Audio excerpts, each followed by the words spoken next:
So it looks like marshals have got themselves all down onto the track. We've got the first grid of cars up there, which is ladies stock hatch. Only 3 out with this weekend. Michelle Evans in Carmarthen 44 coming out of lane 8. Alicia Brooks in Radford 197 out of lane 6. And then Radford 59, Michelle Petrie out of lane 5. And already we are off and racing, and it is Michelle Petrie. You had she let Carmarthen 44, Michelle Evans, just get her nose in front, and then she put the foot down and off she went. They've avoided that little bit of a wet strip that is just coming out of turn 1 and 2. Oh, don't say that, look at that. Commentator's curse. Radford 197, right on cue. Alicia Brooks goes sideways. But she's back facing the right way, and she now climbs the hill for the first time today. So, SGS Gases, our series sponsor for Ladies Stock Hatch, and Cross Hands Contractors are our weekend sponsors. So here we go. We are down past commentary again. Radford 59, Michelle Petrie then. She's been consistent because she won her first heat yesterday morning. And unfortunately, just because I think the time did actually erode quite quickly through the day, we finished around about 7:30, was it? Something like that. And that meant that we couldn't get all the way through 2 heats. But that seems to be par for the course, really. And we always do make the time up and get through all of our racing on a Sunday. So Radford 59, Michelle Petrie then. From Carmarthen 44, Michelle Evans. And then Alicia Brooks in Radford 197. So they are nicely spread out there. Oh, hold on a minute. Commentator's curse, Mike. Isn't it? Look, I was going to say they're all nicely spread out, and that's how it's going to finish. No, it's not. Radford 59, by the way, comes across. Michelle Petrie, 2 wins out of 2. Well done, Michelle. Carmarthen 44 now is parked up just at the top of the hill. Thankfully, at the top of the hill. If she was any further back, she'd be rolling back down it. But, come on.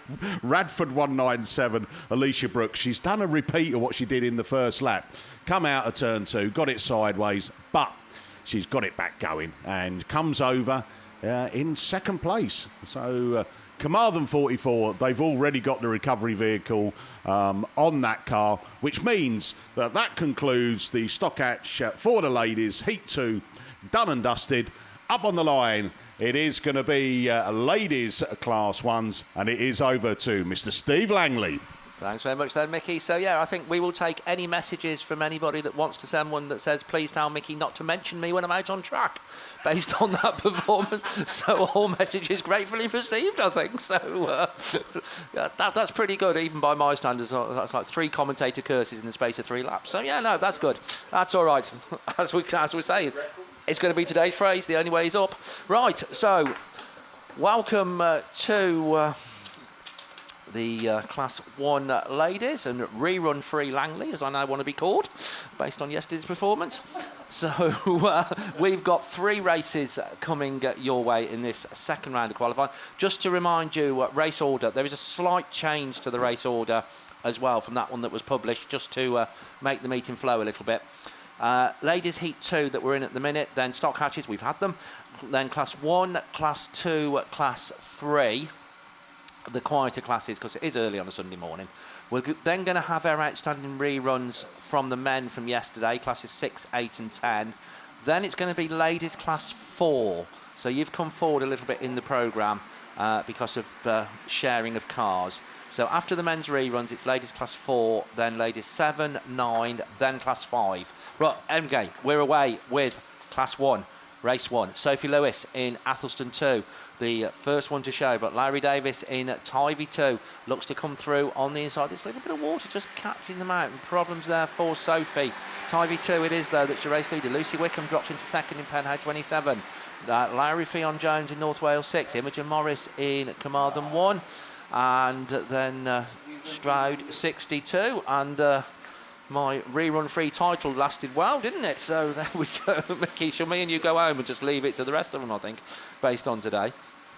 So race 1 of the second round of qualifying of the ladies class ones will go back to the rerun lane. TBR Race Engines are our associate series sponsor. Mobile Freezer Rentals are our meeting sponsor here. So a big thank you to TBR for their ongoing support, and also to Mobile Freezer Rentals for supporting this meeting here. Right, Tivy 2, we're hearing Larry Davis, unfortunately, going to be excluded from the rerun. So when it comes out, it is going to be minus Tivy 2. And Sophie Lewis in Athelston 2 is going to be given some time to repair. So I'm sure they're all on standby there anyway. Yes, Mickey B is gloating to my right. He's just written 100% record on rerun. So yes. So yeah, well pointed out, Gareth. Yeah, only one finisher, but 100% record. Yeah, no, that's good. That's good. So there we go. Right, we'll see how we get on with race 2. Come on, ladies, don't let me down. Right, Rachel Hadley in Severn Valley 147, Claire Compton in North Shropshire 951, Emily Grayson in Scarborough 95, Rebecca Owen in North Wales 397, Sarah Lovett in IK 37, Caris Thomas in Severn Valley 31, and Fiona Thomas in Tivy 16. So there we go. Very good opportunity to plug, and you will genuinely want to listen to this. I know we're saying lots of things in jest this morning so far, but this one is serious. Fiona and Caris are going to come down and join us in the commentary box. We're actually going to join Gareth in the commentary box in the interval just before the final. Going to have a chat about Are We Crazy, which is an absolutely superb project that the girls have been running, would you believe, for 10 years.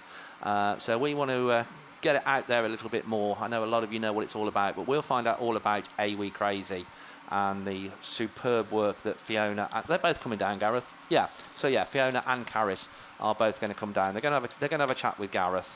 But yeah, have a listen to that. Certainly if you're on site, and if you're at home, then yeah, don't sort of like switch off in the interval. Certainly not until you've seen that and had a look at that. So there we go. And pre-interval entertainment apparently also might be Mickey B, but yeah, we'll see. Just think that might rank on a par with Janet Jackson's performance at the Super Bowl many years ago. But there we go. So there we go. But no, Fiona and Caris, be nice to hear a little bit more about Are We Crazy. But yeah, sisterly rivalry then is going to be shown a little bit, and they're right next to each other on the start line as well, lane 2 and 3 for those two. And just to remind you, all the races and grid permutations totally randomly drawn, so there's no chance of anybody grid picking or anything like that. The computer does it all, as it does in everything really in this day and age. Don't forget, refreshment facilities situated around the raceway, primarily I think up to our left along the finish line straight. So if you haven't had your breakfast yet, hot and cold drinks, and yeah, I can personally recommend the breakfast box. Absolutely, it's got everything you want and more. So there we go, egg, sausage, bacon, beef, or you name it, it's in there. So yeah, get yourselves along there and have some breakfast, and certainly we can keep you fed and watered throughout the day. But in the meantime, watch some ladies class 1 racing as race 2 get away from the line as they go down that far side, and just breaking into that first bend, and one of them just a little bit sideways, but then correcting it nicely. That's Emily Grayson in the Scarborough 95 machine, as our race leader then comes round on the outside. It is the Severn Valley 147 car of Rachel Hadley. Scarborough 95, Claire Compton in North Shropshire 951, Rebecca Owen in North Wales at 397, and Caris and Fiona, they're racing together. Yeah, you can't take that from them, but unfortunately from their point of view, and very uncharacteristically, at the wrong end of the field. They're the back 2 cars at the moment. Not uncharacteristic to see Claire Compton leading a ladies class 1 race though, as North Shropshire 951 comes round once again from Emily Grayson in Scarborough 95 in second place. 397 now, Rebecca Owen up into that 3rd place. Rachel Hadley, early race leader, now back 4th in Severn Valley 147. Sarah Lovett comes next in IK 137, or she did, because Fiona Thomas in Tivy 16 then just gone through on the inside, and Carries Thomas in Seven Valley 31 looking to track her through as the last lap flag goes out to Claire Compton. 1 to go then in North Shropshire 951, 1 to go for Scarborough 95, North Wales 397, Rachel Hadley in Seven Valley 147, Tivy 16 IK 37, and Carries Thomas in Seven Valley 31 means all of the cars are successfully on to their final circuit. And going down that bank for the last time and back round towards us, it is going to be Claire Compton that's going to take this one in North Shropshire 951 as she comes round, takes the checker flag. Emily Grayson, Scarborough 95 in second, North Wales 397, Rebecca Owen in third, Rachel Hadley fourth in 147. Fiona Thomas gets the better of the battle in Tivy 16, finishing just ahead of Carris in Seven Valley 31 and Sarah Lovett in IK 37. So, successful conclusion of race 2 of the TBR Race Engines and Mobile Freezer Rentals sponsored Ladies Class 1. Race 3 on the line. Kerry Bennett in Cambridge 48, Nia Jones in TA 352, Emily Polly in Cambridge 136, Tia Morgan in Swansea 10, Emily Lodge in Scunthorpe 213, and Nicole Kingsley in Invicta Kent 90. Those are the 6 cars that we are expecting for race 3. So just a little bit of cone and tyre moving down there on that bottom bend before these cars do enter this Gossington Bridge Raceway. And, I think the track might be being moved in. We're going to see, I think, quite a little bit of movement of the track just to protect the racing circuit and surface. And just a reminder, if you didn't collect yesterday your ladies and juniors drivers passes for your club or league, then they were at the Max Sport stall. So if they weren't collected, I presume they are still at the Max Sport stall.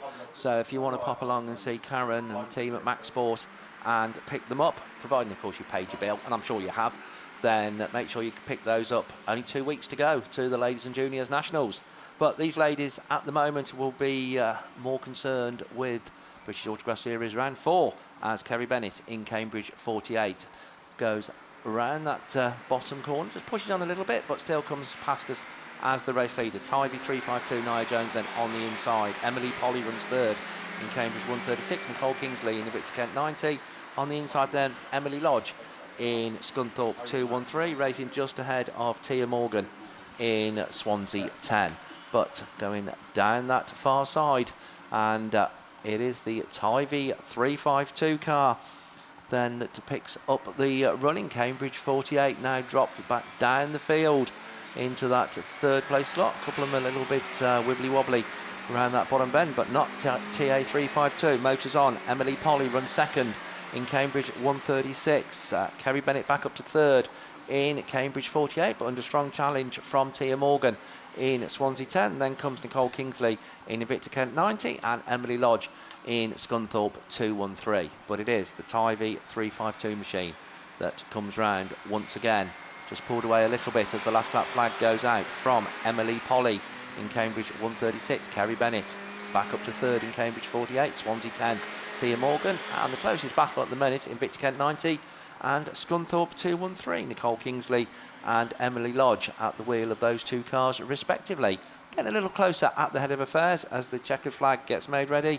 But it is going to be the TA 352 car, Nia Jones, that comes round, takes the checkered flag and takes the win. Cambridge 136, Emily Polly in second. Kerry Bennett, Cambridge 48 in third. Tia Morgan fourth in Swansea 10. Invicta Kent 90, Nicole Kingsley and Emily Lodge in Scunthorpe 213. Complete race 3, so 1 out of 3 into the rerun lane. We will see that shortly, I'm sure. But in the meantime, it is ladies class 2s up there on the line for their second round of qualifying. So for those, it is over to Gareth. Yeah, thanks, Steve. Yeah, we're going to go then into the second round of qualifying of the Fleet Care Services and Mobile Freezer Rentals sponsored ladies class 2s Heat winners yesterday were Jess Roberts in Scunthorpe, Jess Conway now in Scunthorpe 126, Vicky Robbins in St Neots 34, and Lara Jones in TA 17.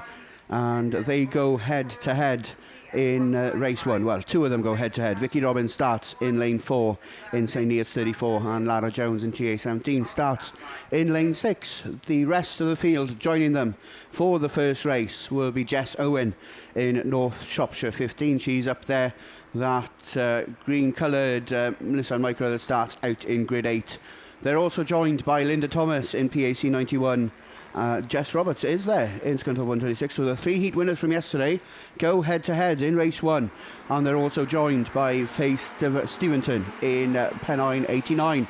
And away from the line they go. Jess Owen, then the first one to show in North Shropshire 15, about 4 or 5 car lengths clear as they go into turn 1. Slotting into that second spot at the moment is Lara Jones in TA 17. She's got the momentum on that wider line to make that second spot her own.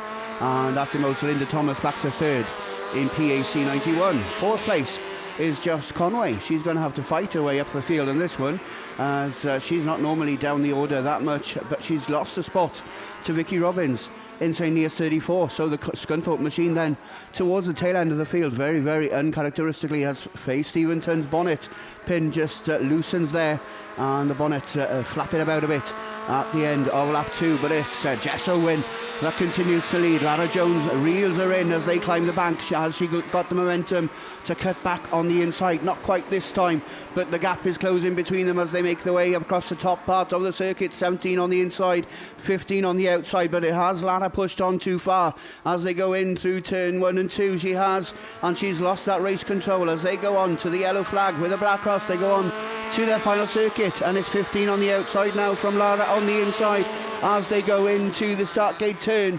But it looks like Jess Owen's got enough of the momentum to make it across that top part of the circuit for the final time, opening the gap between herself and the rest of the field now, and coming down the hill towards us to make a dash for the line. And it's going to be 55 points in the bag from round 2 for Jess Owen. And North Shropshire 15 takes the win from Lara Jones in TA 17. Third place, I'd say Linda Thomas just about in PAC 91 from Jess Conway in Scunthorpe 126. Then Faye Stevenson in Pennine 89, and the car then that rounds it all out, Vicky Robbins in St Neots 34. So race 2 are up there on the line, and another name to be added to the top of the points table, because now we have 4 ladies on maximum points. But away we go then, and it's going to be the MA2 machine of it's race 3. It's Pamela Horgan then that's going to lead into turn 1 for the first time. Mallow number 2 then all the way over from the Southern Ireland League, and it looks like White Rose 13 and Swansea 69 just have a little bit of a coming together there on the top part of the circuit. But all 5 cars remain facing the right direction, and they make their way through the start gate turn for the first time. Mallow 127 is there. She's the one that leads the chase up the hill for the first time. That's Claire Boland, and it's the 2 Mallow cars now at the head of affairs. That third place spot is occupied by Beth Embling in North Shropshire 94 from Indian Ash in Swansea 69, and just crawling across the top part of the circuit, the White Rose 13 machine of Anne-Marie Chadburn. All these cars pretty well spread out. The closest battle on the track is for that second and third spot, because Beth Embling is reeling in the Mallow machine 127, and she's looking for a way around the outside on that top straight. She looks to have capitalised on that and claimed that second spot as Pam Horgan in Mallow 2 exits turn 2 for the penultimate time. She sees that yellow flag with a black cross, but a very poorly sounding Mallow 2 starts her final circuit from Beth Embling in North Shropshire 94. The Claire Boland machine still there in third, racing ahead of Indian Ash in Swansea 69, and just about to be lapped. Anne-Marie Chadburn in White Rose 13 just crawling around hoping for red flags on this one. But it's checkered flag time, so the red flag's very unlikely, and it's going to be Pam Horgan in Mallow 2, another name to add to the heat winners list as Mallow 2 then holds off the challenge of Beth Embling in North Shropshire 94. Indian Ash takes third in Swansea 69 from Claire Boland in Mallow 127, and Anne-Marie Chadburn then in White Rose 13 rounds it all out for race 3 of your ladies class 2s. Mobile Freezer Rentals, your sponsors here locally this weekend. Fleet Care Services, your sponsors at all 5 rounds of the British Autograss Series this year. We're going to go back to race 2 that are up there on the line. This one brings out Lucy Wickham in Pennow 13, Michelle Hall in Scunthorpe 227, Valerie Harrington in Radford 205, Nicola Bettany in Radford 92, Caitlin Newton in Stroud District 99, and Jenny Booton in Radford 80. And at the end of this race then we will have 6 drivers that have won their heats, and at the end of 2 rounds of qualifying there'll be 6 drivers on 55 points at the top of the tables. Well, and having taken heat wins, I mean. So away we go. Race 2 leaves the line. Very quick start there for Lucy Wickham all the way out in grid 8 in Penhow 13, slotting into that second spot as they make their way halfway down that first straight is Valerie Harrington in Radford 205. She looks to be taking a very wide line on the exit of turn 2, but the momentum maintains that position for her as she races ahead of Michelle Hall in Scunthorpe 227. That's your 1, 2 and 3. They race ahead of the Radford 80 machine of Jenny Booton, and it's a Radford battle for 4th and 5th as Nicola Bettany in Radford 92 races back there in 5th. She's found a gap through on the inside of her club mate to take that 4th spot, but very, very unchallenged at the moment. It is Lucy Wickham in Pennow 13 with about 20 car lengths clear now of the Radford 205 machine of Valerie Harrington. That's your 1 and 2. Michelle Hall still there in a very strong 3rd place showing at the moment in Scunthorpe 227, but slowly reeling her in, and a lot of pace on that top straight was Nicola Bettany in Radford 92, and she now pulls a bit of a gap between herself and her Radford club mate. That's Jenny Booton in Radford 80 with the car at the tail end of the field, then Caitlin Newton with it all to do, but as she goes on to her final circuit, but going into turn 1 for the final time and going to add her name to the list of heat winners, it's going to be Lucy Wickham in Penhow 13.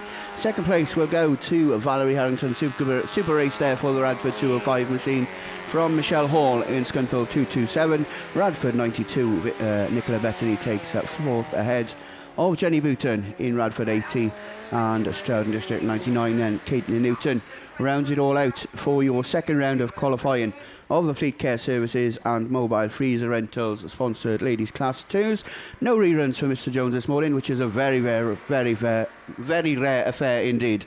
But we're going to go to ladies class 3s. We're going to go back to Mr. Steve Langley. Thank you very much then, Gareth. Yeah, 2 races coming in this second round of qualifying for the class 3s. Ram Developments and Kelly Recovery, your sponsors. Jade Russell, Leanne Hushka, Nicola McKenzie, Donna Brown and Becky Shaw, the 5 cars we're expected on track, and the 5 cars that we've got as they come out of that bottom bend. It is Jade Russell. She's having a good weekend in Yorksdale's 86. That is the first one to show. North Wales 10 then. Leanne Hushka being challenged on the outside by Nicola McKenzie in Invicta Kent 13. Tucked right in there as well.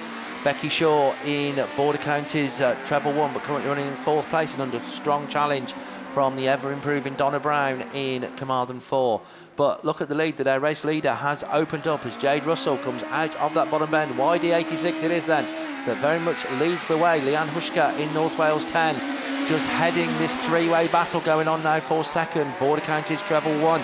Becky Shaw going round the outside of Nicola McKenzie, but to just losing out a little bit as they climb that bank. But there is no living with Jade Russell at the moment as Yorksdale's 86 comes round for the penultimate time. 1 circuit to go in this flying class 3 machine, and Leanne Hushka just overcooks it, corrects it nicely, but does have to ease right off the gas pedal and now finds herself back in 4th place. And it's Becky Shaw that takes maximum advantage in Border Counties treble 1, but climbing the bank, Invicta Kent 13, Nicola McKenzie battling back round the outside, but no challenge on Jade Russell as Yorksdale's 86 comes round, takes a very convincing win and 55 maximum points. Nicola McKenzie going to be second in Invicta Kent 13, Becky Shaw 3rd in Border Counties treble 1, Leanne Hushka in North Wales 10 and Donna Brown in Carmarthen 4. What a cracking ladies class 3 race. But Jade Russell very much throwing the marker down in the early stages.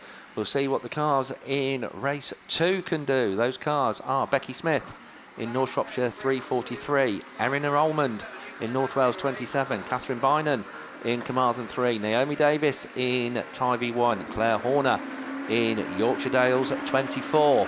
So once again, good to see all 5 cars there. Problems for Naomi Davis in Tivy 1 coming off the line, and the car sort of like rolls to a halt, but motoring on and coming back round towards us for the first time. Then it is Catherine Bynon in Carmarthen 3, Becky Smith then in North Shropshire 3:43. On the outside, Claire Horner in Yorkshire Dales at 24, and Erina Almond right on the pace in North Wales at 27. As poor old Tivy 1 Naomi Davis watches on. But your race leader then, flying the South Wales League flag, it is Catherine Bynon in Carmarthen 3. Trying to come right round the outside is Yorkshire Dales 24, North Shropshire 3:43. Becky Smith overcooks it coming out of that bottom bend. So she has to turn round and start again almost. CM3 going down the far side has now been passed by Yorkshire Dales 24. So Claire Horner takes up the running, getting a little bit more spread out now as Claire comes round for the penultimate time.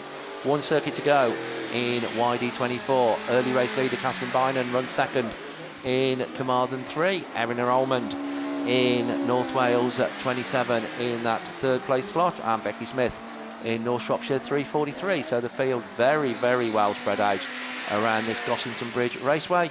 But it is going to be the YD24 that takes the checkered flag and takes a good win. Carmarthen 3 then Catherine Bynon in 2nd place. 3rd place is going to go to Erina Almond in North Wales at 27. And 4th place Becky Smith in North Shropshire 3:43. So we complete Ladies Class 3 for the 2nd round of qualifying.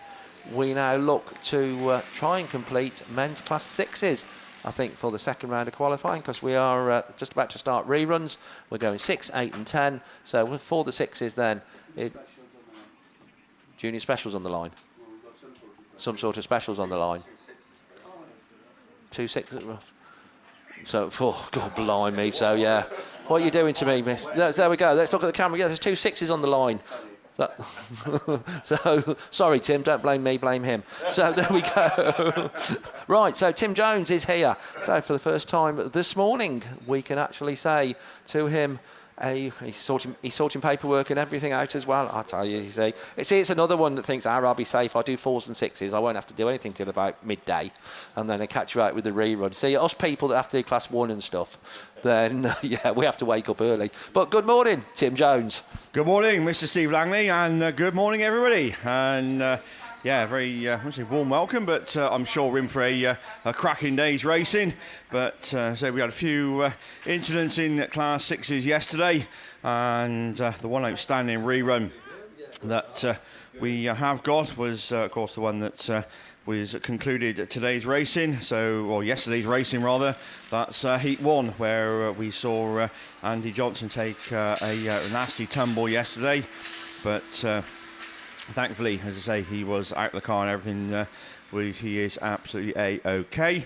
So, as I say, race 1 then, for their, I think, 3rd time of asking. Elite Racing Transmissions is your sponsor, and Amber Unlimited is your meeting sponsor. So, once again, thanks to both. So, a bit of a depleted Class 6 field. As I say, we've eliminated Joe Grayson, Dave Hadley and Jordan Hampson from the first couple of incidents. Dean Robinson has also fallen by the wayside as well. So obviously Andy Johnson won't be joining us either. So I think we're left with, Dalton Thomas and Stephen Parsonage with the 2 6s that's assembled down there on the line. But before we do that, obviously we've just got to get the Class 3 move. So on the teleporter then it will go and moved out of harm's way, so we can get finally hopefully get this class 6 Heat 2 race 1 to a conclusion. So as I say, making our way off the top part of the circuit with the Class 3 machine that's now about out of harm's way. Then we're going to be looking for track clearance, and then hopefully we can get this Class 6 heat done and dusted.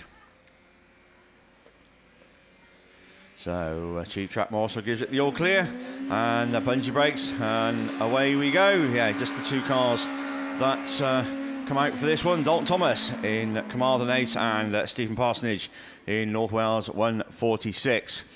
So Dalton, of course, took a win yesterday morning, so looking to make it 2 wins from 2.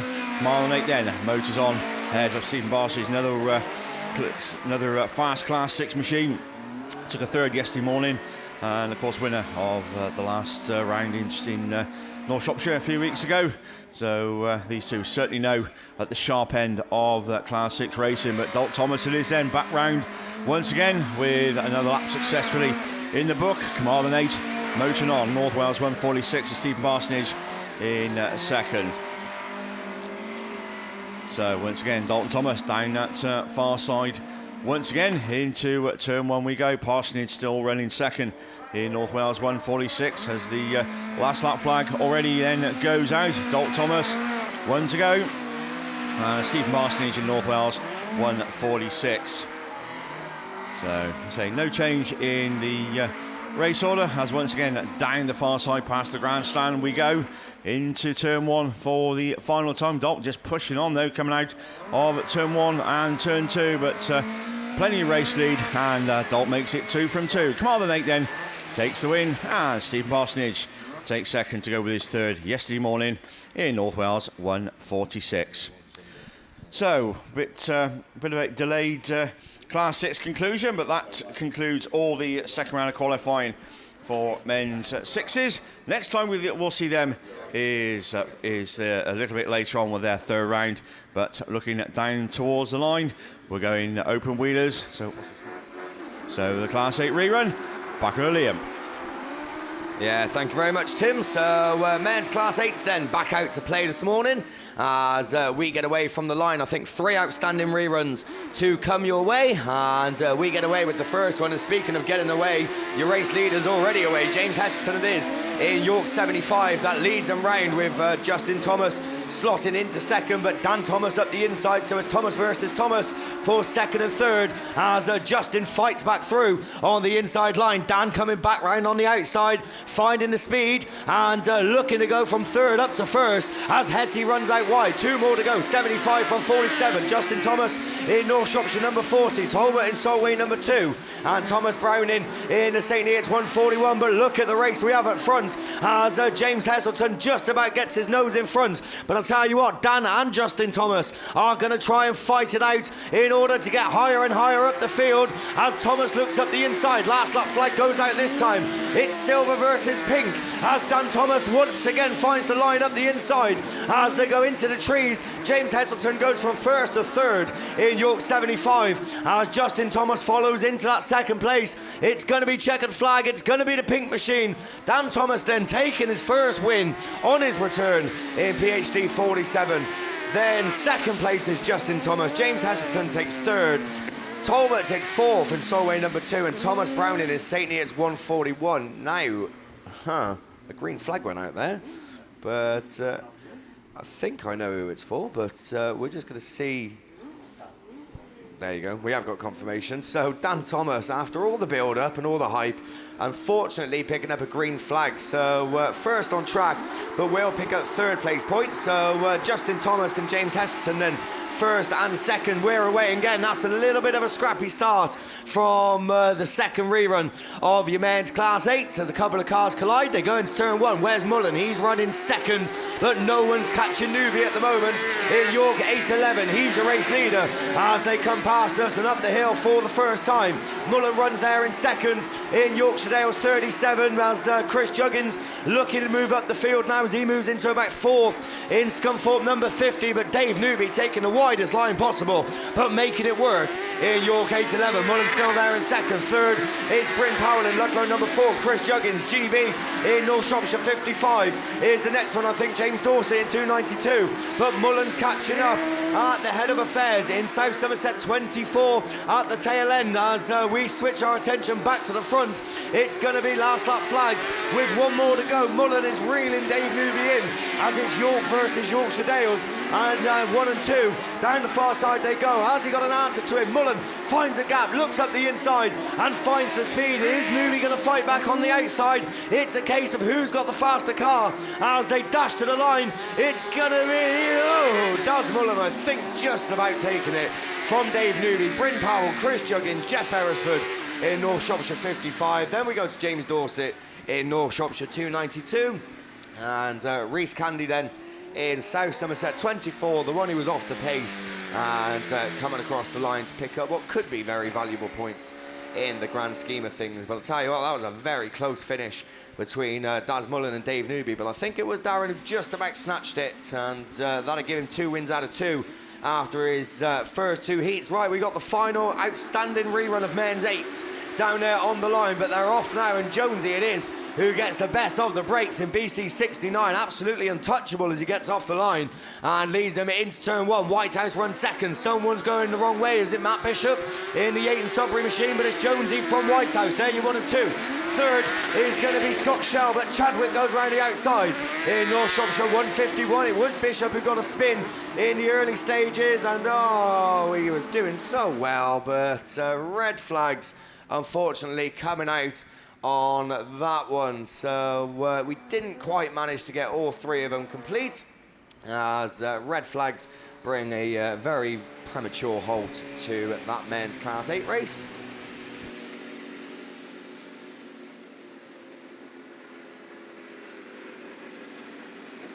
Right, so just hearing them over on the radio. Unfortunately, the Sturton 691 machine, Zach Yeardley, there we go, we can just see it being given out now, picks up a black flag from that one. So unfortunately, there will be no points accumulated for him in the second round of qualifying, and points is exactly what you need in Class 8 racing, especially when we're obviously looking for semi-finals. But we're going to turn our attention away from Class 8. We're going Class 10 racing, which is down there and off the line. Liam Evans it is that gets the best of the breaks. Only 4 of them out in this, so a bit of a depleted field, but I'm sure they're going to put on a show as Liam Evans it is that leads them round once again. North Shropshire number 3.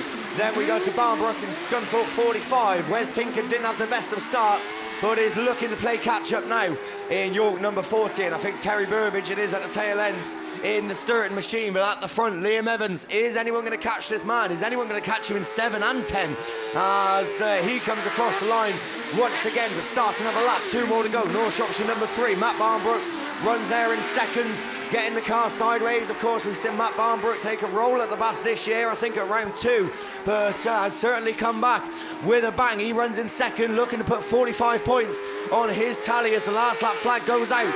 It's North Shropshire number 3 from Scunny 45. There you 1 and 2. Wes Tinker then, as I said, playing catch up, but not catching up that much in York 40, although saying that, he made a lot of ground there and looks to make a move into second. So keep your eyes on Barnbrook and Tinker, because that's the race as the checkered flag goes out. Liam Evans it is that takes another win. Second just about, I think, Matt Barnbrook in Scunny 45 from Wes Tinker in York number 40. Left it late, but certainly was on a mission towards the tail end of the race. And Terry Burbage in Sturton 41 is your final finisher, but of course in 4th, so picking up 28 points as he comes across the line. Right, last rerun for me at the moment, as we've got the other race of Class 10 down there on the line. Who have we got down there then? I think Chris Ellis coming from the outside. Gary Morris is lined up next to him. Andy Hornshaw is coming from the middle in York number 7, and we've got 2 on the inside. We'll pick them up as we get away,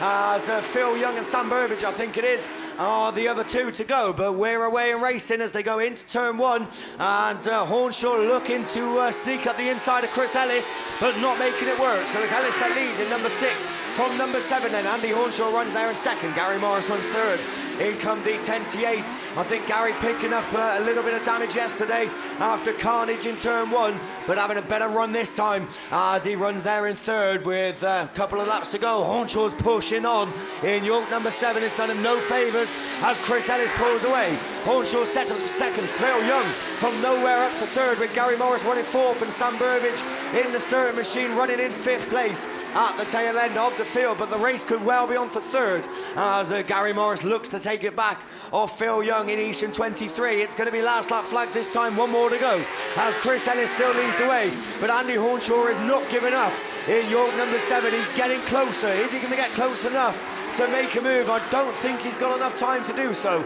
as they go down that back straight for another time, for the final time. Gary Morris losing out once again as he gets relegated to 5th in come D28, but it's checkered flag and it's Chris Ellis led from the word go and snatches victory from Andy Hornshaw in York number 7, who takes second. Phil Young takes third. Fourth is Gary Morris in come D28, and Sam Burbage in Sturton number 40 picking up 21 points as he comes across in 5th place. So that concludes your men's class 10s completely. So the next time we'll be seeing them will be in a couple of hours' time, I'd imagine, as we look to the third round of qualifying for them. I've got a class 8 rerun still outstanding, which will be coming up fairly shortly. But we are going ladies class 4s, which are down there on the line, and Tim Jones has appeared in commentary, popped up behind me, takes a seat, gets the paperwork sorted, and is ready to take you through ladies class 4s. Yes, thank you, Liam. So, yeah, ladies class 4s for their second round of qualifying, or second heat, because all the ladies, of course, will go through to the final. So just the one run of the ladies class 4s to come your way. Mutt Junkie, your serious sponsor, of course, and Shedton Plant Tyre is your meeting sponsor. As away then from the line we go, and it's Kelly Weatherick in IK 272 that leads into the first turn with Gwen Reeves, your current leader in the British Series in Command 7 in that second place slot. Third comes the Compton machine then, North Shropshire 434 of Claire Compton. She's challenging right round that outside as they climb the bank for the first time. Up to second then she goes, as once again down the far side we go. Gwen Reeves then back to third. Then comes Julie Whittingham in SR 61 and Bethan Davis in Typhy 155. Once again, round towards us we go. Another lap completed. Kelly Weatherick, IK 272 with Claire Compton in North Shropshire 434. Command 7, Gwen Reeves, SR 61, Julie Whittingham and Bethan Davis in Typhy 55. So no Claire Herdman in this one in Radford 47. The car did sustain a little bit of damage yesterday, so hopefully nothing serious. But look at this, right round the outside, takes up the run-in. Here's Claire Compton, North Shropshire 434. Kelly Weatherick, IK 272. Gwen Reeves still runs third in the Command 7 machine as once again they climb the bank and down that far side we go once again into past the grandstand and into the first turn. Still Compton leading then, North Shropshire 434, and she's going to take 55 points and the race win. North Shropshire 434, Kelly Weatherick, IK 272. Gwen Reeves in Command 7. Julie Whittingham in SR 61. And coming round then to complete and picking up a few points to go with her 6th yesterday. That's Bethan Davis in Typhy 155.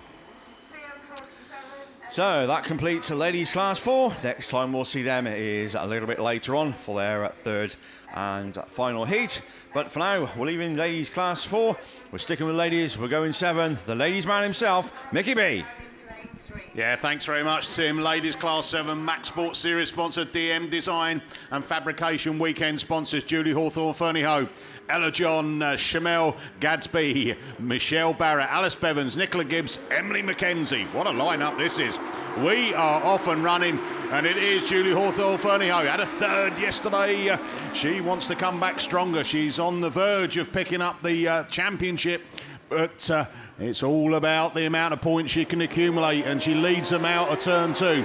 Up she goes there. Michelle Barrett goes with her, York 12, and she's getting up close and personal. It's pulled in 31 then, Shamel Gadsby. Got to get used to that because she was a Clayton and she's got married. Well done, PhD. That's Elia John, and she's running in 4th place. as we come down there. Alice Bevins a little bit further back as well. Well done to Alice getting the car back out after that massive roll at the last pass. Cambridge 12, Emily Kay McKenzie placed further back. So Julie Hawthorne, Fernie Ho, from Michelle Barrett, from Shamel Gadsby, Ella John. Then we go Mackenzie, Bevins. We've got a little problem at the back. And Hereford 44, Nicola Gibbs, way off the pace this morning as we pick up the last lap flag. One more lap to go on this one then. Radford 176, Julie Hawthorne lifting up the front wheels, showing her undercarriage. Mrs. York 12, Michelle Barrett climbs the bank as well. Exits that start gate turn down the only straight. Whoa, Barrett's pushed on. That's allowed the gap for Shamel Gadsby to come through up to that second place. Ella John, then Mackenzie, then Bevins. That's how they're running. But checker flag. Radford 176, Julie Hawthorne, Fernie Ho takes the win.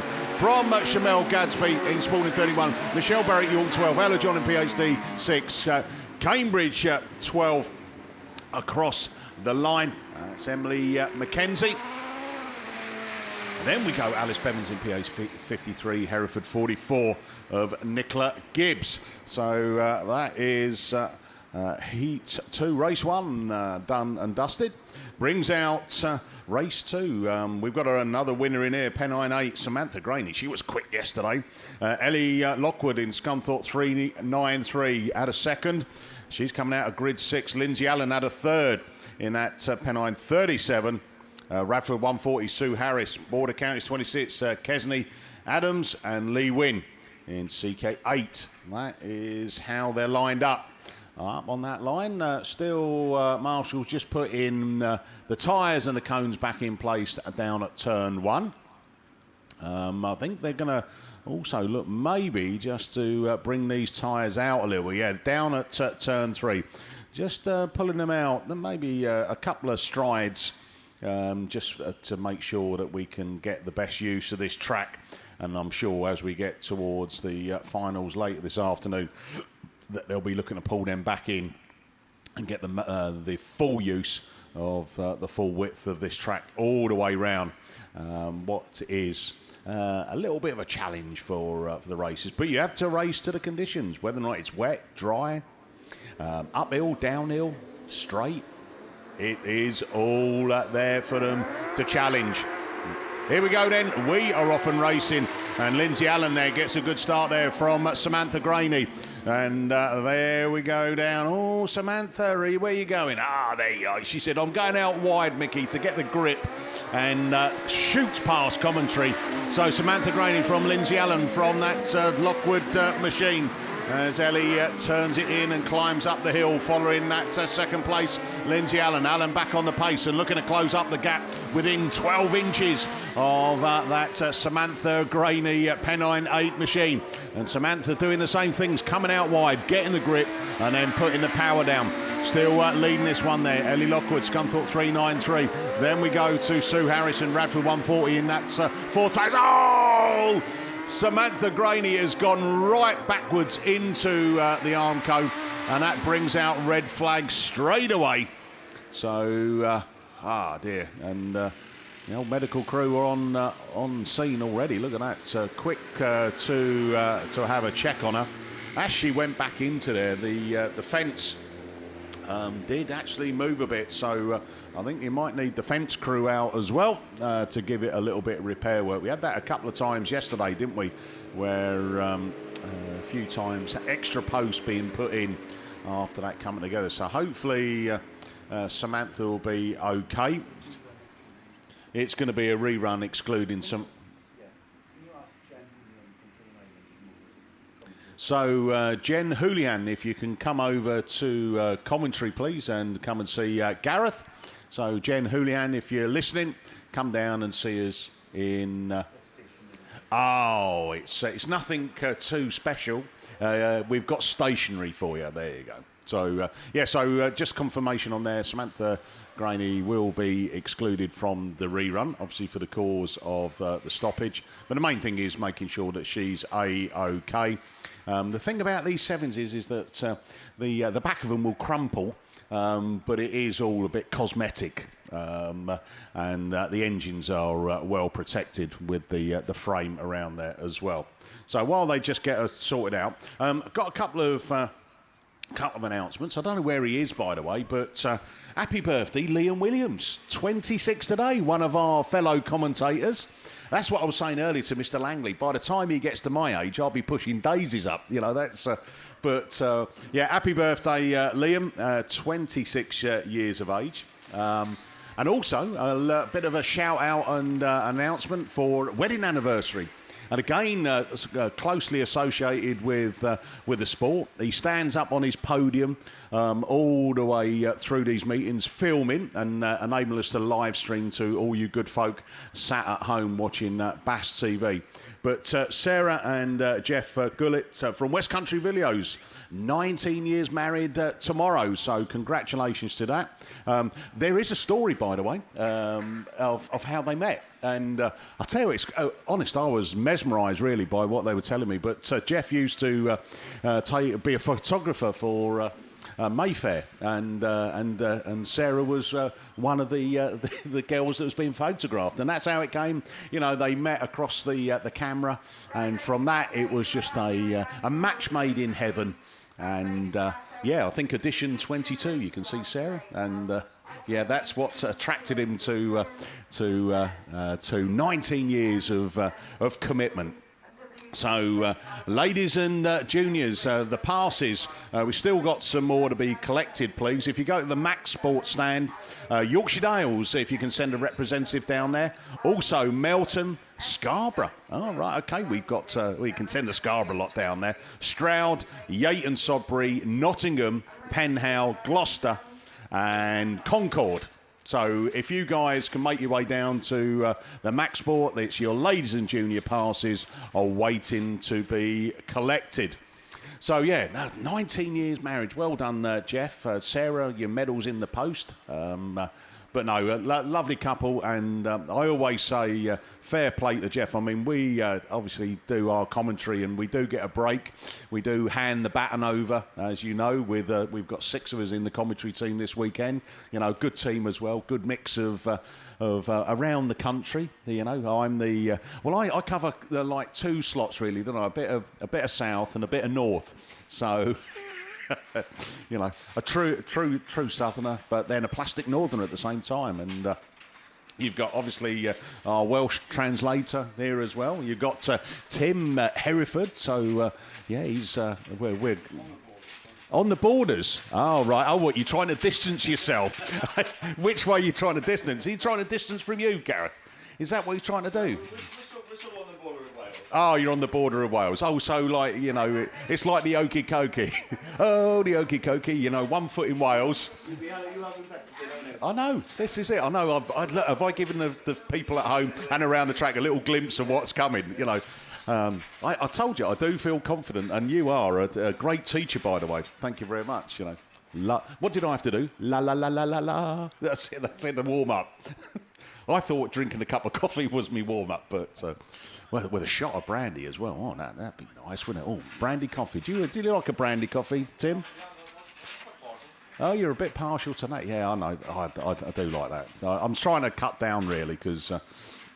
you know, I'm trying to like go on one of those health campaigns, you know, and it's just a motivation, isn't it? You know, do you find that? It's about getting motivated to, you know, get yourself into that routine, or either go down the gym.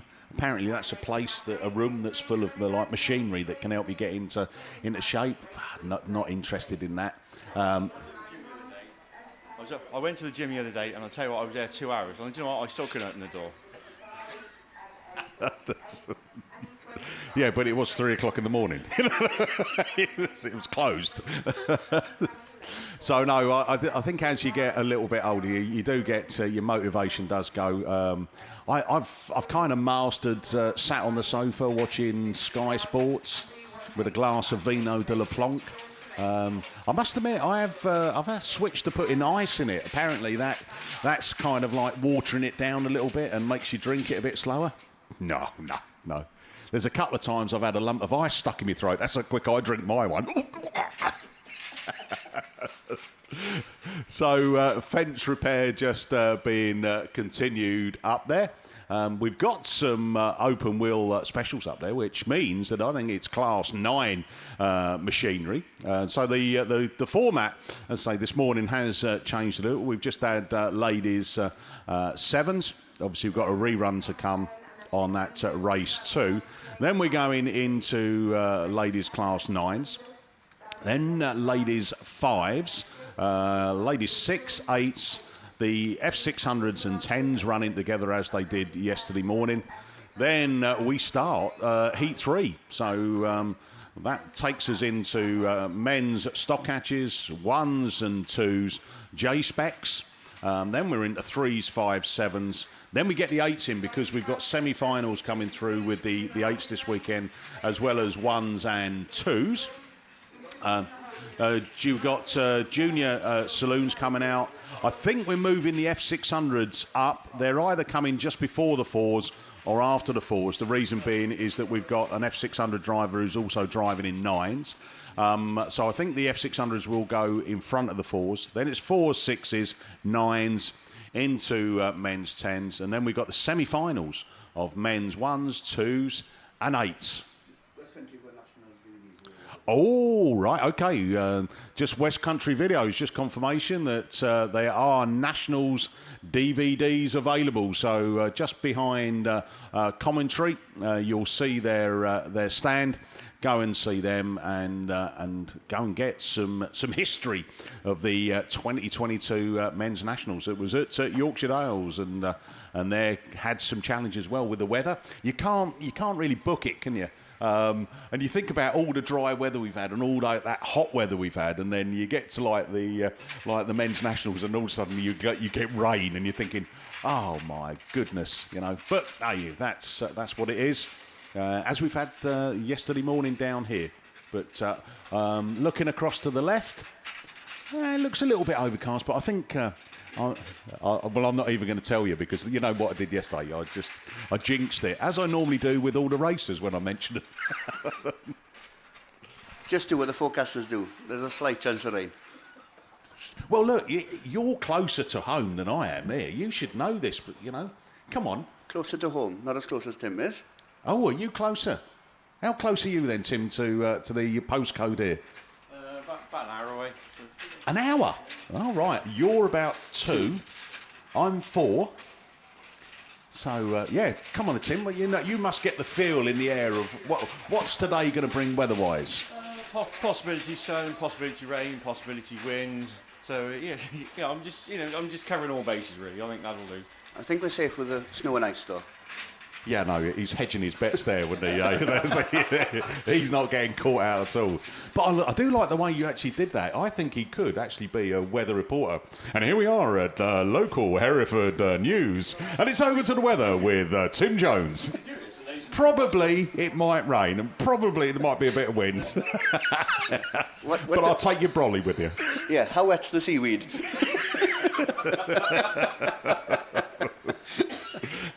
So, yeah, that's... well, Samantha did reverse into that arm come up that top with some gusto.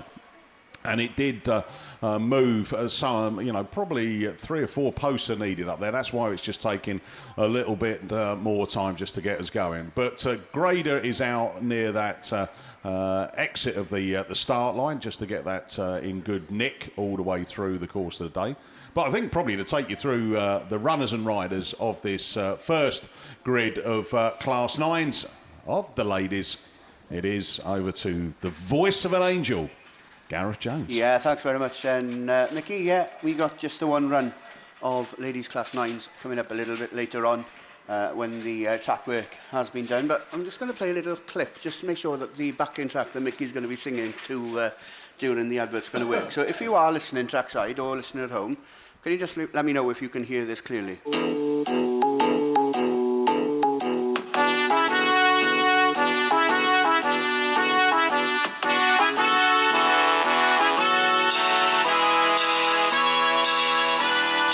Was that clear enough? Yeah, that was clear. That was clear. Oh, good, right. The Mickey B then. Performance is on.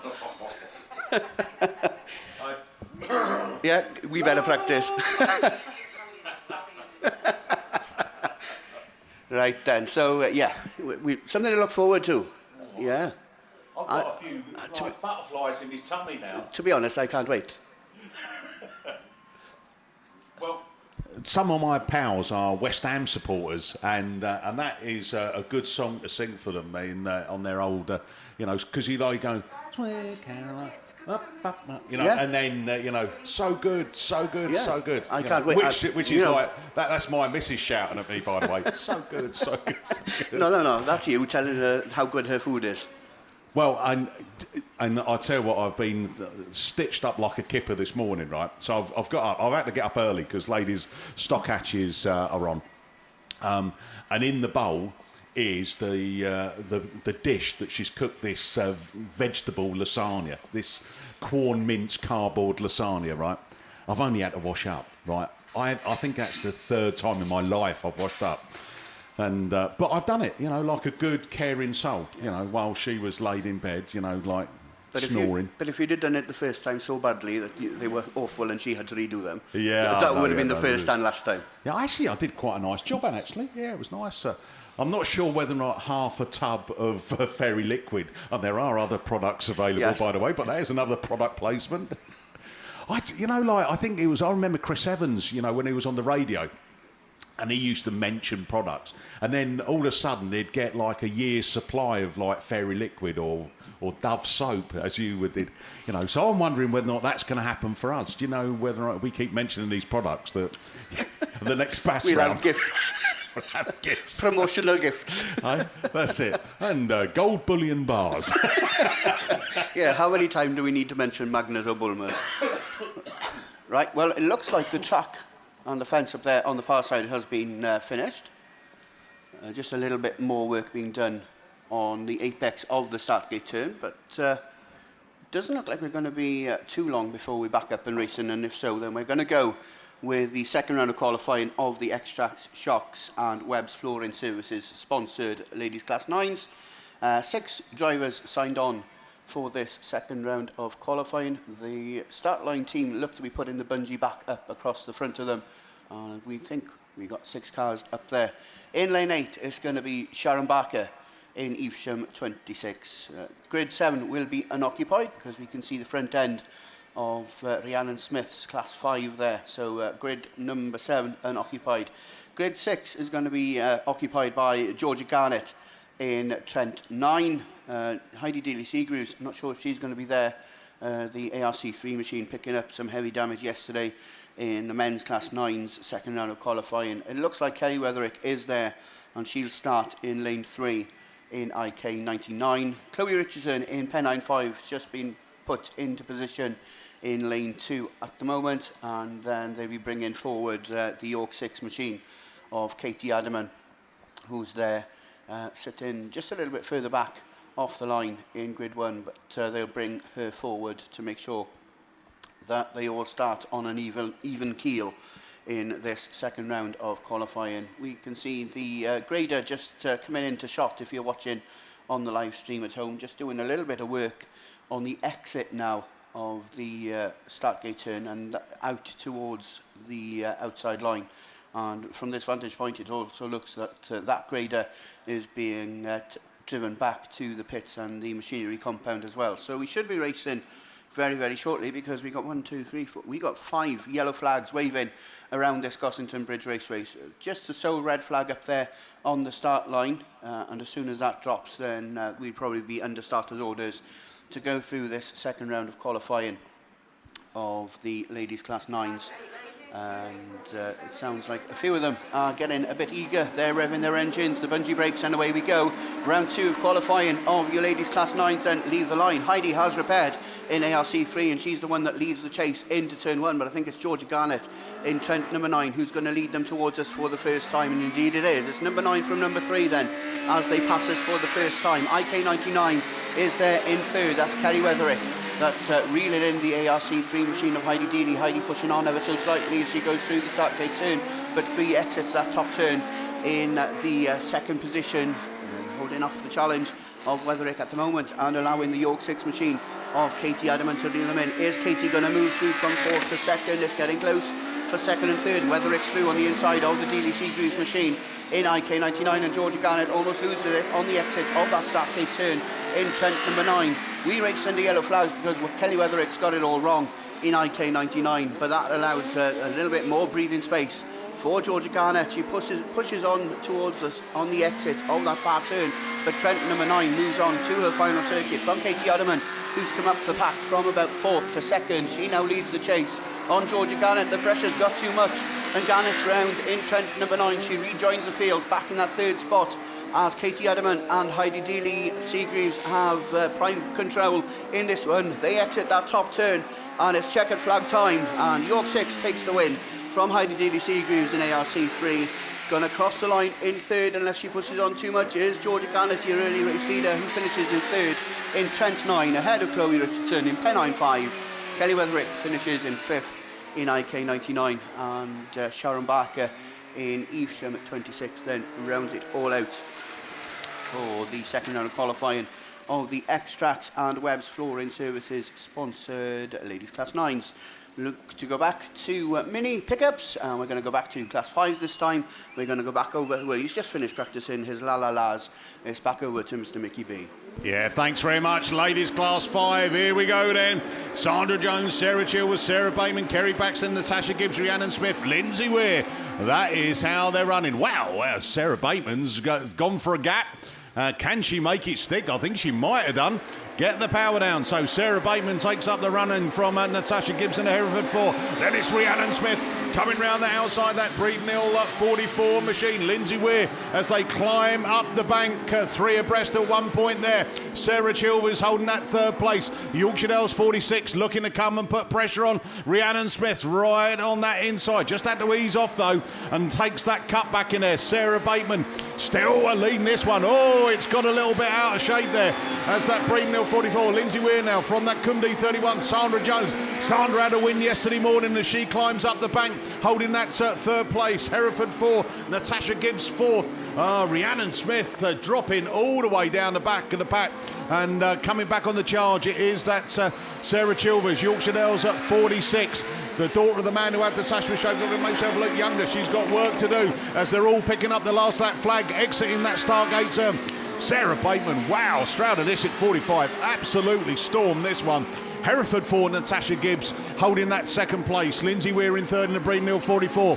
And it is checker flag time. Stroud and District 45, Sarah Bateman takes it. Great win that, well done. Oh, it's a close one, but it is going to be Lindsay Weir from Natasha Gibbs. Then we go Cumdy 31, Sandra Jones. Yorkshire Dales 46 of Sarah Chilvers. Rhiannon Smith in South Somerset 36. Breeden Hill 99. Kerry Baxter. So there we are, looking at that. Sarah Bateman, she's added a win to her 2nd, 100 points. That puts her in great shape. Lorryinsurance.co.uk and XC Works are sponsors. Race 2 then brings out Nicola Jesse, York 44, Lynn Olsen, Breeden Hill 27, Claire Winnell, Breeden Hill 66, Cambridge 10, Kirsty Godfrey, PhD 20, Donna Forrest, and Michelle Ellis in Stroud and District 33. Kirsty Godfrey had the win yesterday morning. Can she make it 2 out of 2?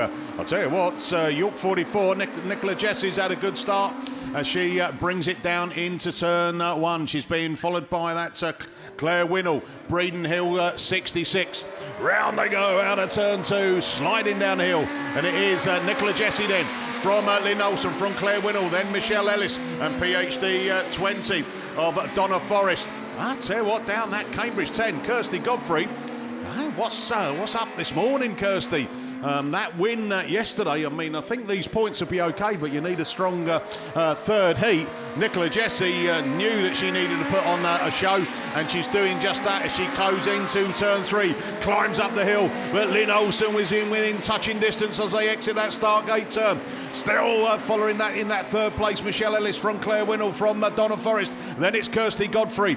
Round that turn 2, sliding down the hill for the penultimate time. One more lap to go on this one then. Nicola Jesse Jessie. York 44 still leading it in the Tango Machine. Up the hill she goes. She's climbing. Lynn Olsen trying her hardest to get close as they bring it down that opening straight for the final time. Michelle Ellis out there on her own in that third place. Claire Winnell, Kirsty Godfrey's made a place up in front of Donna Forrest as they round the final turn. It's a chase for the line. York 44, Nicola Jessie takes a win from Lynn Olsen, Breednell 27. Third goes to Michelle Ellis in Stroud and District 33.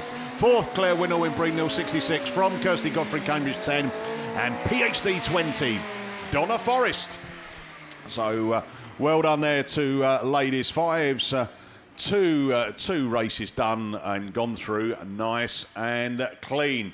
So up on the line, we are going over to Class 1s, and Mr. Steve Langley, who's doing his multitasking today, is back in to take you through. I'll tell you this much. Let's have the microphone at the front rather than the back, works better, doesn't it? This multitasking is difficult. I didn't know whether to have the coffee and then the bacon roll, or bacon roll and then the coffee, and just wasn't sure where the hash browns fitted into it at all. Right, here we go then. Sorry, this is the rerun of race 1 of round 2 of the ladies class 1s. And as they come out of that bottom bend, it is Lucy Wickham in Penhow 27. That's the first one to show. Larry Fionn Jones in North Wales 6 slots into second place. Imogen Morris runs third in Cum D1, and good to see they've got Sophie Lewis, well, not Sophie Lewis fixed, but the car fixed in Athelston 2. So that's the 4 of them as they climb the bank, getting a little bit spread out, but P27 it is that goes down that far side as the race lead, fairly clear race leader. Coming back round towards us once again. North Wales 6 looking safe and sound in second place at the moment. Imogen Morris trying to reel her in Cum D1, and Sophie Lewis very uncharacteristically playing a little bit of catch-up in Athelston 2. So it's going to be the yellow flag with the black cross next time round, but it's looking fairly safe at the minute for Penhow 27 as Lucy Wickham comes down the bank and back round towards us. And onto her final circuit she goes. It is getting closer now for second, third and fourth. Still Larry Fionn Jones in North Wales 6 holding on to that second, but Imogen Morris in Cum D1 much closer, as indeed is Sophie Lewis in Athelston 2. So I think it's going to be easy to predict the winner in this one, but it's a brave man, I think, that would pick second, third and fourth. As Lucy Wickham, though, goes into that final bend. Penhow 27 got this one sorted. Still the same race order, but not for much longer, because Athelston 2, Sophie Lewis makes a move up the inside of Imogen Morris. North Wales 6 still there in second place. Lucy Wickham's won it, so not forgetting her. And it's going to be dashed to line. It's going to be Imogen Morris C1 in second. Well, I reckon North Wales 6 just ahead of Athelston 2, but that was close as they came across the line. Cracking race for second, third and fourth, but well done Lucy Wickham in Penhow 27. So that was rerun of ladies class 1s there, successfully completed. What are those on the line? 6s. Those are ladies 6s on the line. Got anybody that can do a Tim Jones impression? So, so there we go. Mickey's going for the mic. So right, here we go then. It is ladies 6s away from the line. It's Tim, the real thing. Wonderful, thank you, Steve. So yeah, ladies 6s then away from the line as we get the paperwork all sorted and up together. Nothing like being organised, is there? So Nicola Olsen is in commanding 47 from North Wales 20 of Jan Huska in that second place slot. Third then comes the Scunny 36 machine of Zoe Copeland to go down that far side. But still Nicola Olsen in commanding 47 is your race leader from Huska in North Wales 20. Scunny 36 still runs third ahead of Typhy 66 of Keris Thomas, PAC 37 of Jenny Brown, and not forgetting Angela Evans in North Shropshire 219. So once again, one lap to go then on this one. It is Nicola Olsen in command at 47, took a win in the first round of qualifying. North Wales 20, Scunny 36, Typhy 66, Jenny Brown in PAC 37, and Angela Evans in North Shropshire 219. As once again down the far side, last challenge from the Huska machine in North Wales 20. Nicola Olsen now right on the outside. It's going to be a dash to the line. Olsen just gets it. Come on, the 47, North Wales 20. Scunny 36 from Typhy 66. From Jenny Brown in PAC 37. And Angela Evans in North Shropshire 219.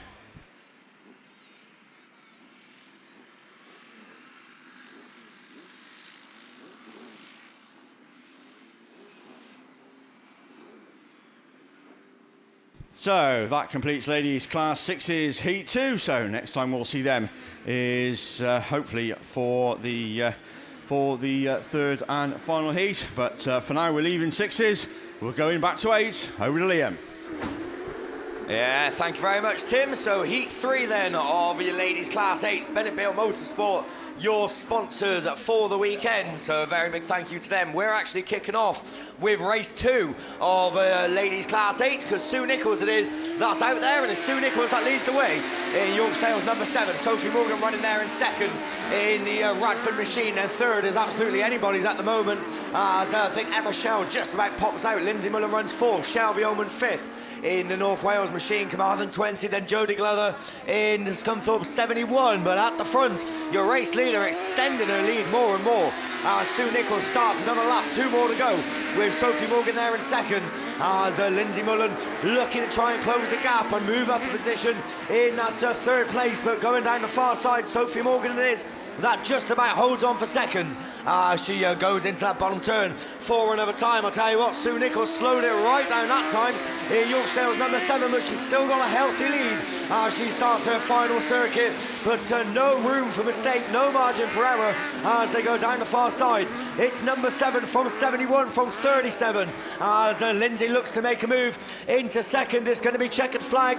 What's going to happen? Sue Nichols is going to win. Sophie Morgan holds on for second in Radford 71. Lindsay Mullen takes third. 4th goes to Emma Shell. 5th is Shelby Oman in North Wales 271. Then we're going to go to Jodie Glover in Scunthorpe at 71, who comes across and completes it all. So as I said then, race 2 that was. We're not too sure where race 1 disappeared off to. I think we had the same thing yesterday with the ladies class 8s and the mix-up of order.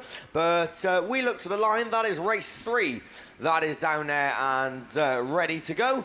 So race 3 then, who have we got coming down on the line? We've got Sharon Barker in lane 1, and I think just since Sharon in the ladies class 9. So quick change into the 8, and she sits down there on the inside. Nicole O'Brien Mallow 48 is also down there. Claire Cockerell, North Shropshire 55, of course, your current ladies Class 8 national champion for another couple of weeks at least. They're joined by Abby J. Bennett, Josie Tompkinson, Maisie Phipps as they get away from the line. Who's going to be the first one to show? Josie Tompkinson, I think it is, in Scunny 52. That leads them into turn 1 and out of it. Abby J. Bennett that runs with her in Forester Dean number 8 as the 2 youngsters head the field in 1 and 2. Maisie Phipps it is that runs there in 3rd. In the Stroud District machine, Claire Cockerell runs 4th. 5th is Nicole O'Brien with Sharon Barker in 6th in Evesham 25. But at the front, as Josie Tompkinson goes out wide, Abby J. Bennett lifting the front end up, but does her no favours whatsoever as Maisie Phipps looks to gain ground and switches to the inside line. In Stroud District number 10 makes it work, but Abby looks for the cutback as they go down the far side. This is going to be interesting for 2nd and 3rd. Nicole O'Brien not out of it either in Mallow 48, but it's last lap flag. It's Josie Tompkinson with 1 more to go in Scunny 52. The race really on for 2nd now as 3 cars all in contention. Those 3 being Maisie Phipps, Abby J. Bennett and Nicole O'Brien as Abby J. Bennett switches back up the inside in Forest D number 8 occupies 2nd as Maisie Phipps gets relegated to 3rd and she gets the door closed in her face. It's checkered flag. It's an easy win in the end as Josie Tompkinson takes it. Abby J. Bennett takes 2nd. Maisie Phipps takes 3rd. 4th goes to Nicole O'Brien. Claire Cockerell in 5th in North Shropshire 55. And Sharon Barker, unfortunately, not having luck on her side in the Evesham 25 as she comes across and picks up 6th place points. So we're going to move on to race 4, are we? Yes, we are, because we look down at the line and we can see from the outside Vicky Appleton in Scarborough number 2. She's next to Charlene Hankey in ARC number 2. Ellie Hines in Breedon 14. Hope Godfrey in Sturton 22. Claudine Barnett in Cumdy 115. Beth Tompkinson just in her sister take a win. So what can she do as she comes out of lane 2? And Lindsay Weir, another one who we've already seen out this morning as Lindsay was in the ladies class 5. I think picked up 2nd, I'm quite right in saying. Hopefully, and she'll be looking to go one better, of course, in the ladies class 8. So this will be very interesting to see what happens. As I said, Lindsay's already been out, so she knows what this track's like this morning. But of course, Class 5 and Class 8 is two very different cars. Beth Tompkinson, as I said, just seen her younger sister take yet another win in the British Autograss Series. I think Josie might be second in the BAS overall. So that win obviously would do her no harm whatsoever as she looks to put more points on.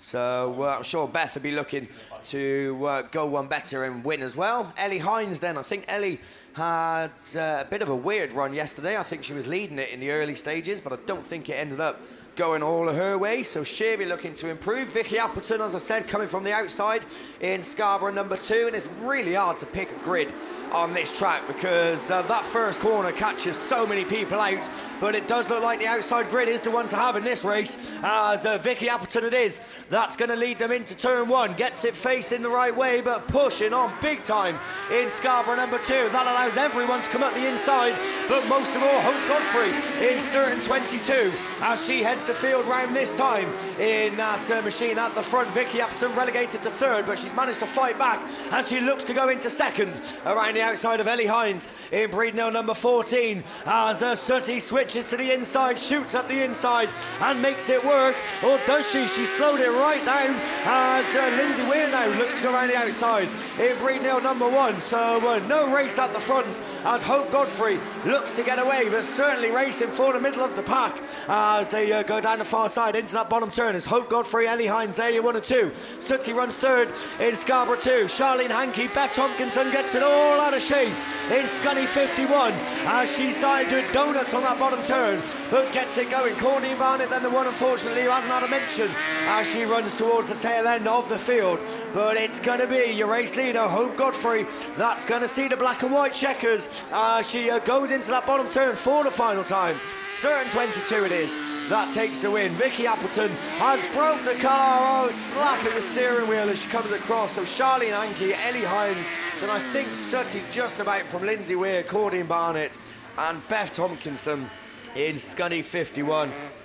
Is there a more unlucky driver in autograss racing than Vicky Appleton? I'll tell you what, obviously brand new car for Vicky after a tumble at, was it the first round of the BAS this year? The first round, so obviously brand new car, got it all sorted. She's always one of those, she's either winning or unfortunately it seems to be issues with the car. There's no in between normally, and I'm sure for those of you that are in line with the finish line, and I'm sure a lot of you would have seen her slapping her hands on the steering wheel as she come across, obviously bitterly disappointed after running so well in, well, not even the early stages, for virtually the majority of the race, but all going wrong towards the end. But I think she limped across and managed to take 4th in Scarborough number 2. But as I said, big disappointment for Vicky, but hopefully nothing too major, and we'll see her back out a little bit later on, as I said, hopefully, if the car can get sorted. So that concludes race 4. We're going to go all the way back to race 1, which we haven't seen yet, as it's down there on the line. They're going to get away, and a very strong line up there. So tell you what, this could be a final in itself as they get away from the line. Sandra Jones then in Cumdee number 10 it is. That heads him into turn 1. That car, of course, was upside down yesterday and is facing the wrong way this time as someone slams on the brakes. Cassie Gunn, I think it was, in Pennine number 9, just about avoiding contact with her as they went into that bottom turn. And guess what that's going to bring out?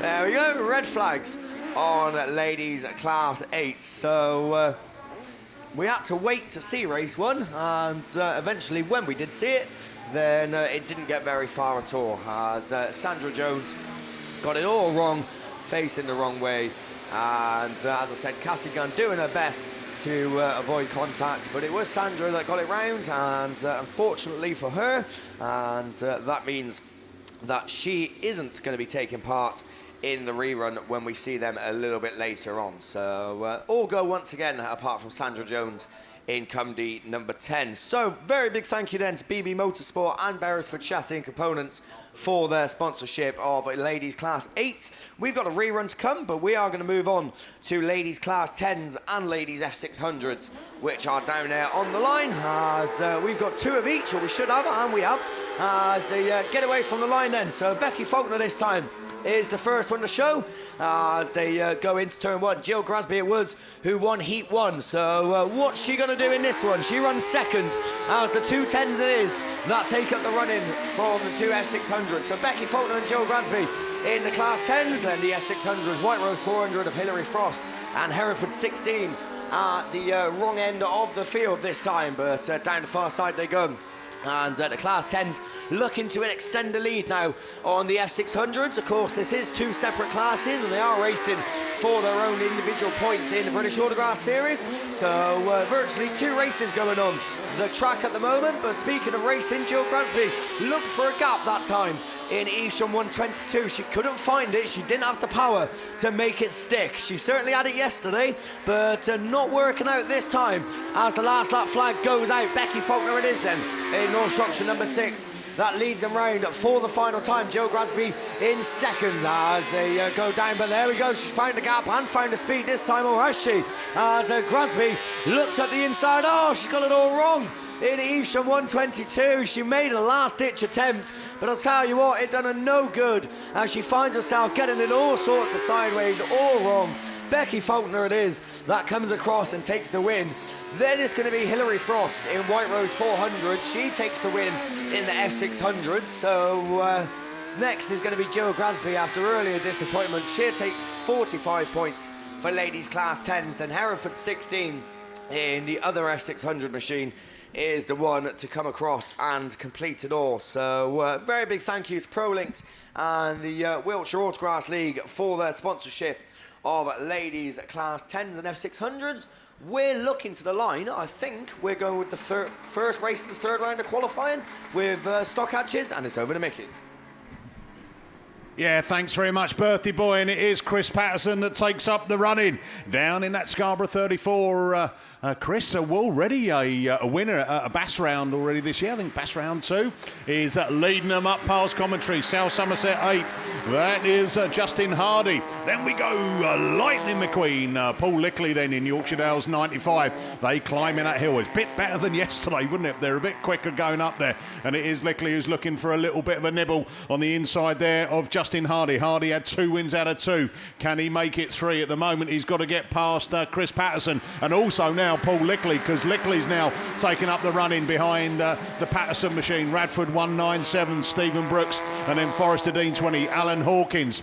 But keep your eyes on these top 3 because that is where it's going to be all about picking up these maximum points as they bring it around for the penultimate time, because it's 1 more lap to go on this way, and he's done it as well. Lightning McQueen living up to his name, and it is Paul Lickley then takes them up the hill for the final time in that lead position. He's got 100 points himself, a win and a second coming into this 3rd round of qualifying, and that will make 2 wins and a second, and booked his place in the final. And here it is, checker flag at the ready. Yorkshire Dales 95, Paul Lickley takes the win. Oh, I tell you what, that's close for second. Maybe Scarborough 64, Chris Patterson from South Somerset 8, Justin Hardy. Radford 197, Steve Brooks. And Forrester Dean 20, Alan Hawkins. So Wiltshire Autograss League are our weekend sponsors, and SGS Gases are series sponsors. So thank you for all of our sponsors this weekend and all throughout the series. Race 2 then brings out James Holmes, North Shropshire 931.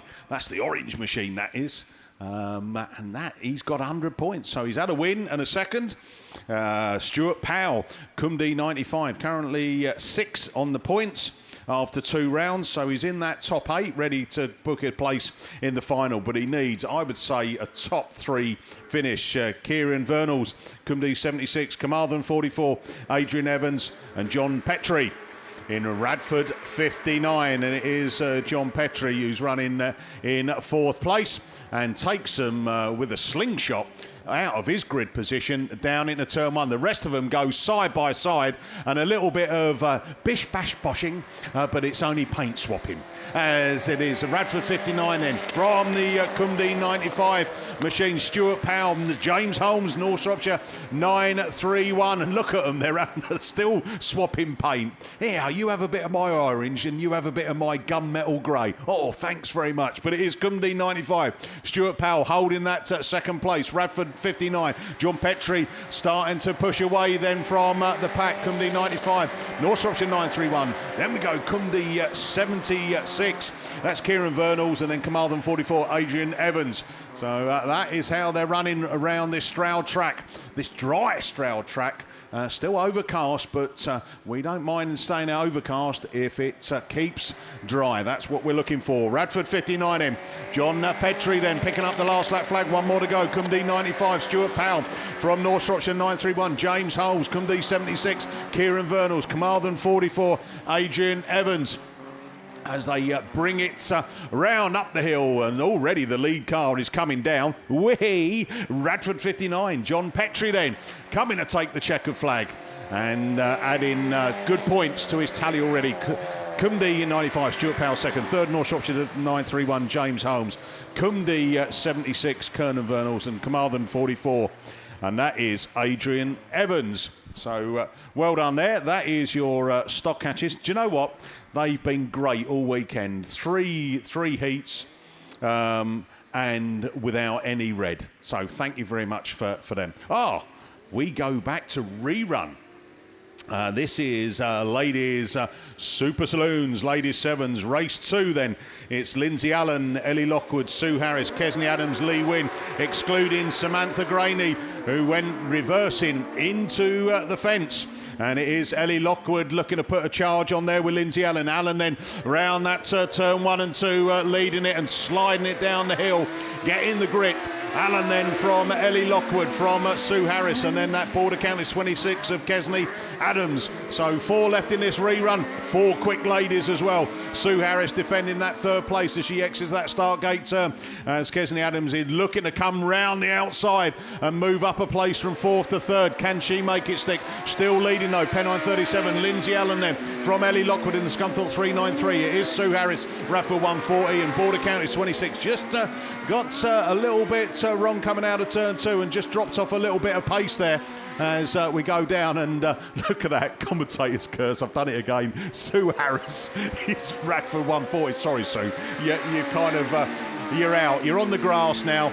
And oh dear me, I do sympathise. But it's Pennine 37 then, who has gone through the last lap flag. She's super fast down the hill into turn 1 and going to come round and pick up the checkered flag. Lindsay Allen then, Pennine 37, adding a win to 3rd. And then we go Scunthorpe 393. That's Ellie Lockwood who picks up that 2nd place. 3rd, border count is 26 of Kesney Adams.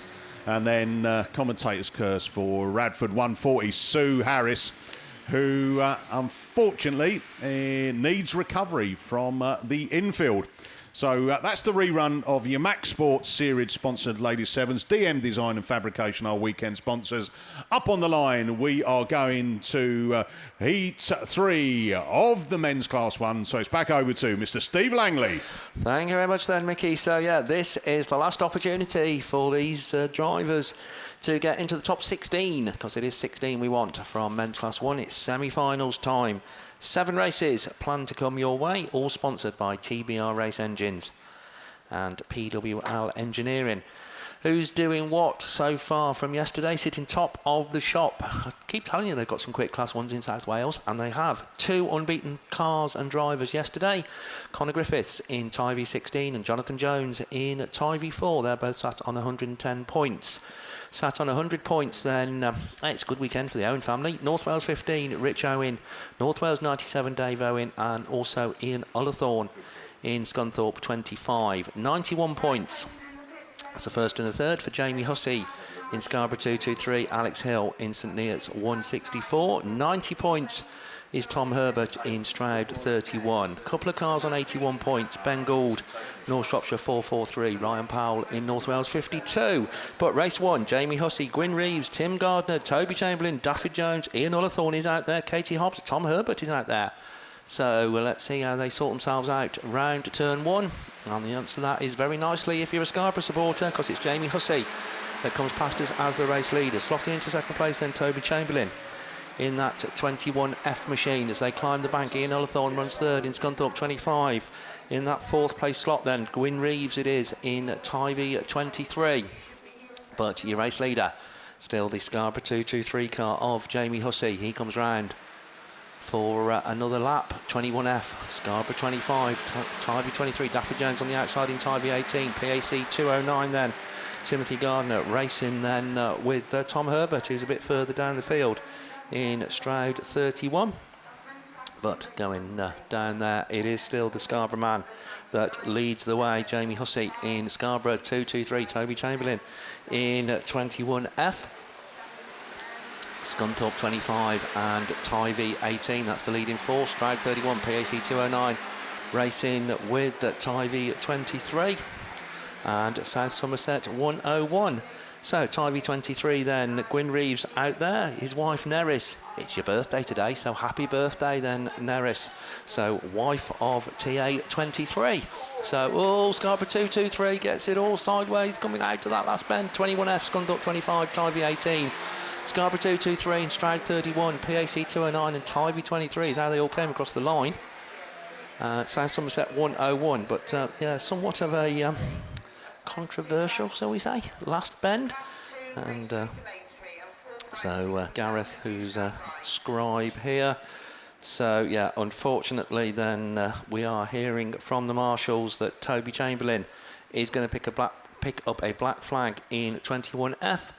And we will be going back a lap on that one. So Jamie Hussey will take the race win, probably quite rightly when all's said and done. So Toby Chamberlain unfortunately going to be excluded, but we will take a result. Scarborough 223 will take the win. Right, we don't want anything like that at the end of race 2, you drivers. Ryan Morehouse in North Shropshire 172. Greg Jenkins in Cum D70. Dylan Tyrrell in North Wales 6, Mark Stevenson in North Wales 164, Mark Stone in Victor Kent 931, Chandon Watkins in Swansea 10 and Mark Robbins in Swansea 16. Those are the cars that are out there, and it's the North Wales 6 car of Dylan Tyrrell that comes right round the outside. Tactics that seem to pay off round that first bend at the moment. C70 Greg Jenkins having the better run, but racing on his inside Mark Stevenson in North Wales 164 as they climb the bank. The Swansea 16 car then also looking to try and come through the field. That's Mark Robbins at the wheel of that one. A little bit of a gap then back to the little North Shropshire Mini, Ryan Morehouse in North Shropshire 172. But North Wales 6 it is, meaning business in this one. He currently sitting joint 19th, so I tell you what, a heat win I reckon will put Dylan Tyrrell into today's semi-final. North Wales 164, Mark Stevenson in that second place slot as they go up that bank once again, just getting a little bit more spread out now. Swansea 16 and Cum D70 still running third and fourth. A little bit of a gap then back to Mark Stone in Victor Kent 931. But last lap flag then goes out. North Wales 6 it is. North Wales 164, Swansea 16, Greg Jenkins in Cum D70, IK 931, North Shropshire 172 and Chandon Watkins just at the back of the pack at the moment in Swansea 10. So all the cars though successfully on to their final circuit in this race 2. Final round of qualifying of the men's class 1s. And coming round then, it is going to be Dylan Tyrrell that's doing what he's got to do. He takes the win in North Wales 6, North Wales 164 in second. Swansea 16 comes home in third, Mark Robbins. Cum D70 then the Invicta Kent 931 car of Mark Stone. Swansea 10. North Shropshire 172, looks like he's going to be the last of our finishers. Ryan Morehouse at the wheel of that one. Race 3 on the line, one of our unbeaten cars from yesterday, Jonathan Jones in Tivy 4, Charlie Williams in Cambridge 42, Chris Dyer in Evesham 28, James Slater, PAC 35, Dan Jones in IK 430, Charlie Mustoe in Breeden Hill 23 and Connor Urquhart in Tivy 211. So that's the lineup we're expecting. So we will just look round and hopefully all the cones and everything sorted out. They're just doing a little bit on this banked area this end, but once they're happy with that, then they're going to be let loose on to the raceway. Don't forget, just a reminder of race order, because we have had to juggle it around a little bit. After these men's class 1s, then it'll be class 2 for your third and final round of qualifying, then the junior specials, then classes 3, 5, 7, then class 8. And what we do know also is, I think after these class 1s, we are going to be having our outstanding men's class 8 rerun. But race order then, 1, 2, junior specials, 3, 5, 7, 8. So here we go then, away from the line, and it is Jonathan Jones. Can he make it? 3 wins out of 3, which will certainly book him a place in the semi-final, and a nice feeling to go in unbeaten, I'm sure, as Tivy 4 then goes into that bottom bend, trying to look to come through. On the inside is the Evesham 28 machine, on the outside Charlie Williams in Cambridge 42. 3 in the row then, IK 430, the PAC 35 car of James Slater and Connor Urquhart in TA 211. But down that far side, Tivy 4 then, Jonathan Jones just pulling away. He's having a good weekend, isn't he? Without a doubt, and you can see why as he comes back round, because Charlie Williams is certainly no slouch in Cambridge 42. Running in 3rd place then, Chris Dyer in Evesham at 28. Connor Urquhart shows in 4th in Tivy 211. He shows in 4th on the track, but unfortunately we have just heard TA 211 does pick up a green flag, so he will go back to finishing positions from where he crosses that line, so his 4th will convert to a 6th.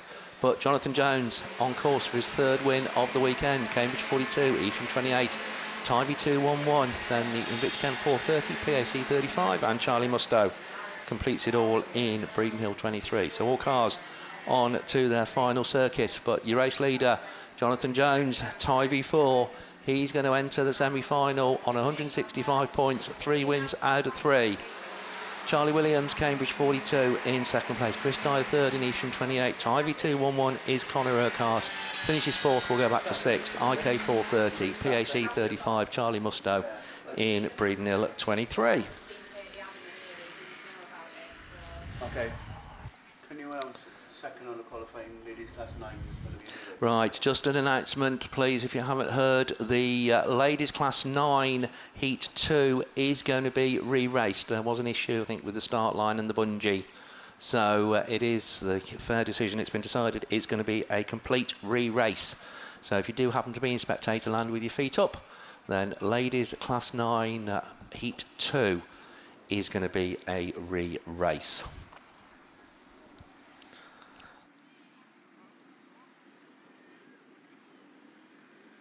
Right, another call then, please, for Jenny Houlihan from Ireland. If you can come round to race control, Jenny, because we're both going to be in trouble if I take this paperwork home. And I'll be in a lot more trouble than you, I know, but oh dear, you wouldn't want me to incur Sally's wrath, would you? And take it, yeah, Gareth's laughing because he knows I would. So yeah, please come and pick your paperwork up. Thank you very much, good on you. Right, race 4, Ashley Hutchins in PhD 12, Charlton Price in Severn Valley 10, Kieran Griffiths in Severn Valley 31, Colin Hadley in Severn Valley 147, Jake Hemsley in Victor Kent 611, Rhys Edwards in North Wales 44, and James Davis in Stroud 62. Those are the cars that are out there. So 3 Severn Valley, taking on the rest, isn't it, basically? And it's one of those Severn Valley that leads the way as Kieran Griffiths comes past us in Severn Valley 31, climbs that bank.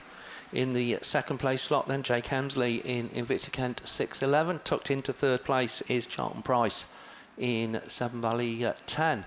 But your race leader, just pulling away a little bit now at the minute, Kieran Griffiths it is, in Severn Valley 31, 611, 10, North Wales 44, PhD 12, Ashley Hutchins is the next one through, and then James Davis in Stroud 62, no Colin Hadley in Severn Valley 147, but flying the Severn Valley flag and flying it well as always is Kieran Griffiths in 31 as he comes round once again, another lap successfully completed.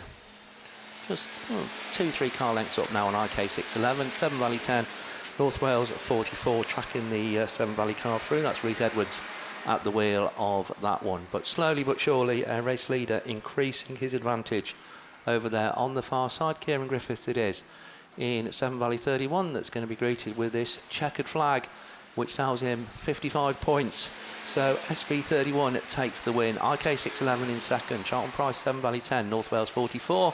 Then comes Ashley Hutchins in PhD 12. And completing all, James Davis in Stroud 62. So 4 down, 3 to go. Race 5 on the line. Alex Hill in St Neots 164. Lee Deegan in Cambridge 48. Ryan Powell, North Wales 52. Michael Aikin, North Shropshire 192. Connor Griffiths in TA 16. Ollie Wrigglesworth in Scarborough 221. And Rhys Phillips in Tivy 98. So unbeaten, or one of our unbeaten men, Connor Griffiths in Tivy 16 out in this one. He will have seen Jonathan Jones make it 3 wins out of 3. And certainly Connor will want to do likewise in the Tivy 16 machine. Alex Hill, St Neots 164, also looking very well placed for a place in the semi-final at the moment. Some of the others with a bit to do, but Lee Deegan sits in joint 16th in Cambridge 48, so a good run, and absolutely he'll finish up in the top 16. But it is Alex Hill in St Neots 164 that is the first one to show. On the inside is the Tivy 16 car, we can see, trying to come up through the field. Lee Deegan on the outside. St Neots 164, your race leader. Lee Deegan, Tivy 16, having to battle to keep it in a straight line, but keeping it a straight line he does. North Shropshire 192, Michael Aikin looking to track him up the bank. Ryan Powell on the outside in North Wales 52. The Scarborough man completes that leading group.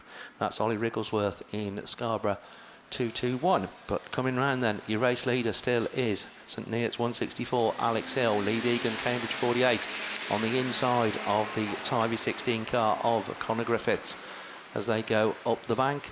North Wales 52 still right in there, Michael Aikin as well, and Scarborough 221. Just a little bit of a gap then back to Rhys Phillips in Tivy 98. But Lee Deegan looks to battle back through on the inside of Tivy 16. Cracking battle going on for second as the last lap flag goes out. St Neots 164 will be very conscious of all that happening behind him, I'm sure, as CA 48 and the Tivy 16 car go wide, climbing the bank. I think they were very preoccupied with battling each other. Cambridge 48 losing out on that battle. So that changes things for the minor positions. Doesn't change St Neots 164 though. Alex Hill takes the win. North Shropshire 192 in second, 52 up into third. Tivy 16 then finishes across the line in fourth place. So it'll be good enough for a place in the final for Connor Griffiths as the rest of it, and Lee Deegan puncture on board. I think that could have been a lot of the cause of the problem over there for Cambridge 48. So I think unfortunately that could be his semi-final chances gone. There we go. Right. They've certainly gone, because we've just heard that Cambridge 48 unfortunately does pick up a black flag. Lee Deegan, so he will be excluded from the results of that, which will go back a lap. So Lee Deegan, Cambridge 48, unfortunately, all went a bit wrong in run 3. Right, race 6 then, the penultimate race in this final round of qualifying for the TBR Race Engine and PWL Engineering sponsored Class 1s. Zach Bowers, North Shropshire 159, Harry Parker, Ludlow 85, Dave Owen, North Wales 97, Rich Owen in North Wales 15, so they're sitting joint third. They're both out there. We'll see how they get on. Kieran McKenzie in Cambridge 403, Jack Thomas and Tom Powell in Evesham 82. So it is an 0-1-2 at the moment, and that'll do them very nicely, and we'll certainly see them both into the top 16 as North Wales 15 leads the way down that far side. Dave Owen in North Wales 97 in that second place slot, will be challenged around the outside by Zach Bowers in North Shropshire 159. The Evesham 82 machine of Tom Powell is the next one through. Hereford 24, Jack Thomas at the wheel of that one. But your race leader just pulling away a little bit now in North Wales 15, Rich Owen. Dave Owen riding shotgun for him with some style in second place as they come back round towards us. Zach Bowers still in third, but under challenge from the Evesham man, Evesham 82. For Cambridge 403, then Hereford 24, and problems there for, I think that's Harry Parker. Ludlow 85 just comes to a halt right on the finish line. But no problems at the minute for North Wales 15 as Rich Owen comes out of that bottom bend for the penultimate time. One circuit to go. Dave Owen still runs second in 97. Evesham 82 now up into third. Tom Powell races ahead of Zach Bowers. Cambridge 403. Kieran McKenzie there as well. And Hereford 24. Jack Thomas, the last of the runners.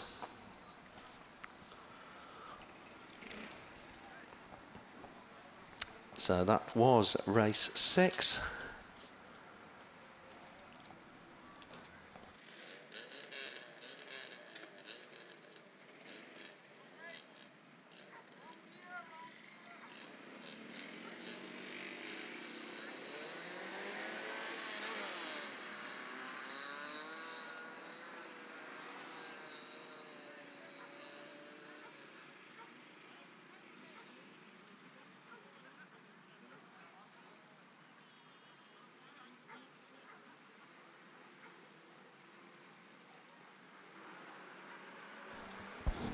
So looking to the line then, race 7 it is. The final race in this final round of qualifying for the Class 1s. If you haven't got points after this one, you ain't going to get them. Jack Firth in Spalding 86, I think it is, one of the first ones show. Jordan Robinson in Spalding 26, also in there as well. Running in third place just on the outside is Andrew Owen in North Wales 397. He's not had the best of weekends as far as the Owen family is concerned, but there we go, 2 out of 3 is not bad. Spalding 86, Spalding 26, that's the 1 and the 2. 397 being challenged then up through on the inside by Ben Gould in North Shropshire 443. He's well on course for a place in the top 16. Cumdee 1 then is the next one through. Craig Bagley at the wheel of that one. Breednill 87 and Stroud 66. But climbing the bank once again, it is Jack Firth in Spalding 86. That's the race leader. Jordan Robinson still runs in second place in Spalding 26. Getting a bit closer to them now is Ben Gould in North Shropshire 443. A little bit of a gap then back to the Cumdee 1 car racing, now ahead of North Wales 396. Breednill 87 and Damien Goodman in Stroud 66. So already they're on to their final circuit. So it is going to be checkered flag. It's the battle of the Spaldings at the moment. Ben Gould right in there as well. So this one's going to be close. And coming round, it's going to be Robinson, I think, that's going to pinch it in 26. Jack Firth in Spalding 86. Ben Gould third in North Shropshire 443. North Wales 397 then finishes just ahead of Craig Bagley in C1. Breednill 87 is Jordan Taylor. Damien Goodman in Stroud 66. So that completes qualifying for the men's Class 1s. So lots of frantic points adding up to get 16 cars ready through for the semi-final, but it's single-seaters there on the line, so it must be a rerun, must be Liam. Yeah, that pretty much sums me up, doesn't it, Steve? So thank you very much. We have got a rerun of men's Class 8s down there on the line. Only the one outstanding rerun for the men's to come your way. This is a rerun of race 8, which is sat down there, poised, ready and waiting to do battle. So we've got marshals out on track doing a little bit of work with the cones and the tyres, because the Class 1s decided to scatter them as far as they could. So it gives us a chance to go through who's out in this one. So race 8 then should bring out Matt Bishop in Yayton Sodbury 73, Tom Chadwick in North Shropshire 151, Stu Whitehouse in Trent number 5, Scott Shell in Invicta Kent 95, Owen Lloydor in Invicta Kent 28, and Adam Jones in Border County 69. Jonesy had the best of the brakes last time, I think, and Jonesy gets the best of the brakes again as they get away from the line. That outside grid certainly the one with the most traction and grip as they go into turn 1. Whitehouse runs with him in Trent number 5. Whitehouse slows it down, looks at the inside, but Jonesy it is that heads the way. Chadwick slots into third as Bishop it is that runs fourth in the Yayton Sodbury machine, but coming under challenge from Scott Shell in the Invicta Kent 95, and Owen Lloydall, his clubmate, runs just behind in the Invicta Kent machine, but at the front Adam Jones it is extending his lead as he comes past, going out wide, but certainly got the speed to keep that car at the front of the pack as Chadwick shoots at the inside of Whitehouse but doesn't quite make it work.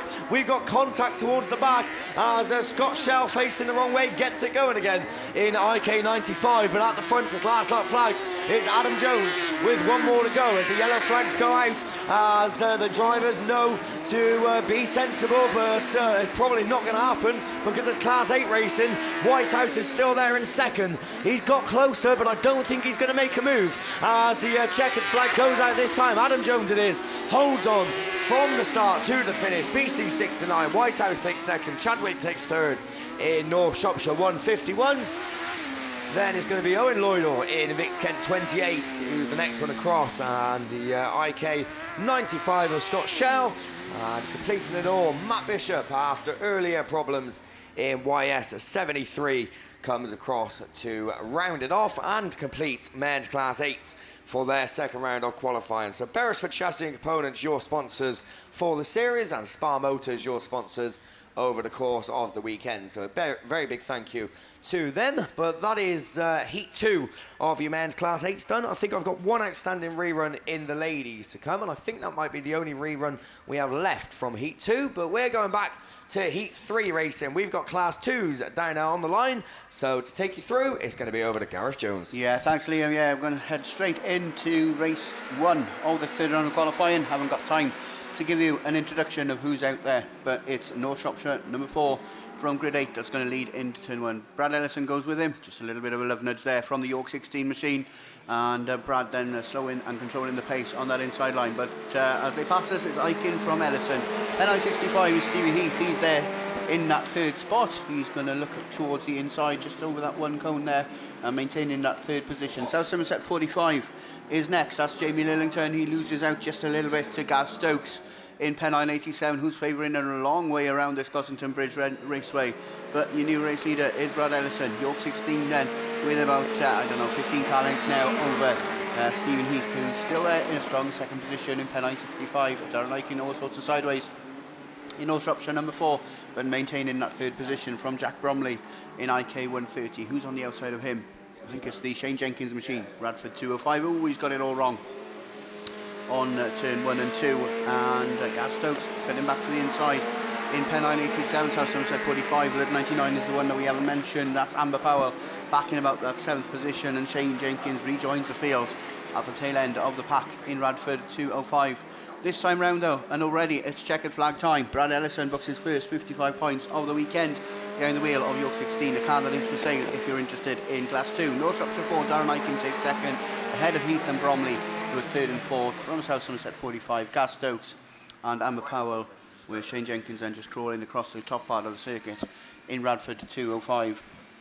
And he will conclude race 1 of this third round of qualifying of the Fleet Care Services and Wiltshire Autograss League sponsored men's Class 2s.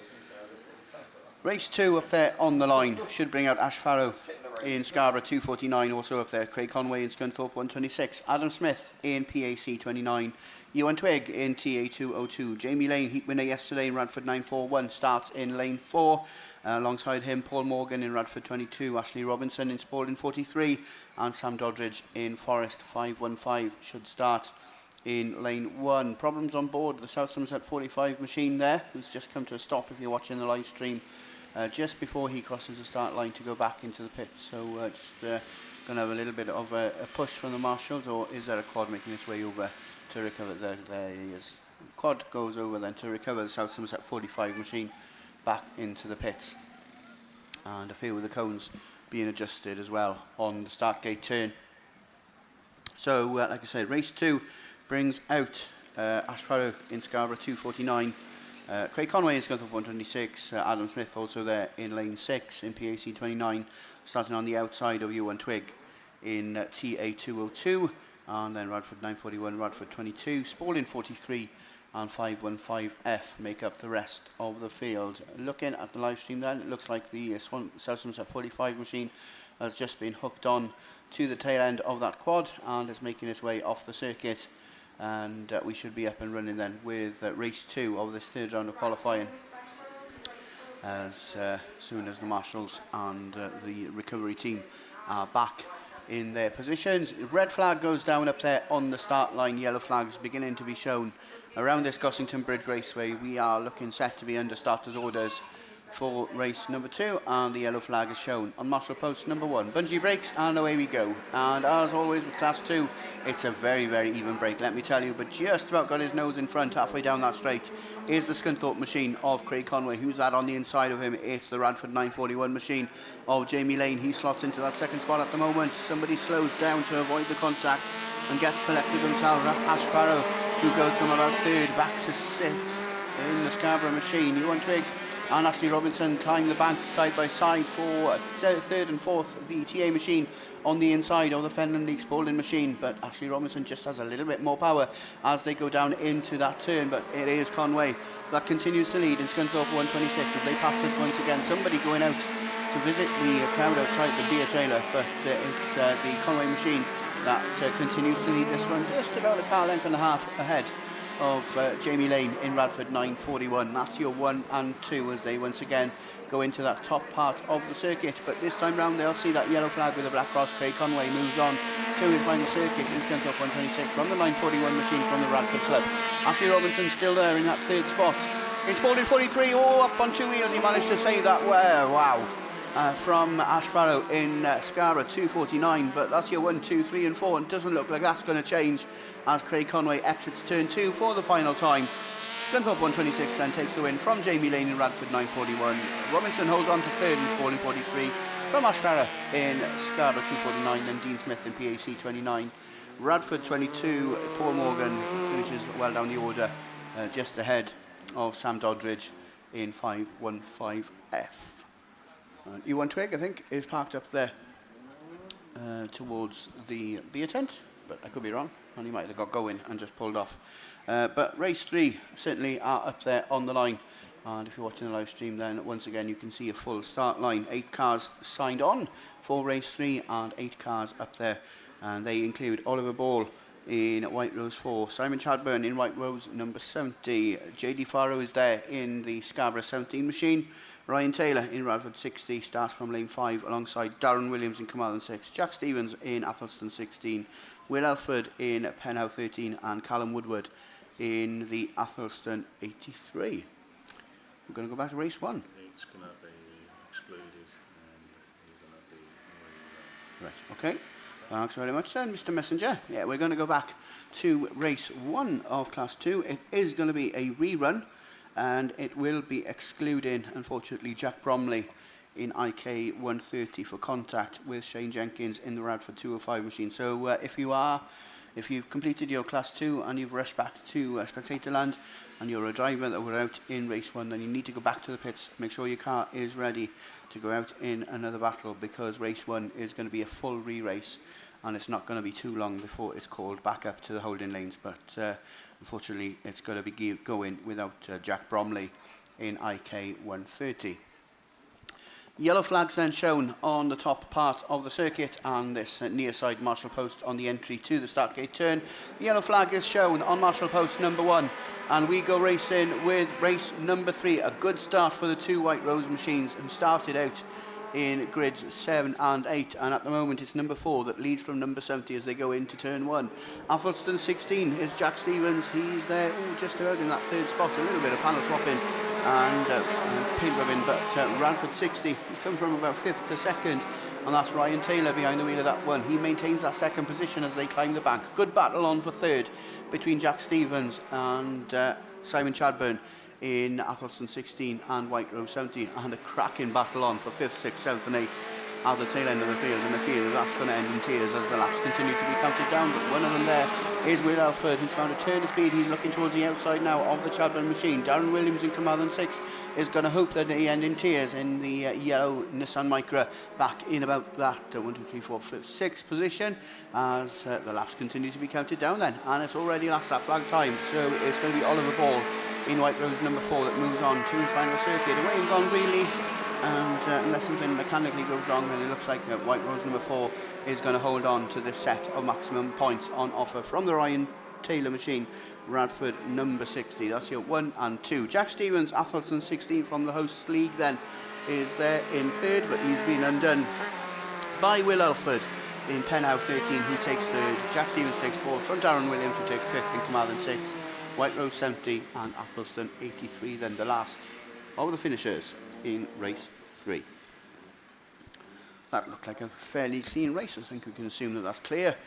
Race 4 then, up there on the line, brings out Brad Thomas in IK 55, Nicky Newton in Swansea 69, Ashley Lillington in South Somerset 38, he starts in lane 6, next to Tony Hawkins or Tim Harbour in Severn Valley 25. Ryan Smith in PHD 9 starts in lane number 4.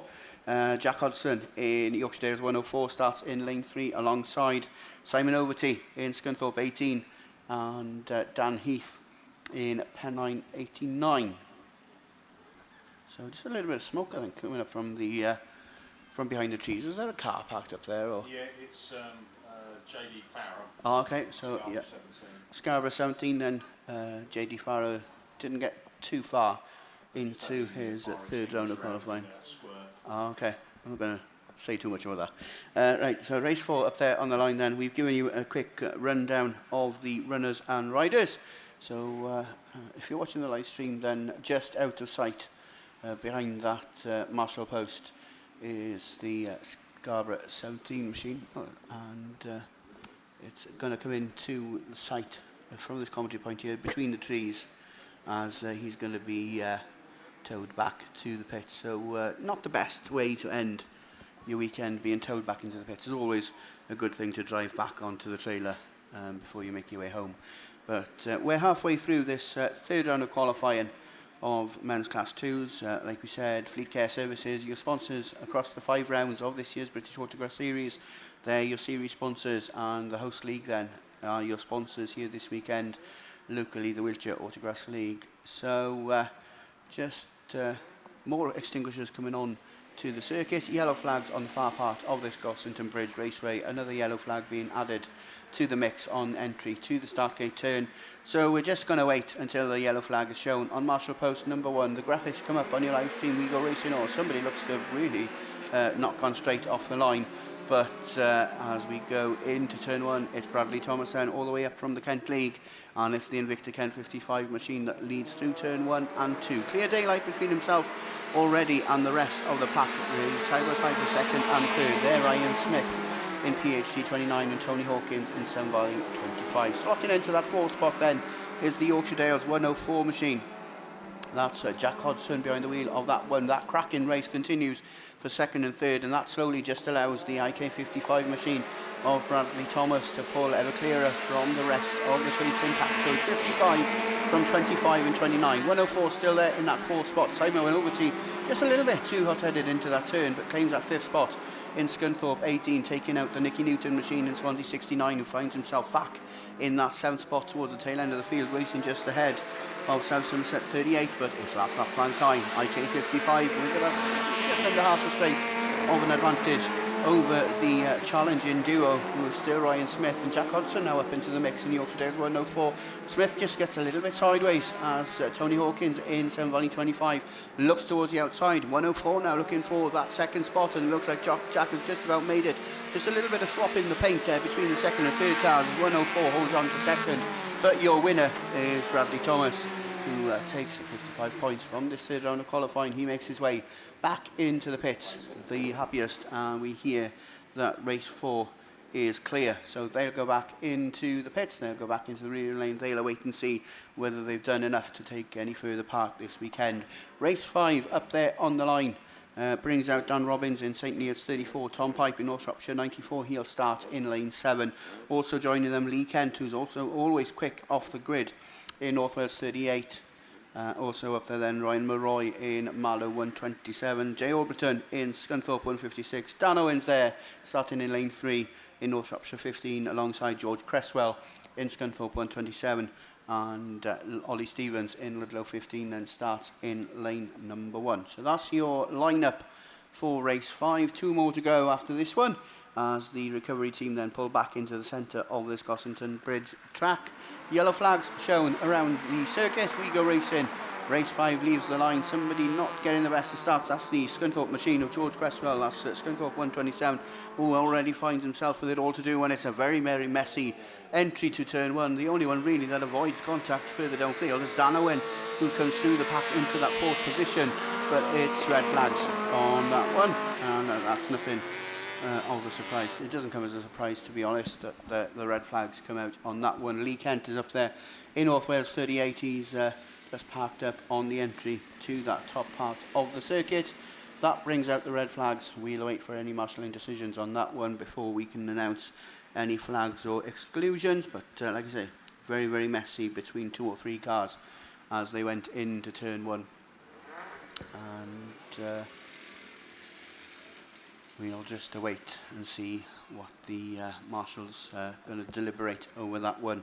Race 6 then is your next scheduled race of this third and final round of qualifying of the men's Class 2s, and up there on the line we should have from lane 1 Nigel Bishop in Radford, number 80. James Eskley goes with him in North Wales 101. He starts in lane 2. Outside him will be Kyle Ucart in TA 212, who starts in lane 3. Ash Rigglesworth, Scarborough Treble 2, then starts in lane 4 alongside Ricky Julian in Marlow 2, who starts in lane 5.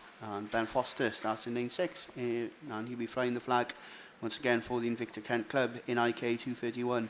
And Dieter Demel then in Athelston 99 starts out in lane 8. So that's your lineup for race number 6. Telehandler goes out, and I think it's going to go out to North Wales 38 up there on the top part of the circuit. And for a Class 2 to need to be carried off the circuit, unless they carry a hell of a lot of spares, then that's probably going to be terminal, unless the damage is just too much to repair. And also glad to see the red flags after being left on the line, but not sure he'd want to be towed back into the pits behind a quad, is the Scunthorpe 127 machine of 127 is George Cresswell. So he's being towed back into the pits then, and North Wales 38 carried back on the front end of that telehandler. So 2 cars stricken in race 5, so we might get a little bit of a depleted field in the rerun of race 5 a little bit later on. But race 6 certainly up there on the line. So just the 14 drivers from Class 2 left to take part in their scheduled races this weekend. They'll then wait for the reruns to come a little bit later on, and the points will be tallied up after the completion of the third round of qualifying, and we'll see then who will play the part in the finals a little bit later on. So race 6 is your next scheduled race, and it looks from this vantage point that the North Wales 38 machine is going to be taken all the way back into the pits. So I don't think we mentioned it so far today, that this, of course, the 4th round, the penultimate round of the British Autograss Series, and we're going to be moving to the Monkland venue of Border Counties Motor Racing Club for the final round of this year's series, and that's going to be on the 17th and 18th of September. But before then, we've got a cracking weekend lined up next weekend at the Border Counties Motor Racing Club. Obviously, they race at the familiar Monkland venue. I think they've been there for, well, a hell of a long time, as far as I can remember anyway. Different fields belonging to the same farmer, but the new venue certainly, I think, on a rotation of 3 or 4 years, certainly among the best tracks, and there's a lot of people that love the new Monkland Raceway. And seeing as we're mentioning the Border Counties Festival next weekend, we better give a mention to the Fastest Man on Grass as well, just in case you're up north and that's where you're headed next weekend. So they're the 2 big meetings. If anybody else is running next weekend and they want a little bit of a plug, just come over to commentary and we'll try and squeeze them in over the course of the rest of the day. And then obviously it's the big one then for the ladies and juniors the following week, as we head to the Lugview Raceway, the home of Hereford Autograss Club, and they proud to host this year's Ladies and Juniors Nationals in just 2 weeks' time. So I think we've still got passes for various leagues over with Karen at Maxport, but Steve Langley hops in and he has got some news hot off the press.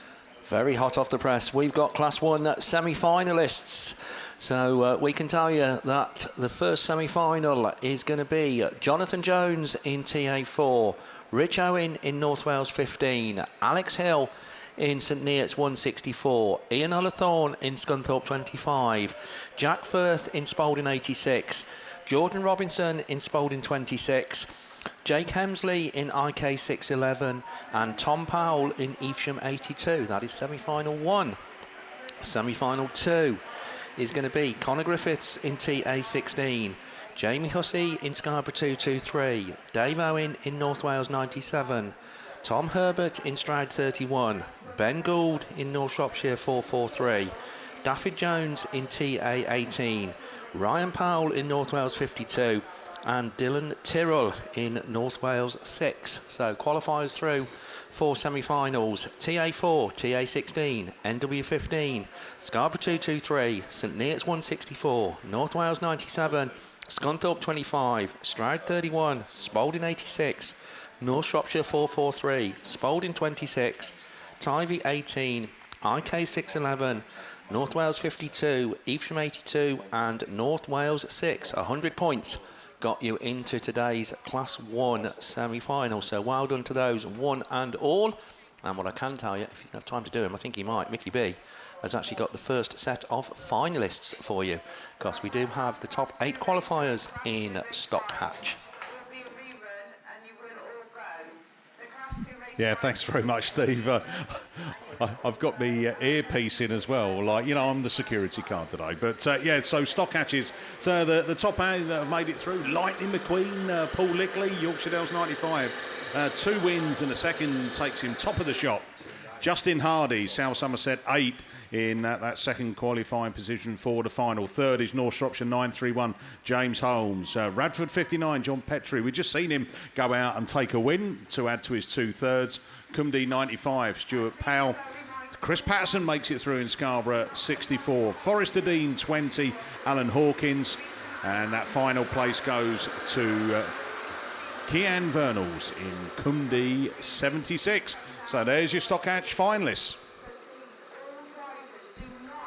So looking back up on the line, I'm looking over at Gareth and saying, Gareth, have you got a rerun to come or anything like that? Or are we still with the ones? Oh, it is 2s. It's over to the voice of an angel. Voice of an angel, body of a monster, I tell you. Yeah, we're going to go back to the Class 2s. 2 more races scheduled to come, race 6 and race 7 in this third round of qualifying. Just a little bit of news from race 5. After a long deliberation between the mastering team and the camera room, they all will go again, as nobody can agree at who was to blame for the stoppage from race 5. So that's going to be a full re-race and they all will go again. We've given you a rundown of the runners and riders coming out to play in race 6, but there's been a hell of a long time since then, so we'll go back. And Dieter Demel in Athelston 99 is up there. He starts in lane 8 alongside Ben Foster in IK 231. Ricky Julian in Mallow number 2 starts in lane 5. I'm sure it didn't sound the best it's been when Jen was racing it, Pam Hogan was racing it earlier on. And she just sounded like she had gremlins under the bonnet of the MA2 machine. So I'm sure that the Southern Ireland contingent have been working to make sure that it's going to be right for Ricky to play a part in this third round of qualifying. He starts in lane 5 alongside Ash Wrigglesworth, Kyle Luke, James Espley and Nigel Bishop. Away from the line they go. 1 and 2 then are left behind. They are Nigel Bishop and James Espley. The rest of the field get going, and it is the Mallow man then. That's going to lead into turn 1. Oh, problems on board for Kyle Luke. He comes to an abrupt halt, rejoins the field back in that 4th spot. So there's nothing between 4th, 5th, 6th and 7th as they pass us for the first time. But your race leader is that man from the Southern Ireland, but it's only momentarily, because through on the inside goes the Invicta Kent machine of Ben Foster, your new race leader then. 8 to 10 car lengths clear of the Scarborough machine of Ash Wrigglesworth. That's your 1 and 2. Ricky Julian back there in 3rd in Mallow number 2, and in 4th it's going to be the Radford 80 machine of Nigel Bishop, who races ahead of James Espley, North Wales 101 and Athelston 99.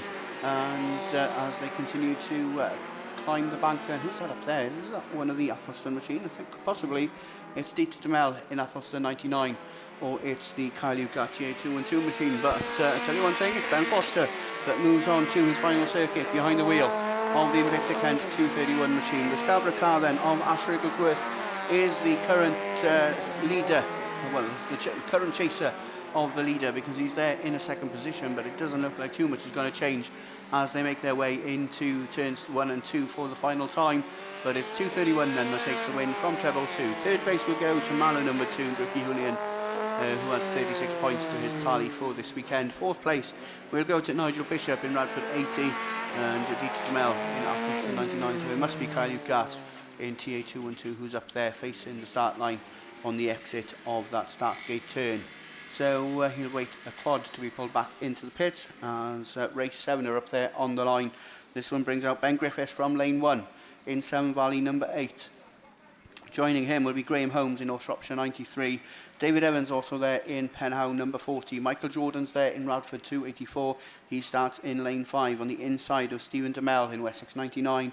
Chris Hall in Scunthorpe 227 starts in lane 7, and the car right out on the outside is Rian Rowland in North Wales 121. So that's your lineup for the last scheduled race of the Class 2s. We have 2 reruns to come a little bit later on, a rerun of race 1 and race 5. So if you were in them, then you better make your way back to the pits and make sure that you're ready to go when they call you back to the holding lanes. So race 7 then, up there on the line.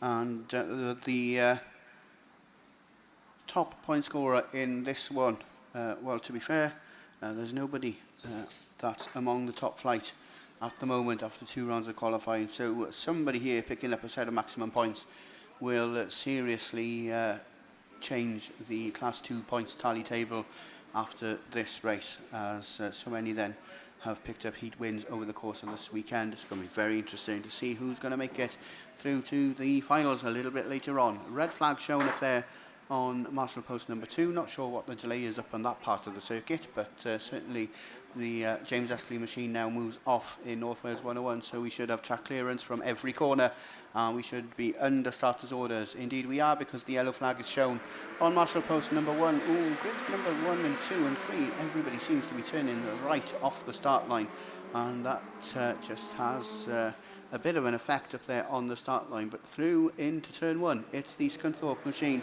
of Chris Hall. He comes through turn 1 and 2, leads towards us then for the first time. North Wales 121, Rian Rowland, she had a good start. He had a good start yesterday, North Wales 121, but found themselves towards the tail end of the field as the race concluded, and is Rihanna a girl or a minor? I don't know.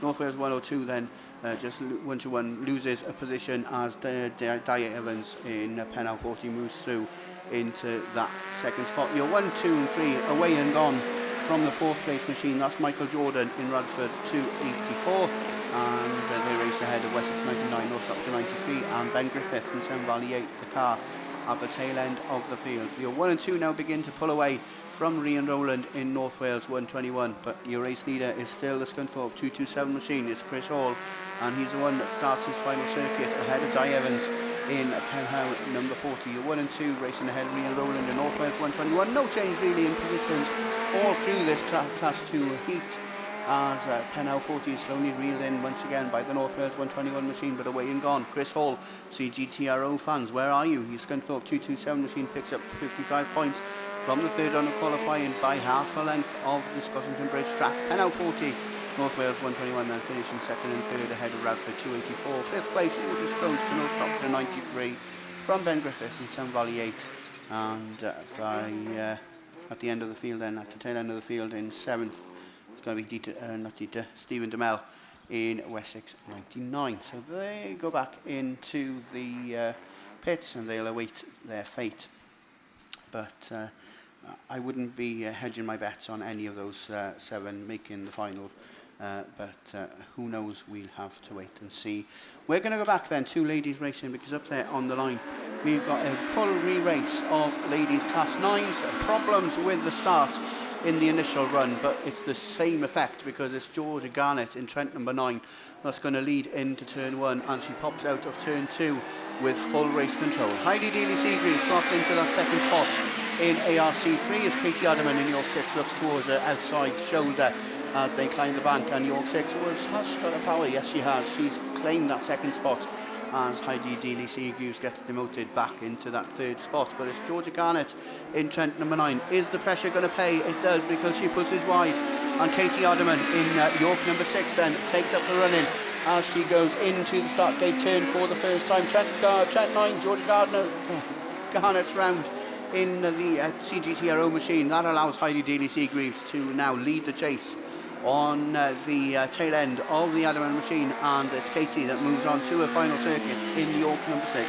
ARC3 then has got 2nd place to herself as Kylie Weatherick and the Pennine number 5 machine battle for 3rd and 4th. That's Chloe Richardson, who's there back and forth at the moment, but she'll put the pedal down and claim that 3rd spot. Oh, there's a little bit of mountain there as they go into that top turn, and a lot of contact between the Pennine 5 machine and IK99, so it'll be interesting to see what happens there. But the red flag's out on that one.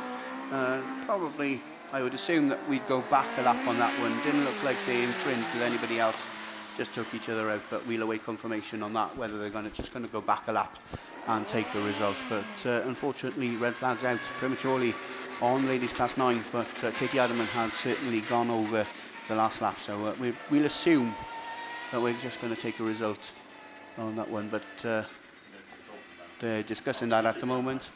But as soon as that is confirmed, then we will let you know. So, ladies class 9 rerun done. More open wheel specials up there on the line, and we can see the PAC2 machine. So Alice is there to take you through the third round of qualifying of ladies class 8. It's over to Mr. Liam Williams. Yeah, cheers, Gareth. Getting a bit ahead of yourself. We're still on heat 2 for the ladies. So, still plenty of work to do, Gareth, trust me, until we can get to heat 3. So, this is the only outstanding rerun I've got. This is a rerun of race 1 for your ladies class 8, so fingers crossed we can get through it this time, and I think that'll round off all the second round of qualifying for obviously the men's and the ladies, because we are obviously on the third round of qualifying for the men's, and I think we're going to be on the third round for the juniors fairly shortly, because I can see a lot of specials lining up in the holding lanes, and they're not mine, so I'd imagine they're junior specials coming out after this. But we are going to go, as I said, race 1, heat 2 of your ladies class 8. Bennett Bale Motorsport, your very kind sponsors. So the ones down there then, Jenny Houlihan in West Waterford 158, or Jennifer, as I should say, or as I've been told to say. So apparently there was a conversation at the Nationals where she said when she's out on track, I've got to call her Jennifer. So that's going to be interesting to see. I'm glad she's the only Jennifer out there, because then it would get confusing. So she's coming out of lane 1 in West Waterford 158. Claire Horner's down there in lane 2 in Melton 62. Kelly Matthews in Cambridge 427. Cassie Gunn in Pennine at number 9. Alice Bevans in PAC number 2. And Jade Russell in Invicta Kent 19. Of course, we are going without Sandra Jones in Cumdy number 10. If you cast your mind back to the first attempt, then Sandra, I think, just got it all out of shape on turn 1. Cassie Gunn had to slam on the brakes, and obviously Sandra picking up a black flag. Cassie is back down there on the line, but it does look like there's someone else missing as well. So I think we might be going without Kelly Matthews, as I can't see her from here, but then again, there is a massive tree directly in my eye line. So we'll have to wait and see as they get away from the line, but we are going to have just a little bit of downtime prior to that, because we have got the recovery vehicle over there on the track. My phone's pinging off as Norman Sheehy messages me. Thank you. Absolutely no worries, Norma. So unfortunately not here with us this weekend, but I do believe she's making the trip down to the ladies and juniors nationals, of course, which is in 2 weeks time, I think now. So we've obviously had the men's 2 weeks ago, I believe, and then 2 weeks time from now, then we will see the ladies and the juniors battling it out, of course, at the Hereford track. I'm sure many of you from this part of the country will be familiar with that track. Some of you obviously may not be, but I'm sure you've been there in preparation for the ladies and juniors nationals, of course. Their biggest meeting of the year for them, and I'll tell you what, we're going to be seeing some fantastic racing down there at the weekend, and I do believe the two men in commentary next to me are there that weekend.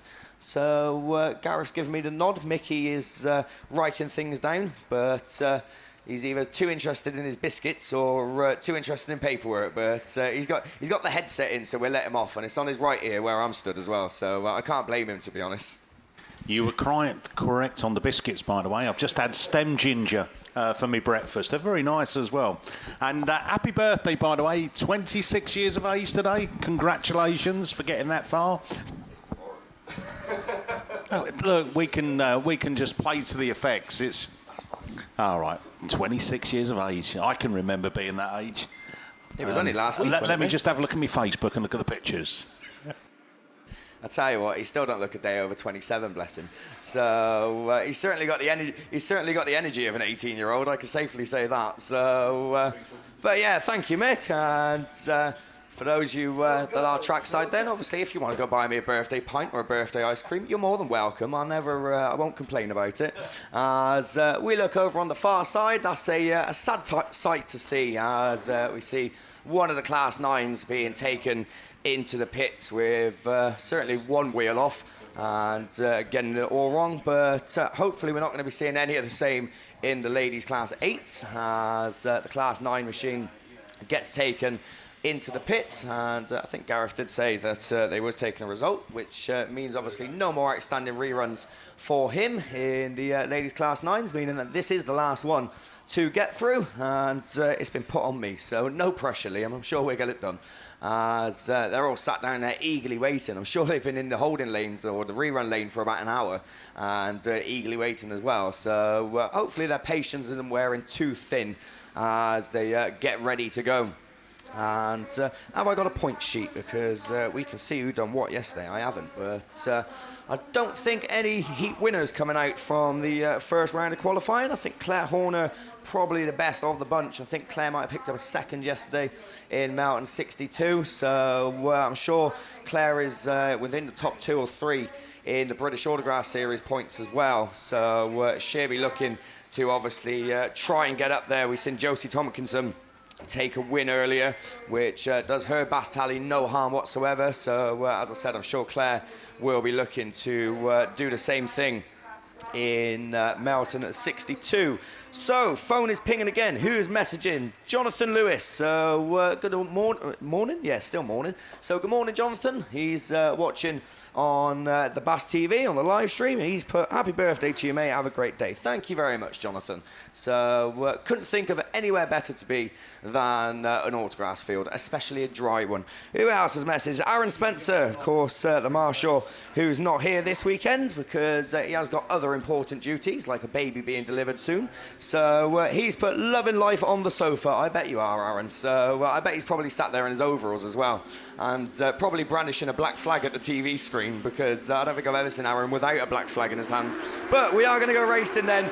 Back to the serious stuff as we get away from the line with ladies Class 8s. And I'll tell you what, Jennifer very quick out of the gate in West Waterford 158, but someone's going right up the inside. Cassie Gunn in Pennine number 9. Is she going to make it work? I tell you what, she is.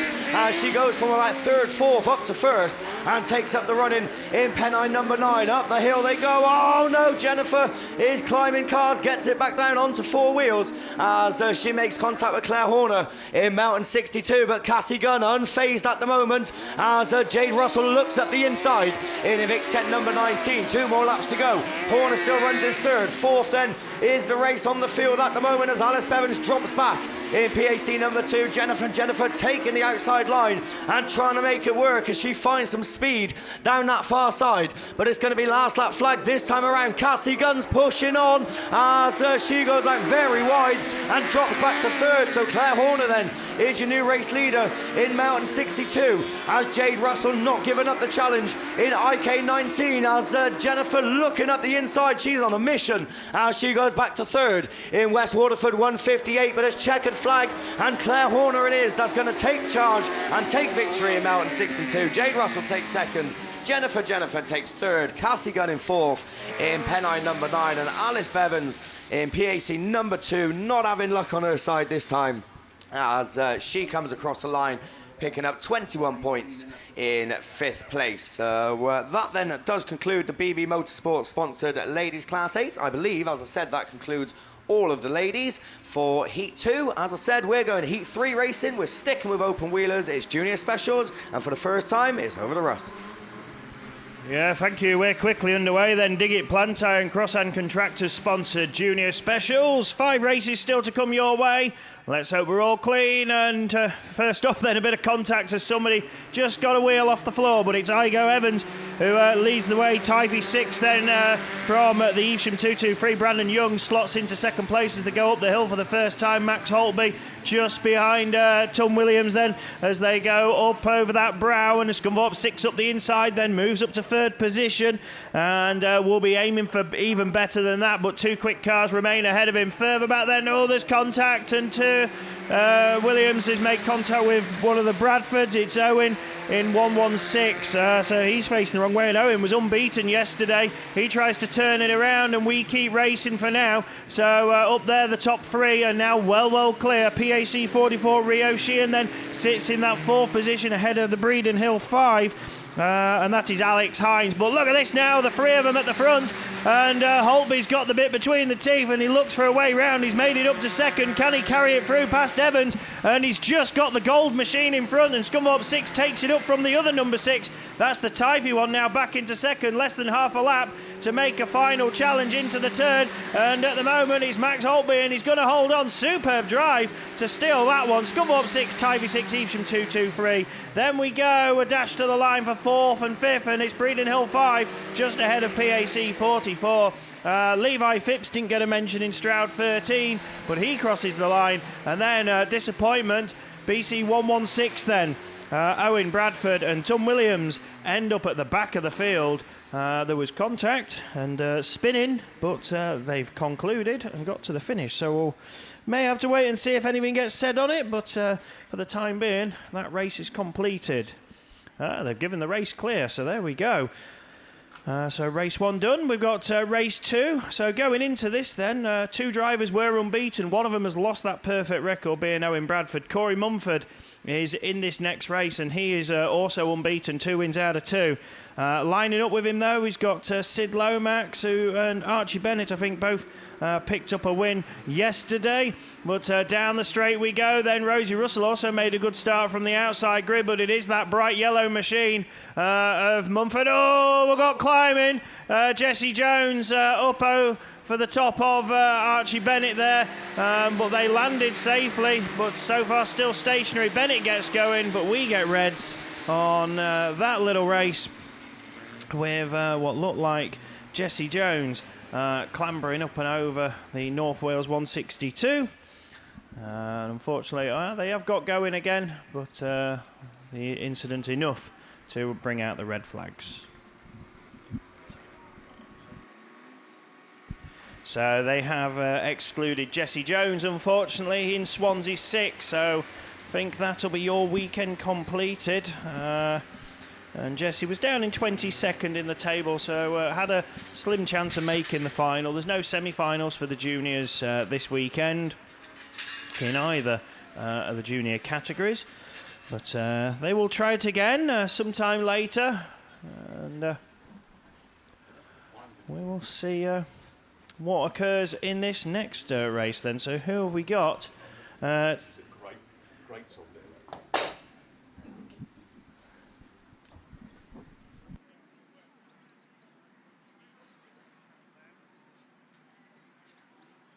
So, right, let's look to race 3 then. This is a good lineup here. Tia Reese, Harry Russell, Liam Grasby, Archie Carter, Sean Bradford, as I was corrected very kindly yesterday, Tilly Clark and Lewis Middleton. So top lineup here of junior specials. Engines buzz, yellow flags are waving, and bunches up and away we go. And who's it going to be then? Archie Carter desperately needs the points. Harry Russell still on his recovery as well. Harry then joint 11th going into this one, and he leads just ahead of Archie Carter. Archie a 7th and a 2nd, so he needs to win this one. He's down in 21st. I think it's going to be a slim chance getting into the final. Just a little nudge on the back of Invicta Ken 65, but at the moment it's Russell which hangs on. Oh, there's contact further back. There's cars climbing up each other. The Grasby machine is slowing. Evesham 121 then, and that's Liam Grasby, who looks to be a retirement there. That little contact enough to make a problem with the car. Tilly Clark then slots into 3rd in Radford 210 ahead of Tia Reese in PAC 21. Then we go to the another one of the Bradfords. It's Sean, isn't it, in BC 117, and Sean is currently 9th in the table, so he needs to do better than this if he's going to get through. And Lewis Middleton right at the back. That shows the competitiveness in White Rose 37, although again not the strongest of weekends. He's had a 4th and a 3rd, but that only equates to 17th, and he's at the back this time. He's not going to get through, but I think definitely going to get through and steal a place into the final after a great recovery from a disappointing 5th. And then 2 wins sees Harry Russell surely go through. I think Archie Carter, though, is going to be a spectator for the final with that 2nd. It could change for 3rd. It's close. Tilly Clark just hangs on from Sean Bradford, Tia Reese, Lewis Middleton, just like that. And then Tilly Clark pulls it up in Radford 210. So not sure what the problem is there. But a good little finish then from the junior specials after contact early on. Sadly lost Evesham 121 of Liam Grasby.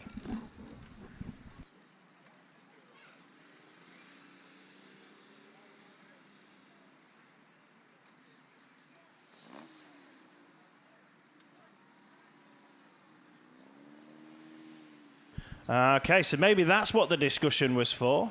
Tilly Clark, unfortunately, picks up a green flag, I think, for contact, because none of the marker cones or tyres looked out of place. So, unfortunately, Tilly picks up a flag there. So that's going to demote her and move a couple of others up, which could change things as we try and work out our finalists for the junior specials. Right, race 4 then of Dig It Plantire and Cross Hands Contractors sponsored junior specials. Alfie Ross, Kian Lewis, Lily Rose Pratt, Denver Whitehouse, Will Bradford, Ellie Brown, Neil Tivey are the drivers. Alfie Ross currently sits joint 7th, so he's on the cusp of getting through. Had a great first heat where spun a couple of times and still managed to win it in those very tricky conditions. He makes a good start from the outside grid, which seems to be working, although then as they drag down the straight over the brow, the inside grid lines start to come into play, and that's helped BC 115 of Will Bradford get through. Ross slots into second place then, and these young drivers really know how to put on a good show with their racing. It is impressive when you think that some of these are at the age of 10 and they race these cars in the way that they do, and competitive as well. Over the brow once more, it's Bradford from Ross, and then we go to the border counties 39 of Kieran Lewis, so it's BC 1 and 3 with Sturton slotted in between. Lily Rose Pratt keeping him in sight in York 76. Good showing here from that young lady, although she's just made a mistake, and Neil Tivey cashes in and moves through in West Waterford 142. Neil just not showed his strongest form. He's joint 17th. We know he's better because he took a win at round 2 in the final, but here down in 4th place. But that just shows the competitive nature. 1 lap to go for this junior special train, and is there going to be any changes? Tivey's up the inside of Lewis. Ross had a look for the lead, but his door was closed, and over the brow once more into the final turn. Will it be safely done? Ross looks to the outside, and that could cost him here, or does it? It's a dash to the line. It's going to be close. Oh, and I think Ross might have just snatched it from Bradford. Tivey, Lewis, Rose Pratt, Denver Whitehouse watching it all from a close distance, and unfortunately not mentioned at all through that Carmarthen 49 of Ellie Brown. But brilliant race from the junior specials and from me, but I'm after the finish line. It looked like the Sturton car, but it's not down to me who actually gives that decision. So well done, juniors.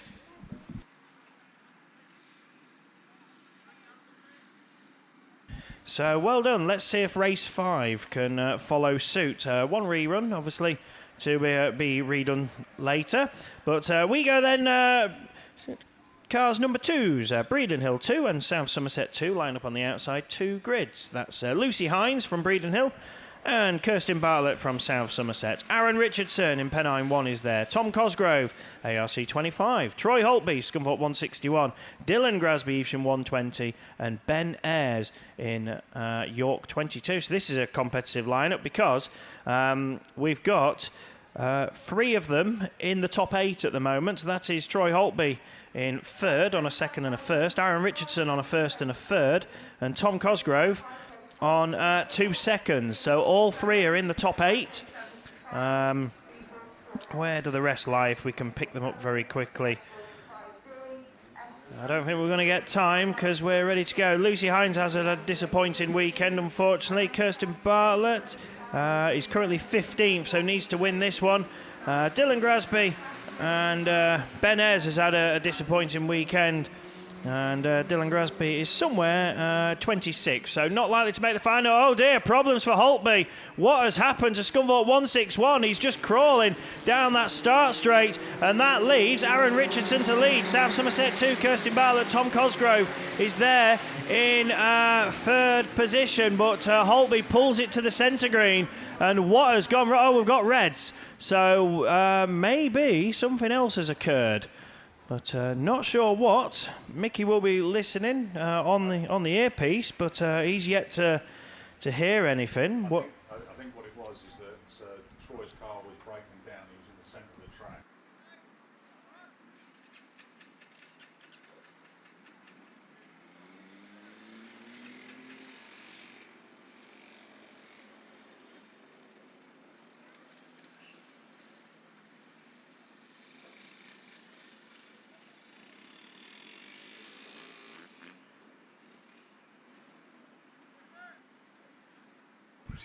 Okay, so that brings an end to the junior specials for now. We're going to have 2 reruns to go, and it looks like we'll see 2 of those reruns in a little while. But for now, we're going to go Class 3 machinery, and it's over to not quite Steve, but I'm sure he'll sound very close. It's over to Gareth. Really?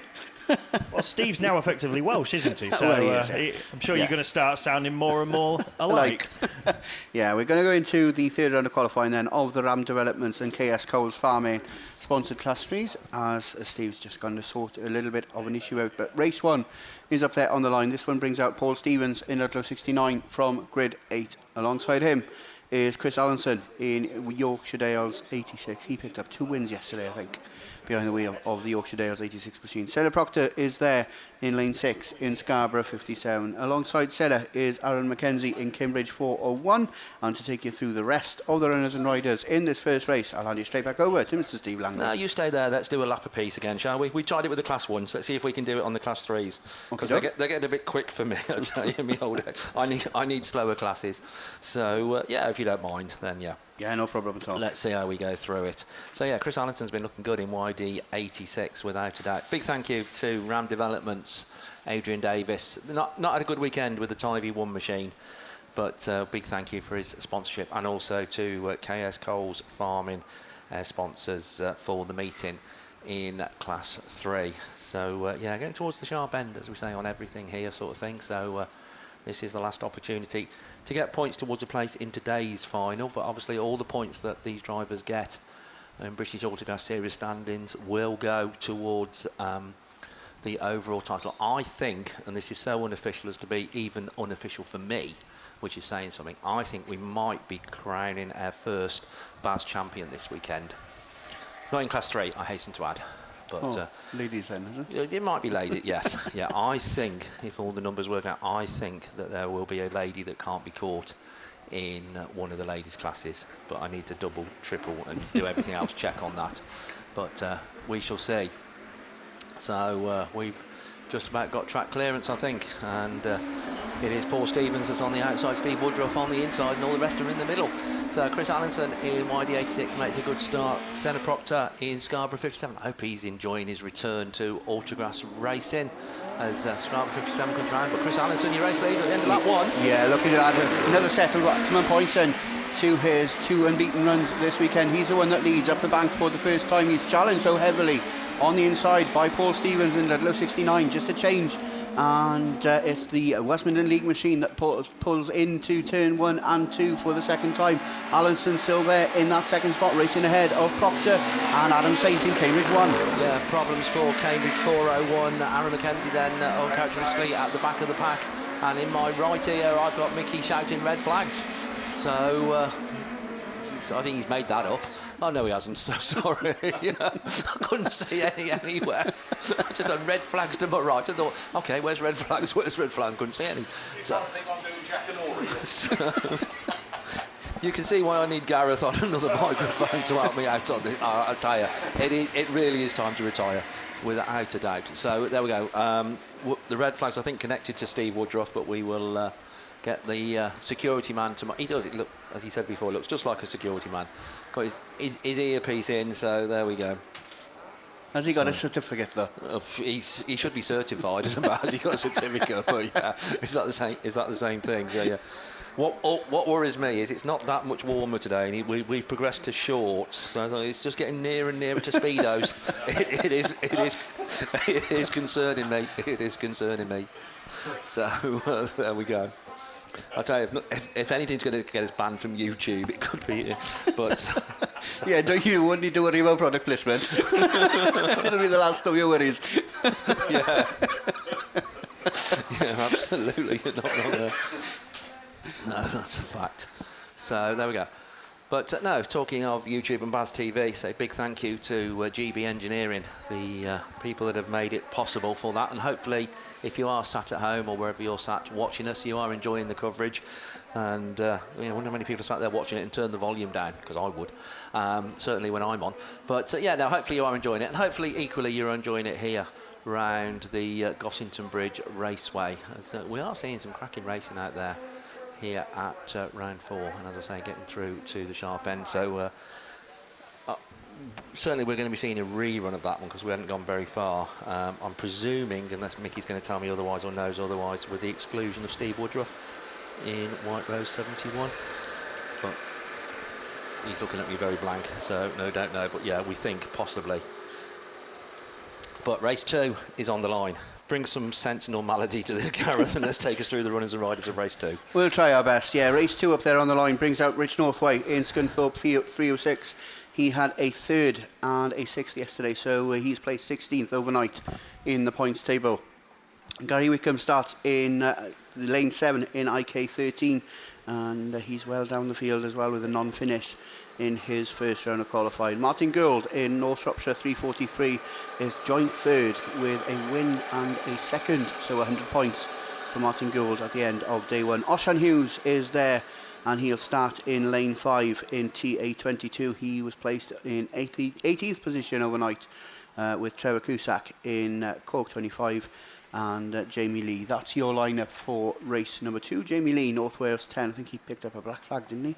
No, he didn't. 2/3 for Jamie Lee. Joint 10th overnight. And Trevor Cusack is there in 12th with a 5th and a 2nd. And after 2 rounds of qualifying, you needed a 2nd and a 3rd to be in the top 8. And a 2nd and a 3rd equates to 81 points. So not a bad points tally. I'm not sure even if you have a 1, 2, 3, it'll be enough to book your place in the top 8 in a very, very heavily competitive class. And 4 races coming your way in this 3rd round of qualifying. And yeah, we're progressing nicely through this round of qualifying. A little bit different because there's been a change to the format because of semi-finals, etc. But it is coming up to 11:30, and we are progressing halfway through this first round of qualifying. So yeah, the Woodruff machine then just getting a little bit of attention on the front end of the telehandler on the entry to turn 1. A little bit of the dust repellent being put on the circuit as well, and it's always better when it's having to be put on naturally via a tractor rather than being put on naturally, isn't it? Even though the drivers don't like to see the Bowser coming on to the circuit, it's always better than the natural dust repellent solution. So we had quite a bit of yesterday during the first round of qualifying, but it looks like the Woodruff machine then is being taken back to the pits. So I'm not sure whether he's going to have time to repair or whether White Rose 71 will be excluded from the rerun. Like I say, as soon as we get the confirmation, we'll pass that information on to you. But race 2 of this 3rd round of qualifying of the Ram Developments and KS Coles Farming sponsored Class 3s up there on the line. Right, SOS, Jenny Houlihan, please come round to pick these sheets up. She has come in. Oh, she's just had a rerun. She's on her way over. Oh, well, that's all right. Because I've had the first threatening text from the wife. You hadn't better bring these signing. There's an extra word in there as well. Signing on sheets back with you. So yeah. So this will actually mean something to Gareth, and will mean absolutely nothing to anybody else on this field. But there we go. We're going to chat amongst ourselves here. North Wales 10. I do sort of like smile when I have to commentate on Jamie Lee, because we had an apprentice used to work for us called Jamie Lee, and she couldn't be any more different. She's like about 4 foot nothing and sort of like 6 stone wet through and stuff is Jamie Lee. So yeah, every time I see that, then I just think it's our apprentice behind the wheel. She'd never even see over the steering wheel. But there we go, just a little aside. So, and Gareth has actually met her, so because she came along to a map open, I think it was at Dodwell. Yeah, a couple of times. Yeah, so yeah, there we go. I say, it means something to Gareth, doesn't mean anything else at all to anybody else. That's how desperate we are getting on this waffling lark. But there we go. We'll keep going, mate. We will keep going. Yeah, we'll be in partnership with Bird's Eye before long. That's another product placement. No, look, I need to teach you a lot about this product placement lark. So, like, right, we need to product place like ice cream and things like that. So no, George no longer unfortunately shares a commentary box with us, but yeah, he was the man, sort of like ice creams and everything like that. So yeah, plug the ice cream man at the right venue, and they sort of like will bring ice creams round to the commentators. Where's the ice cream man? Right, we need to have a word. I'm trying. I really am trying. And there's only 6 of us in here. So, yes, absolutely.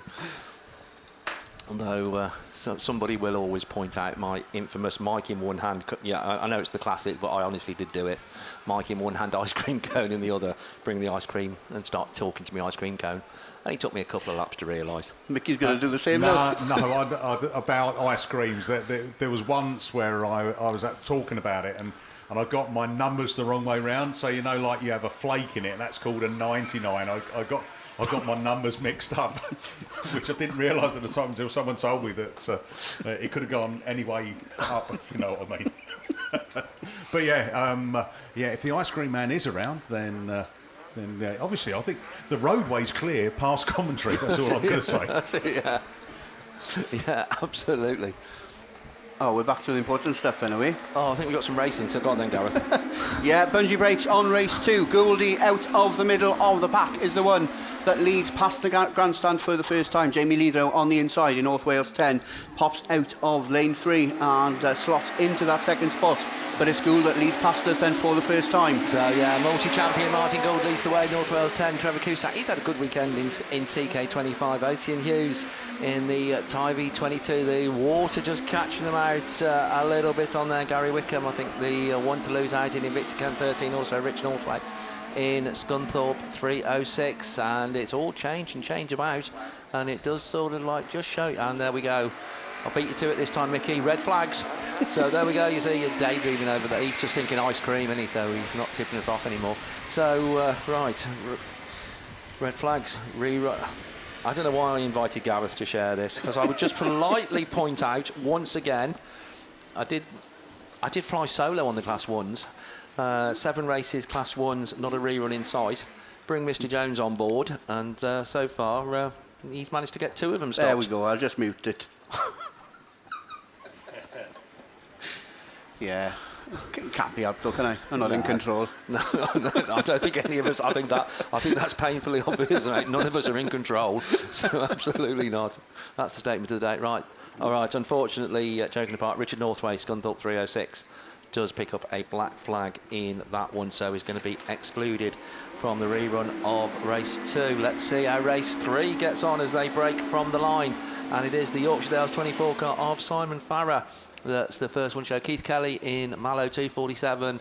Oh, just pushes on then, and also coming through is the Carmarthen 4 car, but it's Whitey 24, your race leader. Yeah, black flag and a 5th yesterday for Simon Farrer, so he's got it all to do if he wants to climb the points table in Class 3 this weekend. But a man that took a win in the second round of qualifying, Mick Sumners, after a disappointing 4th in the first run, he's there, away and gone from Viv Cole in Carmarthen 4, who's applying the pressure now, considering the age of the starlet, the weight of the starlet as well in second. Viv Cole certainly had a really good weekend and a good series so far. But yeah, Mick Summers is looking good, so 7th at the overnight stage, and so race win is certainly going to book him a place in today's final. Simon Farrer comes up through, YD24 on the inside of Viv Cole, then quite a gap back to the man then running in that 4th place slot. I think that's Nigel Edwards in Tyvee 211. Keith Kelly got it back going again in 5th, but Summers is the man as the last lap flag goes out. Yeah, 169 then with one more lap to go from Commander number 4, Viv Cole. Simon Farrer in Yorkshire Dales 24 from the Fox there. Nigel Edwards races there in 4th. Keith Kelly uncharacteristically back in that 5th spot in Marlow 247, and he's lost that 5th spot because through into 5th goes St Neots number 12 of Tom Hall. So all change up the tail end of the field, but it's Summers that takes the win from Viv Cole in Command 4. Simon Farrer takes 3rd in Yorkshire Dales 24. Nigel Edwards 4th in TA11 from Tom Hall in St Neots 12, and Keith Kelly in Marlow 247. He's had some serious engine problems throughout the course of the series, and the Mallow 247 machine just not showing as good this morning as it did yesterday with a win and a second, but I'm sure a win, a second and a 5th will put him there or thereabouts in the top 8 with 121 points, but we'll just have to wait and see on that one. The last scheduled race then of Class 3s are up there on the line, and this one brings out Ryan Power in Yorkshire Dales 98 He starts out in grid number 8 alongside Callum Allinson.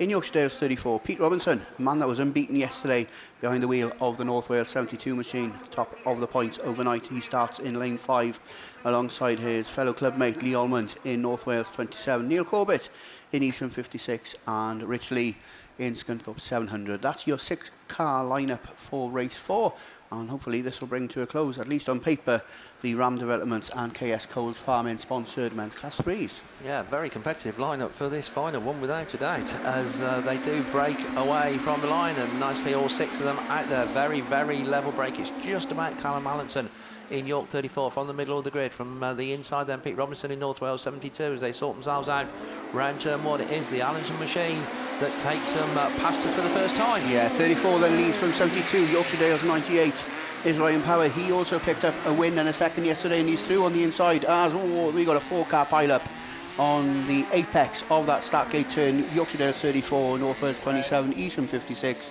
and Pete Robinson in North Wales 72 all involved in that one. That brings out the red flags, and we'll just have to wait and see the deliberation and the discussion on that one. Surely someone to blame when 3 cars have nowhere to go, but we'll just have to wait and see on that one. We're going to go back into Class 2 racing. So are we going to try and develop on the Class 2 so we have a bit of a go? Shall we have a go? I mean, based on our 25% success rate in Class 3, I'm not sure. But yeah, no, let's give it a go. Yeah, we're going to go back then to the rerun of race number 1. As we can see, Darren Eichen up there in North Shropshire 4. He starts in lane 8 alongside Amber Powell in Ludlow 99. Jamie Lillington in South Somerset 45 starts in lane 6 alongside Stephen Heath in Pennine 65. Brad Ellison, the winner of, well, the race leader in the initial run is there in York 16. He starts alongside Gaz Stokes in Pennine 87 and Shane Jenkins in Radford 205. And unfortunately we're going to go without Jack Bromley in IK 130, who was excluded for contact from the rerun. So that's going back then to the Fleet Care Services series sponsored Class 2s and the Wiltshire Autograss League, your sponsor of men's Class 2 this weekend. So 2 reruns to come very, very quickly. Yeah, it certainly seems to be a resurgence in Class 2, I think, from my point of view in terms of numbers. It seems to sort of like die down a little bit, doesn't it? But it seems back with a vengeance, and it's good to see, sort of thing, that 1s and 2s in particular. I mean, if adamant, you can see evidence, from the fact we got the semi-finals here. But yeah, good Class 2 line, and I know looking ahead to the Ladies and Juniors Nationals, then in a couple of weeks' time, then once again, Class 1, a lot of support for the ladies. Obviously juniors sharing cars and stuff, but also Class 2 is looking very good. Some of the other classes then struggling a little bit in numbers, but yeah, no, it's good to see Class 2 back because it does always provide very close, good racing. Yeah, I just wonder sometimes whether we're losing a bit of classics cars. Doesn't seem to be as strong. I know from South Wales and from Mickey B's part of the world, the two leagues that we're part of have the strongest lineups as far as numbers are concerned. But I just wonder whether when we come to big meetings like this, whether we seem to have lost a race or two in Class 6s, and maybe that's the reason, maybe that Class 2 was picked up, I don't know. But yeah, we've got 7 races in this weekend's Class 2s, and we're going to go with a rerun of race 1. And again, it's Eichen quickest out of the blocks. Gaz Stokes goes with him into turn 1 on the inside line. He's going to try and hug the cones, but unfortunately he pushes on, and that allows a gap on the inside for Shane Jenkins in Radford 205. So it's 205 and 87 who go side by side into the start gate turn for the first time, and Shane Jenkins throwing it in there and just getting all sorts of sideways. That allows Darren Eichen through into second in North Shropshire 4, but Ellison's on the cut back in York 16, and I mentioned that car is for sale about 3-4 times this weekend, and it's going well there in third in the capable hands of Brad Ellison, but missing out to Shane Jenkins, who's reclaimed that second spot, and while the battle for second, third and fourth continues, that allows the Gaz Stokes machine, Pennine 87, to just pull a little bit more daylight between himself and the rest of the pack. We got a Pennine machine back there in that 5th spot as well. That's the Stevie Heath machine racing ahead of South Somerset 45 with Jamie Lillington and Amber Powell at the tail end of the field, but that yellow flag with the black cross gets made ready, and Mickey B's grabbed the notebook, so I'm not sure whether we're going to have some exclusions or flags on this one, but I'll just say what I see at the moment, and it's Gaz Stokes that exits that start gate turn for the final time in Pennine 87 from Shane Jenkins in Radford 205. We're hearing that South Somerset 45, Jamie Lillington will pick up a green flag probably for contact, but it's checkered flag time. Pennine 87 takes the win from Radford 205. Third place goes to Brad Ellison in York 16 from Darren Aiken in North Shropshire 4. Stevie Heath takes 5th in Pennine 65 from Amber Powell in Ludlow 99. And South Somerset 45, unfortunately, picking up a green flag, but the rest of the race clear. So we got one rerun of Class 2s to come a little bit later on. We got Class 5 machines up there on the line. So for their third round of qualifying, I'll hand you straight over. No, I was going to say hand you straight over to Mickey B, but Mr. Langley must have an announcement. No, I just want to say, did you value my input on that Class 2? So, no, sorry, I had to disappear. Over to Mickey B. Yeah, thanks very much. Here we go then. It's Heat 3 of the men's Class 5s. We are off and racing already, and it is Adam Brown's got a good start coming out of grid 7.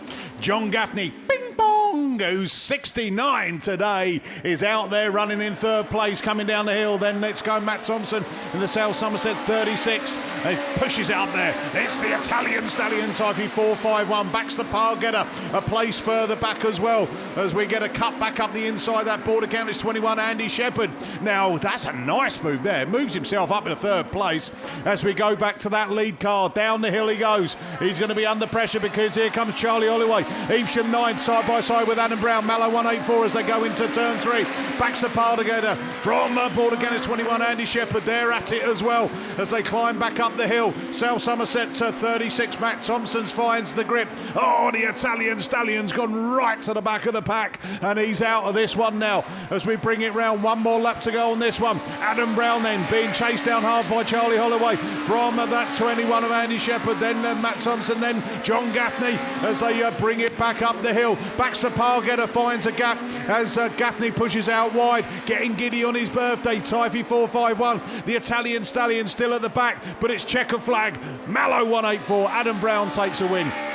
Second, South Somerset 36. Matt Thompson from Charlie Holloway. Evesham 9. Border count is 21 of Andy Shepherd. Then it's Baxter Pargetter, John Gaffney, North Shropshire 1, and Typhy 451.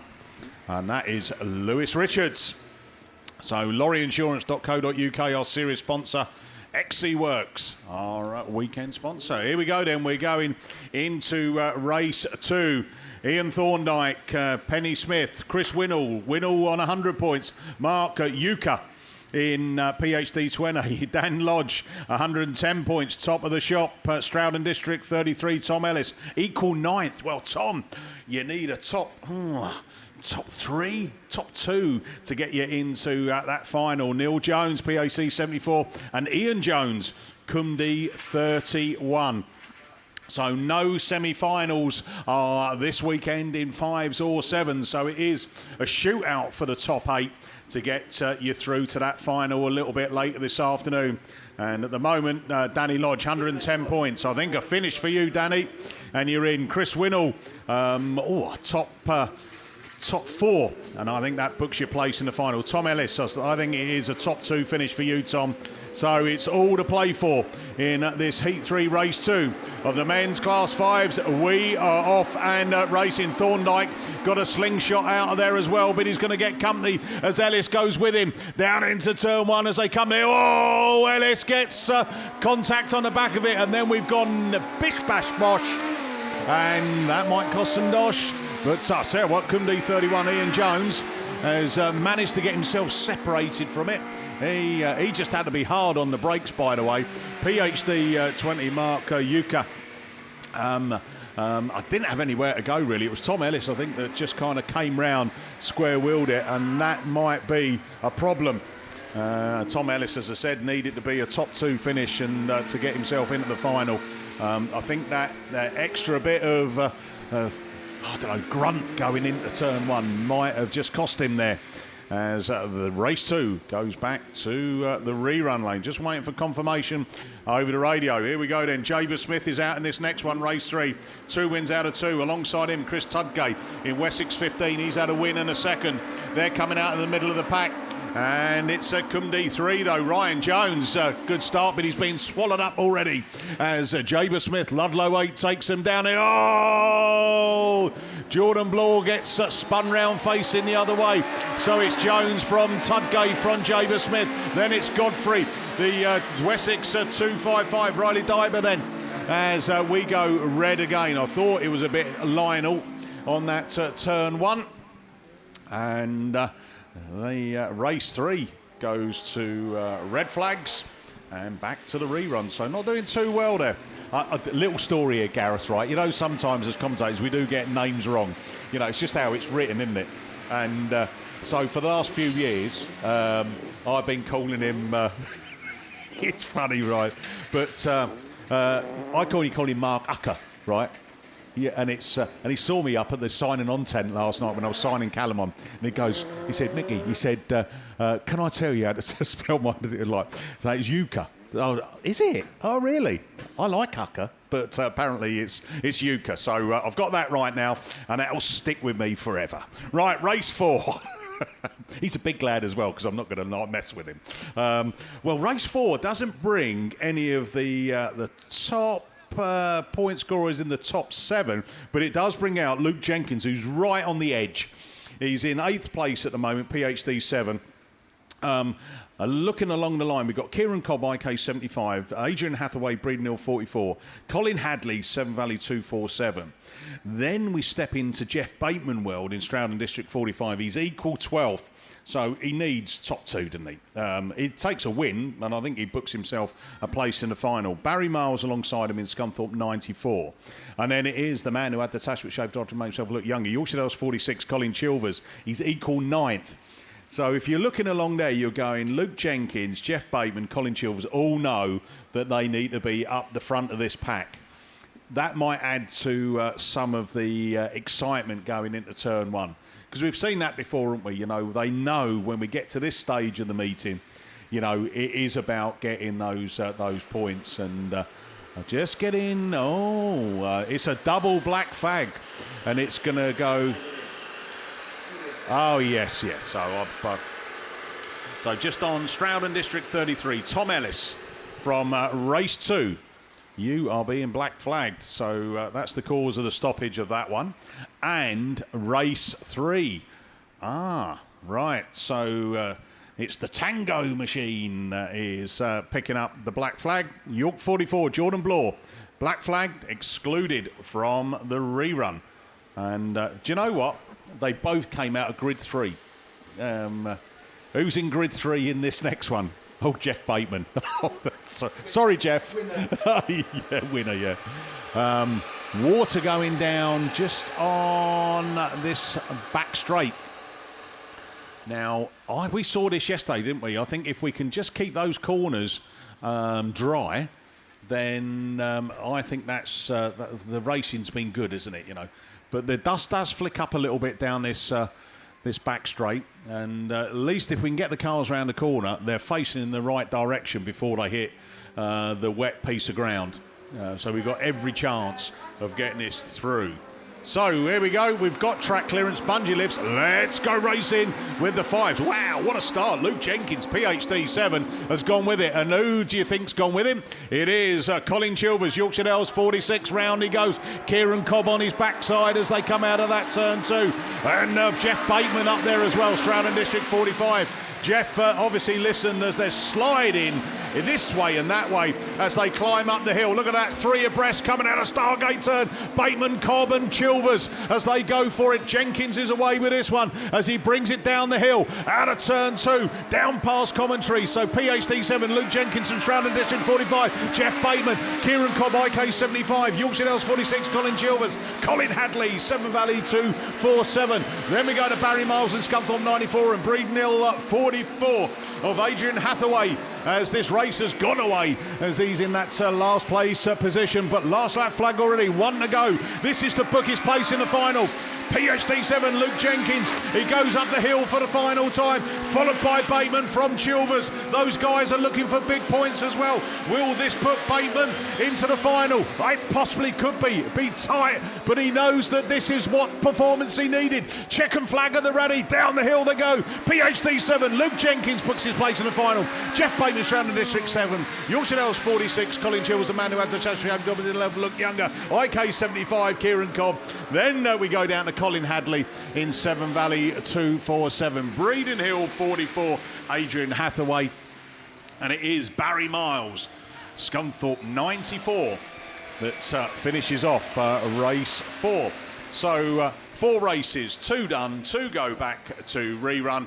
And talking about reruns, I think it's only appropriate that I hand you back over to the voice of an angel, Gareth Jones. Yeah, thanks very much, and Mickey. Yeah, thanks very much, Mickey. We're going to go back to the rerun of race number 5 in this third round of qualifying of men's Class 2. Fleet Care Services and Wiltshire Autograss League, your sponsors of the Class 2s this weekend and throughout the year within the British Autograss Series. We have a full lineup up there on the line for race 5. They all get the chance to go again. And up there we should have Dan Robbins in St Neots 34 out in lane 8. Tom Pipe, North Shropshire 94 should be there. And I think he is in the 7th grid. Also up there, Lee Kent, North Wales 38. He starts in lane 6. Can't quite see on the live stream whether he's actually there or not. And it looks like grid 6 might be unoccupied, so maybe a no-show for Lee Kent in North Wales 38. But to tell you who is there, and he starts in lane 5, it's Ryan Mulroy in Marlow 127. Jay Alberton, Scunthorpe 156, had a hefty bit of contact in the initial run on entry to turn 1 in the 156 machine, but he's there in lane 4 alongside Dan Owen in North Shropshire 15, George Cresswell in Scunthorpe 127, and Ollie Stevens in Ludlow 15. So there you line up then for the last scheduled race of Class 2s. Away from the line they go, and it is St Neots 34 then, looks very quick out of the blocks from grid 8, and it's Danny Robbins that leads into turn 1. Going with him this time is George Cresswell in Scunthorpe 127, having a better showing this time as Ryan Mulroy looks towards the outside in Mallow 127. I think really between these 5 as they pass us for the first time, but it's Dan Owen towards the tail end of the field. He's moved through from 5th to 3rd though as they climb the hill, but losing the momentum to the Alberton machine as Scunthorpe 156 reclaims that 3rd spot. But it's St Neots 34 that goes over the brow and down the hill and has race control. He just holding off the challenge of the Mallow machine, the Mallow man then in that 2nd spot. Ryan Mulroy applying some pressure. Overton is going to apply some pressure to the tail end of that Yaris in 2nd as well in the Scunthorpe 156 machine, as just losing out ever so slightly on the rest of the pack is the man at the tail end of the field. That's George Cresswell in Scunthorpe 127, but it's already last lap flag time and St Neots 34 moves on to his final circuit, so just over 300 yards to go probably for the St Neots 34 machine as he goes out of the start gate turn for the final time across the top part of the circuit and over the brow for 34. 127 and 156 battle for 2nd and 3rd, but it doesn't look like too much is going to change as Danny Robbins exits that apex and leads towards the centre. St Neots 34 takes the win from Mallow 127. Scunthorpe 156 just holds off the challenge at the last from Dan Owen in North Shropshire 15, and taking 5th place then from that 3rd round of qualifying is going to be the Scunthorpe machine of George Cresswell. So Class 2s, limited modifications make their way back to the pits, but something that's tuned and you can make as many modifications as you want. Other Super Saloons, straight over to Mickey B. Here we go then, we're off racing. Race 1 of the Super Saloons. Bill Bradford, he's got 100 points under his belt. He goes into turn 1. The rest following. Darren Adams, equal 7th at the moment, knows he needs some bigger points. But Archie Bentley, not the best weekend, but he's showing his form as he takes him up the hill. Bill Bradford goes with him. Jake Lee now finds some grip. Bradford goes alongside Bentley up that opening straight, down into turn 1. Jake Lee into that 3rd place. Then Lewis Woodruff, another one of those younger lads who's taking it into turn 1, gets a little bit of push on. Can he keep it going? So Bentley from Bradford from Lee. Then we go Darrell Heath Bayard.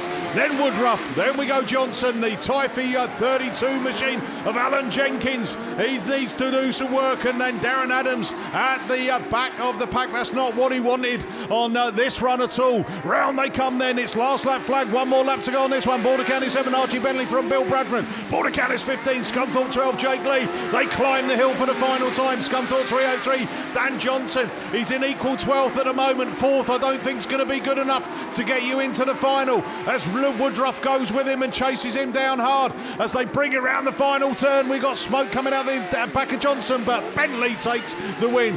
Bradford 2nd, he'll be in the final. Scunthorpe 12, Jake Lee 3rd. 4th, Wow! I don't know, Woodruff and Adams side by side. Then go Alan Jenkins, Typhy 32. Darrell Heath by in Stroud and District 103.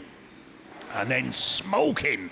I think he's not going to get it across the line. I think the engines are off now and smoke coming out the back. So I think it is just, as they would say, hot, hot, hot. And we've got 4 quad bikes. Look at that. It's like London buses. When you want one, they all come.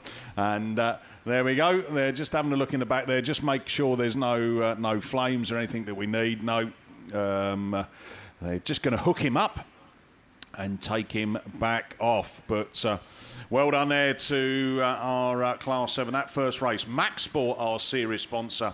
NJ Rose, our weekend sponsors, and clearly our overall main series sponsors, Kent Cams and Simpson Race Exhaust. Right, race 2 then. We've got the time just to take you through these runners and riders. Unbeaten, 2 wins out of 2. Oh no, coming out of grid 3. It's Andy Holtby, Scunthorpe 61. Now I think he's been making a statement so far this weekend. And he is unbeaten thus far. Phil Barleyman, Pennine 23 alongside him in lane 2, equal 12th. Then we go to Paul Johnson, and Johnson's had another good weekend. He's had a win and a second, 100 points.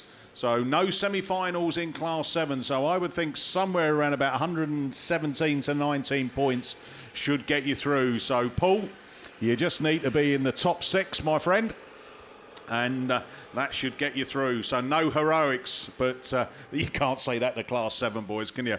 Mike McKenzie coming out of lane 4 in Cambridge 12. Evesham 152, Matt Manning, lane 5. Lee Dodd, North Wales 16, lane 6. Andy Kelsey, Evesham 7, lane 7.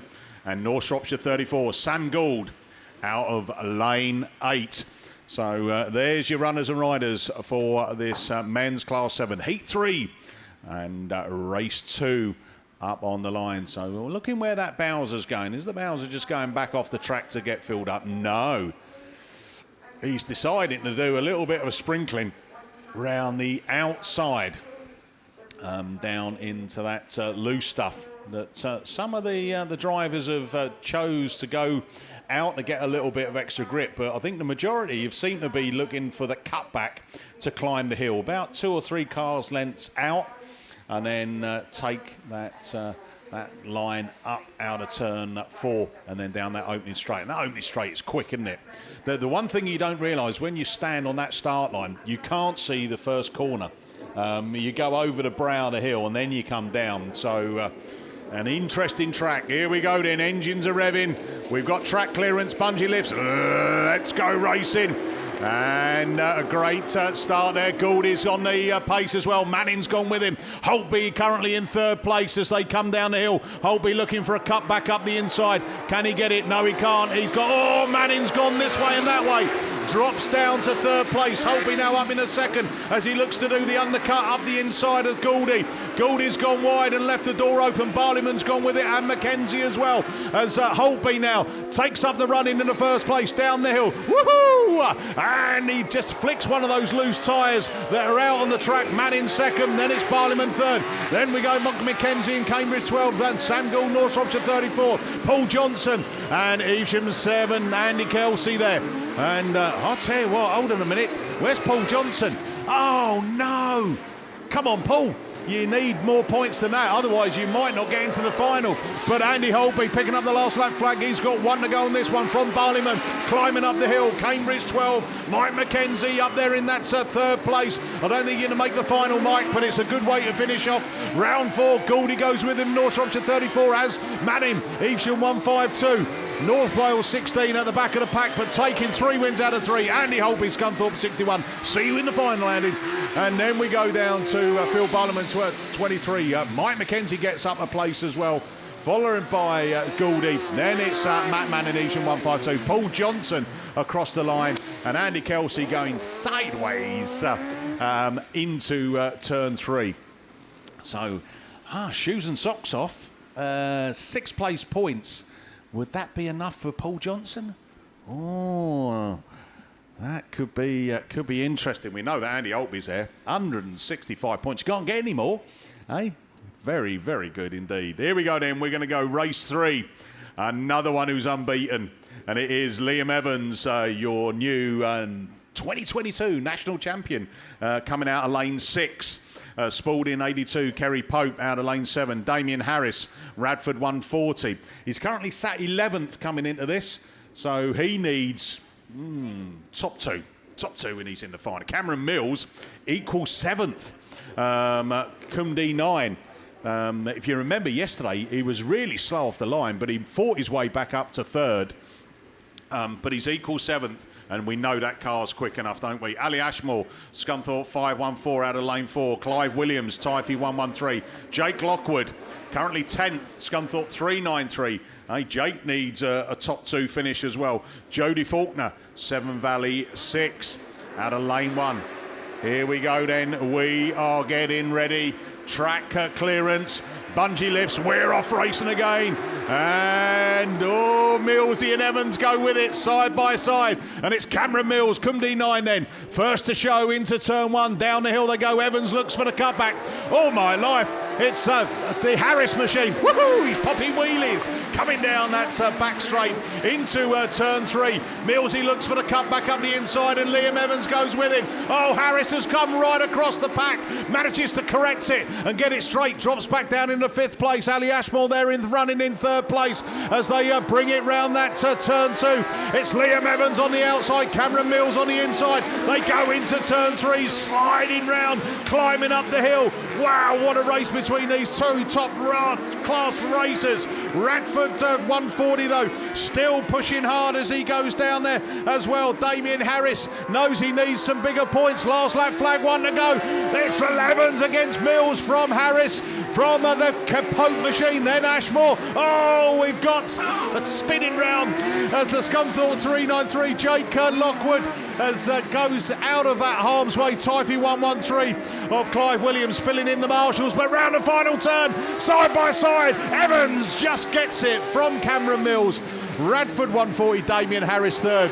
Ali Ashmore 4th in Scunthorpe 514 from that Kerry Pope Spalding 82. Scunthorpe 393, Jake Lockwood. Don't think that's enough, Jake. Typhy 113, Clive Williams, and Severn Valley 6, Jodie Faulkner. Wow.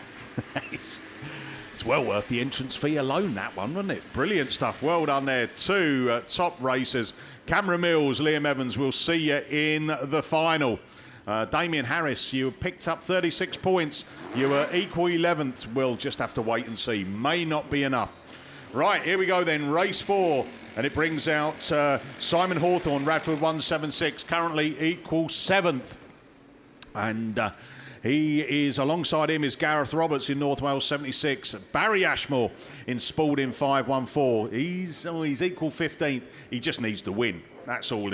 Yayton Sudbury 57, Mark Evans. Brendan Ellison in York 219. Andy Graney, Pennine 8. Now that car is super quick off the line. Jack Houlihan, West Waterford 358. Well worth the trip again. Really impressed me, this young lad. And he's got 100 points under his belt. A win and a second already. York 14, Ayrton Ellison. So, oh dear, we've got father and son in this one as well. The good thing is, Ayrton's going out of grid 1. Old man's out of grid 4. But there again, they could come together in turn 1. Anything can happen, as we know. We've already seen that as we've been through the racing with these super saloons. Simon Hawthorne out of grid 8. That hasn't been too bad for people. You need a top 3. Here we go then. We are off and running. And Yayton Sudbury 57. Mark Evans wants to mix it up, but while he's thinking about turning into turn 1, you got Andy Graney in Pennine 8 takes up the running from Ayrton Ellison in York 14. Then we go to Jack Houlihan. Barry Ashmore there in the Spalding 514. Barry gets one in the door. from the North Wales 76 caused that. Gareth Roberts, he's rolling down the hill out of harm's way. They'll keep this one running for sure as round the 2 lead cars down the hill they go. It's Aaron Ellison picks up the running now from Andy Graney from the Jack Houlihan machine. Then Simon Hawthorne, Radford 176, York 219, Brendan Ellison, Barry Ashmore in Spalding 514, Yayton Sobry 57, Mark Evans, who was first into turn 1, and he's now running down the back of the pack alongside that North Wales 76. One more lap to go. York 14, and it's Ayrton Ellison absolutely driving the race of the weekend for him as he brings it up the hill for the final time down the opening straight, followed by Andy Graney in Pennine 8, West Waterford 358, Jack Houlihan. That will put him into the final. Third place is all he needs. Radford 176, Simon Hawthorne. I'm not sure if fourth is going to be enough, but taking the win, Aaron Ellison, York 14. Second is Pennine 8, Andy Graney. Third goes to West Waterford 358, Jack Houlihan. Barry Ashmore up the place, Spalding 514. Radford 176, Simon Hawthorne. I think that's cost him his place in the final. North Wales 76, Gareth Roberts. And then coming round to finish off that Super Saloon race, Yayton Sobry 57, Mark Evans. So well done to race 4. We now move it into race 5. And 100 points is your top point scorer in this one. Cumdy 2, Craig Bagley, a win and a second. And guess what grid he's in? Yes, grid 3. It's been all right now, isn't it? It's they've sorted themselves out. Jake Roberts, PhD 72, alongside him. Jake had a better run yesterday in his second one, but he's down on the points. Even if he takes the win, he wouldn't get into the final. But it is about coming back into the sport. He is the youngest Class 7 national champion ever. Is that going to get beaten? Who knows? There is some really good young lads that are coming through in the Super Saloons and all of the other classes as well to boot. But he's back out there. He's coming out of lane 2. J-Ran Lewis, he's currently 14th. So J-Ran, it's a win and hope for the best. Second, who knows? All depends how those results go. But PAC 47 then out of lane 1. Okay, Central Scotland 21. Colin Reid out of lane 4. Alistair Griffiths, Radford 34 out of lane 5. Matt Richards, Evesham 555 out of lane 6. And Richard Merrick in Radford 421 out of lane 7. So there's your runners and riders for this last grid of the men's Super Saloons down here at the 4th round, the British Series. I can't believe how quick this season seems to be going past. I know, as they say, when you get older. Oh, well, here we go. It's birthday boy. Hey, he's a year older as well. So Liam Williams there, birthday today. Oh, yeah. Well, let's say birthday today. It is actually technically tomorrow, but it seems we're here today. We're going to think it's your birthday today. So, your 2 birthdays, right? That's it. So it seems your birthday's tomorrow. I didn't bring your present. It's at home, so I'll put it in the post. I don't know what his address is, but that's fine. I'll just tell him it's in the post. He won't know. He's not listening, is he? And also John Gaffney as well. Is his birthday? 69. I'm sure his missus came and told me yesterday he was 68. She's come to correct it. She realised it's 69. And I was talking about that when about my ice cream that I ordered down at Scarborough once. I got me instead of asking for a 99, I asked for John Gaffney, by the way, bing bong, at his age. And the guy looked at me as if like, pardon? And then I realised, oh, sorry, yeah. Water going down on the track. Well, let's just hope these guys remember what happened yesterday late on with the water going down on the track. Yeah, I think with the amount of racing that's been on the track, there's a couple of areas that are just starting to crumble up. I think with the amount of dry weather we've had, I think the track's held up brilliantly, by the way. You'd expect a few places just to get a little bit, a few bumps and lumps in it. Sounds like my missus, that. It's all right, lock the door, Liam. She can't get in. But yeah, they're putting the water down so the cars can just get across that There is puffs of dust that are picking up as the cars pass through this track, but it's a balance in it really between the watering and trying to let the track race under its natural conditions. But these lads know what they're doing, and we'll let them carry on. And as long as it's got time just to kind of soak in a little bit, because what we don't want is these cars going into turn one and ending up going into being sucked into the Armco, which we've seen that already, and we saw Samantha Graney, by the way, in the Pennine 8. She came out of Stargate turn early, didn't she, earlier this morning, and reversed back into the Armco, and thankfully she's okay. The car's all right because we've just seen Andy come out in that and race it like he stole it. Maybe he has, I don't know. Maybe he has, he's been chased by the old Bill coming around the track. That'd be funny, wouldn't it? Keystone Cops. Be like as long as we had the Benny Hill music. It's, talking about music, we have got something coming up in the interval just before we go to the finals. We're Crazy are coming in to have a little bit of a bit of an Are you interviewing them, by the way, Gareth? Yeah. Are you going to do it like, I don't know, in a stern kind of voice, or are you going to be jolly? What's your style? Welsh, yeah. Welsh. Oh, yeah. Okay. There we go then. We are getting ready to go racing with Super Saloons. There we go then, bungee lifts. We are off and racing. Colin Reid, he's absolutely nailed it into turn one, but can he make it stick? No, because the water's caught him. Oh, yes, he has. Well done. He's got it going, and it is Colin Reid then from Craig Bagley from the PAC 47. J-Ran Lewis. Radford 4-2-1. I thought he was going to go into the Armco then, but he's managed to hold on to it. Richard Merrick. And, oh, no, Evesham 555. And that's Matt Richards. And Jake Roberts just goes round the outside and go, hello. And they've both got problems on board as the two lead cars go into turn three. As Bagley looks for the cut back up the inside there of that Colin Reid machine. Reid tries to defend it, but he can't as he pushes out a little bit wide. So it's Cumdy 2. Craig Bagley then, 100 points to his name already. Another one of 55 points, and he'll be one of the top points qualifiers going into the final this afternoon. So Bagley then leading the way through from Colin Reid in Central Scotland 21. And Richards is a lap down. Radford 4-2-1. Richard Merrick into that third place. Then J-Ran Lewis in PAC 47. Radford 34. Alistair Griffiths also making a show as well. But round we go, the two lead cars. One more lap to go on this one. And it is Cumdy 2. Craig Bagley then from Central Scotland 21. Colin Reid as they go. Reid, he throws it in there as well as he overcooked it. He square wheeled it. Oh, that's allowed Bagley to extend his lead. He doesn't need to do anything crazy now. Just slow it down. A nice Sunday afternoon drive. Round turn two. Checkered flag at the ready. 155 points accumulated. Craig Bagley, we'll see you in the final. Central Scotland 21. Colin Reid second. Third, well, he's a lap down Evesham 555, so Matt Richards one more to go. He may just pull off.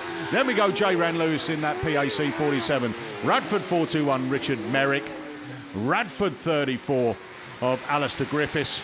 And I say the Jake Roberts pulled off the track. He had a problem on board with the car. And also Matt Richards on Evesham 555. So looking up on the line, I think we are going to a rerun of the Junior Specials, and it's over to Ross Thompson. Yeah, thanks, Mickey. Class 7s then, obviously, as exciting as always.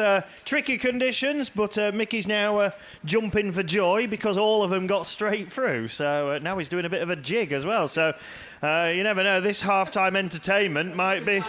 Yeah, so we might get a full-on act here from him. Anyway, let's see if the act of Junior Specials can go better than the two stoppages we had first time round. This one has got Kirsten Bartlett leading the way. Unfortunately, no Troy Holtby, who had problems off the line in the previous attempt. And it's Kirsten who leads the way, then South Somerset 2. So this one is race 5. And going then in second place, Tom Cosgrove, ARC 25 and Pennine 1, Aaron Richardson.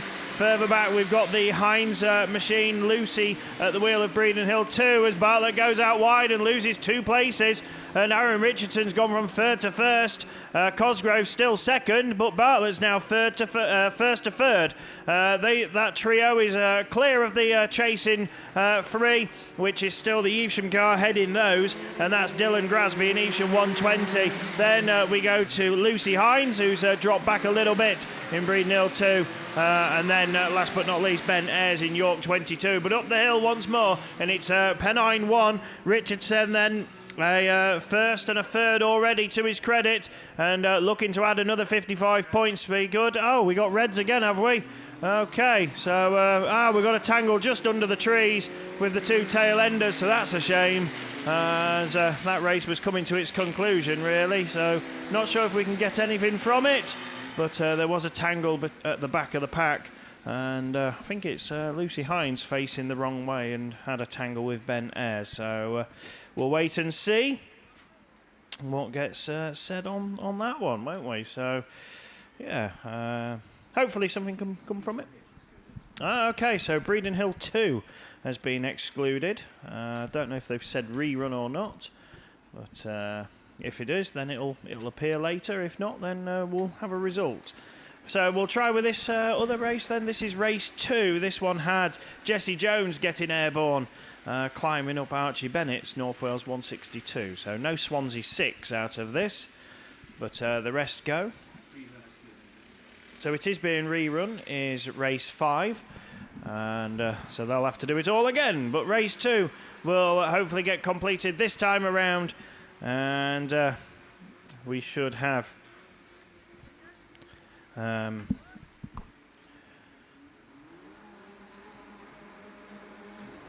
Rosie Russell, Harry Hawkins, Archie Bennett, Sid Lomax, Corey Mumford and Tom Ayres in this one. Mumford led it last time around. Rosie Russell makes another good start on the outside line of the Forest 161 as they look for where the traction is, and it's Mumford who leads, coming down the hill for the first time. Rosie Russell then slots into second place. The 2 North Wales cars go side by side for third and fourth. Bennett on the outside and has gone ahead of Lomax, now looking for second and gets it as Russell goes out wide and loses that P2 position. Could lose P3 as well as Lomax looks up the inside for that position. Then 2 chasing away, but already dropping a little bit further back. But it's Corey Mumford who leads. Then a couple of laps to go over Archie Bennett. Sid Lomax just withstanding any further challenge from Rosie Russell in Invicta Ken 165. And then the 2 tail enders. Oh, we've got one stranded. Severn Valley 22 is parked right on the slope. And oh dear, we go reds again. That's a shame. So while Mickey was doing his dance of delight, we have to bow our head in shame because we have 2 attempted and both of them got red flagged, and it looks like both will need to be rerun once again. Hopefully they won't be delayed too much and we can slot them in fairly soon, but it never always plays that way, so we'll wait and see. Right, there we go. Might as well not bothered with that because we're going exactly almost as we was before.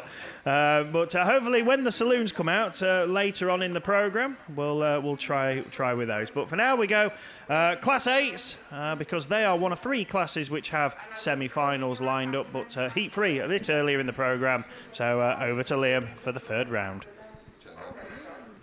Yeah, thank you very much, Russ. Heat 3 then of your Spa Motors and Beresford Chassis and Components sponsored men's Class 8 down there on the line. 9 races, of course, scheduled to come your way.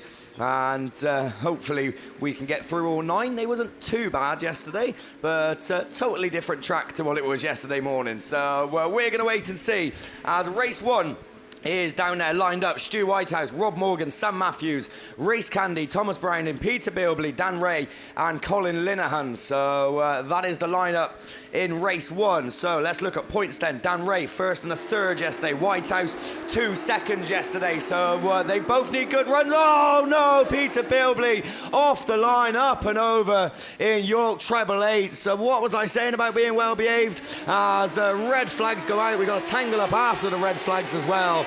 But the boys slow it down as the ambulance crew makes their way out onto the circuit, and they made it about 40 odd foot off the line, I think, before Peter Bilbley unfortunately come to grief. I think just climbed up over the top of somebody, as Thomas Browning I think was involved as well in St. Neots 141, and Pete Bilbley unfortunately got it up in the air and managed to put the car over about 3 or 4 times on the start line straight. So disappointment for him. Hopefully, obviously, the driver is okay, as they seem to be putting the car back onto the 4 wheels, back onto the way it should be. But as I said, obviously, driver safety is paramount. But I'd imagine that he is A-OK if they are putting the car back. They're doing it very gently, whether that's because of his health and safety or whether it's because him saying I don't want any more damage done to the car. So the Class 8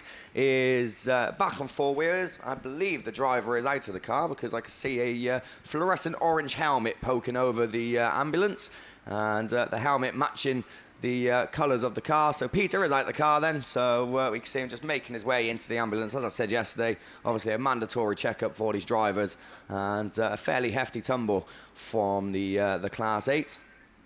And I'm being phoned by somebody, so hopefully it's no one watching on BAStv, because they know I'm commentating, and would you believe it, it's Callum Coventry that's trying to ring me. So he threw me out my zone there. Sorry Callum, I can't answer. So I'm sure he'd drop us a message and let us know what he wants. So I think he's missing it, to be honest. He doesn't come racing much anymore. So he sits down on BAStv and watches it. But I feel like he feels like he's missing out, because he certainly dropped us all a few messages this weekend. So hopefully we will see him again at some point in the not-so-distant future, back at a race meeting.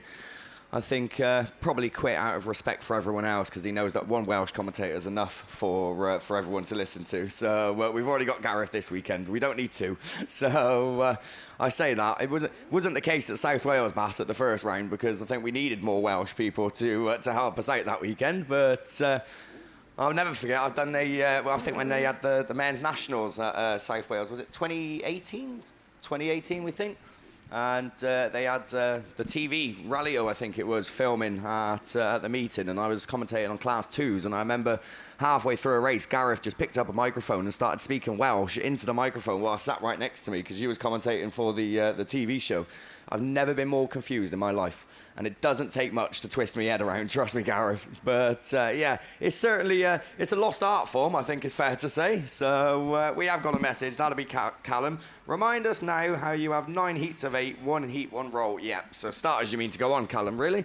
As like I said, I was trying to say, oh, they're going to be well behaved. They was all right yesterday, but made it about 40 foot off the start line for the first race of round 3. But as I said, the main thing is that Peter Bilbley, the driver who did take a tumble, is okay as the car gets taken back into the pits. As I said, he's gone off into the ambulance. We look around for track clearance as everything makes its way off, and then the looks like a quad bike coming out, and wait for marshals to get back in position. So while we're waiting, we'll go through race 2, but just to go back to race 1, we are getting confirmation that Thomas Browning in St. Neots 141 will be excluded. So obviously there was a start line infringement. We all seen it as they come off, and Peter Bilbley unfortunately made contact with Thomas Browning, and it is Thomas that will not be taking part in the rerun a little bit later on. So race 2 then is down there on the line. I think we're just going to have the JCB come out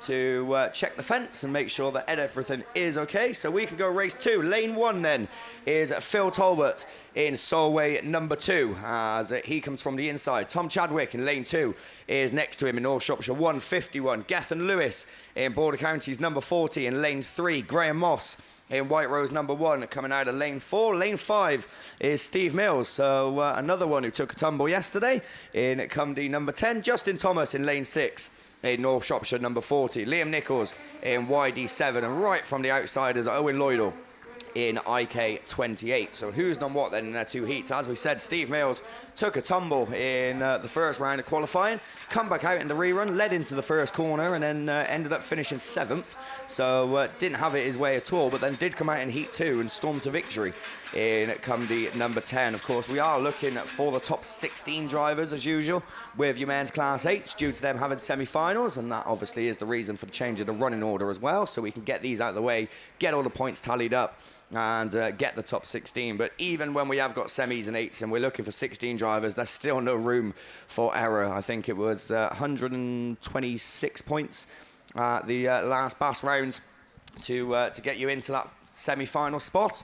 So I think we had maybe one more grid at the last BAS, so we're still looking at around 120 points in order to get yourself into the semis a little bit later on. I know last BAS it was Adam Jones and Graham Bennett, I think, who tied on points, and I know Jonesy couldn't believe it when he got told that he had to have a runoff to get into a semi-final. But judging from his performances so far this weekend, he doesn't plan on making any runoffs because he's had 2 wins in his first 2 heats. So if he can stay consistent in his 3rd round of qualifying, then he won't have to worry about runoffs because they go straight into the semis. But as I said, there's no room for error.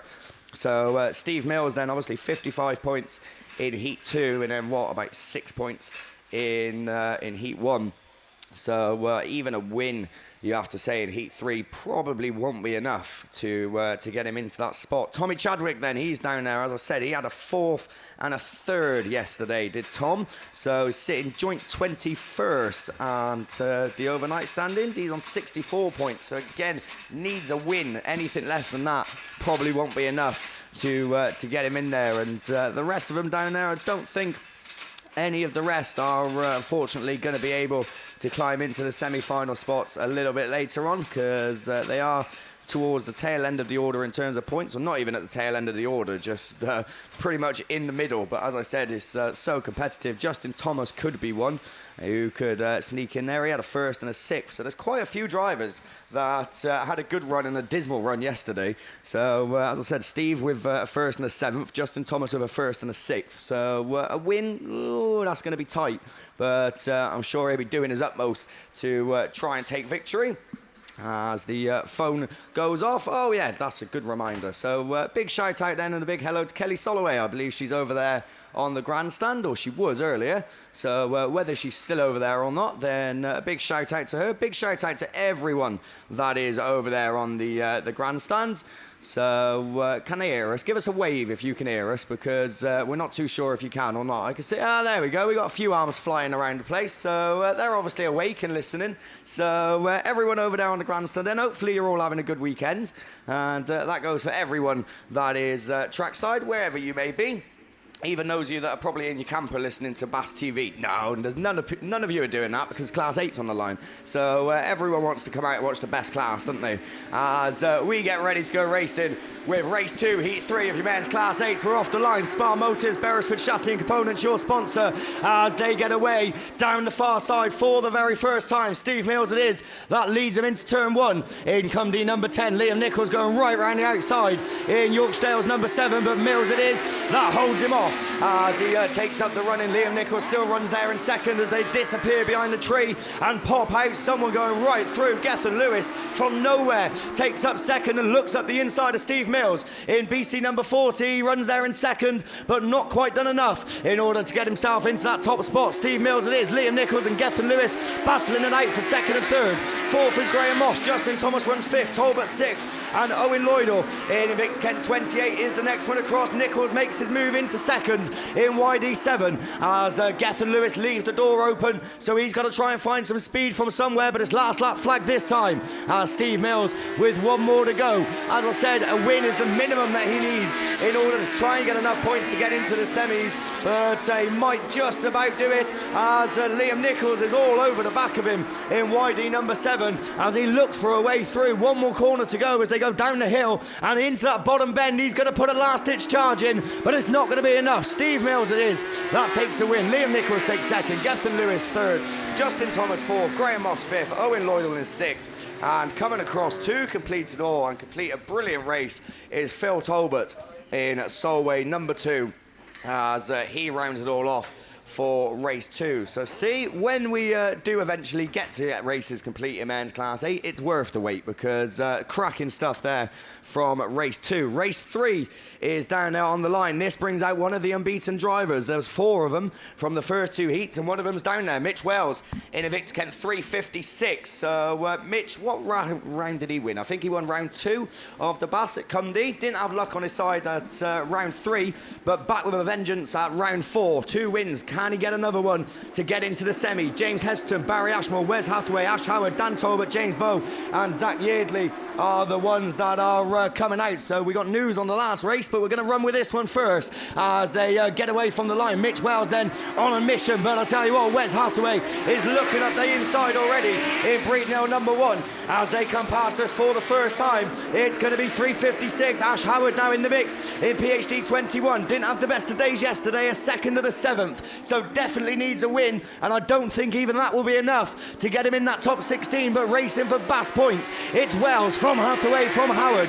Zach Yeardley runs there in 4th with James Bowe and the ARC number 2 machine. Hesse down the order at 75, but a change at the front as Hathaway it is that goes at the inside of Wells as Mitch looks to fight back. It's last lap flag. Mitch Wells back up the inside in 3:56. Top stuff once again from your Men's Class 8 as Hathaway is all over the back, but dropping back now as he goes out wide, and that allows Ash Howard to close the gap and make a move up the inside. Into second he goes in PhD 21. Has Mitch Wells done enough? It looks like it. As his checkered flag, he's going to be the first man in Class 8 on 3 wins out of 3.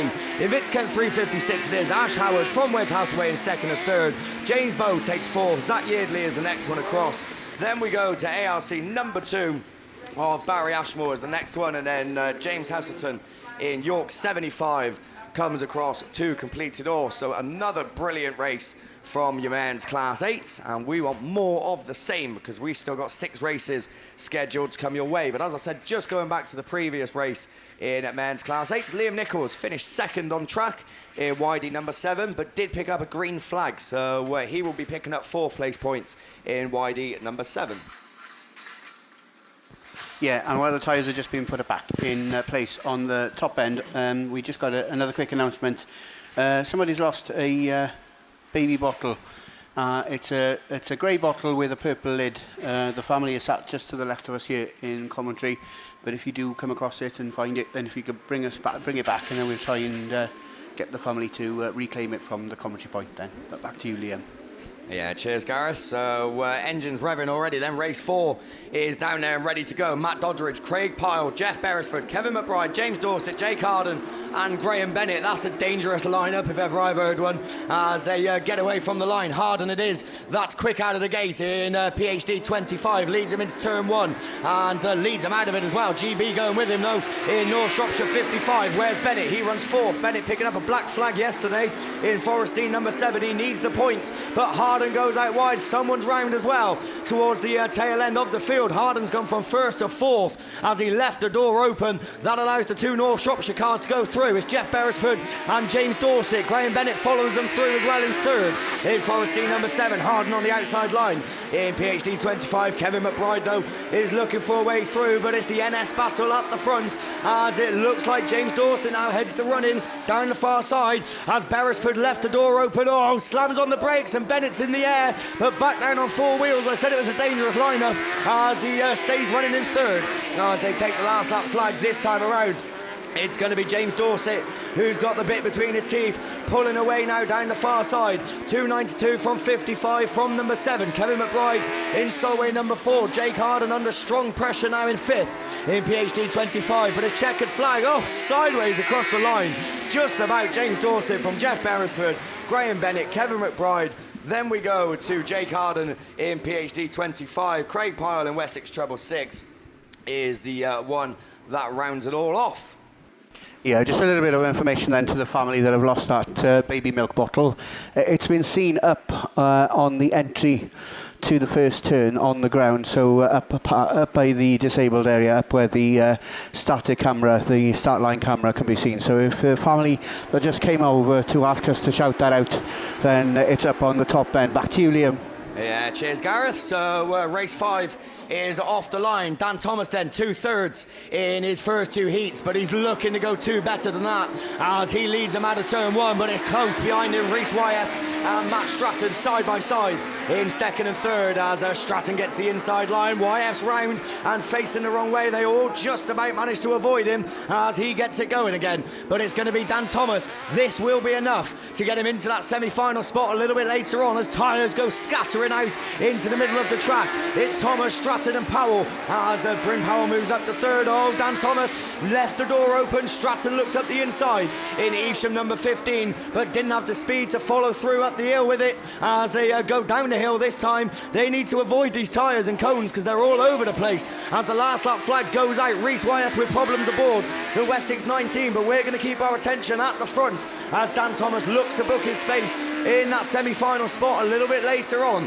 as Matt Stratton and Bryn Powell run second and third. These three away and gone from the rest of the pack as checkered flag comes out. DT 47 it is that takes the win as Stratton takes second in Evesham number 15. Bryn Powell takes third in Ludlow number 4. Apologies to the rest, they didn't get much of a mention, but they come across. White Rose 92, Joe Joplin, Adam Smith in Ludlow 44. Then it was the Yorkshire 90 machine of Harry Liversidge. That was the next one, but not the final one because Rhys Wyeth is still going and started off with a very good showing in the early stages of the race, but it all tailed off in the middle and unfortunately finishes up towards the wrong end of the field in Wessex 19. So that is race 5 done. We might have to pick at a bunch down there on the line, race 6, because race 6 brings out 2 unbeaten drivers, or at least they'll be unbeaten for the next minute and a half or two as they sit down there. Those 2 drivers, Daz Mullen in Yorkshire's 37 and Gaz Edwards in North Wales 55. So both of those drivers sitting on 2 wins, but obviously something's got to give in Heat 3. Will it be one of them that takes the win? Because they're not the only ones down there. They got Matt Bishop in Yayton Sudbury 73. Matt had a win yesterday in Heat 1, but didn't have it all his own way in Heat 2, finishing up in 6th. So he knows he needs the points in order to climb the table. They're joined by Dan Stead in Border Counties number 6, Wes Green in Scarborough 3, Drew Butters in North Shropshire 14 and Fergus Reynolds in PhD 16. So that is the running order, the lineup then for race 6. As I said, 2 unbeaten drivers coming out in this one. Of course, all the heats are randomly drawn, so it hasn't been hand-picked, it's not rigged. This ain't Formula 1, it's Autograss, so it is all random, so it just happens that the 2 heat winners are coming out in the same race, and it also just happens that they're lined up right next to each other in lanes 5 and 6. So Gaz Edwards it is in 6, and Mullen coming out of 5, as Harry Liversidge then gets taken off into the pits after disappearing behind the trees, and he's going to be taken and escorted into the pits, and then we're going to get ready to go racing. As I said, this could be the pick of the bunch in terms of the 9 races we had scheduled as engines are revving. What's going to happen in race 6? We look around the track as yellow flags fly. The last one goes up, as does the bungee, and it's going to be Daz Mullen who gets the best of the breaks. It is, but Bishop's going with him in Yayton Sudbury 73. Where's Gaz Edwards? He's right on the outside. Oh, Fergus Reynolds is climbing cars, but comes back down. It's actually helped him because he's boosted him up to 4th after flying through everyone else. We got 2 cars stranded. One gets it going again, but we're going to carry on racing. Bishop it is. That heads him down the far side in Yayton Sudbury 73. Yellow flags get flying, but Dan Stead gets moving. That's what we want to see. Mullen then round the outside in Yorkshire's 37. Heads the pack. Then we go to Bishop in 2nd. Wes Green runs 3rd. Gaz Edwards in 4th in North Wales 55. Fergus Reynolds in PhD 16. Then the 2 drivers, Drew Butters and Dan Stead, that were involved in the melee down the order. And I'll tell you what, your race leader is going to look to lap them soon, as Mullen it is that brings them round once again. This is very scrappy as they come past us. Mullen from Bishop, there you're 1 and 2. Drew Butters and Dan Stead obviously a lap behind the rest as Drew takes it out wide and allows everyone else to go through, but your race leader is clear as Daz Mullen it is, looking to join Mitch Wells on 165 points, unbeaten. Into the semi-finals he goes in YD 37. 2nd is Matt Bishop and YS 73. Gaz Edwards took 3rd in North Wales 55. He'll be in the semi-finals. Wes Green was the next one across in Scarborough number 3. Then, as I said, it all got a little bit messy between Fergus Reynolds, Drew Butters and Dan Stead. So it looked like the Drew Butters machine just took the checkered flag. Dan Stead decided to come round and make sure that he solidifies his points in BC number 6. So absolute carnage. Would you expect anything less from men's Class 8?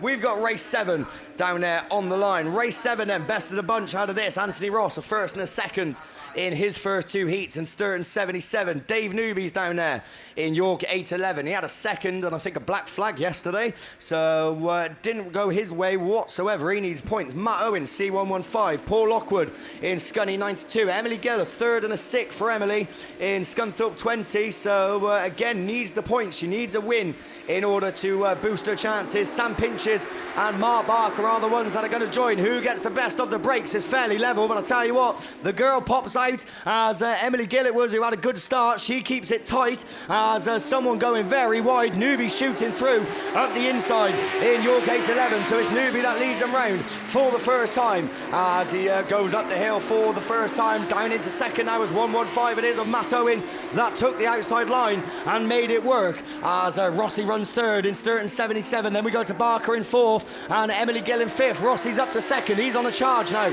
as Owen pulls away in C115. The race really on for second, third and fourth as it's absolutely anyone's, but I'll tell you what, your race leader is being reeled in by one of the most experienced Class 8 racers out there as Anthony Ross runs second but won't want to settle for it. It will be enough to get him in the semis, but we know we want to win as last lap flag goes out. Owen, Ross, then we go to Dave Newby, Mark Barker, Emily Gill in Evesham 20, in the Scunthorpe 20, then Sam Pinches and Paul Lockwood in the Scunny 92, but down the far side they go for the final time. Rossi hasn't got an answer. Matt Owen it is that's going to hold on and take win in the third round of qualifying. Rossi takes second, Dave Newby third, Emily Gill takes fourth, Mark Barker fifth in Evesham 25, Sam Pinches in Radford 53, and Paul Lockwood in Scunny 92 is your final finisher in that one. So that concludes race 7 of your Spar Motors and Beresford Chassis and Components sponsored men's Class 8. Race 8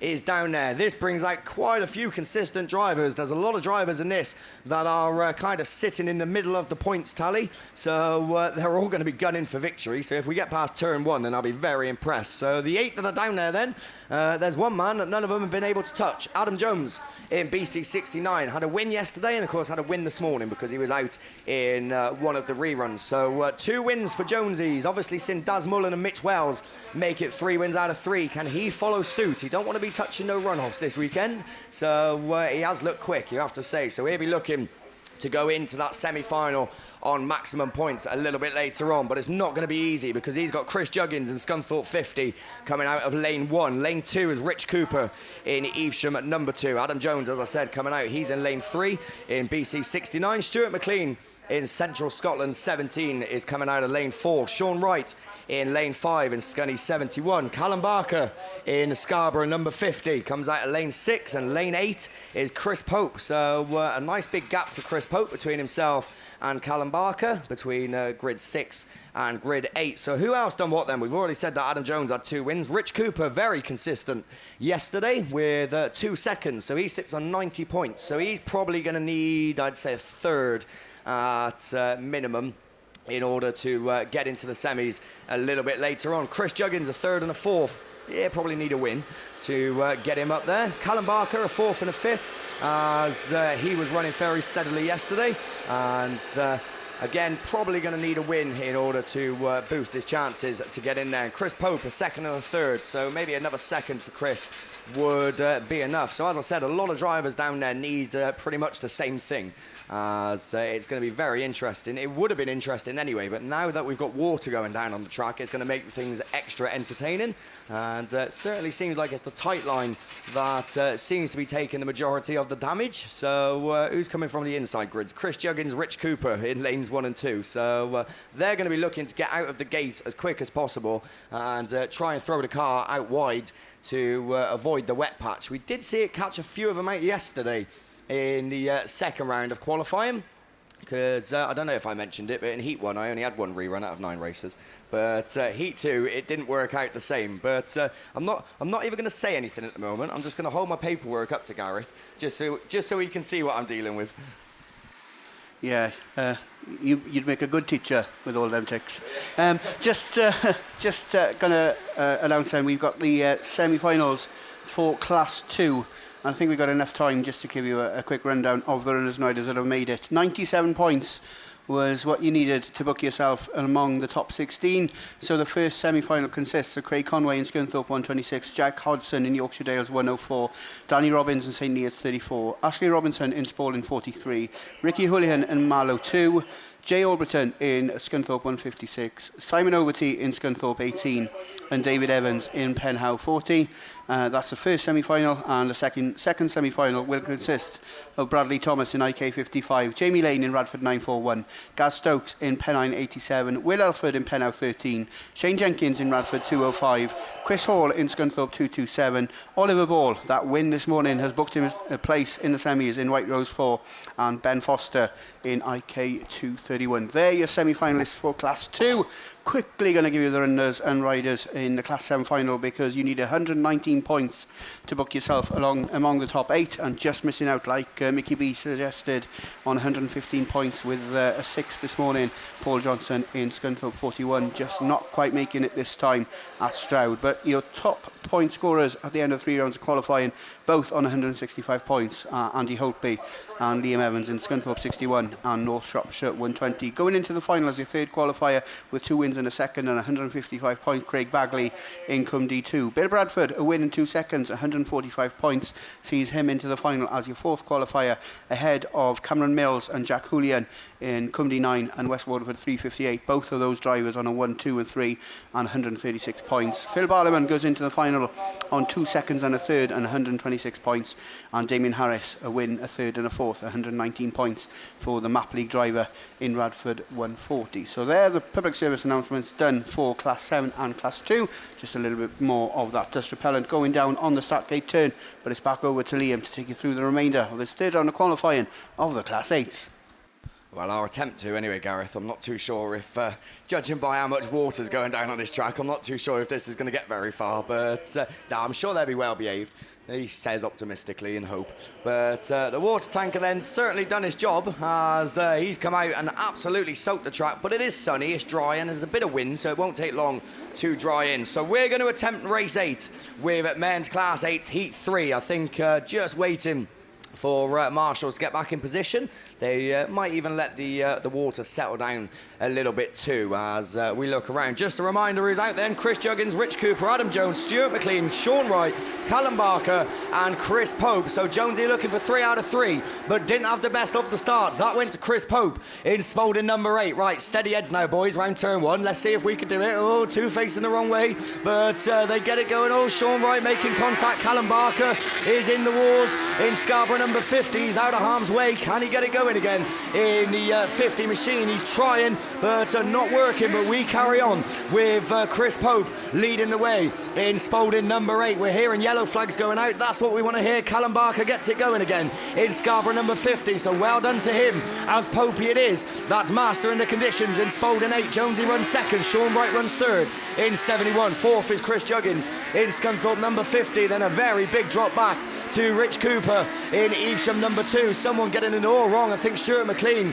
in the Central Scotland machine, as Callum Barker's made his way off the track in Scarborough number 50, as Stuart McLean just about gets going again, and as he does, Chris Pope takes the last lap flag in Spalding number 8, getting it very sideways, booking his place in the semis and doing it in some style as well, as he's certainly found a dry line. It looks like Adam Jones has also, as he runs there in second, making ground. It's not going to be enough to take victory, but it is going to be enough to get him into the semis. So both of these drivers will be in that top 16, it's safe to say, as Chris Pope takes the win and Adam Jones takes second. Chris Juggins battles back to take third from Sean Wright in Scunthorpe 71. Stuart McLean is a lap behind in Central Scotland 17.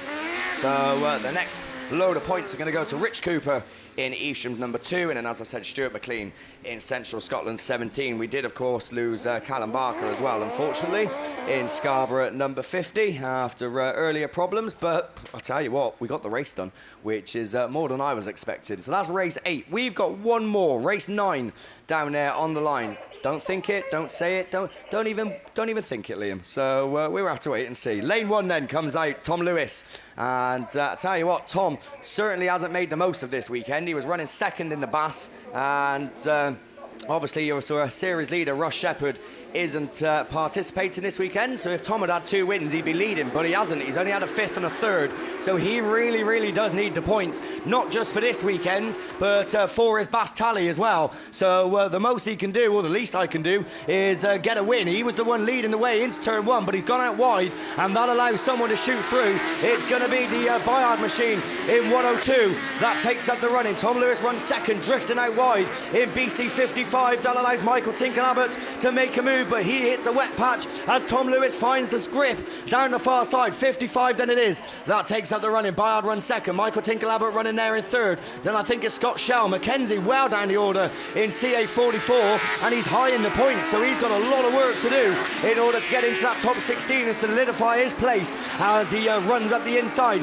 Gains 2 places in 1 move, but Tim Russell takes the wide line and tries to find the speed. It doesn't work out this time, but something tells me he's going to be trying that exact same move on the next lap, and the next lap's the final lap, because his last lap flagged this time. Tom Lewis now away and gone, and in a league of his own in BC 55. Bayard still runs there in 2nd in the Stroud and District machine. Mackenzie though is creeping up and looking for a way past in CA 44. I tell you what, he's battled through the pack in this race as he was about 6th, now up to 3rd and looking to get 2nd, pushing on though in 44. Tom Lewis though takes a very good win. 2nd's Bayard, 3rd is Michael Tinker-Abbott. Mackenzie has to settle for 4th. Tim Russell takes 5th. Then we go to Scott Shell in IK 95 and Carl Burns in Breeden Hill, number 18.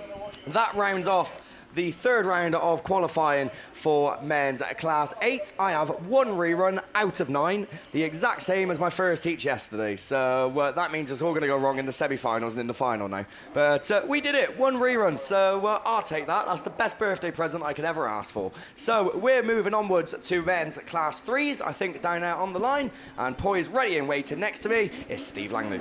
Thank you very much then, Liam. So yeah, Gareth doesn't want to be associated with this anymore, I don't think.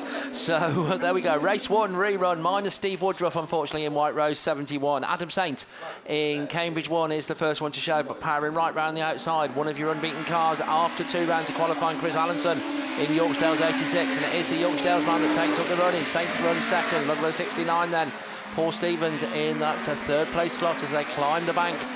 For the first time, Senna Proctor runs forth. Problems then for Paul Stevens though. Ludlow 69 comes to a halt at the top of the bank. A race leader. Then Cambridge 1 pushes right on, but he's found a way past. Adam Saint it is then in Cambridge 1 that comes past us as the number 1. YD 86 in 2nd. Senna Proctor runs 3rd in Scarborough 57. Running in 4th, Aaron McKenzie.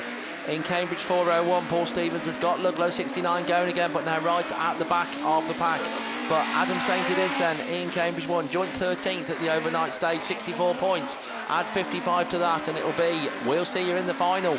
As the last lap flag then goes out, but he's going to have to back up all those 55 because Chris Allenson, who I think will be in today's final, wants to go in there on 165 points, but he is in danger of just slipping back a little bit. He's under challenge now from Senna Proctor in Scarborough 57, but Adam Saint it is that's going to come round. Cambridge 1 take a good win in this. Ram Developments and KS Coles Farming sponsored Class 3s.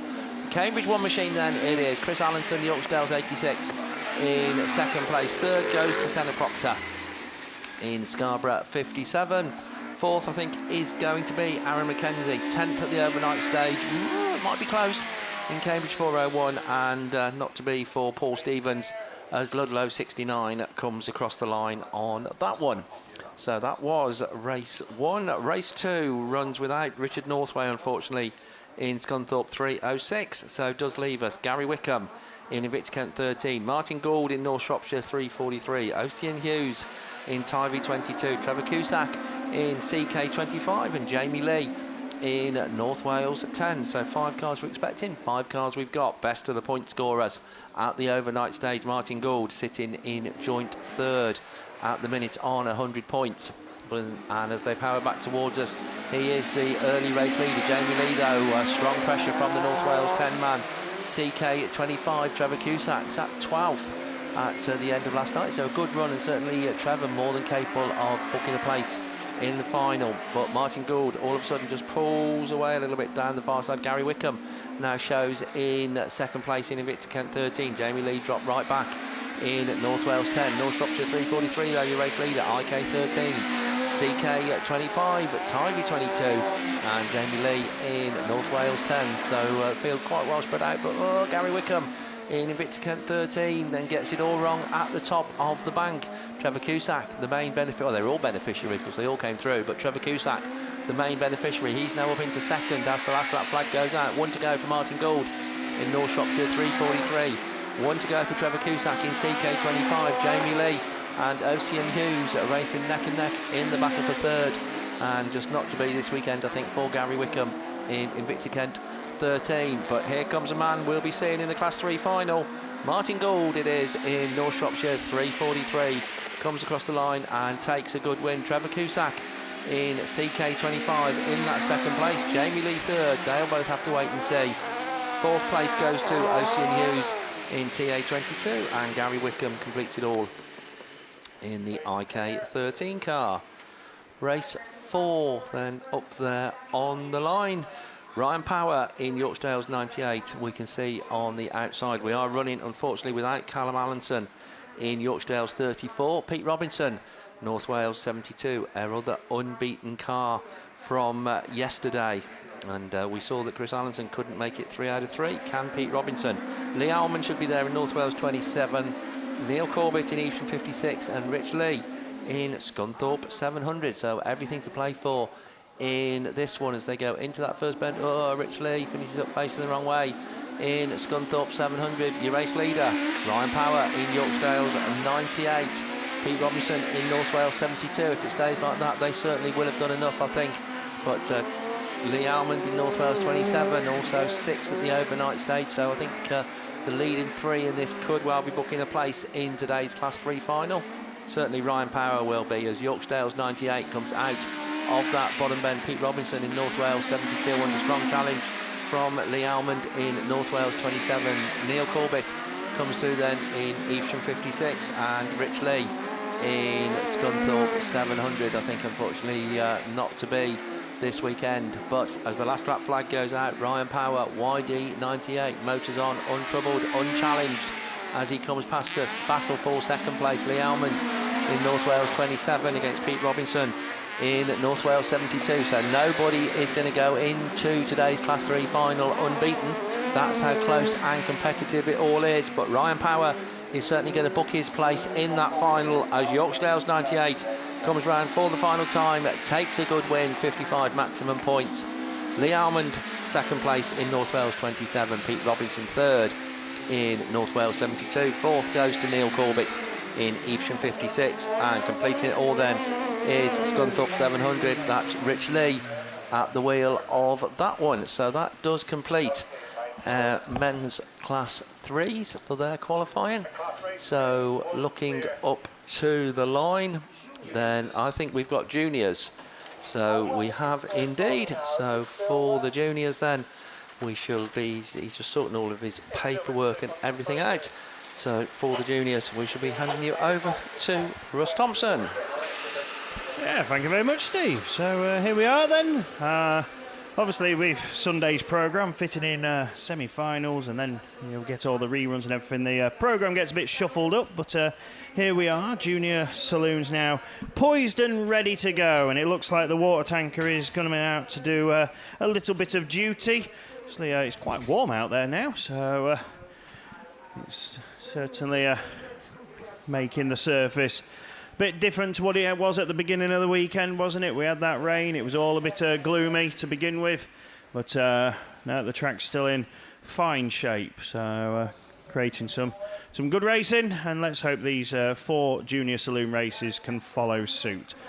So we have got 4 of them for the Shropshire Designs and Pete Bot Skip sponsored junior saloons. But we're just going to have some downtime while they sort this circuit out. A few cones and tyres got scattered. They're all back in place, but I think just wanting water in specific places and just checking this surface, make sure it is suitable for the next set of races. So according to the junior saloons then, let's see who did what yesterday. We've got 2 drivers on 2 wins, and they go to Yeston Jones in Typhy 15 and Neil Tivey in West Waterford 144. Both those on 2 wins yesterday.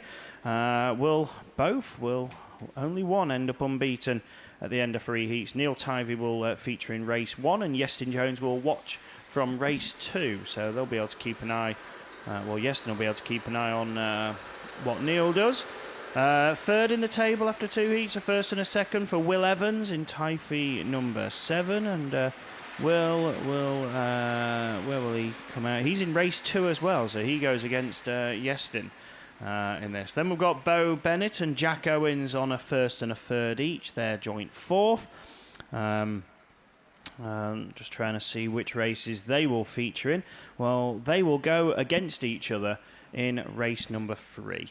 Harry Berryman is 6th in the table on a pair of second places in Scarborough 1, and he's in race number 1, which is about to leave the line. So they're the top 6 going into this, but there's still plenty of points up for grabs.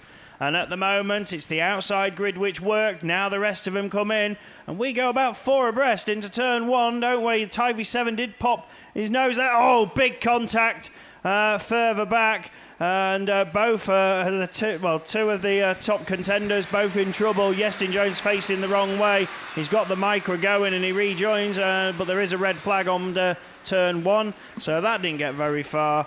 And looks like that race is going to have to try it again, but some heavy contact on the rear quarter of Typhy 15. It's still mobile, but I think he's just asking the marshals to check that rear quarter, make sure that nothing is too far out of line and out of place.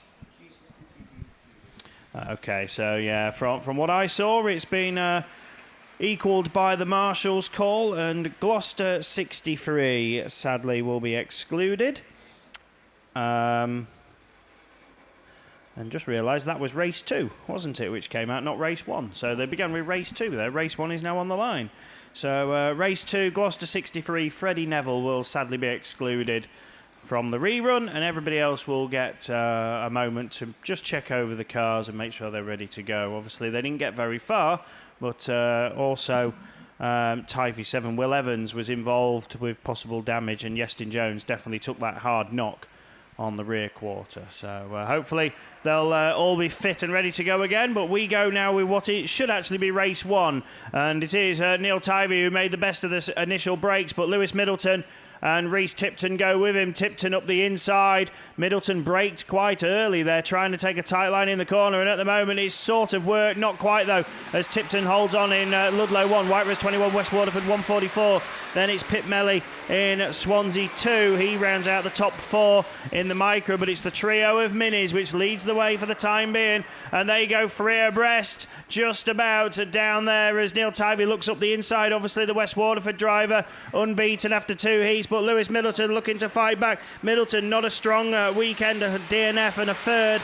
A win is just counting for points really. I don't think he's going to make the final in White Rose 21, but proving a statement. West Waterford 144 sits second now, still side by side with Ludlow 1. Reese Tipton, who sits 7th in the table on a third and a second, so he wants the points to make it through. We've got PhD 58 Molly-Ann Mosley parked up just on the exit of turn 2, well out of harm's way though, so we keep racing. 21-1, 144. Melly now comes into it with a lap to go. Oh, we've got reds again. So, oh dear. Okay, so ambulance please. Can we have the ambulance out on circuit? Okay, so it's not actually an issue on track. I believe something has happened off circuit. So please bear with us, and hopefully nothing too serious down there, but the race is going to stand, so from a race point of view we'll let that one finish, but hopefully everything is actually not too serious down there in the pits.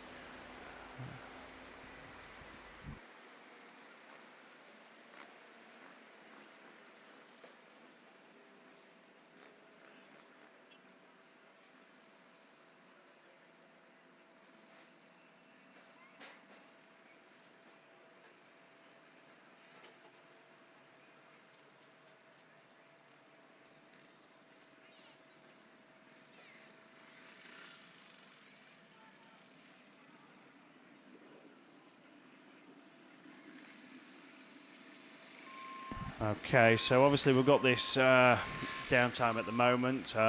We will obviously just be respectful to the issue and incident that's happened in the pits. We'll update you as soon as we can, but I think for now it's probably best just to be a bit on the quiet side.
Okay, so it looks like the ambulance is making its way back up to its location. So hopefully that means all it is not too serious. Hopefully the individual will be okay. Hopefully also we can give you some news should we get it. But we're back racing, so away we go. And it's the Breeden Hill 33 then, which leads the way. Bo Bennett, who heads that mini into turn one, but already been swamped. And the North Wales 52, Amber Powell, looks up the inside and takes away the lead. Lexi Owen then slots into second. Jack Owens in third. And the Breeden Hill 33 relegated to fourth then after just a little over half a lap. And now fighting back up the hill, the mini has it got the traction. It's a much lighter car to get up the hill, but may not necessarily have the horsepower advantage.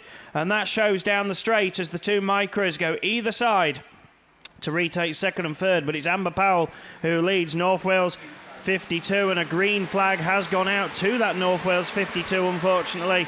So Powell will be relegated 2 positions. That's going to cost her a chance of the final. Jack Owens very much in with a chance, though, a first and a third already, and now leading this one. And Tivy 5 then is looking forward to a place in the final. Bennett back up to third, then Lexi Owen is dropped back in fourth, and then 2 more we haven't mentioned yet, which we'll get them in a moment. But it's Tivy 5, North Wales 52, Breeden Hill 33, Tivy 2 11, Invicta Kent 430, and Severn Valley 107. So the Invicta Kent car being Jay Jones, and Severn Valley 107 is Will Hadley. So that's the order, and they're still side by side for that leader position, but I don't know if Owens realises Powell's on a demotion, but it doesn't matter anyway. Tivy 5's your winner. Breeden Hill 33 is going to be second on track. They were side by side with North Wales 52, so I'm not sure who definitely got it.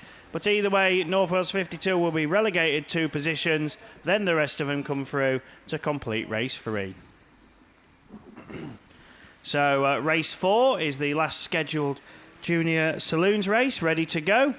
And we have one outstanding rerun, that being race 1, which will filter back into the lineups hopefully soon. But for now, we go with race 4 of Shropshire Designs and Peatbot Skips sponsored Junior Saloons.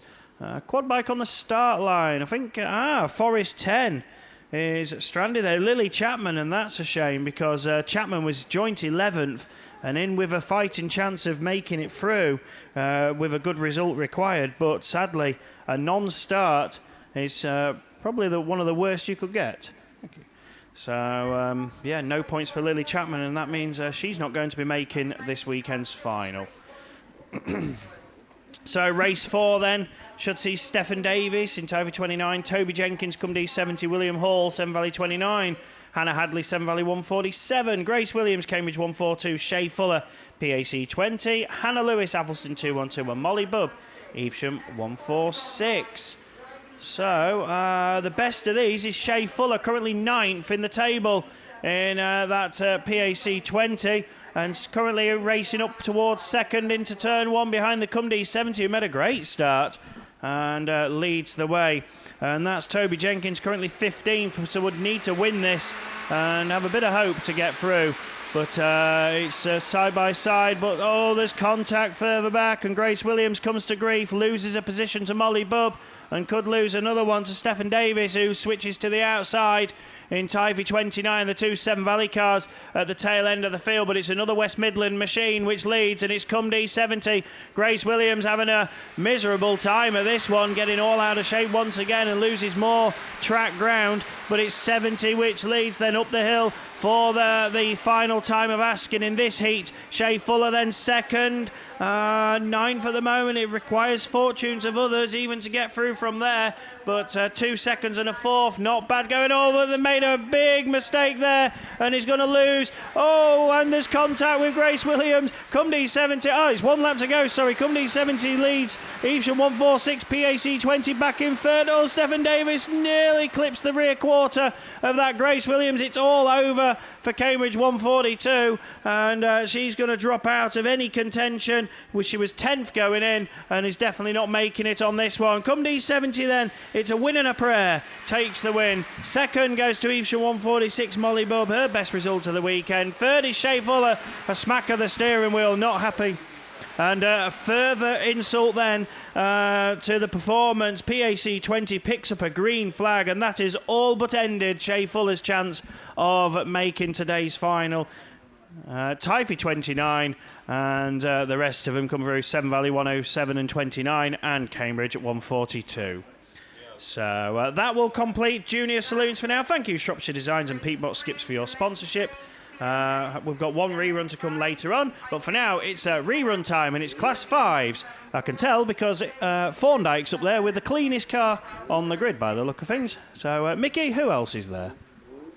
Yeah, thanks, Russ. Penny Smith, Chris Winnell, Mark Euchre, Danny Lodge, Neil Jones and Ian Jones, excluding Tom Ellis.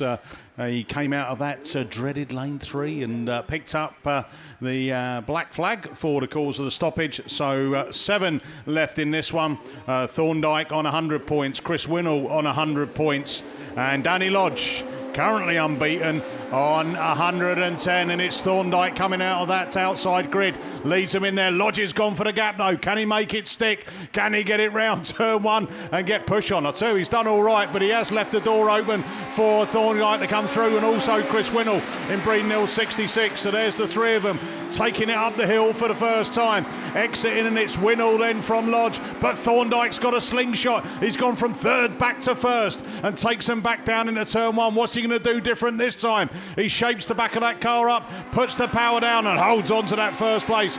Then it's Chris Winnell. Lodgy now close behind him in that 3rd place.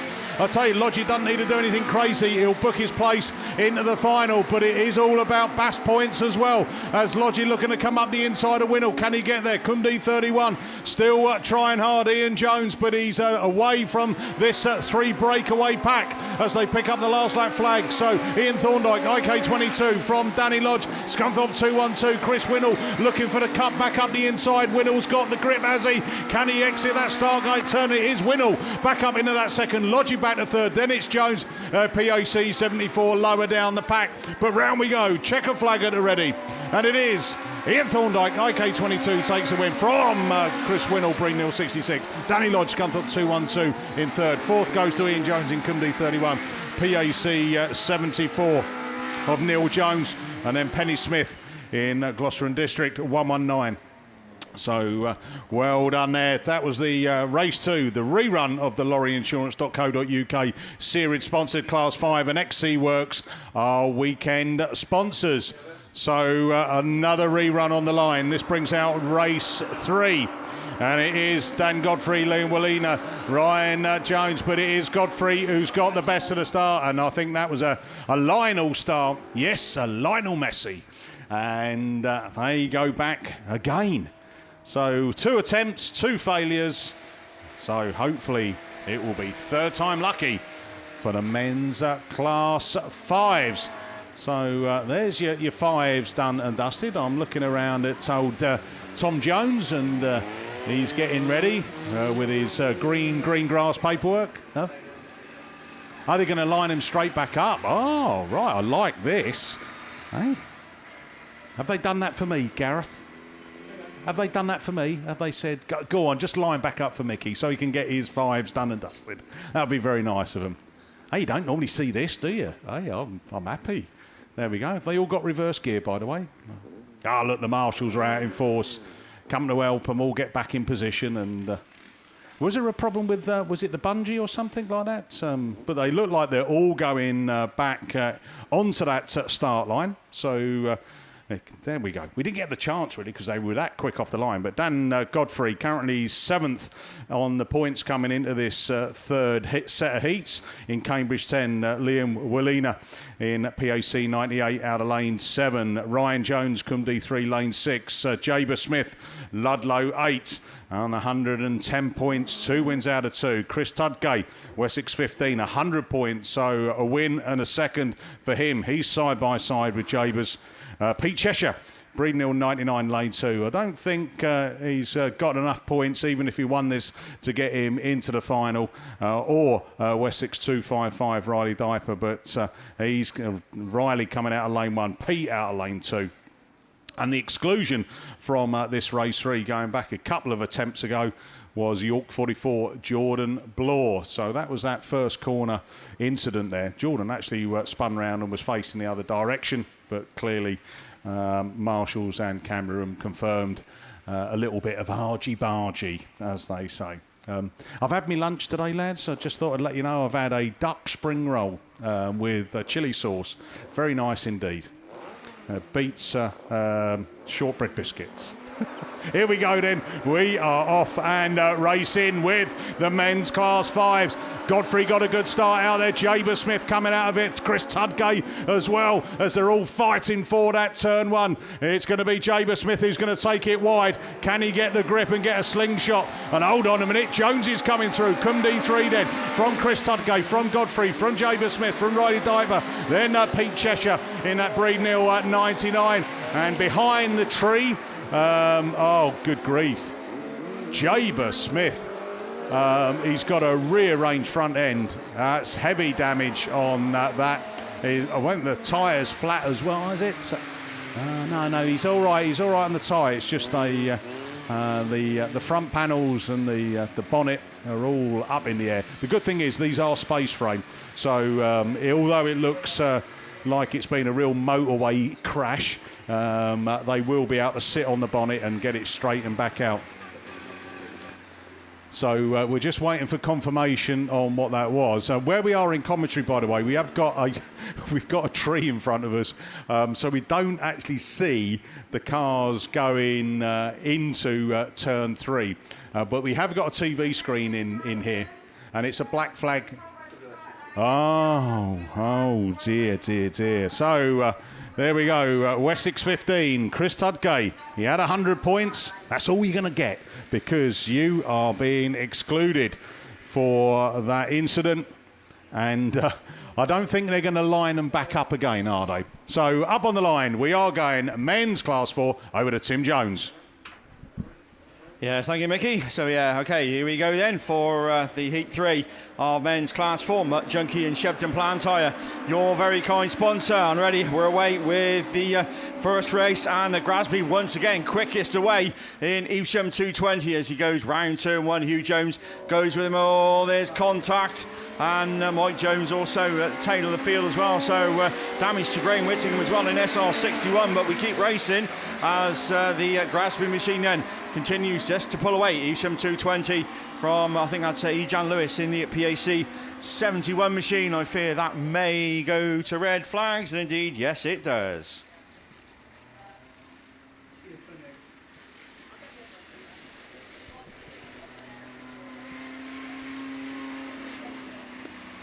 So it's Hugh Jones that's facing the wrong way, involved with that one, currently at second in the table with 100 points. Also the current champ as well. So they'll go back to the rerun lane as we look down towards the line. Race 2 of men's class 4 already assembled and waiting to go. That brings out Ben Gould in North Shropshire for 34, 9th after the first 2 rounds of qualifying. So a win would certainly help his chances of getting into the final. Andy Whittingham also will be there in SR50. Andy in 7th overnight. Alan Henley in York Treble 7. No stranger to winning the big meetings in York Treble 7. He's there in 6th overnight. Jamie Williams will also join him in Mountain 58. William Griffiths, Colin Attrell and Daniel Jones. That's the lineup for race 2. And once again from the inside grid, it is Goldie that leads into turn 1. Henley, though, goes with him in York Treble 7. Somebody on the outside. That's going to be Jamie Williams in Mountain 58. But Goldie it is that leads him back round towards us for the first time of asking. Lane still, Jamie Williams still running second. Henley still third. SR50 then going through. That's going to be Andy Whittingham. But it's the Mountain 58 machine that's got the drive coming out the start gate turn. Jamie Williams it is then. Goldie they're relegated back to second. Henley still running in a good third in York Treble 7 as they come by us once again. Another lap gone.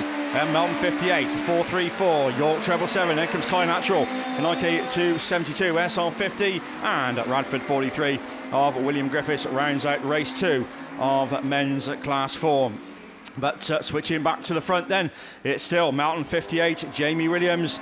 It's going to bring around once again Jamie 5th overnight, so this will certainly book his place in the final. But Goldie's certainly not content to sit in that second place as he looks up that inside. Has he got the drive coming on the start gate turn? Yes, he has.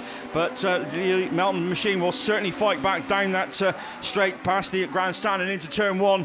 Once again, it's going to be a big dash to lines. The checkered flag has already gone out, but Goldie takes it 4-3-4 for Mountain 58, York Treble 7 of Adam Henley. Klein Natural like A272. SR50 will go through and complete. That's Andy Whittingham. And rounding it all out then in race 2, Radford 43 of William Griffiths. Right, thank you, Gareth. So just hearing over the Marshall's radio that Stephen Morris will be excluded from the rerun in race 1. Everybody else will give time to repair and back. So that leaves Class 4. We're going back to Junior Specials for a rerun. So to take you through that, it's back over the rest. Yeah, thank you. And let's hope we get these done this time. We didn't get that far on the last 2 attempts with these 2 junior special races. A little bit depleted. 5 cars left for this one. And once again, Corey Mumford leads in Forest 161. Once again, Rosie Russell makes a good start. But unfortunately, again, just losing out a little bit as the 2 North Wales cars go past. Sid Lomax and Archie Bennett then slotting into 2nd and 3rd. Lomax a little bit too tight to get it all crossed up. And that loses valuable momentum, and the North Wales 162 goes round the outside and takes 2nd position from that North Wales 199. Then it's Invicta Kent 165 and the York car at the back of the order. And that's Tom Ayres in York 23. So Corey Mumford then got this one under control, and with just the 5 of them, and they're starting to space out, hopefully we can get safely through, although the battle could still occur for 2nd and 3rd, and likewise one for 4th and 5th at the tail end. But Mumford is away and looking to go 3 out of 3 in Forest 161, North Wales 162 and 199, Invicta Kent 165 and York 23. So all 5 of these young drivers onto their final lap and over the brow past the grandstand for the final time. Checkered flag being made ready. And Corey Mumford then is going to go into the final unbeaten. Forest 161 takes it. 2nd is North Wales 162. Then it's North Wales 199. Invicta Kent 165. And York 23. So that one completed then. The Digit Plant Hire and Cross Hands Contractors sponsored junior specials. That was race 2 of the original schedule. Let's see what happens with race 5. We've already lost Troy Holtby with problems earlier on. And I think we've lost Lucy Hines as well, haven't we? This one was running okay and looked to be coming to a conclusion. And then just a little scrappy moment at the tail end of the field saw Lucy Hines excluded, sadly, in Breeden Hill 2. But the rest go. A word back from the earlier junior saloon race, which Shay Fuller was green flagged. Apparently that's been rescinded, so not sure how that will affect the final point standings, but we'll let you know when we get them. Into this one then, Kirsten Bartlett once again makes a good start in South Somerset 2, but Tom Cosgrove much better this time around, up the inside, takes away the lead. So ARC 25 it is South Somerset 2. Then we go to Pennine number 1 of Aaron Richardson, who sits there in 3rd, and already the 2 chasing, just being dropped by the lead trio. Evesham 120, Dylan Grasby, and Ben Ayres in York 22. So Cosgrove it is then who leads with a couple to go. Bartlett's still in sight of that race leader, but can she do anything about it at the moment? The answer is no. And ARC 25 then looking good for a final position. Not had a win yet this weekend, but looking for it with just over a lap to go. ARC 25 it is, South Somerset 2. Then Pennine number 1. Aaron Richardson then needs to make sure he's going to be there. He's had a 1st and a 3rd. Another 3rd you'd like to think would be enough, but 4th in the table, it could all change. But hopefully we'll all be good enough. South Somerset 2 though, Kirsten Bell, I don't think 2nd will be enough on this occasion, but it's been a good race for her. But Tom Cosgrove's your winner and into the final. Kirsten Bartlett 2nd, Aaron Richardson 3rd. Then we go to Dylan Grasby. And completing it all is Ben Ayres in York 22. So there we go. Thank you Digit Plant Hire and Crosshand Contractors for your kind sponsorship of the Junior Specials, all now completed. I'll be back with my Junior Saloon rerun whenever that may slot in. But for now, we're going F600s, then Class 8. So take you through it. It's back to Liam. Yeah, thank you, Russ. So F600 then on and off the line for their third round of qualifying. Webb's Flooring Services, your sponsors for the weekend. SGS Gases, your very kind series sponsors. We Get Away and Trevor Frost it is. That's going to lead them into turn 1 and out of it as well and up the hill for the first time. White Rose 400 is the one leading the way, but I'll tell you what, second, third and fourth is absolutely anyone's at the moment. Harrison Barnbrook it is that just about occupies second and looks to extend that bit of gap he's got between himself and Hereford 16 of Elwyn Pitt, who runs there in third, and Jamie Smith it is in fourth in Yorkdale's 103 off the pace with a little bit of work to do against the rest of them. Of course, they're all going to be in the final a little bit later on, but they are racing for valuable British Autograss Series points, so they've still got work to do, as Trevor Frost is the man that leads them round once again for the penultimate time. Harrison Barnbrook, I don't think he's making any ground in Sturton 45, but certainly safe in second, as Jamie Smith now has moved up to third, but Elwyn Pitt looking to fight back in Hereford at number 16. Tried it up the inside, but didn't have the power to follow it up. Down the hill they go for the final time. Trevor Frost it is then. That's going to take another win. White Rose 400. Then Harrison Barnbrook takes second in Sturton 45. Jamie Smith in Yorkdale's 103 and Elwyn Pitt in Hereford 16 comes across to complete it all. So S600s done for the third round of qualifying. As I said, Webb's Flooring Services and SGS Gases, your sponsors for the weekend and the British Autograss Series as well. I've got one rerun down there on the line, just one rerun, guys, by the way.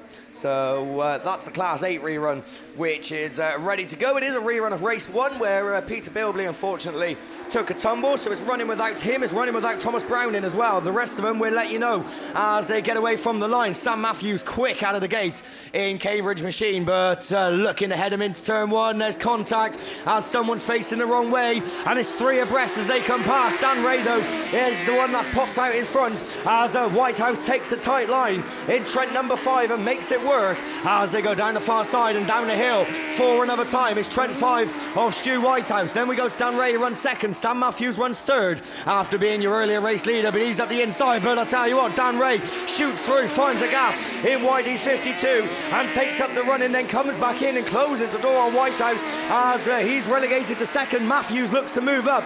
We're going to run with these 3 as they go down the far side for the penultimate time. It's going to be last lap flag, and it's still anyone's race as Whitehouse hugs the tyres. Oh, Matthews trying too hard as he looked for an inside line that just wasn't there and ends up facing the wrong way. Colin Linehan hasn't had a mention. He now runs third and Rhys Candy runs fourth, but at the front, the top 2 is where your eyes need to be. It's Dan Ray and Stu Whitehouse. They've been changing positions the whole time as a tyre goes flying out. Dan Ray's done enough and he's going to hold on and take a very good win in a brilliant race. Stu Whitehouse takes second. Colin Linehan is coming across in third, all on his lonesome. Then Rhys Candy fourth in South Somerset 24. And disappointment for Sam Matthews in Cambridge 427. An early race leader was mixing it in with the best of them, and unfortunately, just as I said, went for a gap that wasn't there, ended up getting it all wrong and pulls it off the track with no points accumulated. Right, that's my one rerun done. We've got Class 6s down there on the line and eager to take you through the 4 races. It's over to Tim Jones. Thank you, Liam. So, yeah, onwards and upwards we go. The Ambron Elite Racing Transmission sponsored men's Class 6s. So, race 1 already assembled on the line. Only man, one of the unbeaten cars then goes in this one. Jay Colgate in North Wales 20 as they leave the line. James it is, though, that's quickest away. Colgate was with him, so does Darren Bryan in Scarborough 41. As round turn 1 and turn 2 we go. James it is, though, that holds on past us for the first time of asking. North Wales 20 of Colgate in that second place slot as they climb the bank, with Lewis Clayton having a good run as well, and Spalding number 5. He's just gone past Darren Bryan in Scarborough 41 as the Irish machine and also out there. That's Jack Brown in Mallow 182. Didn't have the best day yesterday, but looking to salvage something from the weekend. But somebody who had a reasonable day yesterday. Jane G is still your race leader, sits 5th overnight, so this should get him into the final very, very nicely. Yorkshire Dales 10, motors on down that far side. Jay Colgate in North Wales 20, also on 2 wins, so 2 wins and a second will also do Jay very, very nicely with 1 lap to go. Yorkshire Dales 10, North Wales 20, then comes Darren Bryan in Scarborough at 41. Lewis Clayton just dropping off the pace a little bit in Spalding number 5 as Jack Brown moves through in Mallow 182 as they go down that far side, as the other 2 cars we haven't mentioned. Charles Farrer in Scarborough 349, but there's your winner then. Jamesy, we'll see you in the final. Yorkshire Dales 10, North Wales 20, Scarborough 41, Mallow 182, Lewis Clayton, Spalding number 5. Then comes the Scarborough machine, and we haven't given a mention, so we will do. Here's Adrian Lewis in PAC 7. So Fast and Furious from race 1. Race 2 then brings out Joe Grayson in Scarborough 96, Carl Proctor in York 77, Ben Gasby in Pennine 7, Paul Bailey in Hereford 99, Dave Hadley in Seven Valley 701, Neil Reid in Typhy 221, and James Armstrong in Scarborough 76. Best of the bunch, and that's going to be Carl Proctor in York 77, sits 6th overnight, and Ben Gasby in joint 7th. In Pennine 7, but still all to play for. It's pretty tight at the top of the Class 6 points table as we look for track clearance in a moment or so.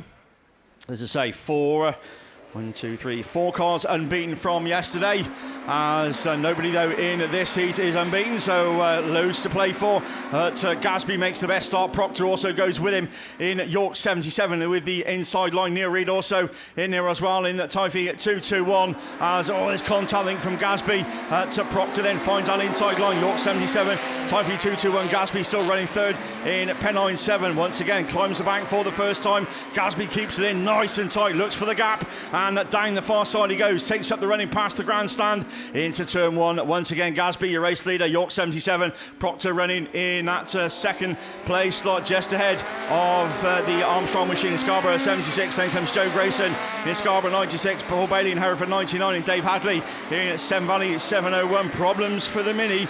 That's the Northrop, the Typhy 221 machine of Neil Reid. But no problems for your race leader then, with 1 lap to go as he bring him round once again. Ben Gasby in Pennine 7, York 77, Scarborough 76. That's the 1, 2, 3. Then comes Paul Bailey in Hereford 99, Joe Grayson. Then comes Scarborough 96 of Joe Grayson. As once again down the far side past the grandstand we go, and where's Gasby in the points, joint 7th, so this should see him hopefully into the final. Ben Gasby, Pennine 7 takes it, York 77 from Scarborough 76, Paul Bailey in Hereford 99, Dave Hadley in Seven Valley 701, and Scarborough 96 of Joe Grayson. And coming round to pick up a few points. I don't think it'll be enough to get him in the final, but few BAS points to be had. Neil Reid in Typhy 221.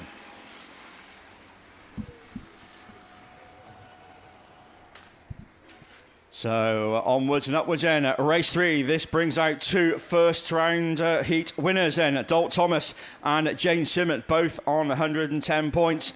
They're joined by Billy Roberts in PAC 12, Adrian Brown in PAC 37, Andy Russell sitting joint 11th overnight in IK 64, Tom Pipe, and of course Dalt Thomas and Jane Simmett will complete the lineup. So that's your lineup for race 3 of the Elite Racing Transmissions and Amber Unlimited sponsored men's Class 6s. So 5 races yesterday, but obviously lost a few overnight, so just down to the 4 races for the second or the third round of qualifying. But let's see what happens then as we look for track clearance round this raceway. And so just a minute or so delay, but we get underway this time. And Tom Pipe it is in North Shropshire 5, Russell on the inside in IK 64. Then the 2 unbeaten cars then. Dalt Thomas switches to the outside line. Oh, problems as Sinnott's just got just got tangled with Andy Russell IK at 64, but it's North Shropshire 5 that leads the way. He had a disastrous day yesterday, did the North Shropshire 5 machine, but sitting 22nd overnight, so no chance of making the final black flag in the first run, but just showing what might have been. North Shropshire 5 then with Dalton Thomas in command, then number 8, then comes Sinnott in 174, then comes Billy Roberts in PAC 12 with PAC 37. Adrian Brown, problems for Andy Russell, stranded right on the turn 2. But we keep racing as back round towards us they go then for the penultimate time, last lap. This time around, Pipey it is, North Shropshire 5, Dalton Thomas in command, and 8, Sinnott in the CW 174 with Billy Roberts in PAC 12 and Adrian Brown in PAC 37. So everybody safely onto the final circuit. Dalton Thomas, that's a quick look up that inside line, no need to do anything. No need to do anything serious, Dalt. You're going to make yourself into the final, but Pipey wins it. North Shropshire 5, Carmarthen 8 then takes second, with James Sinnott also booking his place in the final in CW 174, PAC 37, and Billy Roberts in PAC 12.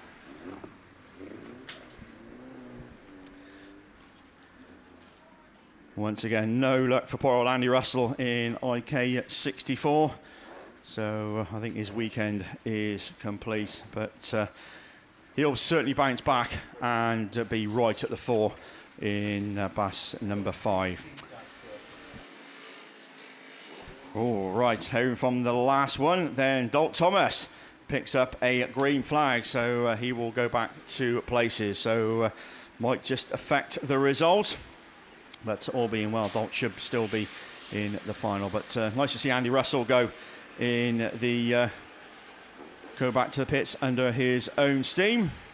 Bowser then on to the track as we look down towards the line, the last scheduled race of men's class 6s. So this brings out Jordan Hampson, the current national champ, of course, in Pennine 70. Stephen Parsonage in North Wales 146. Kai Williams in Typhi 121. Darren Rees in Typhi 95. Andy Lewis in PhD 85. And the other unbeaten car from yesterday, starting right towards the outside, Jordan Tinker in York 35. So that's your lineup for the race 4 of the Elite Racing Transmissions and Amber Unlimited sponsored men's class 3.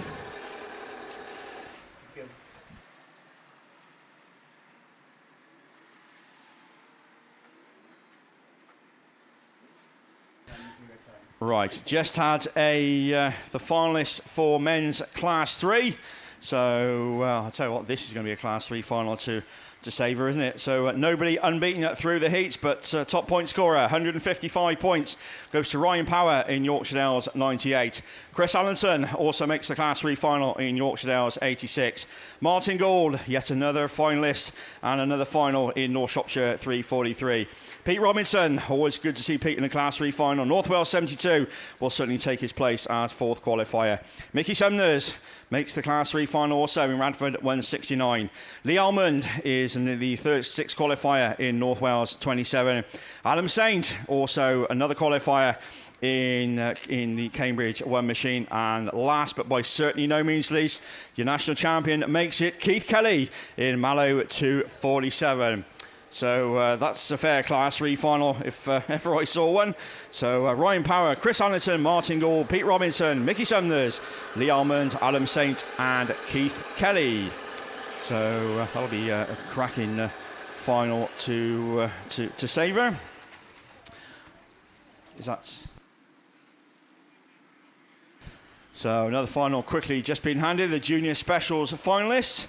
So only one car then, unbeaten Corey Mumford in Forest 161. He's joined by Tom Cosgrove in ARC 25. Alfie Ross makes the Junior Specials final in Sturton 717. Harry Russell also makes the final in IK 65. Max Holtby in Scunny 6 is your joint 5th qualifier with 127 points.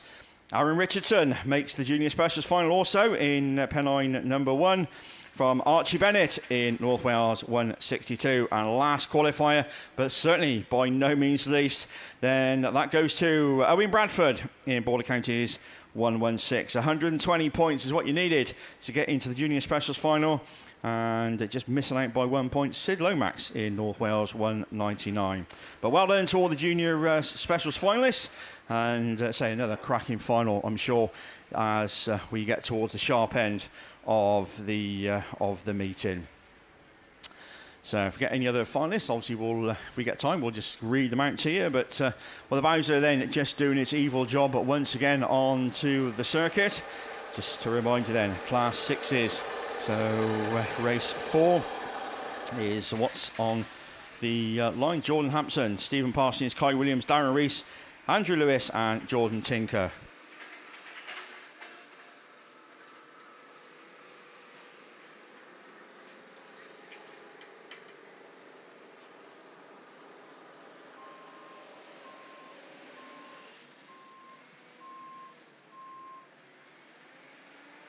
Right, we have had a phone literally just handed into us here in commentary. It has got a card with it, so if you've lost your phone and there's a bank card, if you want to come and just verify what it says on the back of the card, then we will certainly be very, very glad to reunite you with your phone and your bank card.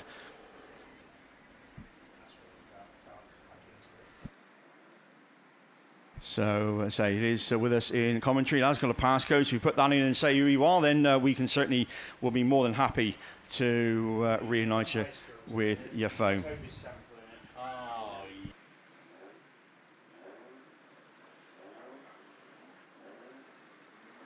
So I think the bows are just about done, as off the track then it goes, and we're looking to go racing as we leave the line then. Class 6s are away, and once again it's Jordan Tinker, one of the unbeaten cars from yesterday in York 35, that leads them round turn 1 and turn 2. Parsonage though goes with him in North Wales 146. As once again they come by us for the first time. PhD 85, Andy Lewis, and we're going to run up to third, just ahead of Kai Williams in Typhy 121, and Darren Rees rounds it all out in Typhy 95. But Tinker absolutely away and gone with this one in York 35, with virtually a quarter of the straight lead ahead of the rest of the chasing pack. And that's Kai Williams in Typhy 121. As Stephen Parsons just struggling slightly in North Wales 146. Andy Lewis still having a good run though in PhD 85, and Darren Rees in Typhy 95 rounds the Class 6 field out, as once again down the far side we go with nearly a straight advantage of the rest of the field. Then Jordan Tinker certainly looking to make it 3 from 3 as he comes by us with just 1 lap to go this time around. And second place Kai Williams got himself through to second, Typhy 121. Parsons still running third in North Wales 146. Might not be enough, he's joint 7th overnight, but certainly moving through to second will certainly help him in his points tally. But there's your winner, 3 from 3, and we'll see you in the final. Jordan Tinker in York 35, Stephen Parsonage North Wales 146. Should be enough to see you in the final. Typhy 121 from PhD 85, having a good run, Andy Lewis, and rounding it all out then, that's going to be Darren Rees in Typhy 95.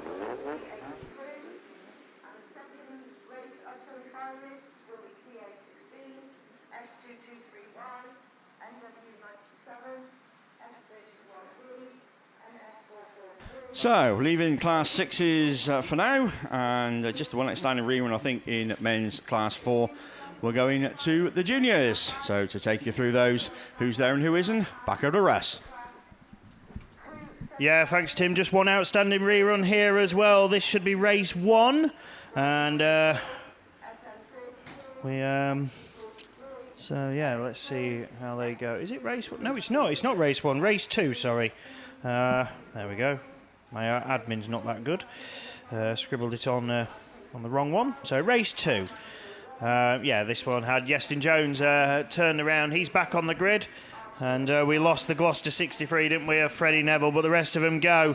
And it's a very level break, 3 wide, 4 wide, made up by Typhy 7 of Will Evans, who did lead but braked early, then tried to get in, but Yestin Jones up his inside. And we go squalling. Oh, there's contact. Evening 28 gets turned side, bang into the Mini, bang into the blue Micra. And PAC 9, Travis Markilly then is facing the spectators here. A big chain reaction, and surprise, surprise, we get reds on that one. So. Okay, so there we go. A chain reaction, unfortunately, ended with Travis Mark Illy parked up here, but there was so much more going on, and unfortunately, Typhy 15, Yestin Jones, is going to be excluded from the next rerun, and that's really going to put paid to his chances of making it through, even though he was unbeaten after 2 heats.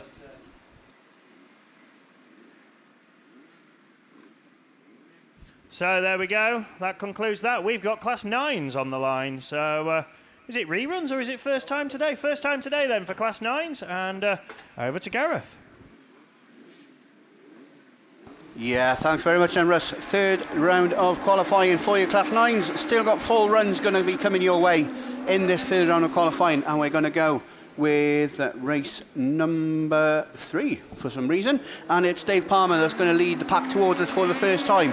ARC 31, Andy Horshaw in York 78 then slots into that second spot, but not for long, because now he's kicking up the dirt into the face of Dave Palmer as they climb the hill for the first time. 31 on the cut back and makes the way down that far straight for the second time from Hornshaw then. North Shropshire 10 is Joe Pipe. He slots into that third spot. He races ahead of Russ Adiman in York number 6. Matthew Jones back in that 5th spot in Swansea 8, and the one with it all to do at the moment is Tony Wilson in Spalding number 10. They're all changing mid-pack as Andy Hornshaw's lost a lot of ground. He's back to 4th behind the wheel of the York 78 machine, so he'll be on a complete mission now, and he's reeling in his fellow club mate Russ Adiman in York 6, but away and gone, and onto his final lap is Dave Palmer in ARC 31. 1 circuit to go for the ARC 31 machine, 1 to go for North Shropshire number 10. Still Joe Pipe in that second spot leading the chase. Russ Adiman back in third from Andy Hornshaw, but reeling him in now is Matty Jones in Swansea number 8. No change at the head of affairs. It's going to be a dash to the line. 31 takes the win from number 10. Third place goes to Russ Adiman in York number 6. Matty Jones takes 4th after last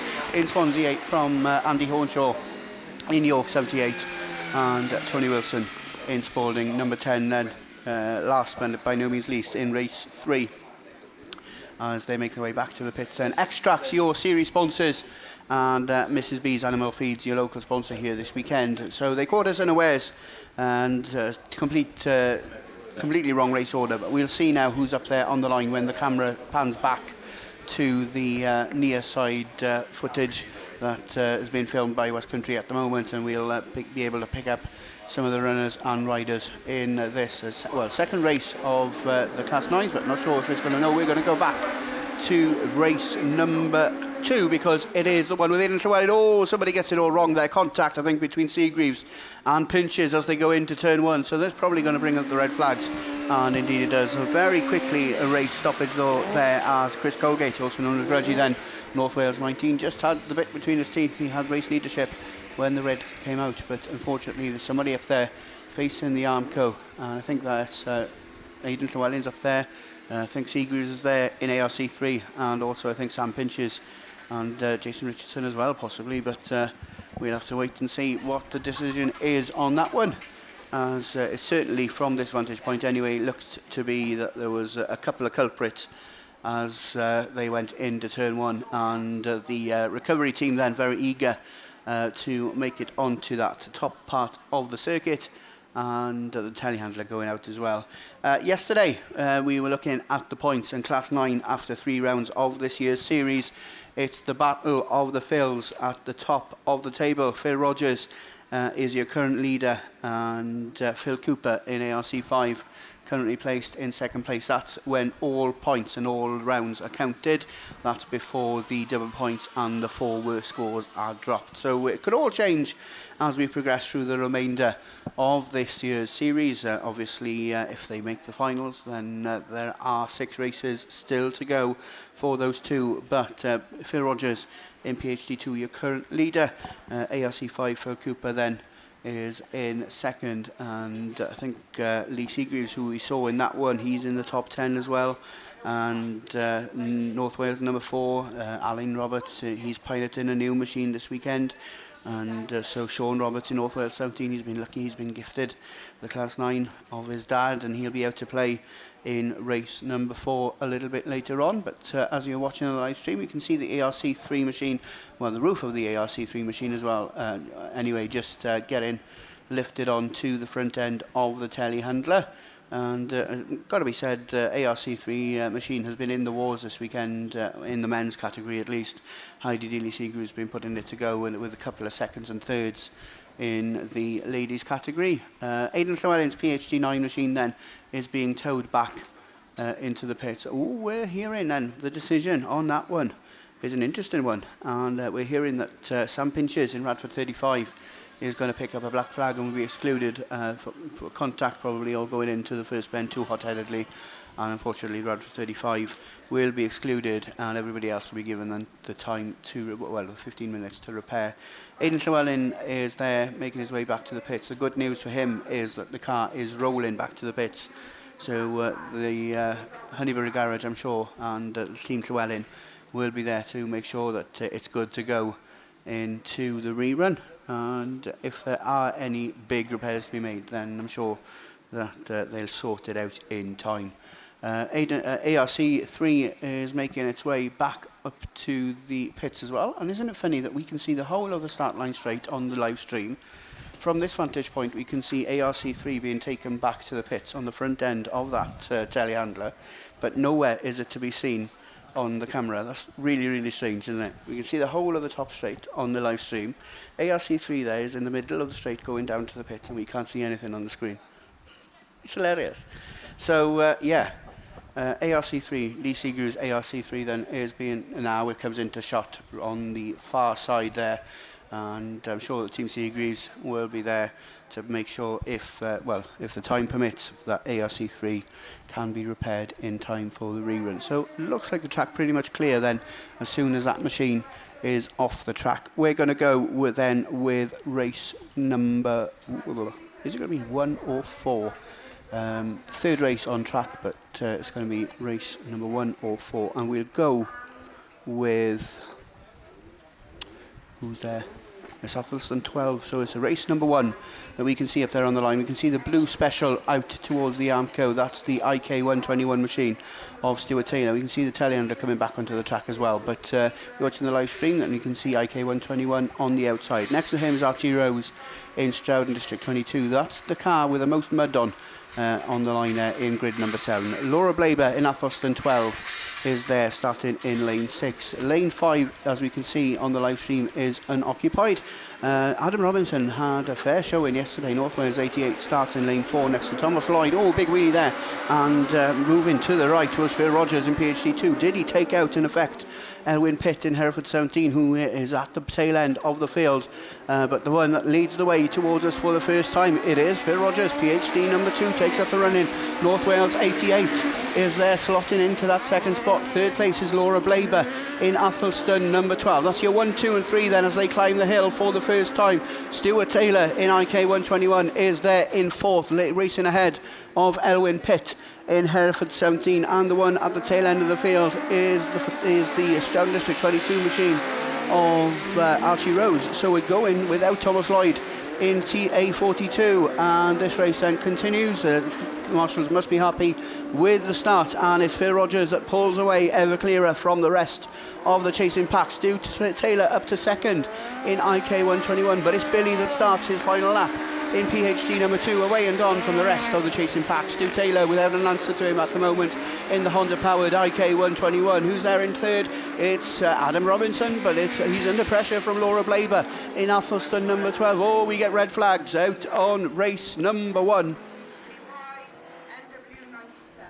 We're hearing that PhD number 2 then, Phil Rogers, will be excluded for dangerous driving off the start, and we can see that the marshal on marshal post number 1 is coming out, and Billy then will pick up that dreaded ninja behind the wheel of PhD number 2. So they'll go back into the pits, and we should be left with race 4 on the line, and indeed we are, because as we watch the live stream,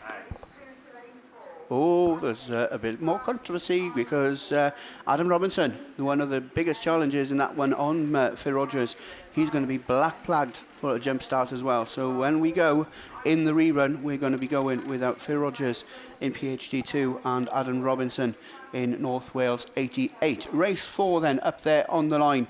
And that one brings out from lane 7, Jimmy Smith in Ludlow 80. He's joined by Mark Barker in Evesham 26 from lane 5. Sean Power, your current Class 9 national champion, starts in lane 4 in YD 97.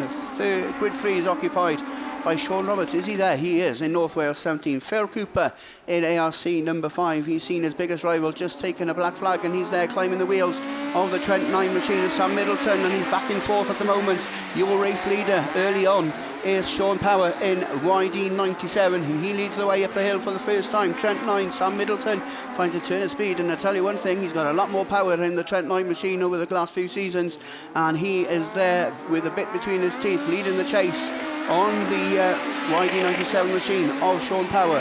Your 1, 2 and 3 then is closed out now by Phil Rogers, who's there looking up the inside of the Trent 9 machine. Trent 9 will try and close the door, but ARC 5 is through, so Phil Cooper now leads the chase in ARC 5. He's lifting those front wheels as they go through turn 1 and 2 for the penultimate time, because Sean Power moves on to his final circuit in Yorkshire Dales 97. Cooper's not out of it at all in ARC 5, just the 3-4 car lengths between these two as they pass the grandstand on that far side for the final time from Sam Middleton in Trent 9, who rounds out your 1, 2 and 3 ahead of Mark Barker in Evesham 26. North Wales 17 at the tail end of the field, but your winner is Sean Power. YD 97 takes the win from ARC 5, Trent 9 and Evesham 26, your top 4. Jimmy Smith in 80 then takes 5th from the North Wales 17 machine of Sean Roberts, and that concludes on paper at least your third round of qualifying of Class 9.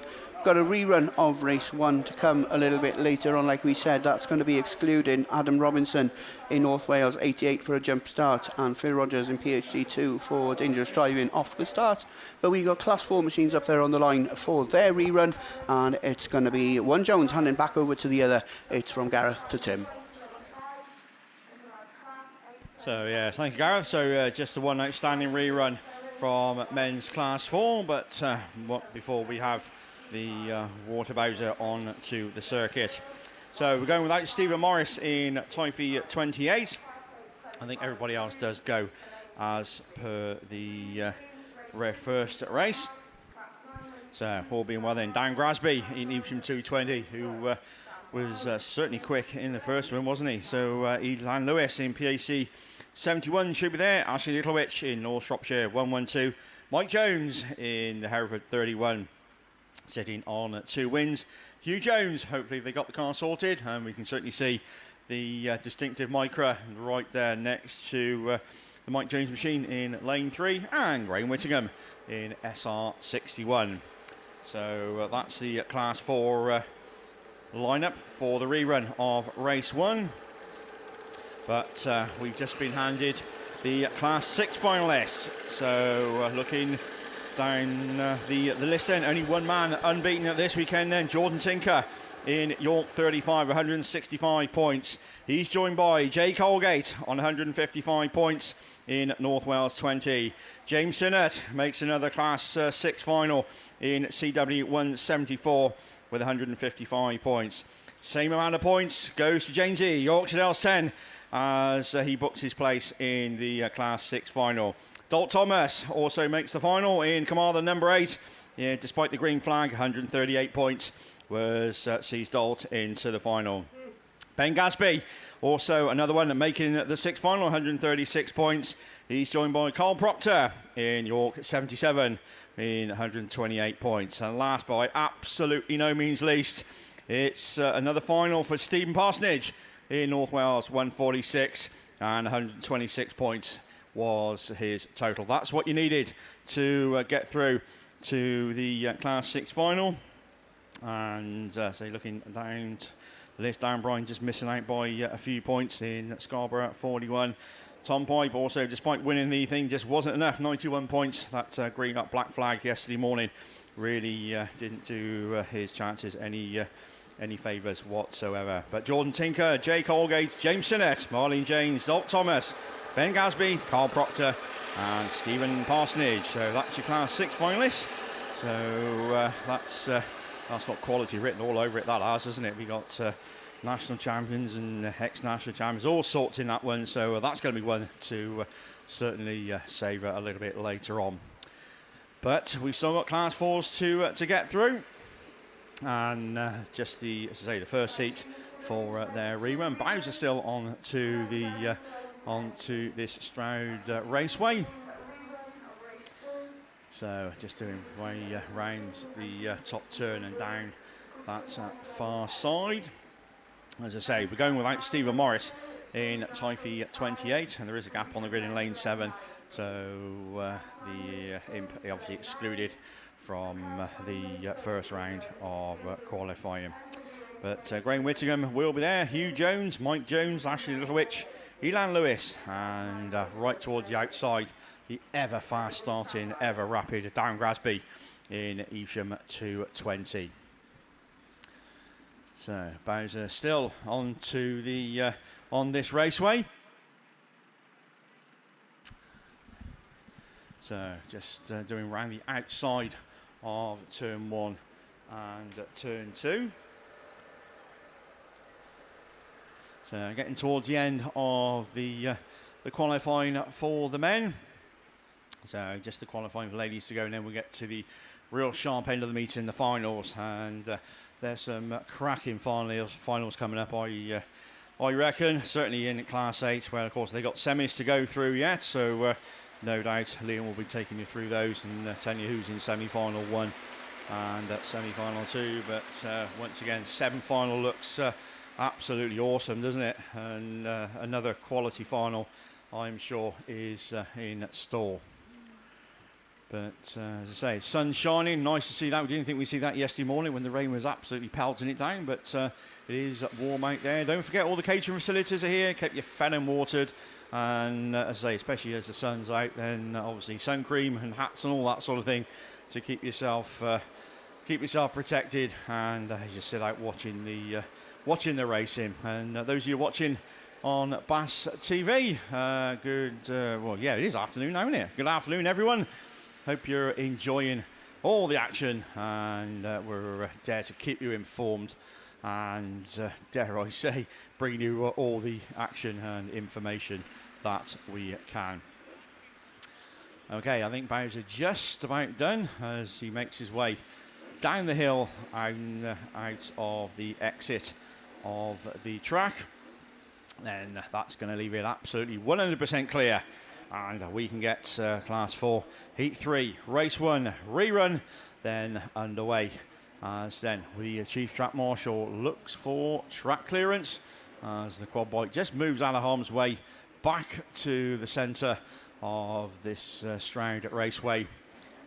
So we get yellow flags flying, we look for track clearance, we get the wind up signal, bunch of lefts in, away we go. Grasby once again quickest away in Evesham at 220, and already 5-6 car lengths clear. Hugh Jones in Carmarthen 7 into turn 1 we go, but Grasby just pushing on slightly, but once again contact through Carmarthen 7. I think Mike Jones now with 31 involved somewhere as well. Ashley Littlewich in North Shropshire 112, PAC 71 and Graham Whittingham in SR 61, but Carmarthen 7 it is then that slides through. Grasby just going backwards in Evesham 220 as they go down the far side. Look out for the SR 61 machine. Graham Whittingham, he's through into that 3rd place slot as they come back round towards us.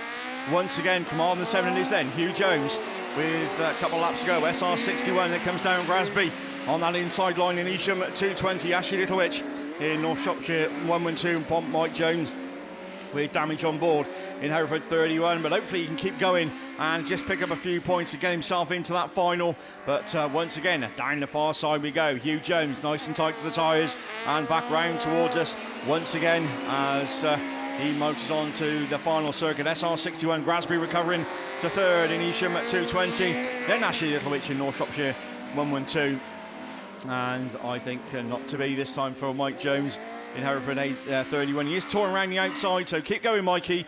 You might get yourself into the final, but certainly booking his place in the final. And going through has unbeaten Commander 7 it is then, SR61, Darren Grasby in Evesham at 220.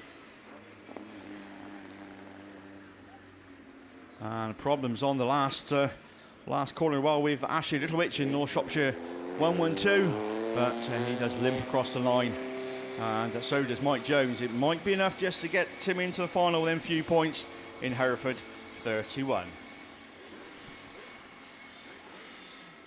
So that completes men's class 4s and class 6s. So next time we'll see them in the men's anyway is certainly in the class 4 and 6 final a little bit later on. 10s. But we're going back to open wheelers. We're going to class 10. We're going to Liam Williams. Yeah, thank you very much, Tim. So the final class then of your men scheduled to come your way. Men's class 10s, 3 races, I think, ready to come your way. And we get away with race 1. Bit of a depleted lineup, but a very close break as they go into turn 1. Who's going to be the first one to show? Sam Burbage, just about avoiding contact there with Phil Young, but Sam getting it very sideways on that start gate turn. Obviously the track fairly freshly watered, so catching a few of these drivers out, but not catching out Phil Young as he goes down the far side for another time. Evesham 23, Barnbrook I think it is, that runs second in 45 from the Scunthorpe Club. These two pulling away now from the 2 back markers. Sam Burbage runs third in Sturton number 40, and then we've got the PhD 77 of Matt Jenkins who runs there in 4th. So only the 4 of them out there, but starting to spread themselves out now as Jenkins gets it all out of shape in 77. But we're turning our attention back to the front. Phil Young starts his final lap in Evesham 23. Barnborough then with no answer to him at the moment in Scunthorpe 45, and I don't think he's going to find an answer as they go down the far side for a final time. Sam Burbage then clipping a couple of cones and tyres, but not gaining any advantage or any positional change, so he still runs there in 3rd, and at the front still Phil Young as he comes across and takes the win. Matt Barnbrook takes 2nd in Scunny 45. Sam Burbage certainly not laying off the throttle in Sturton number 40, getting it all sorts of sideways once again as he comes past us in 3rd, and Matt Jenkins in PhD 77 is your final finisher. So obviously, like I said, water gone down fairly recently on this track, and it did catch a couple of the class 10 drivers out, but it's not going to take long to dry in because the sun is shining, and for those of you obviously that aren't here watching on BAStv, then you're missing out because we're all getting a suntan whilst sitting out. I know a few of us were a little bit worried yesterday when we had a little bit of a shower, but the sun's out now and providing us with good track conditions, which has given us some brilliant racing, certainly in class 10s. Big thank you to ProLinks and Telford Toilets for their sponsorship. Race 2, Andy Bishop, Gary Morris, Wes Tinker, Terry Burbage, Chris Ellis and Luke Bennett are the ones scheduled to come out. Chris Ellis it is.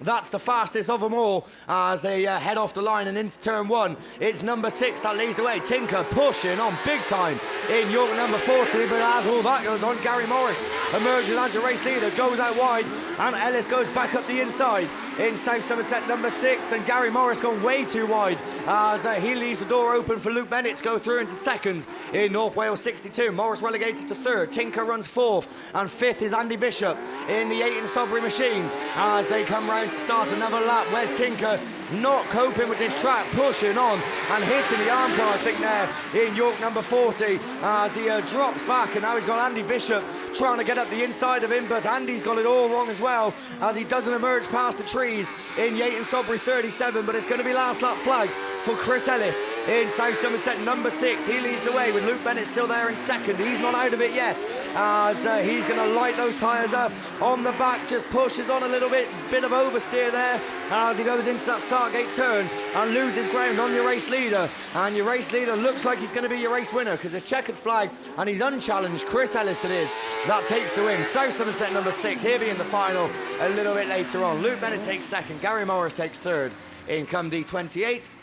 Wes Tinker, as I said, not getting to grips with the track in Heat 3 as he comes across, but does of course pick up 4th place points in York number 40, and after early problems in the early stages of the race, Andy Bishop is going to be your final finisher as he just makes his way down the far side and into this bottom turn.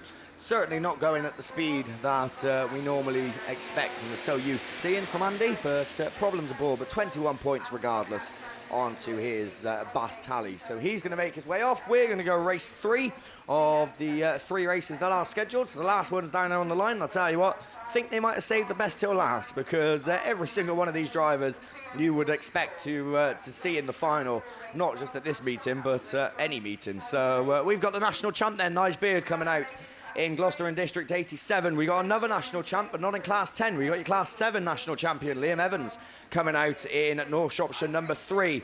Andy Hornshaw, of course, Andy, former national champion in York number 7. He's down there. Lee Seagraves, another former national champion in ARC number 1. And Phil Peake in Yorkshire Dale 63 is going to be joining them as well. So a very, very strong lineup. As far as 5-car races goes, then it doesn't get much stronger than that as they get away from the line. Liam gets the best of the brakes, but Hornshaw shoots through the middle in York number 7. He's going to lead them into turn 1, but it can all change as they emerge out of that corner. Hornshaw keeps it fairly tight, but Liam Evans was tighter as North Shropshire number 3 it is that emerges as your race leader. Hornshaw runs second, Lee Seagraves then running third in ARC number 1, but up the inside he goes into second as Hornshaw gets it all wrong. Your national champion Nige Beard running in 4th, and 5th is Phil Peake, just running off the pace in Yorkshire Dale 63. But Liam Evans it is that leads him round, taking action to avoid the tyre that's gone scattering. Hornshaw didn't as he hits it, but it's heating up at the front because Lee Seagraves is on that outside line trying to find some speed from somewhere. Hornshaw gets it wrong, Nige Beard gets it wrong as well as he ends up facing the wrong way, gets it going again, but done him no favours whatsoever. But it's last lap flag at the front. Liam Evans it is with 1 more lap to go in North Shropshire number 3. Of course, he's had plenty of track time racing 7 and 10. Lee Seagraves, though, of course, racing 9 and 10. And Andy Hornshaw, I think, racing 9 and 10 as well. So the first 3 drivers racing 2 classes this weekend. And that's probably why they're top 3. They know the right line to take. Certainly Liam Evans does, because he took it the whole way and come across and took the win. Lee Seagraves takes second in ARC number 1. Andy Hornshaw third in York number 7. Nige Beard comes across in 4th in Gloucester and District 87, and Phil Peake in YD 63 rounds out your men's Class 10s for their 3rd round of qualifying. ProLinks and Telford Toilets, your series and weekend sponsors, so a very big thank you to them. Next time we see the Class 10s in the men is going to be in the final a little bit later on. Once all the points get sorted out, then we will, of course, tell you who's in there, who's made it. But for now, we're going rerun mode. By the looks of things, we got Class 5s. Jabez Smith looks to have a fairly straight front end after the casualty he took in the previous race. But to tell you who else is down there, it's going to be over to Mr. Mickey B. Yeah, thanks very much, Liam. This is 4th time lucky, by the way.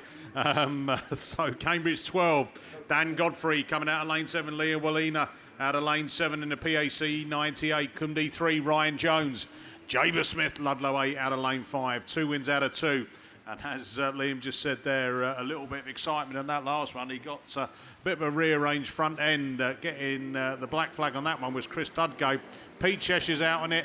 And Riley Diper there in the Wessex 255. Here we go then. We're off from the line and we are racing. Ryan Jones then alongside that Ludlow 8, and it is Jabez Smith who finds that early lead coming down the hill. Can he hold on to it? Jones looks for the cut back up the inside of him. So it's Ryan Jones from Jabez Smith from that Dan Godfrey machine as they come up into the hill. Riley Diper, Wessex 255. Looking to try and come alongside Godfrey. Godfrey puts the power back down there and holding on to that 3rd place. But look at the battle going on for 1st and 2nd. It's Jabez Smith. Ludlow 8 takes the inside line this time. Cumdy 3 goes wild, and it is Ryan Jones. Ryan Jones looks for the cut back up the inside. Cracking racing, and it is Ryan Jones now. Back in that lead, taking it down into turn 1. Ludlow 8, Jabez Smith 2nd, then it's Dan Godfrey and Cambridge 10. Then we go to Riley Diper, Pete Cheshire as they come down the hill for the penultimate time. 1 more lap to go on this one then. Cumdy 3, can he hold on to it? Ryan Jones then hasn't had the best of weekends on the points, but what a way to sign off the weekend with 55 under your belt. Jaber Smith, Ludlow 8. This will book his place into the final. Round the final turn. Checker flag at the ready. Ryan Jones, Cumdy 3 takes it. Ludlow 8, Jaber Smith second. Third, Dan Godfrey in Cambridge 10. Fourth goes to that Riley Diver, Wessex 255. Pete Cheshire in Breeden Hill 99. And then PAC 98, Liam Wallina. And finally, we have got race clear. That's your 5s done and dusted. So next time we'll see them, it will be the top 8 in the final. So up on the line, we are now going into our semi-finals. It's over to Steve Langley to take you through the men's Class 1s. Thank you very much there, Mickey. So yeah, we got looking for the top 8 Class 5s. We got the top 16 Class 1s to do battle, and say it is straightforward. First 4 across the line in each of the next 2 races will be in the final. Race 1, Jonathan Jones in Tideby 4, Rich Owen, North Wales 15, Alex Hill, St Neots 164, Ian Hullathorne in Scunthorpe 25, Jack Firth, Spalding 86, Jordan Robinson, Spalding 26, Jake Hemsley, IK 611, and Tom Powell in Evesham 82. They would have drawn for grid positions in that order. So Tom Powell would have had last choice and was obviously left with the inside low. Jake Hamesley in IK 611. It all goes P-Tong at turn 1. So the first of the Class 1's men's semi-finals comes to the sort of halt we didn't want, and certainly Jake Hamesley wouldn't have wanted in IK 611. But I was saying that Tom Powell would have had no choice, choice of 1 position in Evesham 82, and they left him the inside grid position. He was making the most of that, but it all got sort of like tangled up behind him. Marshals and first aid team in attendance very quickly for the driver of IK 611. The important thing obviously is that he is A-OK. These cars built to a very, very high safety specification, as we've had good evidence to see so far this weekend. And they'll just let Jake, I think, just gather his breath and stuff and everything. They're looking, I think, to right the car, which is always a good sign, actually. And hopefully IK 611 out and will be okay. But yeah, not what we wanted in the first corner of the first of the Class 1 semi-finals. Mickey's got some finalists, I think, in his hands, so he's going to take you through, or Gareth, or someone, don't mind. Right. Yeah, Mickey is going to take you through your Class 8 finalists. Oh, sorry, semi-finalists. Yes, semi-finalists. So semi-finals in what, 1s, 2s and 8s this weekend. And your Class 8's always a very competitive class, isn't it? As we just seen that with the Class 1s. And yeah, you can't get 8 into one tight corner, really, can you? Let's just hope the 8s are going to put on a show when we get down there. So semi-final number 1. We'll bring out Mitch Wells, IK 356, and Mitch unbeaten thus far this weekend. Its board account is 69. Adam Jones next to show with him. North Wales 55, Gaz Edwards. Spalding 8, and that is Chris Pope. Cambridge 44, Dan McKenzie. PhD 47, Dan Thomas.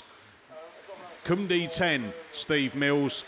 And Yayton Sobry 73, Matt Bishop. So that's semi-final number 1. Just having a look through that. Dan McKenzie last round won the 8. I think the first time since 2013. I think it was when he won a BAS round. So like a fine wine, it's worth just maturing. That's what I say. Then we go into semi-final number 2, and that brings out Darren Mullen, another one unbeaten, 3 wins out of 3. With Yorkshire Dales 52, Dan Ray joining him in that semi-final.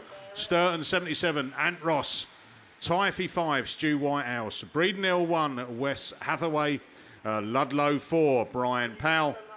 York 45, Michael Tinker Abbott. And the final one to make up semi-final number 2 in the Class 8. Its board account is 55, Tom Lewis. So yeah, cracking lineup there for Class 8 semi-finals, without a doubt. So just whilst we clear the track, should have done this one yesterday, and I didn't, because I didn't see the message till after we'd finished racing. But very, very important one. Very, very important birthday, and very happy birthday for yesterday. 65, would you believe it? You wouldn't actually, but he is, or he was, Graham Grasby from the Evesham Club, so well known round the Autograss racing circuit, nationwide basically, isn't he? So one of the stalwarts for many, many years of the Evesham Club. So Graham Grasby, yeah, very, very happy birthday. It's typical of Graham, isn't it? He gets his fuel allowance and everything like that, just as all the fuel prices turn up or go up. Yeah, that sort of thing. But no, well done. Many, many congratulations to Graham, 65 yesterday. And I know lots of congratulations from, I'm sure, most of the people on this field. And I'd certainly personally like to add my congratulations to that one. So Graham Grasby, 65 yesterday. So there we go. And the gaffer. Yeah, did I hear earlier on the gaffer? 69? 69. Yeah. 69, John Gaffney. So there we go. Oh, God, blimey, I've been doing this job far too long. So yeah, no, happy birthday also to Gaff then, 69, and so there we go. Did you do Mr. Hilton's? That's what I was going to say now. How old is Hilton Morgan then? Because we've had a request to wish him a happy birthday for Tuesday from the camping gang, and I'm sure the rest of the Cumdee Club and everybody, all your friends and family here as well, want to wish Hilton a very happy birthday for Tuesday. Ooh, don't know, but yeah, looking good. That's the important thing. So yeah, if we do get an opportunity, we will sort of like do some birthdays. We can't guarantee we will do them because obviously you might not think it sometimes the way we behave, but racing does take precedence. So we do have to sort of like let you know what's going on out there on the track. But yeah, we're much nicer gossiping and stuff and everything sometimes, isn't it? So without a doubt. But I think we failed miserably on our ice cream challenge, Mickey. I think there's no two ways about that, haven't we? So that's not going to come to fruition today. Well, I think we should switch from ice creams and now talk about Thatcher's cider, Stella Artois. Hey. Oh, is that Elite Bar Services up in the corner? Oh, hi guys, how are you? Oh, feeling a bit parched. What about you, Steve? Yeah. Yeah, absolutely. Just if they sort of like just want to check the barrel's okay and stuff, then yeah, if it'd be totally unbiased and impartial view from us in here, yeah, absolutely. We're good like that. People just sometimes don't appreciate the service that we offer. They think we just sit here commentating and that's it. But in fact, we offer a much wider service to all concerned on the field, don't we? So yeah, I think we're very underrated, honest. I think we've also can do marriage counselling as well, so if there is anyone that wants any of that, then come and see us down here as well. We're very good. You know, we offer a range of services. Prices are quite reasonable as well. I think we're around about £20 an hour at the moment, Gareth, for that kind of guidance. So yeah, come down and see us. And look at it. You don't need to give any marriage guidance through to Jeff and Sarah Gullett, do you? 19 years tomorrow being married, and as we were saying earlier that obviously they've got a story of how they met. I mean, it's a bit unusual, but I mean, apparently he was friends with Hugh Hefner. That's all I'm saying. Good, because I've got another very, very important birthday we've just been tipped off on tomorrow. So I tell you what, talking about being around too long, and you would never genuinely think this man was this sort of age. Big 70th birthday coming up tomorrow for, again, a name that's just been around the Autograss racing scene and just known so well. Bruce Campbell, ex of Border Counties. I think he's associated sort of with Border Counties now, sort of like lives down in Wales, I think. But to Bruce Campbell, yeah, 70 tomorrow. Bruce, don't blame me. It was Donna that sorry, Donna. It was Donna that told me. But no, once again, most of the people on this field will, I'm sure, know and have crossed Bruce, one of the nice gentlemen of Autograss racing. There's a lot of them out there, and Bruce is certainly one of them. So, Bruce, many, many happy returns for the big 7-0 tomorrow. Once again, if there's any cake around, that's it, birthday cake, that's what we're missing on, lads. Yeah, if there's any cake around, then we're more than happy to take a slice. No, joking apart. Happy birthday, Bruce, and I'll add my personal congratulations to that, and thank you, Donna, for coming down and letting us know.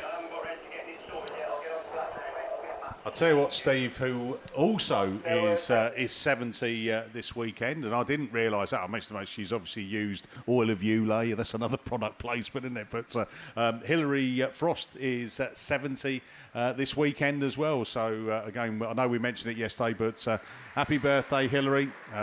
We're back racing. We are indeed. So, second semi-final of the Class 1s rescues us from any more trouble. TA16 then, the first one to show. Connor Griffiths, the top qualifier from this group, and much tidier round turn 1 this time around. Don't forget, we are looking for the first 4. Connor Griffiths in Tyvee 16 comes past us. Daffy Jones in Tyvee 18. Ben Gould in North Shropshire 443. Scarborough 223. Jamie Hussell at the wheel of that one. North Wales 6.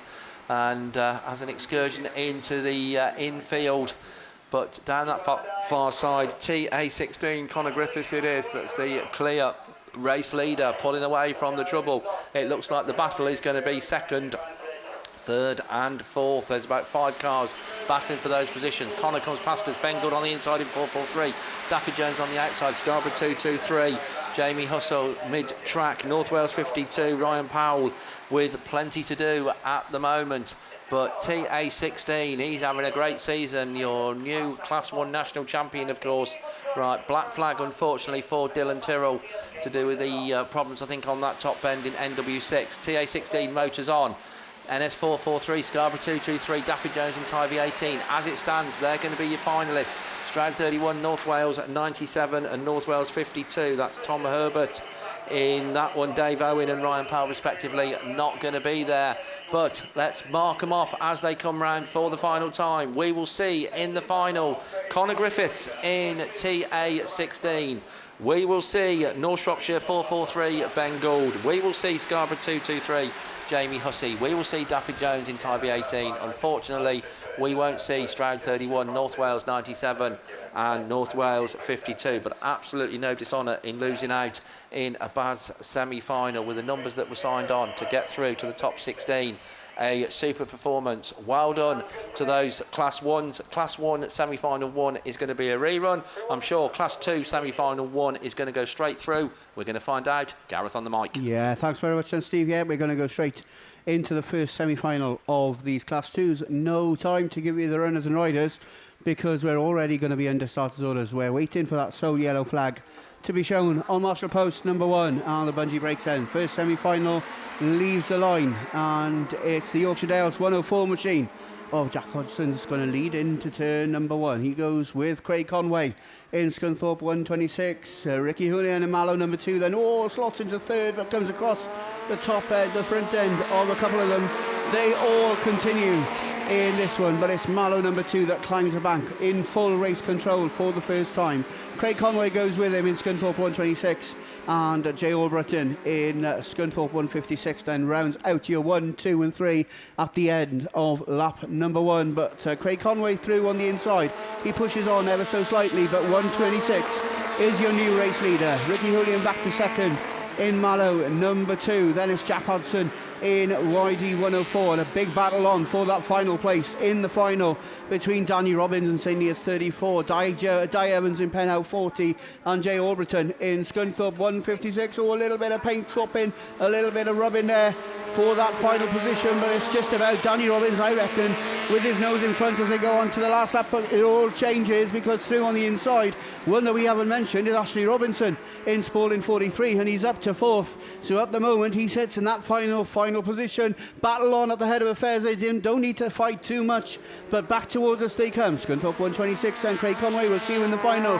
Mallow 2, Yorkshire Dales 104 and Spalding 43, I reckon your top 4 finishing ahead of Danny Robbins, David Evans, Jay Albritton in Scunthorpe 156 and Simon Overty in Scunthorpe 18. So they will go back into the pits. 4 of them will be back on the trailers, and 4 of them will await for their Class 2 final a little bit later on. And so Craig Conway, Scunthorpe 126, YD 104, Spalding 43, and the other finisher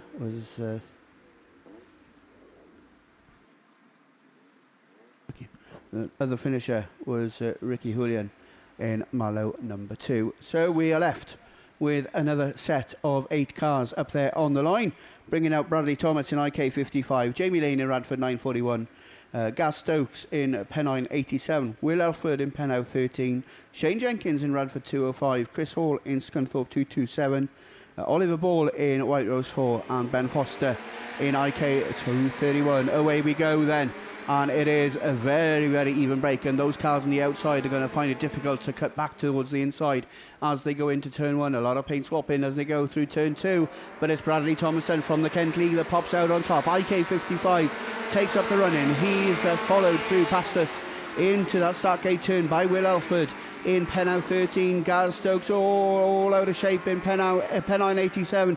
He finds himself demoted back to that 6th spot, and that allows the Radford 941 machine of Jamie Lane to take up that 3rd spot.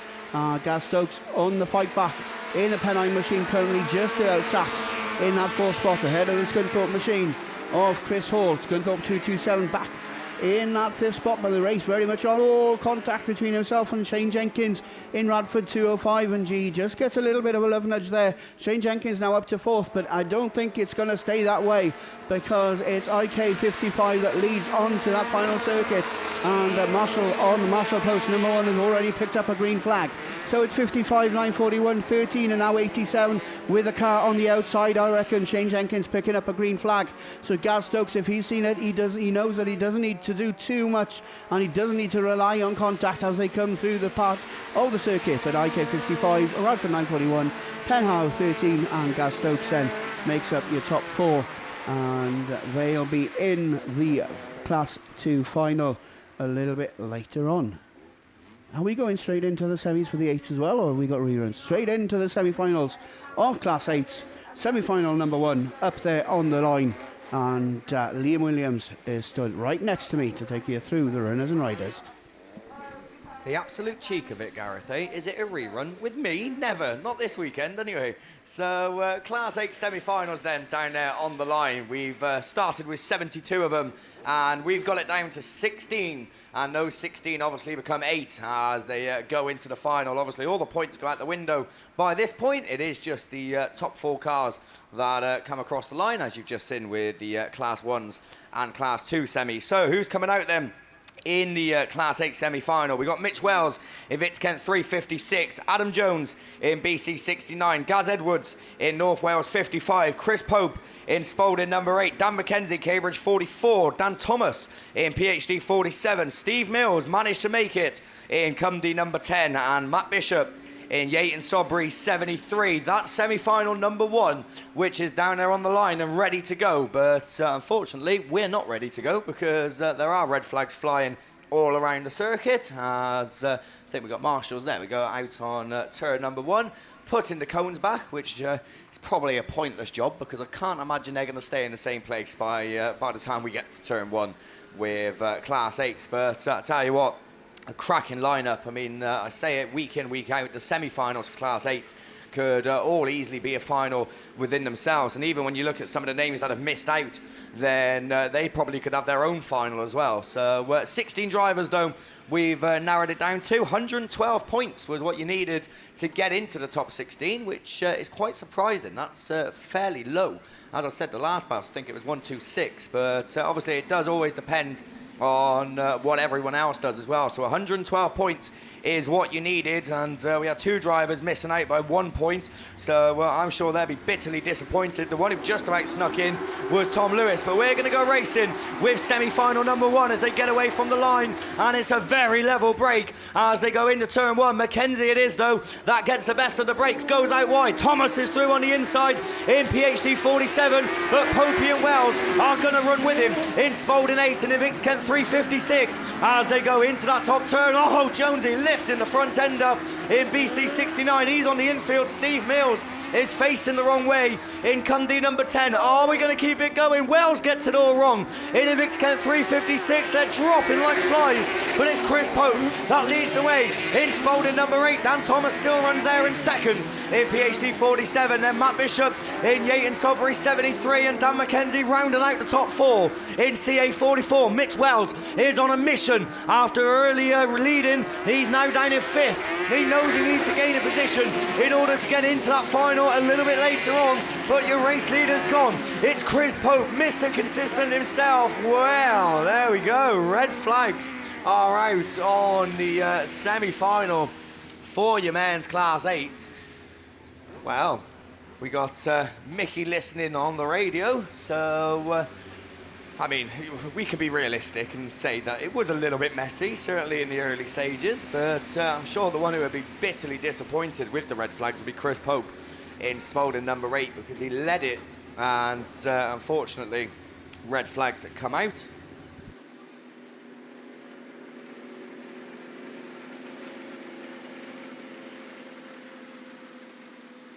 So we are getting some words put through to us, but we are just going to wait and see what's happening. Wouldn't be Class 8 without some controversy, would it? So, as I said, we are getting word, but we will just wait and see for official confirmation on that one. But we look like we're going to have a bit of downtime for the time being, because we've got the Water Bowser out there on circuit, and we got finals handed in to us as well here in commentary. So we've got the Class 5 finalists that are ready to go, and of course Mickey taking you through the Class 5s, but as I said, he's on the radio at the moment, so he's got the pen and paper in front of him. He's the most important man in here at the moment, but we're going to go through them then. Class 5s, what did you need? You needed 119 points to get into the final a little bit later on. But one man who didn't struggle to get 119, he got 155. Jabez Smith, top of the shop in Ludlow number 8, but he is joint with Ian Thorndyke in Invicta Kent 22. Those two wins and a second gets them into that final, and obviously they get the first choice of grids when they eventually come to it. Third qualifier then, Dan Lodge in Scunthorpe 212. He's coming out. Fourth qualifier, Chris Winnell in Breednill 66, having a good weekend, and he'll be in the Class 5 final, along with Luke Jenkins in the Fiat. So PhD number 7 is coming out to play in the Class 5 final. Dan Godfrey in Cambridge number 10. I think Dan had a good day yesterday, and I think it wasn't going to plan this morning, but managed to claw his way in to the Class 5 final. Baxter Pargeter in Nottingham at 45, and the one who just got in 119 points, as I said, all the way from Southern Ireland, Adam Brown in Mallow 184 will be your final qualifier for the Class 5 final a little bit later on. We are, of course, getting closer to the finals. We've got all the ladies racing still to come your way, but they're the well-behaved ones, so we don't have to worry about them. As we look to the line, semi-final number 2 for your men's Class 8s. We're going to have to quickly go through them because the Water Bowser's coming off. Daz Mullen, Yorkdale's 37. He's down there. Dan Ray in Yorkdale's 52. Anthony Ross, Sturton 77. Stu Whitehouse in Trent 5. Wes Hathaway in Breednill number 1. Bryn Powell in Ludlow number 4, Micah Tinkle-Abbott in York 45, and Tom Lewis in BC 55. We said earlier Tom's the one that needs to point second in the BAS. Hasn't had the best of weekends, he's just snuck in, but he's got it all to do now. Mullen is the one in this who's looked the quickest so far, in my opinion, as he had 3 wins out of 3, and he leads him into turn 1. Whitehouse sliding through on the outside, and Lewis on the inside in BC 55, virtually 5 abreast as they come past us, and into turn 1. Tom Lewis is gone in BC 55, gets it wrong. Someone collects him as well. Rossi gets it out of shape in Sturton 77. Wes Hathaway's on the infield in Breednill number 1. Well, I'll tell you what, we'll be lucky if we finish with 4 cars at this rate, as I'm sure you expect what's to come. It's red flags, of course. So red flags on semi-final number 2. We was doing so well. So the third heat we went through nice and easily, 1 rerun, then semi-finals, 2 races scheduled, 2 reruns. So we're await confirmation on that one. Just going back to semi-final number 1, then we have got official confirmation for that one, and I'll tell you what, I said the one man who would be disappointed to see the red flags would be Chris Pope. He's going to be even more disappointed now, because unfortunately Chris Pope, Spalding number 8, is not going to be back out in the rerun for semi-final number 1, and of course he was the one leading it for about 3 laps, so Chris unfortunately won't be partaking in the rerun, and we're out to wait and see what happens with semi-final number 2. As it was all very messy, wasn't it, as they got into this bottom bend.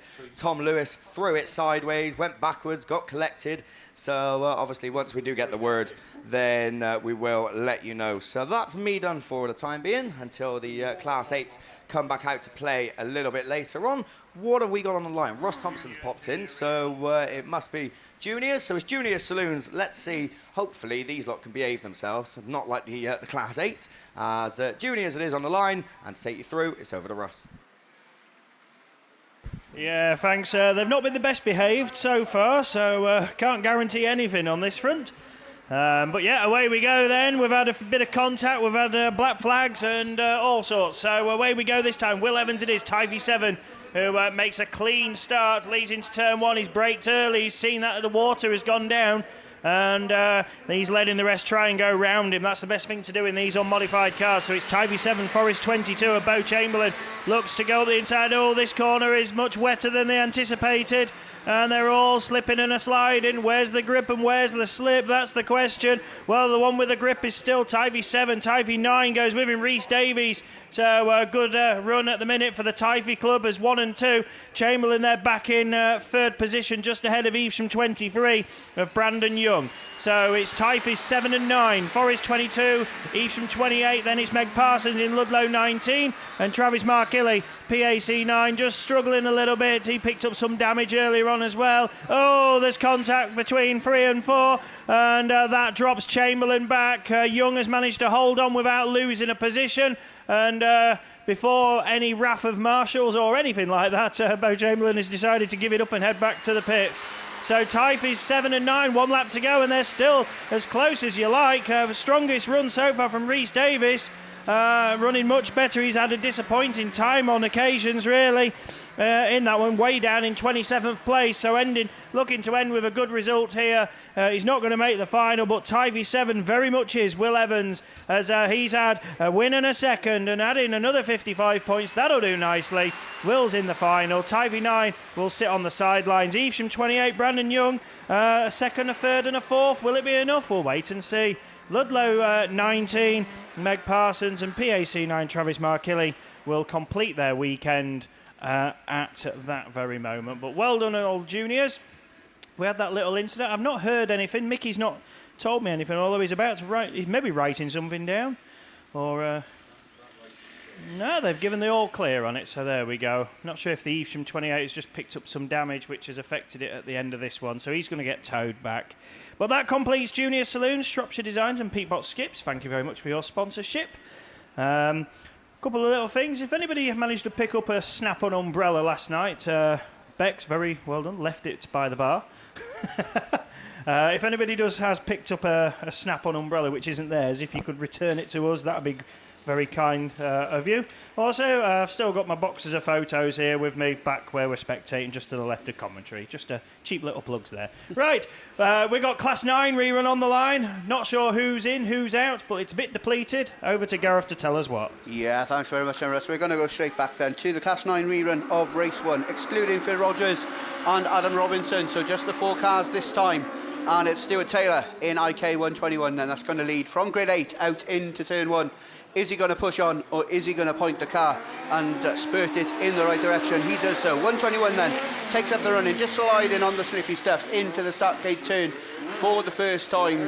Laura Blaber goes with him in Athelston, number 12. And talking of Athelston, we've had a message from Chloe Combier's mum, the one with the pink high-vis there in the middle of the track, telling everybody else what to do, and for working hard this weekend. But it's 121, continues to lead from Athelston 12. Elwyn Pitt in Hereford 17. Still there in third, and Taylor pushes on entry to the start gate turn. So Blaber takes up the run in Athelston 12, but she's slid wide, and Taylor's on the cut back in IK 121. So just over a circuit and a half to go for the Blue Machine from the Kent League. It's IK 121, Athelston 12. No change for third, or is there? Because it looks like Thomas Lloyd in TA42 is now up into that third spot. Oh, there could have been contact there as Stu Taylor just almost pushes on into the side of Laura Blaber, but the race very much on as Stu Taylor once again gets that line right on the exit of the start gate turn. 121 then retakes up the run-in on the last lap. It's a dash to the line, and it's IK 121 that picks up 55 points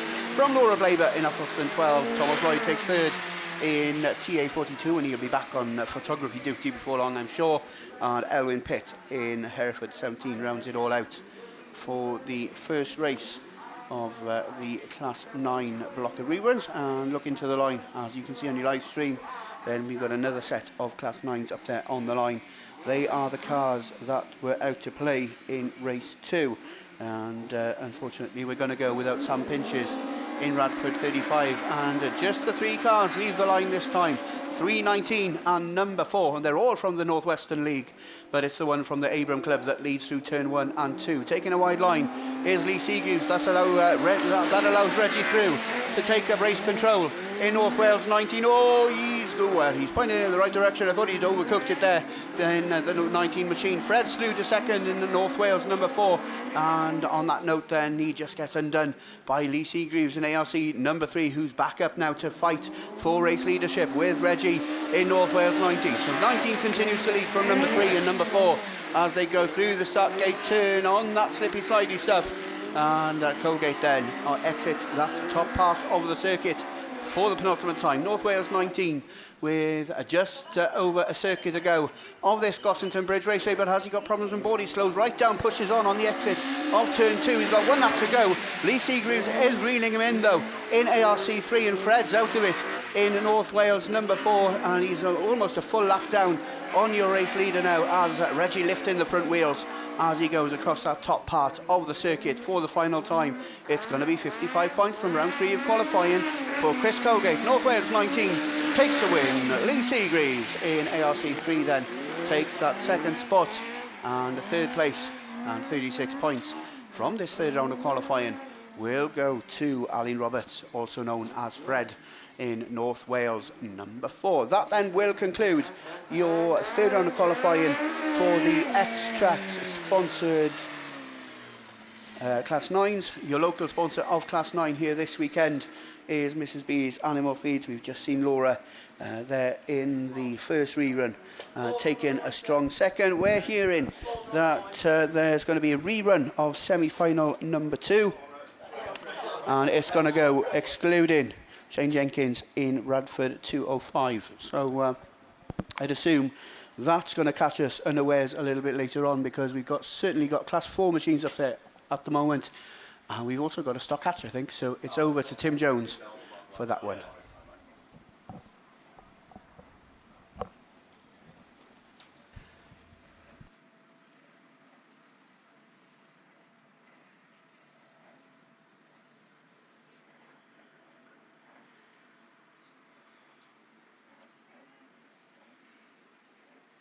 Okay, so onwards and upwards we go then. Ladies Class 4 Heat 3. As just down to the 5 cars also. I think we've got the stock hatches mixed in with them as well. So as they leave the line, we'll have to sort who is in what and where. But we certainly know Commander 7. We certainly know that's Gwen Reeves. And that the Class 4 then leads into turn 1 with Claire Compton in North Shropshire. 434, but goes awfully wide. Bethan Davis at the inside. Inside the 155. Then comes Kelly Weatherick. And IK 272. Then comes the first of the stock hatch machinery. That's Radford 59. That's Michelle Petrie as they climb the bank for the first time of asking. Carmarthen 44 of Michelle Evans, also the other stock hatch. And completing the stock hatch brigade, Alicia Brooks in Radford 197. But coming back round towards us, it's Gwen Reeves, the Class 4, Carmarthen 7, IK 272, Typhy 155. And the Radford 59 of the stock hatch machinery. But once again, down that far side we go. It's still Gwen Reeves who's your clear race leader. So looking to pick up another 55 points. Gwen Reeves second in the table, but she's certainly first on track. But Kelly Weatherick gaining ever closer and finding the gap through. As down the far side we go, Kelly Weatherick on K272 in third place then overnight with the point standings. But back round towards us, checkers at the ready then. It's Kelly Weatherick, IK272. Come on the 7 with Typhy 155. Claire Compton in North Shropshire 434. Michelle Petrie, the first of the stock hatch brigade in Radford 59. And a battle for the rest of the stock hatch machinery. The Radford machine, Radford 179. Then Alicia Brooks just getting the better of Michelle Evans in Carmarthen 44. So the Compton machine just taking another lap, but the red flags then do indeed come out on this Stroud Raceway. So that completes the ladies Class 4 machinery. So looking down towards the line, I think this is a rerun of ladies of Class 3. Over to Gareth. Yeah, thanks very much. And we're going to go into the third round of qualifying of ladies Class 3s. And it's a familiar sight this weekend for sure, because that car is yet to be headed. And it's Jade Allinson in Yorkshire Dales 86 that leads past us for the first time. Becky Smith, oh, is she going into the arm? Oh, no, Shropshire 434 just about saves it in time, but she finds herself demoted to the tail end of the field. Back up to second, though. So a good start gate turn there for Becky Smith, who certainly found a turn of speed in that one. IK13 is Nicola McKenzie. She's there in that third spot. And Erina Almond in North Wales 27 is your current back marker, and she pushes on the exit of turn 2. So she's the one with it all to do at the moment in this first race of the third round of qualifying of ladies Class 3. Becky Smith just gets all out of shape in North Shropshire 434. Doesn't lose that third position, but loses a lot of ground on your first and second place drivers. There's still Jade Allinson looking to book a place in the final on a set of maximum points from Nicola McKenzie in IK13. Becky Smith still there in third in North Shropshire 434. And just out of contention at the moment, Erina Almond in North Wales 27, but I'm sure that we'll see her later on in the final, because with 10 starting yesterday and just requiring the top 8, then that's all she needs to do. And it's checkered flag time. Jade Allinson does book her place in the final on maximum points in YD 86 from Nicola McKenzie in IK13. North Shropshire 343 takes third, and Erina Almond then in North Wales 27 rounds it all out for race 1 of ladies Class 3. So TA1 then, Naomi Davis missing from the lineup in that one, and up there on the line we should have another 5 drivers. We've got 2 from the Carmarthen Club. They are 3 and 4. They're Catherine Bainan, she'll start in lane 1 in Carmarthen number 3, and Donna Brown in lane 3 will fly the flag for Carmarthen number 4. Becky Shaw's also there flying the flag for Border Counties in Border Counties Treble 1, starting in lane 5. On the outside of her will be Leanne Hushka in North Wales number 10, and it's Claire Horner in YD 24 that starts all the way out there in lane number 8. We're hearing from the marshals from the centre of the track. Erina Almond in North Wales 27 picks up a green flag in that one, so we'll only get 6th place points in a 4-car race. Have we got an answer as to why she was given the green flag? Was it cones or contact? So yeah, Erina Almond picks up a green flag and gets demoted 2 positions for driving into the cones on this Gossington Bridge Raceway. We're racing bungee brakes on the second race in this third round of qualifying. Catherine Bainan in Carmarthen number 3 is the one that's going to lead into turn 1. Donna Brown goes with her in Carmarthen 4. These 2 will go head to head, of course, next week in a fortnight's time after Ladies and Juniors Nationals, but Catherine Bynum just leaves a little bit of a gap there, and Becky Shaw in BC Treble 1 is the first one to climb the bank. Oh, a little bit of contact pushes Catherine Bynum out of the way, and Claire Horner in Yorkshire Dales 24 capitalises on that as she now leads the chase.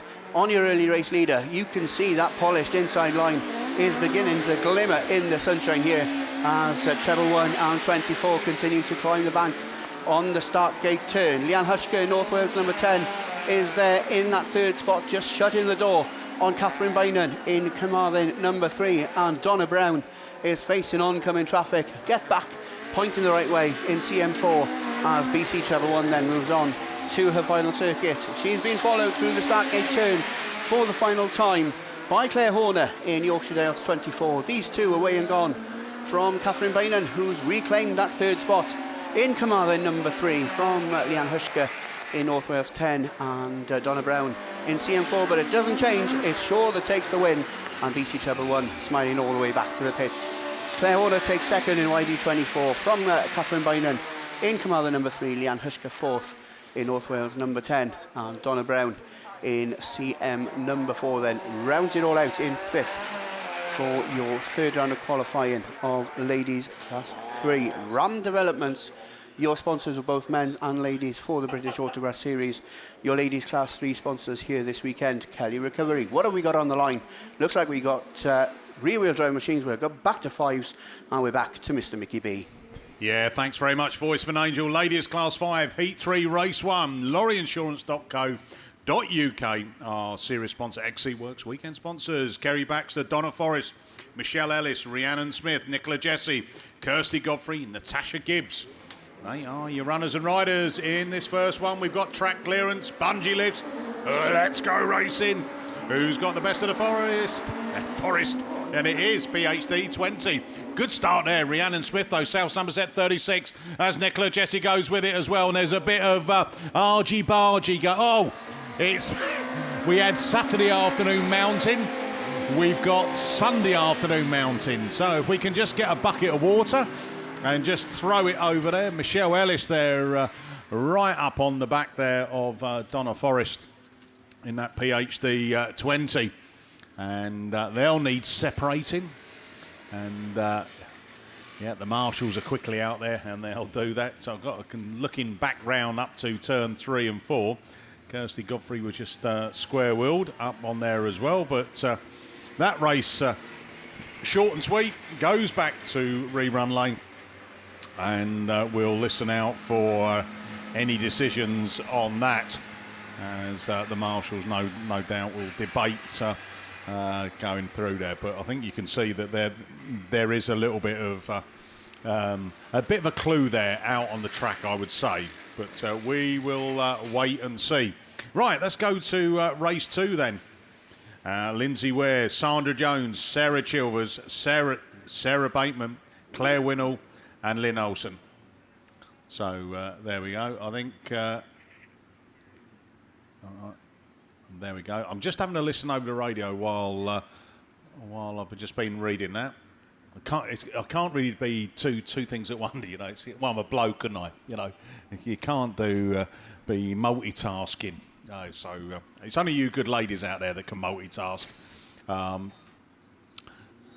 I certainly can't. So there we go. That was our race 1. I think the debate going on about obviously going into that first corner, there was a little bit of pushing and shoving going on, but we did see there Michelle Ellis mounting Donna Forrest in the nicest.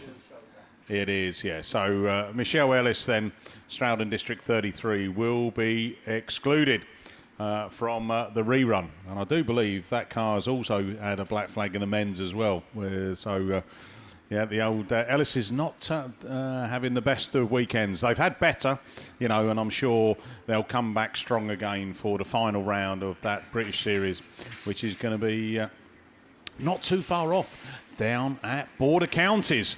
So, race 2 then. So Sandra Jones, D1 out of lane 7. Lindsay Ware out of lane 8, Breeden Hill 44. Sarah Chilvers, the daughter of the man who had the tash but shaved off to make herself look younger, is coming out of lane 6 in that YD 46 car. Sarah Bateman, Stroud District 45. She had a good run last time, didn't she? Can she have another good go? Breeden Hill 66, Claire Winnell out of lane 2. And Lynn Olsen, Breeden Hill 27, out of lane 1. So only 8 can make it through to the final. 2 grids of ladies class 5s. And let's have a look down there. I think Sarah Chilvers, she had a black flag yesterday in her first run. So that wasn't a great way to start the campaign. But we'll see. I think if she wins this one, I think it could put her in the final. So no pressure, Sarah. Off we go then. We are racing. And I tell you what, they've put some rocket fuel in Sarah Bateman. She's off and flying again. Cumdy 31, Sandra goes with her, but she's gone wide for the loose. And Sarah Chilvers has listened, because she now takes up the running in that first place from Bateman. Bateman gives her one up the backside. Misses, as Bateman is now facing the wrong way down the track. And out of this one, yellow flags will be held aloft. They keep this one running, but Sarah Chilvers leads it out of turn 2, down the hill, and cross past commentary, followed by that Breeden Hill 44 machine. Lindsay Ware then taking up second place from Lynn Olsen from Cumdy 31, Sandra Jones. All climbing the bank now. And Lynn Olsen, she's going for a charge as well, as we go on for a move down the hill we go. For the penultimate time, it's Sarah Chilvers, Yorkshire Dales 46. From Lindsay Ware in Breeden Hill 44, Lynn Olsen, Breeden Hill 27, Cumdy 31 of Sandra Jones, and then curb crawling round the outside, it's Sarah Bateman in Stroud and District 45. But I do believe that these 55 points will make such a difference and is likely to put Sarah Chilvers in the final. Yorkshire Dales 46 takes the win. Lynn Olsen, Breedon 27 second. Third, just Lindsay Webb, Breedon 44 from sorry? Oh, I haven't seen finalists for sixes yet. No. So Claire Winnell coming across, and then that's Stroud and District 45, and that is Sarah Bateman. She just came in a little bit hard into turn 3, and made contact with the back of Sarah. So, but it's finished. That's the good thing. Here we go. Then we're going Super Saloons. Ladies Class 7, Samantha Graney, Nicola Gibbs, Lindsay Allen, Julie Hawthorne, Fernie Ho, Ella John, Ellie Lockwood and Alice Bevans. They are your runners and riders. Ella John's got, oh, dear. You didn't want to do that. And we've gone climbing already. Nicola Gibbs was up in the air, landed back on all four, but she's square-wheeled on the crown of the bend between turn 1 and 2 with a front wheel just hanging a bit low to the side. So that will need the forks to go and pick that car up and take it back into the pits. Just listening on the radio for any decisions from the marshals on that. But once again, that first corner causing a few problems as we get towards the business end of this round 4 of the British Series. And again, I suppose what you could say is that we're getting value for money because you get to see all the racing again. I'm sure the Nicola Gibbs machine is probably thinking, I didn't particularly want it, by the way. But she did go airborne, and the good thing about it is she landed back on all fours. So that's one positive. But rerun for race 1 of the Max Sports sponsored Ladies Class 7s. DM Design and Fabrication, our weekend sponsor. So let's go into race 2. There looks like there's going to be a bit of water down.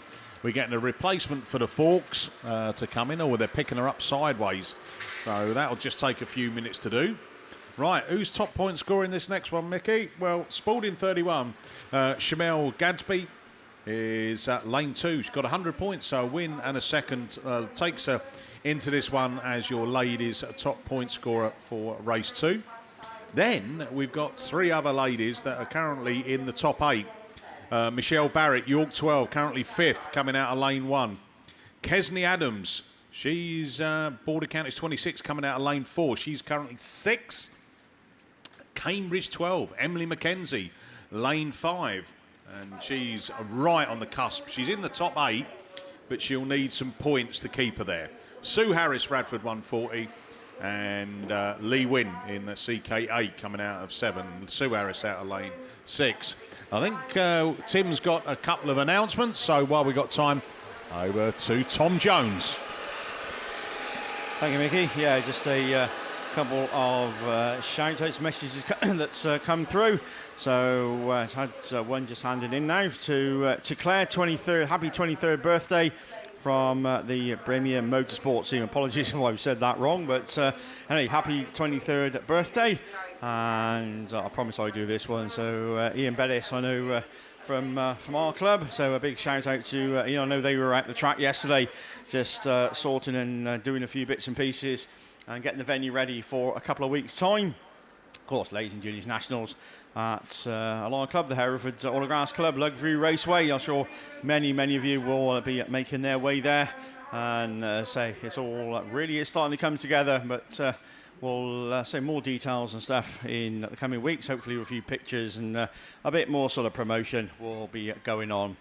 So that's a couple of weeks' time, of course. Next weekend, then we're all off. Or some of us are off to the Border Counties Club for the 3-day festival, and of course we said this before, and I'll make no apology for saying it once again, the Gareth Thomas shootout, which I know hopefully me and Gareth will be taking you through saloons and specials. And if you're not heading down to Border Counties, I suppose most of you, or some of you, once again, we'll be going up north for the fastest man. So wherever you're going next weekend, have a good one. And as I say, as we get towards the, dare I say, end of the season with the ladies and juniors, but still loads more meetings and stuff on yet. So not quite time to pack it all in yet. Still got lots and stuff to do. So again, Bowser's then, obviously, just doing their job down at the far side, and the Gibbs machine making its way back to the pits. No doubt they'll be getting that car sorted once again for a couple of weeks' time, and to see her back into the top ranks of Class 7. So I'm sure Nicola will be back there on the grid in a couple of weeks' time or so.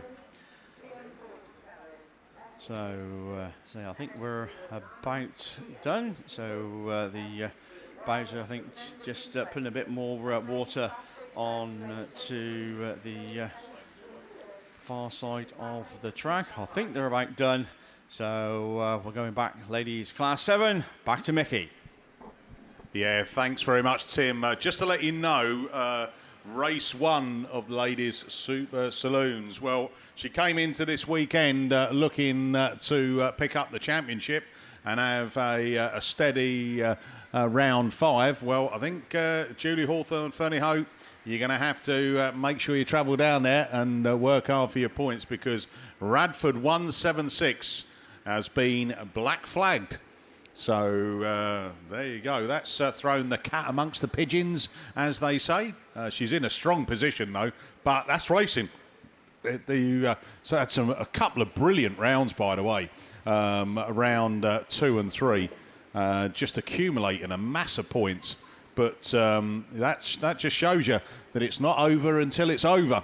And we get engines revving up on the line, looking around the track for that track clearance for race 2. Here we go then. And it is a good start from Sue Harris in Radford 140.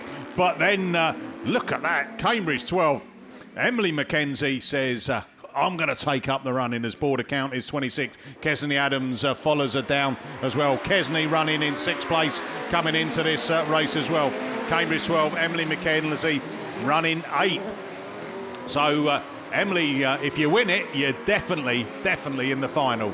As Border County 26, Kesney Adams running 6, knows that if she picks up a 2nd place, she'll be in there as well. Sue Harris is racing for pride in that Radford 140 and holding that 3rd place. Told in a minute, York 12, Michelle Barrett, who's 5th on the points, coming into this one, is running in that 3rd place, and 3rd place would probably also book her place as well. Spalding 31 of Shamel Gadsby in 5th place. So where we go, round again for the penultimate time. One more lap to go on this one.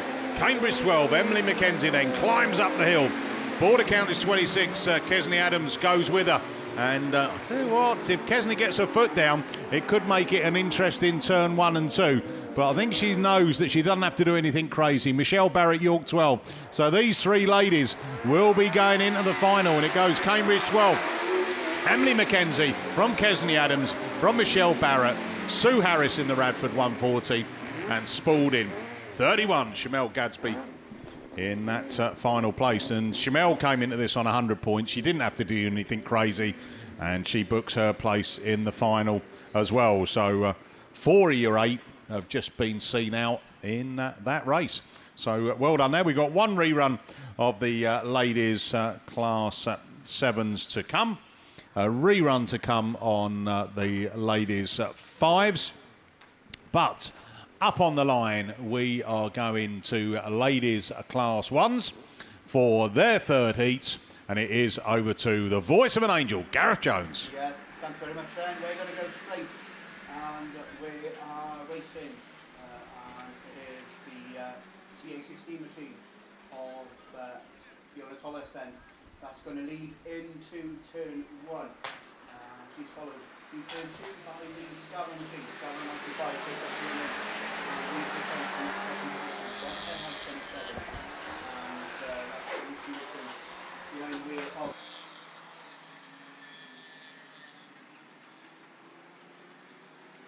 as IK 90 and Swansea 10 then just come unstuck. We continue racing at the moment, but the Swansea 10 machine is parked up just in front of us here. That's Tia Morgan, but it matters not to your race leader. That's still Fiona Thomas in TA16. Is the back marker going to infringe with this race? We'll have to wait and see, because reeling her in and undoing her lap by lap is the Fiona Thomas machine. TA16 then is there leading the way into the top part of the circuit. Laurie Davis looks to make it a TA12.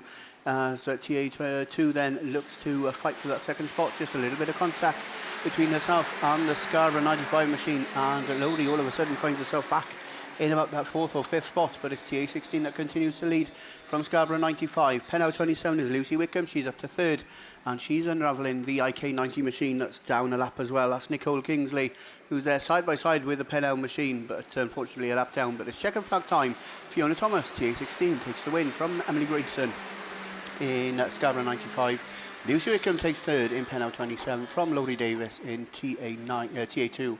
IK37 is Sarah Lovett.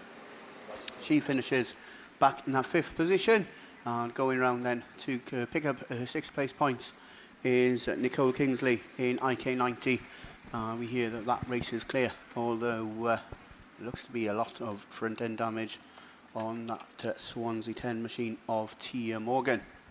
So, but the marshals have said race clear. So race 2 up there on the line brings out Rachel Hadley in Severn Valley 147, Claire Compton in North Shropshire 951, Sophie Lewis flying the flag for the home league in Athelston number 2, Kerry Bennett should be starting there in lane 5 in Cambridge 48, Imogen Morris in Cumdee number 1 starts in lane 4, and Emily Lodge in Scunthorpe 2 and 3 will start in lane number 1 for this second scheduled race of the 3rd and final round of qualifying of ladies class 1s. TBR Race Engines, your sponsors for Class 1 in the British Autograss Series, and Mobile Freezer Rentals are your sponsors locally here this weekend. Swansea 10 then pulled back into the pit on that far side.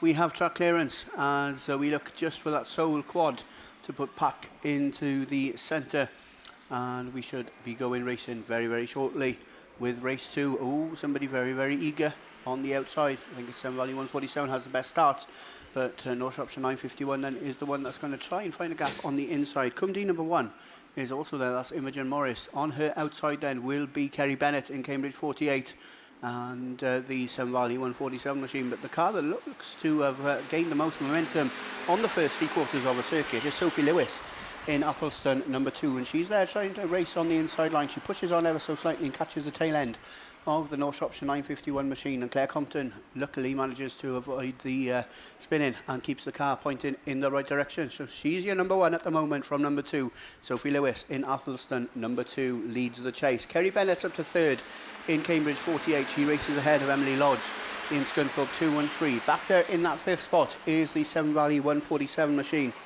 of Rachel Hadley, and at the tail end of the field it's her fellow West Midland League member Imogen Morris in Cumdee number 1, and the Cumdee number 1 just making up a little bit of ground and gaining a position on the top part of the circuit. She's through up into that 5th spot.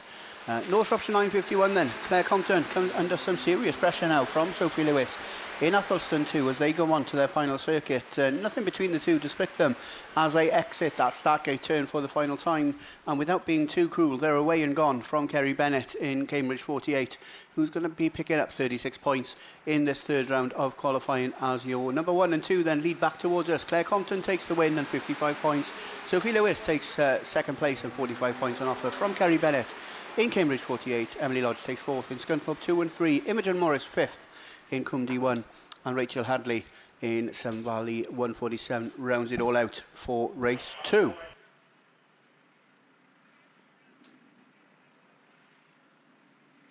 Okay, we're hearing from the marshals then a bit of a deliberation on race number 1, and we're hearing that Emily Grayson in Scarborough 95 picked up a green flag for contact from the first race in this last round of qualifying here this weekend. Race 3 up there on the line will bring out Nia Jones in TA352. Nia's had a good weekend this weekend in what she calls the ugly duckling, but that's a bit harsh, isn't it, for the TA352 machine. Also up there, Lodi Fionn Jones in North Wales number 6. Who's that from the middle of the pack? It's Emily Polly in Cambridge 136. Caris Thomas in Severn Valley 31 starts in lane 2, and Rebecca Owen in North Wales 397 is the car that started from grid number 1. So the 6 cars then come towards us, and it is Nia Jones in the Ugly Duckling that leads past us for the first time. TA 352 takes up a run in as they go into the start gate turn for the first time. Despite flying the flag for the Severn Valley Club this weekend, it's a TA 1 and 2 because Caris Thomas in Severn Valley 31 is there making it a TA 1 and 2, but she's unravelled by the Cambridge 136 machine of Emily Polly. And that's your 1, 2 and 3 then. Just a little bit of blue smoke, I think, coming from under the bonnet of the Cambridge machine. But she now leads the chase on Nia Jones, and the TA 352 machine continues to lead her way, climbing up the hill for the 3rd time. Emily Polly on the pedal, and she's found a gap on the inside. Nothing between these two now as they go with a circuit and a half to go, and we could soon have a change of leadership because the Cambridge machine is on the inside of Nia Jones' TA 352 machine. Nia doesn't have to do too much in this 3rd round of qualifying to book her place in the final. She can sit there, I reckon, quite comfortably in that 2nd spot, and she'll see herself amongst the top 8 after 3 rounds of qualifying. But it's Emily Polly who's going to pick up 55 points in this last round of qualifying. Not sure what happened to Caris Thomas, but she's found herself at the tail end of the field in Severn Valley 31. But your checkered flag is ready, and it's a win, and 55 points for Emily Polly in Cambridge 136. Nia Jones takes 2nd in TA 352. North Wales 397 is Rebecca Owen. She takes 3rd ahead of her fellow North Wales club member. That's the Lowry Fionn Jones machine in North Wales 6. Maisie Bowers in Stroud District 62 finishes in 5th. And Caris Thomas in Severn Valley 31 then rounds it all out for your 3rd and final round of qualifying of ladies class 1s. So they are through clear. As we look to the line, we can see more class 1 machines. We're going to go from ladies to men's, and we're going to go from Gareth Jones to Mr. Steve Langley.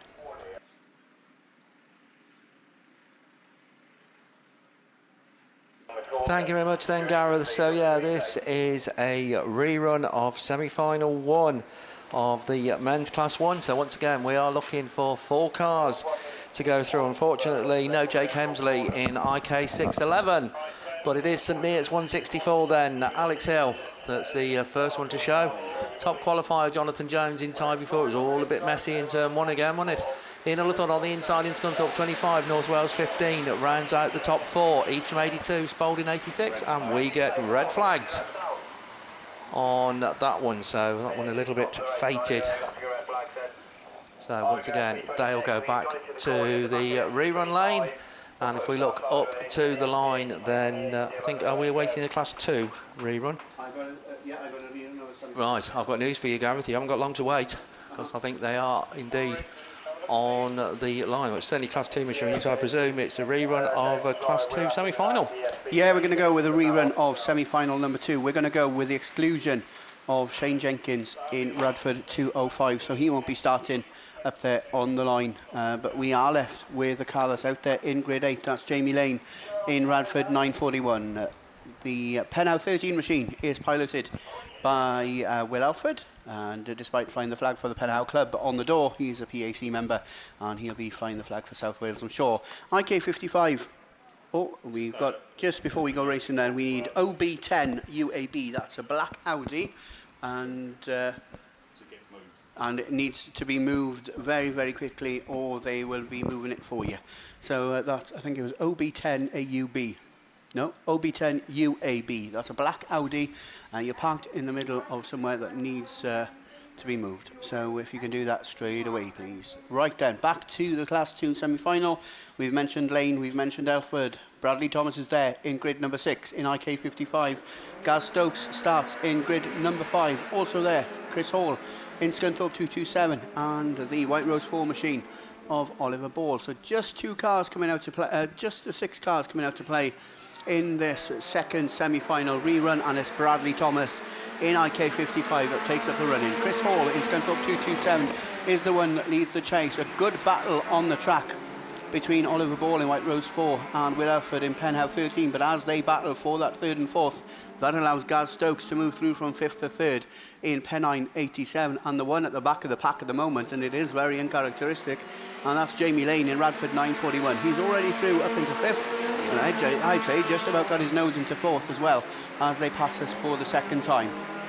So no change at the head of affairs, but they're all swapping and changing for 4th, 5th and 6th because it's Bradley Thomas that continues to lead. About 5 car lengths clear of Chris Hall in Scunthorpe 227, and he was certainly out of it after the run of the first semi-final, but it's last lap flag time and he's reeling in Bradley Thomas.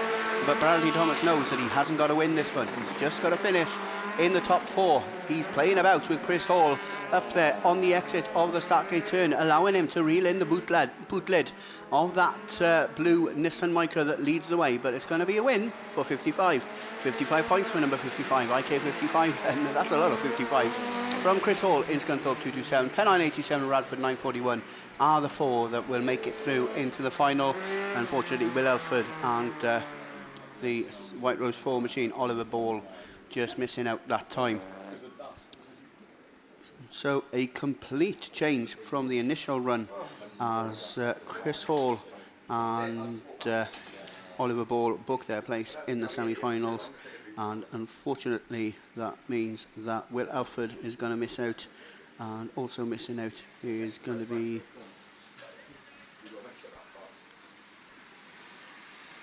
the Radford 205 machine. So that's second semi-finals done. Dusted. We got Class 8 machines up there on the line, and it's a men's Class 8. It's back over to Mr. Liam Williams.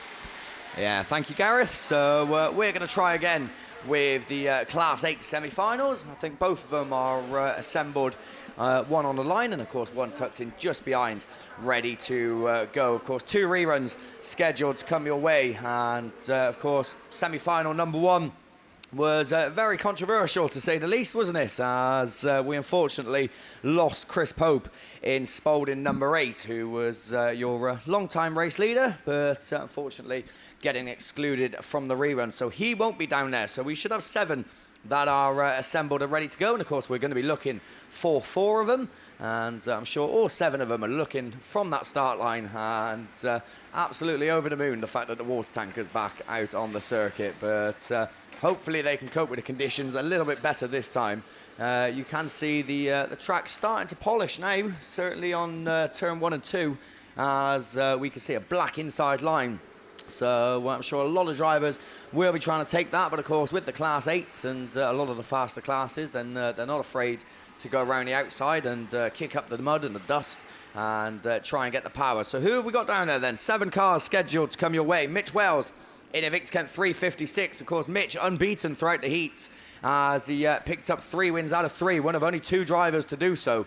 So we've not actually seen him lose a race yet. Is he going to lose this? As long as he gets in the top 4, then I'm sure he'll be happy. Adam Jones is down there. Gaz Edwards will be joining. Dan McKenzie, Dan Thomas, Steve Mills, Matt Bishop are the ones that are scheduled to come out. The tanker makes its way off track as we look to Marshall's post number 1 for the yellow flag to go up. He's got the red one up. He's keeping us waiting, but it is now lifted as the bungee goes up, and we're away with 7 Class 8 semi-final number 1 as they get away from the line. Dan Thomas, not the best start this time. He was in and amongst it at the first attempt, but there is a pink machine that leads because it's Adam Jones in BC 69 that takes up the running. Bishop, McKenzie and Wells slot into 2nd, 3rd and 4th. Dan Thomas throwing the car sideways as they go into that top turn. I tell you what, it's actually done him some favours as he moves up into 3rd, but Edwards is up the inside in North Wales 55 as he looks to try and move up a couple of positions and get clearance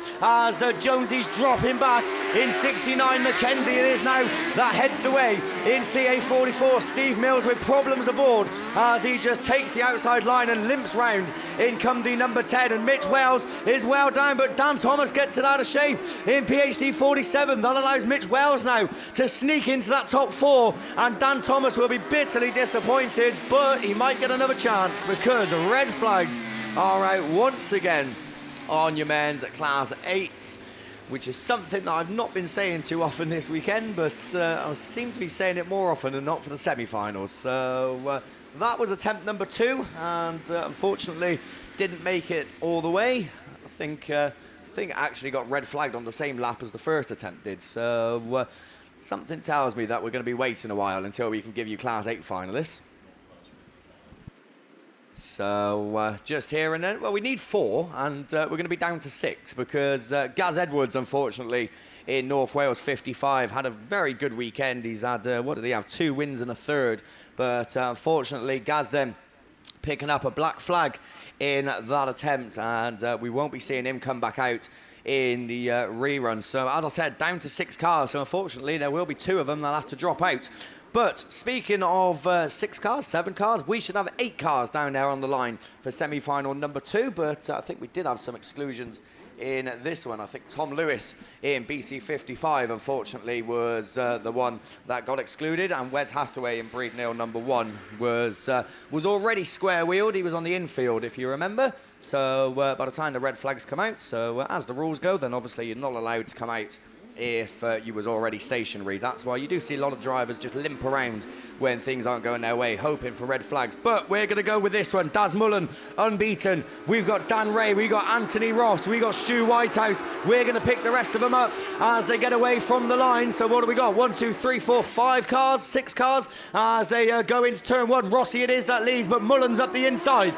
3 wins out of 3 in the heats. Can he do enough to get into that final as he leads them round? Rossi's sticking on the outside line though in Sturton 77, and he's got the speed as they go up the hill. Mullen just gets it a little bit wrong, as does Dan Ray in Yorkdale's 52. It's Whitehouse and Michael Tinkle-Abbott that run off the top 4 in 3rd and 4th, but Rossi looking undisputed at the front as he comes across once more. 77, 37, number 5, and York 45 of Michael Tinkle-Abbott rounding out that all-important 4th place position as Bryn Powell and Dan Ray look to be the 2 that are dropping out. But as I say that, Powell looking to make his move now up the inside in Ludlow number 4. Mullins over the tyres. It's all getting a bit scrappy as it gets closer and closer towards the middle of the pack. It's last lap flag. It's all to play for. Anthony Ross is gone. No one's going to catch him in Sturton 77. The race really on for that final position. Mullen looks safe. Whitehouse looks safe. So 1, 2 and 3,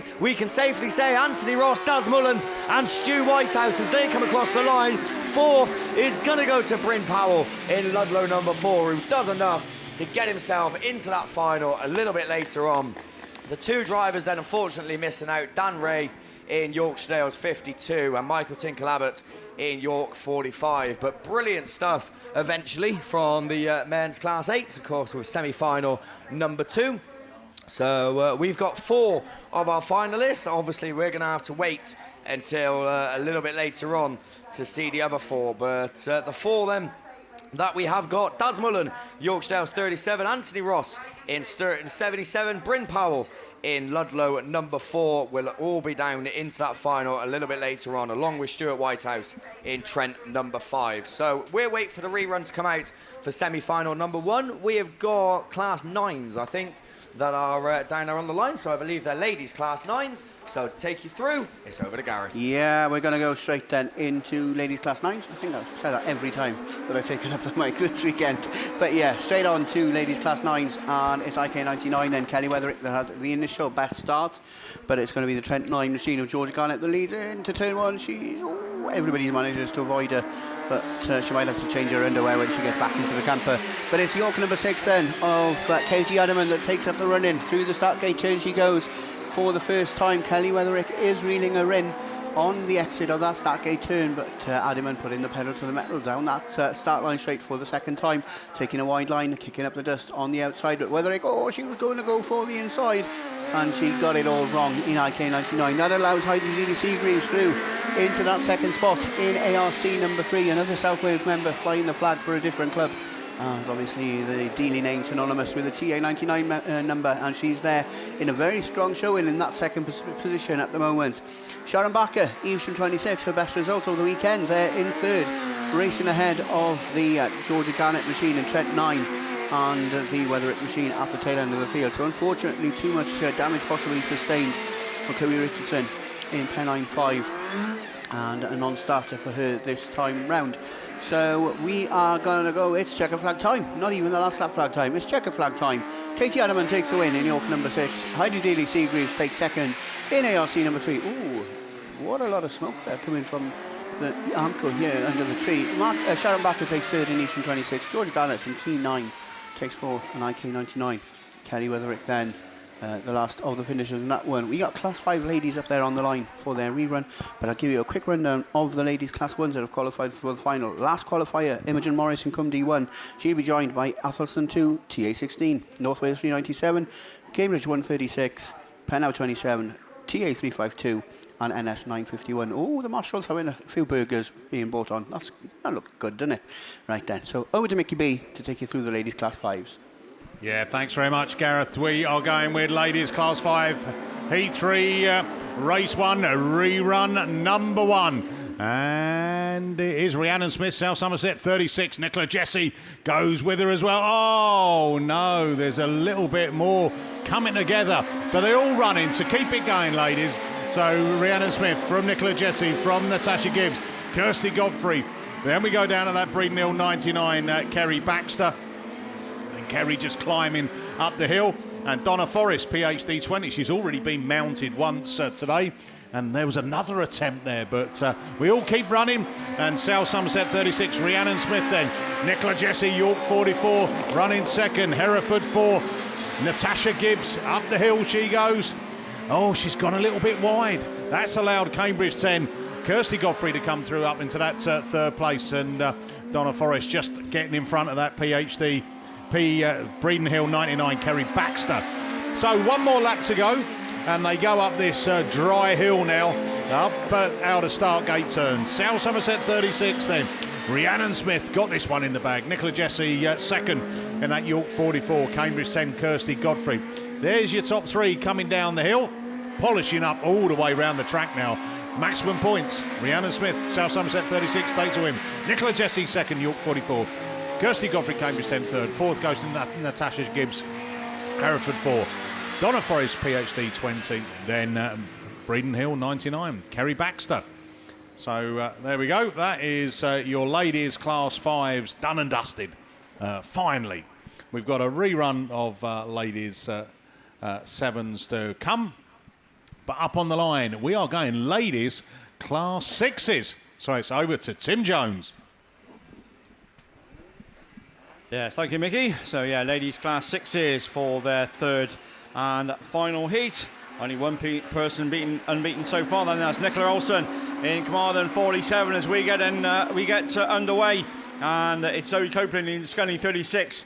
That's the first one to show, but right from the inside grid, North Wales 20, Leanne Huschka. I think there's contact as they come to grief. Karis Thomas comes through in time for 66, but dare I say that may be red flagged, and indeed, yes, it does.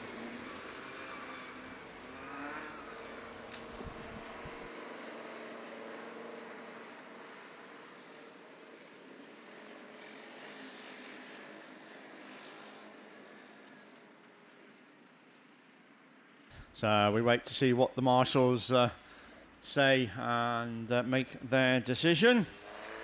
But say unofficially, I would say Leanne Huschka in North Wales 20 was deemed to be the cause, but say that is completely and absolutely unofficial.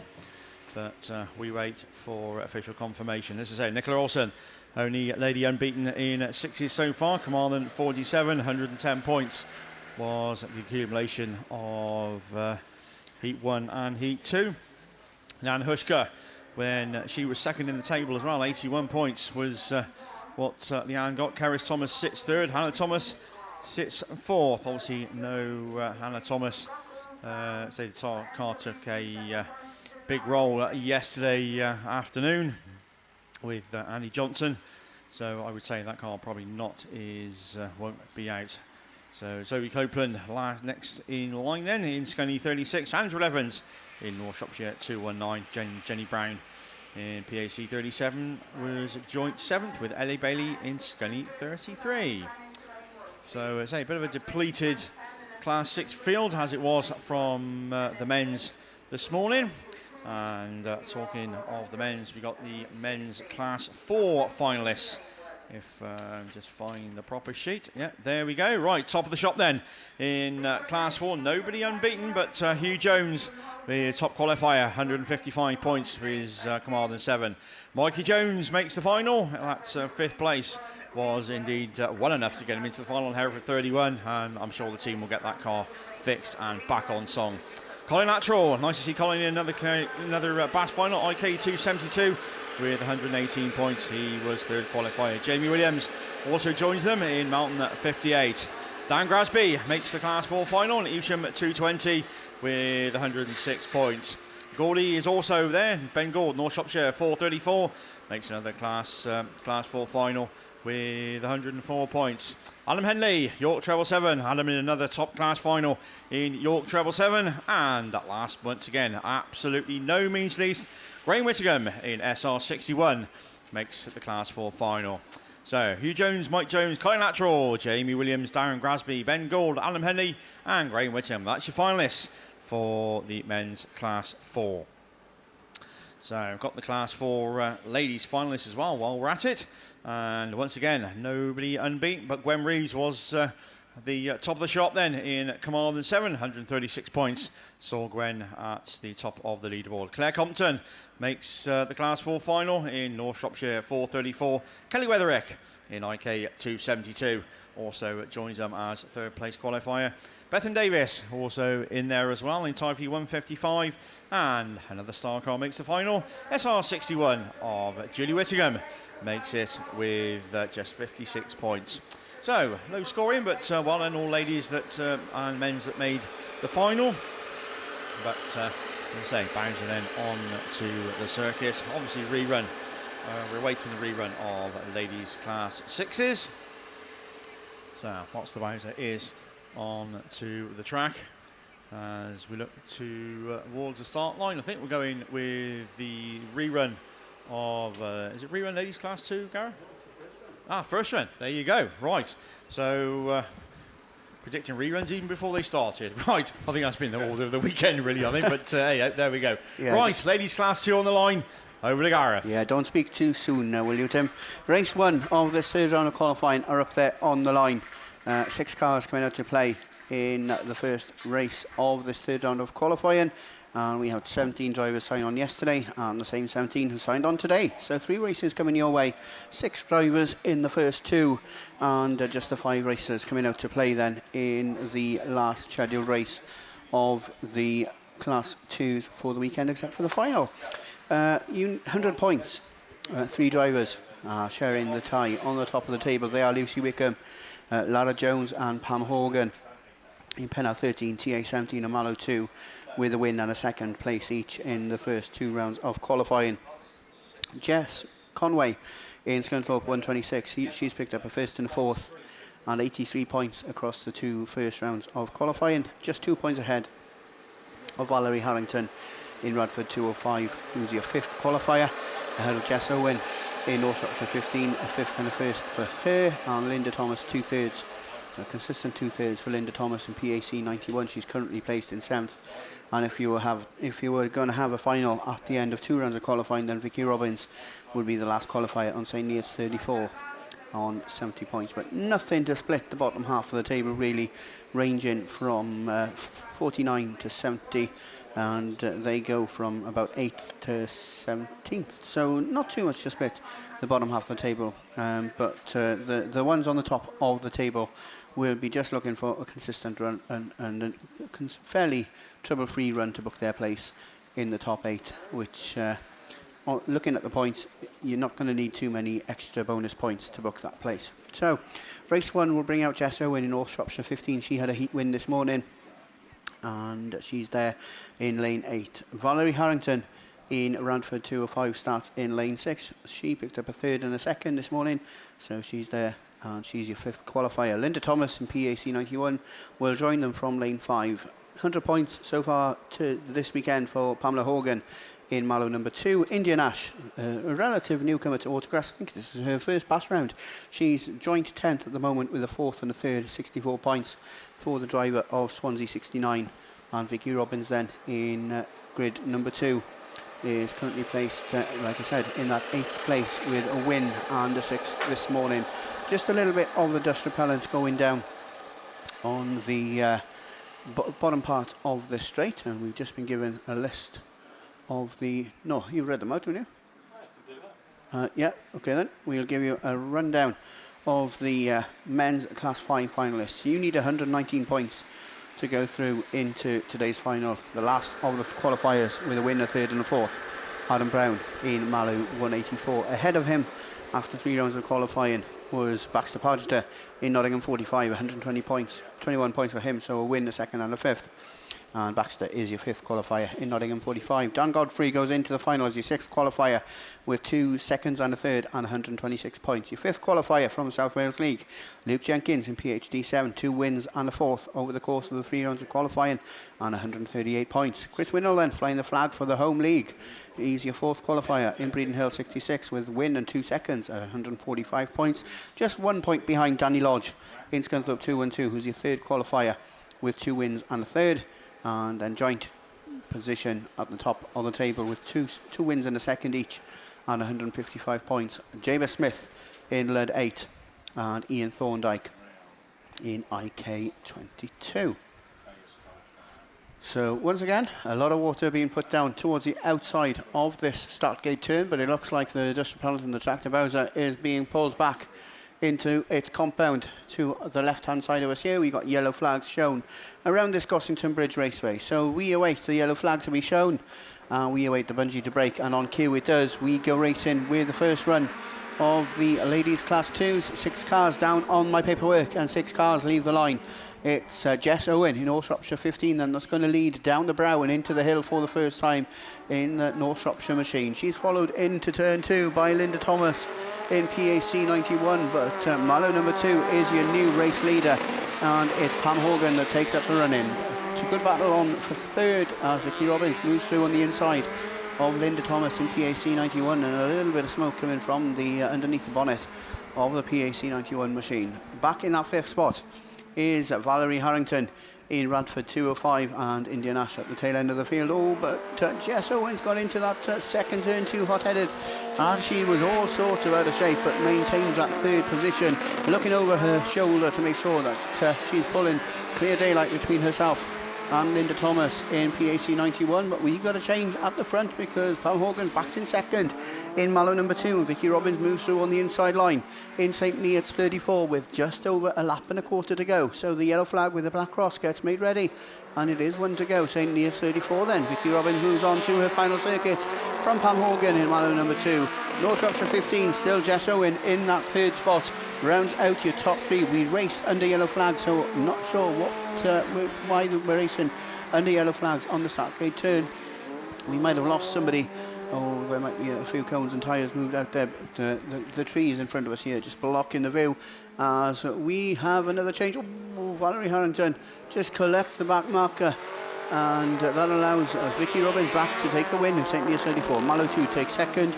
Jess Owen takes third in North Shropshire 15, and the PAC 91 machine of Linda Thomas then crosses the line in 4th, ahead of Indy Nash in Swansea 69 and Valerie Harrington in Radford 205. So they go back into the pits. We would assume that race is clear, but we'll await for any confirmation or discussions on that one. Race 2, meanwhile, are up there on the line.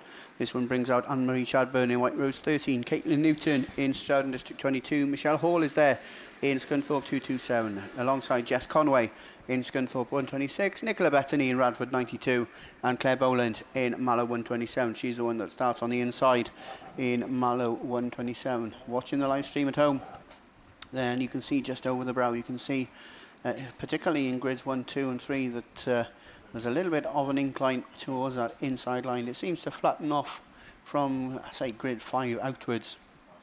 But just had a message there when Mickey announced the 19th anniversary of Jeff and Sarah of West Country Videos from Mark Hoppy. It's always good to hear from Mark Hoppy, who he used to join us in the commentary point a couple of seasons ago, and he used to race at the top flight of Class 4 as well, but we haven't seen much of him over the last couple of years. But Michelle and him celebrated their 30th anniversary a couple of weeks ago, I think.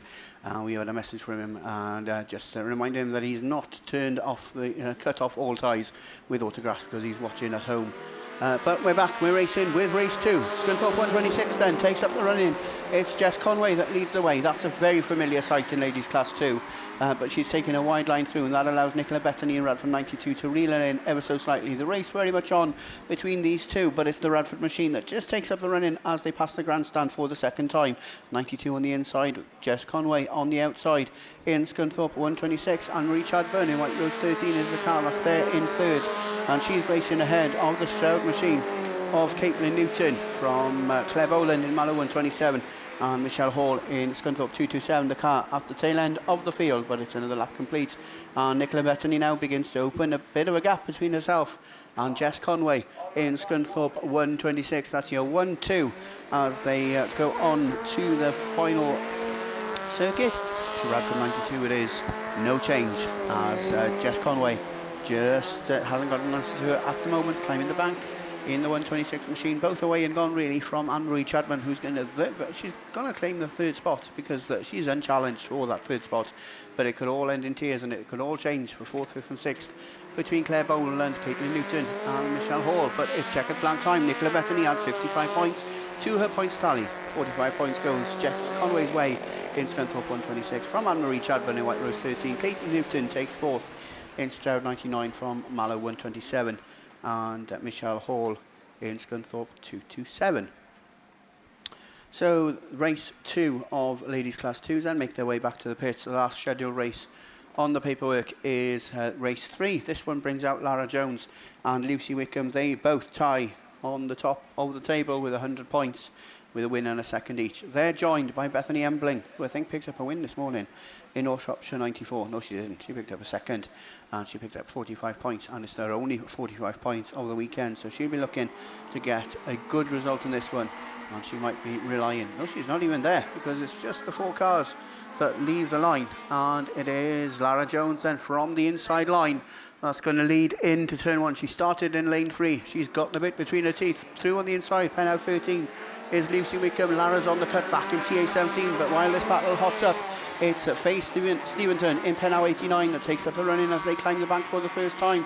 TA17 though, Lara Jones through on the inside. She's your new race leader as they pass the grandstand for that second time. Faye isn't going to give up for that second spot in pen out 89. Oh, and she gets clouted by Lucy Wickham in pen out 13, and she's facing oncoming traffic in the Pennine machine. Radford 80 is there in third. That's Jenny Booton, as Faye Steventon then just square wheeled up there on the exit of the top turn, and she did get a fair whack there. I can't believe that that they allowed that race to continue for so long, really, because it was fairly obvious from this vantage point anyway that somebody was in the wrong. But Lara Jones, she wanted to take 55 points that time, and unfortunately she'll have it all to do again next time round. So your ladies class 2s then make their way back to the pits, just the 4 starters, and 4 able to drive back under their own steam, but the pen out 13 machine just looks like a crinkled packet of crisps on the front end there, just the sun glistening in all directions, but luckily managing to drive back to the pits, even though it's checking out quite a bit of blue smoke from the tail end of the pen out 13 machine. We got ladies class 8s up there on the line, so I'll hand you straight over to Mr. Liam Williams. Yeah, thank you very much, Gareth. So, ladies class 8s then, down there and ready to do battle. Bennett Bill Motorsport, your sponsors. Oh, speaking of Bennett, Abby J. Bennett getting it all wrong off the start line in Forest Dean number 8. That's not going to do her no good whatsoever. She's about half a lap behind the rest of the pack already. As we get away, Claudine Barnett and Sophie Morgan it is, are the first 2 to show. Beth Tompkinson running in third, but up the inside she goes, gets it a little bit wrong and relegated to 4th as the Thomas machine shoots through in command of number 20. Claudine Barnett now relegated into 4th in the C115 as all this goes on. Sophie Morgan it is. That motor's on. 2 more to go for Radford 71. Then we go to Tompkinson there in second. Thomas in third. Claudine Barnett running in 5th. Nicole O'Brien and Abby Jade Bennett playing catch-up, but I'll tell you what, she's starting to reel them in Forest Dean number 8. Is a 5th going to be enough for Abby? That's the question as they go down the far side into that bottom turn for the penultimate time. Last lap flag out this time for Sophie Morgan. Claudine Barnett runs 2nd. I tell you what, Nicole O'Brien is on an absolute charge in this. She moves up to 3rd. Round the outside of the Beth Tompkinson machine she goes in the Mallow machine. And down the far side, Sinead Thomas gets it all wrong after an earlier strong showing. But at the front, Sophie Morgan it is that storms to victory in Radford 71. Books her place in the final. Claudine Barnett takes 2nd. Nicole O'Brien, Beth Tompkinson, Abby Jade Bennett managed to gain 1 position in Forest Dean number 8, and I'm just going to have a look at the points to see if that's going to be enough for Abby to get into that final. 2 seconds and a 5th, I think it was, eventually. So it's going to be tight, but obviously it does depend on what everyone else does in their races. So the quad bikes then coming out onto the circuit to help. I think Carmarthen 20's parked behind that tree somewhere, if I can take a wild guess, because the quad bikes certainly made their way over there. So that was the one who didn't cross the line, but we were going to go to race 2, which is down there on the line. As I said, Bennett Built Motorsport, your sponsors for the weekend, and obviously Beresford Chassis and Components, your very kind sponsors for the course of the series. So it is a Carmarthen car then that's found herself stranded behind a tree as she gets taken off into the pits. We're going to go race 2. No time to go through the runners and riders because we've got a yellow flag up in the air and we get away with race 2. Who's going to be the first one to show? Emma Shell looked quick, but Jennifer's even quicker from West Waterford in 1:58 as she heads him into turn 1. Whoa, Emma Shell climbing cars, getting it on 2 wheels, getting it all wrong, ended up in the Armco, and Claire Horner's done it, and Jennifer Houlihan. It's all gone wrong. Maisie Phipps is facing the wrong way. Claire Horner's got a wheel off. That's going to bring out red flags. And how did all of those cars stay on 4 wheels at the end of that race? Because I think we had 3 or 4 of them. Well, there was one roller, the marshal, coming out to check if the 2 ladies are okay. So in all seriousness, as I said, I don't know how any of those all managed to stay on 4 wheels because it was an absolute mess in the ladies class 8s. Emma Shell, I think it was originally, that went up on 2 wheels, and Claire Horner come across the what is the finish line just in front of us in commentary. She come across and got it all out of shape, and then Maisie Phipps collected her. Jennifer Houlihan obviously climbed over the top as well, but the good news is they all stayed on 4 wheels and all the drivers are A-OK as Emma Shell makes her way into the pits. Maisie Phipps has got her car going, but I don't think Claire Horner is going to manage to accomplish the same because, as I said, the front end has collapsed on that. And does look like Claire's out the car. She's on the quad bike. As I said, all the drivers absolutely fine. It wasn't heavy contact in terms of health and safety, but it was certainly heavy contact in terms of repair cost, put it that way, I think is probably the easiest thing to say. So the forklift coming out on the track to take them out on 62 machine into the pits. Obviously, whether we hear about any exclusions or repair time, then we will let you know.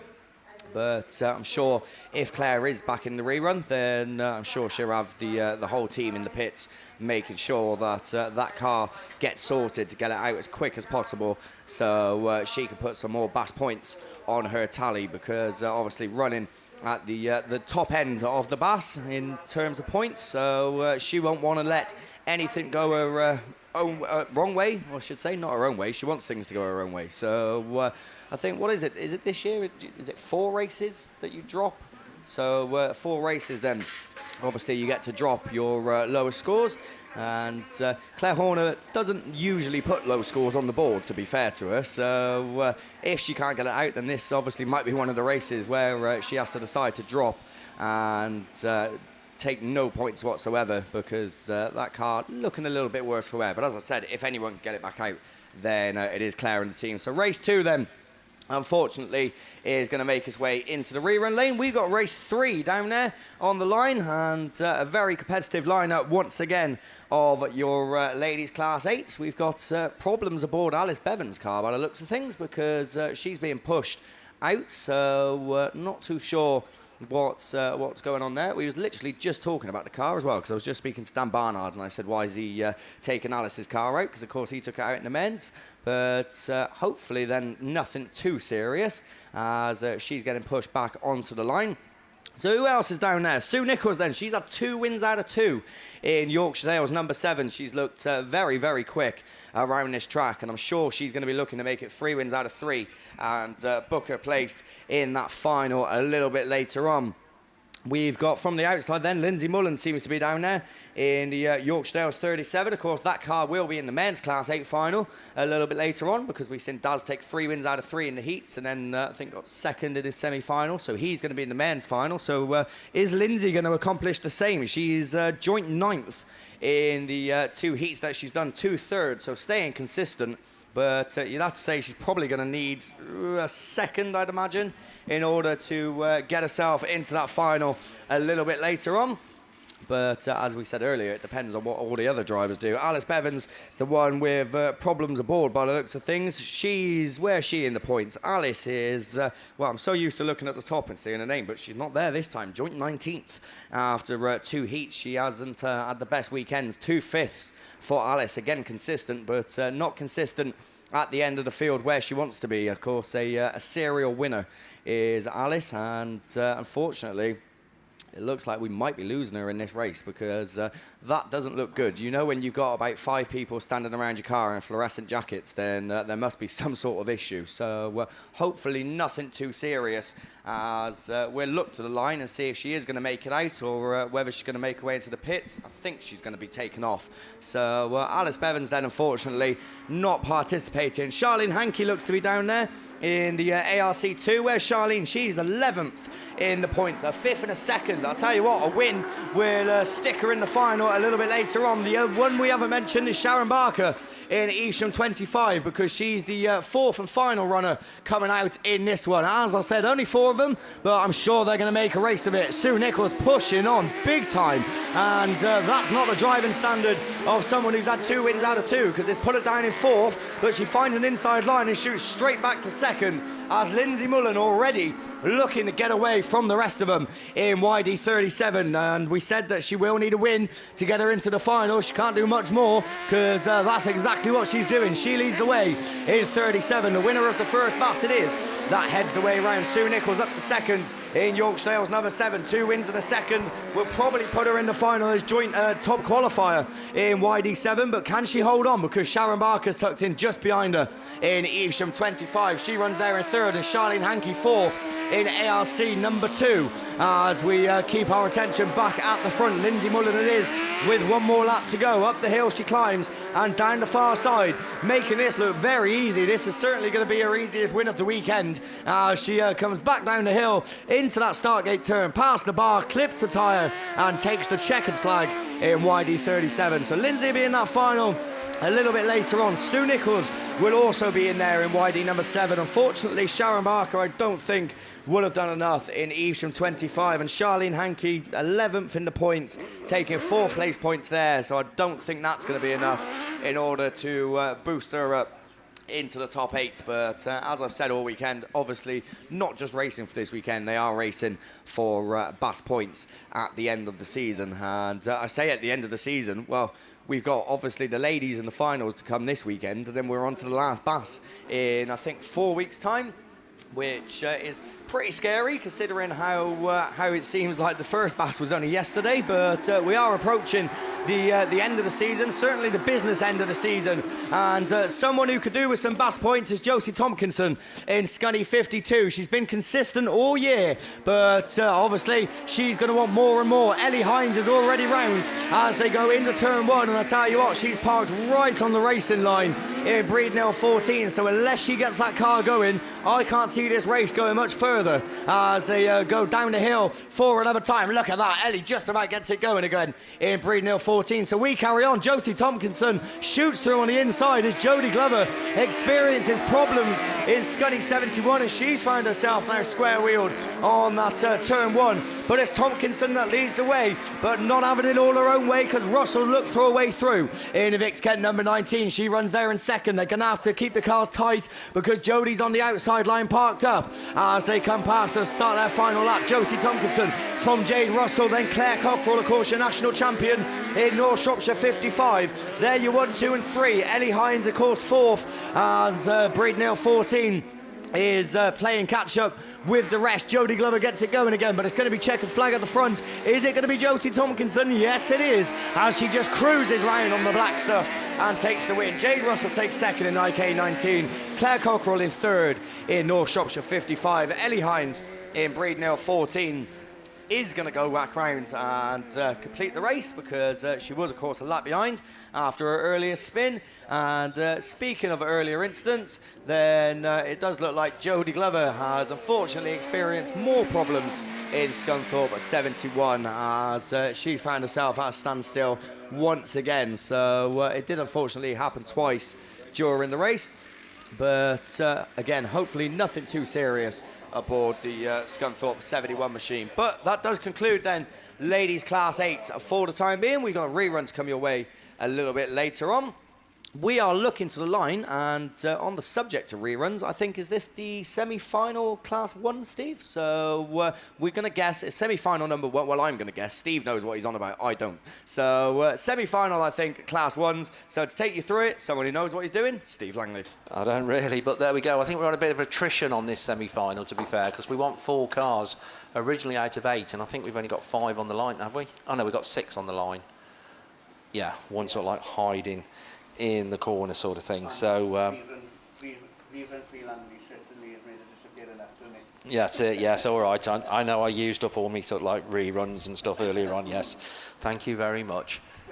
So trying to see who we're missing from up there on the grid, but I think we're going to have to pick, or I'm going to have to pick them up as they come off. TA4 though, Jonathan Jones, the top qualifier. Can he battle through to the final? Evesham 82, Tom Powell once again makes a good start from the inside as they go into that all-important first bend. Jonathan Jones, though it is. St Neots 164 on the outside. Alex Hill in that second place slot. Very, very close, as you would expect. But Evesham 82 through the middle of the pack. North Wales 15 right in there as well. Rich Owen. So absolutely everything to play for as they climb the bank. But Tom Powell in Evesham 82 only sort of, well, he was 15th qualifier. So only just got into the semi-final, but first 4 is all that matters in this one. Ian Ullathorne, Scunthorpe 25, and is it all going wrong for Jonathan Jones in Tivy 4? 82 race leader, Scunthorpe 25, North Wales 15, St Neots 164. As it stands, TA4 is not going to be making today's Class 1 final. Neither is the Spalding machine of Jack Firth as they go down that far side, but Tom Powell in Evesham 82 certainly will be there. Scunthorpe 25, Ian Ullathorne in that second place position. The North Wales 15 car runs in 3rd as the last lap flag goes out. St Neots 164 is on a green flag. So Alex Hill in St Neots 164, 4th place unfortunately isn't going to be good enough. Jonathan Jones then in TA4 running 5th on track, but he will get promoted up to that all-important 4th place. But as they come round for the final time, Tom Powell it is, Evesham 82. We'll see Tom in the final. We'll see Ian Ullathorne in the final. We'll see North Wales 15 there. And we will see Tivy 4 there, because unfortunately SN 164 going to go back 2 places, and Spalding 86 coming across the line in that 6th place position. But at long last, we do have Class 1 finalists. Let's try and get to the same position with Class 8s, I think, is it? Is that Class 8? 10s and F600s. Oh, it's 10s and F600. So we've got all our Class 8 finalists then? In men's? Yeah. No. No. So we've still got 1 rerun. See, I haven't been watching much racing. I've had my head in the computer. So there we go. But 10s and F600s. But either way, it's over to Liam. Yeah, cheers, Steve. Unfortunately, I'm not that lucky to have got through all the 8s yet, but they'll get there eventually, I'm sure. In fact, look into the line. I'm going to say the Class 8s are actually tucked in just behind the ladies 10s and F600s. I think they are, because I think I can see Mitch Wells. But this is ladies 10s and F600s. 4 cars scheduled to come your way, 2 of each, of course. And what do we add in the 10s? I think Jill Grasby took a win yesterday, and Becky Faulkner took a win this morning in the Border Counties machine, North Shropshire machine, rather. So it's all to play for in the ladies 10s. Of course, Hilary Frost, the one to beat in the ladies F600s. And the Hereford 16 machine will be down there as well. So what are we waiting for? We got marshals just sorting out cones and tyres after a few of them got scattered in the Class 1 race. So, of course, Class 1's so used to hugging the tight line and kicking up the cones and tyres. Something tells me ladies' 10s and men's 8s behind will be taking a wider line. But we'll have to wait and see. We're waiting for track clearance then. We're away and gone with 10s and S600s as they get away from the line. Becky Faulkner it is who gets the best of the breaks in North Shropshire number 6. Jill Grasby right with her, though, in Evesham 122, and she was too close to her because it's done her no favours whatsoever as they make a little bit of contact and Jill ends up facing the wrong way in 122. So I tell you what, she's got it going, but she's got an awful lot of work to do now to play catch-up. But she just cut out half of that corner, so that's done us some advantage at least. But your race leader then, Becky Faulkner it is, North Shropshire 6. She leads the race and leads the Class 10s, but in second. But the leader of the S600s is Hilary Frost in White Rose 400, and we've lost Hereford 16, have we? She gets it going just about. So a bit of a scrappy race. We've got one car of each class that is showing them the way round, and the other two struggling amongst themselves at the tail end as Jill Grasby looking to play catch up after her earlier spin in turn 1. But Becky Faulkner starts her final lap in North Shropshire number 6. Hilary Frost runs with her in White Rose 400. I tell you what, the S600's keeping pace with the Class 10.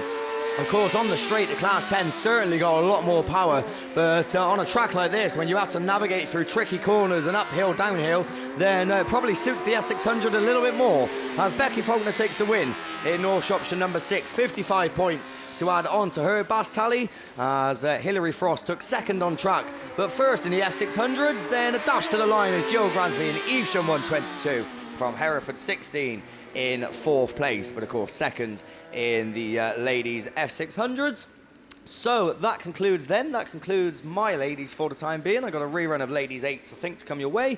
But we are going to move on to men's class 8s, or move backwards, should I say, to men's class 8s. This is semi-final number 2, which is, well, I was going to say down there on the line, but it ain't anymore because they're already away as they get going. Third time lucky. We can do it, boys. As Jonesy it is, that leads him into turn 1. Who's running second? Oh, Jonesy pushing on, and he's got it all wrong as he goes from first to last, but cuts back up the inside and looks to get into the top 4. Dan Thomas climbing over Mitch Wells in PhD 47. That relegates Wells to last, but he's on a charge. But at the moment then Bishop it is that leads the way. Jonesy runs second. Third is Dan McKenzie, and everyone battling it out for that 4th place. It's between Dan Thomas, Mitch Wells and Steve Mills. Unfortunately 2 of them are going to have to miss out, but Wells it is at the moment that occupies that all-important 4th spot. As your race leader then, Matt Bishop, motors on down the far side he goes for another time down the hill. McKenzie running second, Jonesy running third. It's last lap flag. Is Wells going to hold on to 4th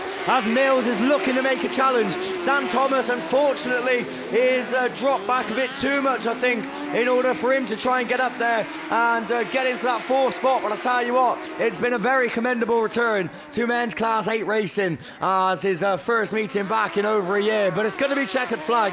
It's Matt Bishop, Dan McKenzie, Adam Jones and Mitch Wells that make it into today's Class 8 final. A little bit later on, Steve Mills and Dan Thomas, unfortunately the ones that won't be taking part, but as I said, a very commendable effort from both of them. Of course, Steve ended up on his roof yesterday and managed to come back out and fight and get into the semis. And as I said, Dan Thomas over a year out of the seat in the Class 8 and managing to get himself into the semis. But this weekend, unfortunately, not meant to be for the pair of them as they won't be in the final. But we have got our finalists now in Class 8. We're going to look to the line. We've got ladies 7s, I think, a rerun on the line. So to take you through, it's going to be over to Mickey. Yeah, thanks very much, Liam. That's try again for ladies Super Saloons. So it's Heat 3, Race 1. It excludes Radford 176, Julie Hawthorne, Fernie Ho. But Nicola Gibbs, Hereford 44, I can see her up there. And alongside her, coming out of Grid 8, Samantha Graney. She's in 7th place coming into this one. Lindsay Allen, Pennine 37, she was leading it before it got stopped. It's getting cracking starts as well. Ella John, PhD 6. Ellie Lockwood, Scunthorpe 393. And Alice Bevans, PAC 53. So, there your runners and riders for the Max Sport sponsored Serid Ladies Class 7. DM Design and Fabrication, our weekend sponsors. Here we go then, bungee lifts. Let's go racing with the ladies. Alice Bevins gets a better start this time, doesn't she? PAC 53 and takes Lindsay Allen with her. Samantha Grain is looking for it all. She gets a bit of contact with that Natasha Gibbs machine and finds Nicola Gibbs' machine. And Nicola's got understeer there, massive. And she's now going to get overtaken by Ella John, or is she? As they all climb the hill. But look at that, Lindsay Allen absolutely seen clear track now. And she storms a charging lead as she comes out of that turn 2, chasing down past commentary up into the hill climb, followed by that Samantha Graney, then Alice Bevins, Scunthorpe 393 of Ellie Lockwood, Ella John in PhD 6, and then Nicola Gibbs in Hereford 44. So dust flicking off the track is quite a light dust, isn't it? So it's not, stopping them seeing where they're going as they come round and picking up last lap flag. Lindsay Allen then. One more lap to go in that Pennine 37. Alice Bevins, PAC 53, cuts back up and climbs the hill in second place. Third is that Samantha Graney, Pennine 8. Third should book a place in the final for Samantha as they bring it down. But checker flag already. Pennine 37, Lindsay Allen takes the win and books her place in the final. PAC 53, Alice Bevins second. Third, Samantha Graney in Pennine 8. Fourth goes to Scunthorpe 393, Ellie Lockwood. Ella John in PhD 6 and just crawling round. Hereford 44, Nicola Gibbs. So that concludes the ladies Super Saloons Class 7s. We'll soon be given the top 8 that have made it through, but looking down on the list, we'll definitely see Lindsay Allen there. I think Ellie Lockwood has made it through as well.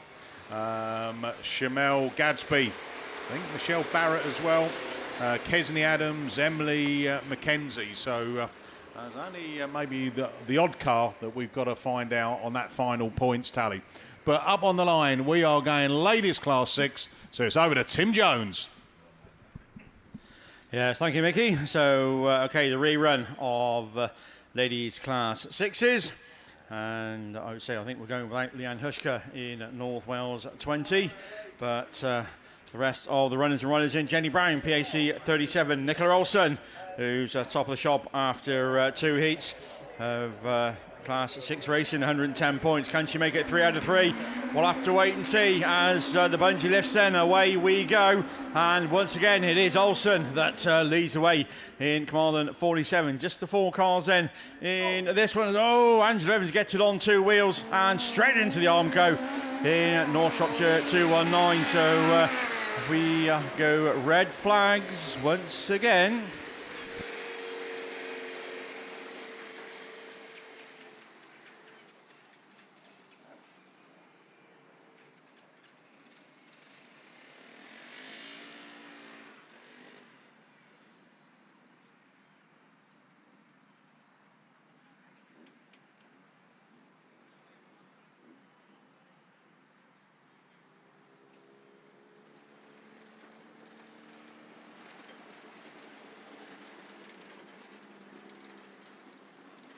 So once again, Class 6 is proving to be particularly troublesome.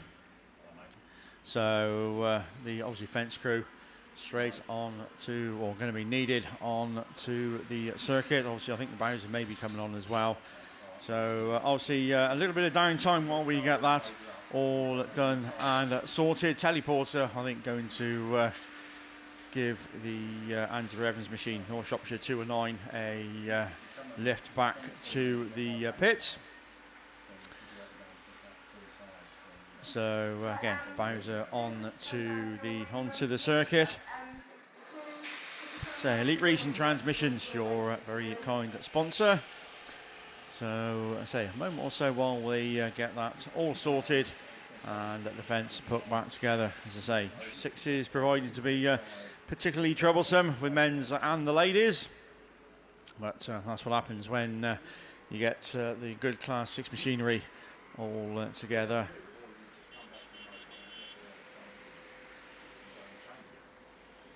So I think while they get that all sorted, any more messages or anything come through, Gav? No?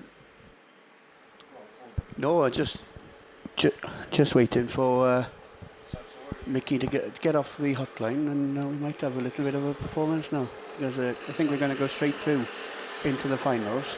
So I think now we're going to be possibly the best opportunity for this. This is his debut. This is what we've been working on all weekend. Yeah.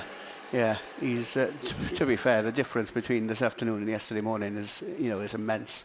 I can't wait for this. I think he's on his way to his manager negotiating. Yeah, he's just on the phone now to BMG.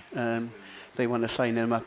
They've heard good things about him, and I'm sure that a lot of you who are sat trackside, I bet you're eagerly waiting. Look, Simon Cowell, and I know you've heard me sing, but I'm booked up, mate. Yeah. I can't do X Factor this year. Sorry, I'm not. Oh, he doesn't want you to do the X Factor. He wants you to. He wants to sign you up properly now. Does he? Yeah. Well, you're the one that's on the phone to him. You want me? Really? Yeah. Oh, that's wonderful. Can we negotiate contract tomorrow? Yeah, lovely. Yeah, I've just got to finish up. We've got some finals coming up in British Autograss series. Yeah, it's lovely. It's great racing, by the way. And the weather down here at Stroud, it's absolutely glorious. It's glorious. On this Simon Cowell. Yeah, I'll speak to you tomorrow, my friend. Yeah. What are you over in? Bahamas. Oh, nice. It's lovely that time of year, isn't it? Yeah. So, yeah. What, you want me to do a little bit of an audition? Right. Hey, so we're just going to have a little bit of an audition. Yeah, okay, Simon. Yeah, okay, mate. Thank you very much. Right, here we go. No, there's no pressure here, is there?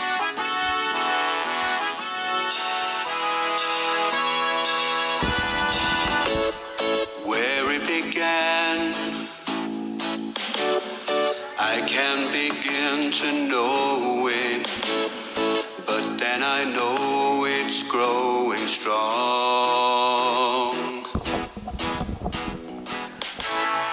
Was in the spring, and spring became the summer. Who'd have believed you'd come along?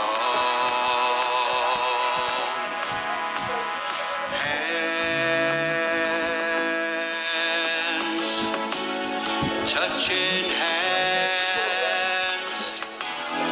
reaching out, touching me, touching you.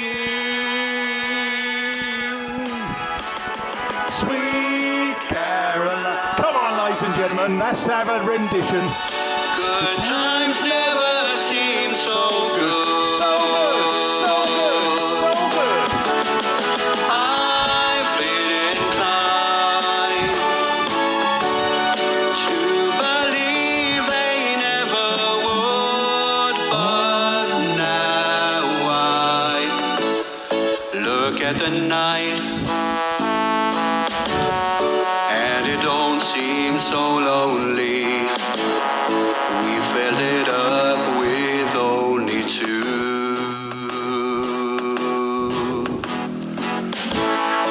And when I heard it runs off my shoulders, how can I hurt when holding you?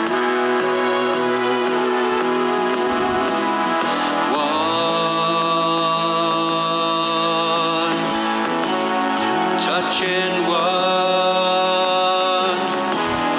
reaching out, touching me, touching you. Sweet Caroline, good times never seem so good. So good, so good, so good. I've been inclined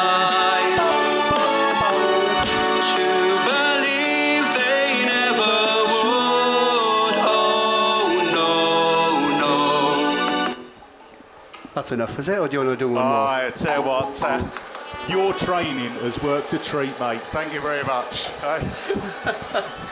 Simon Cowell, I'm signing the contract.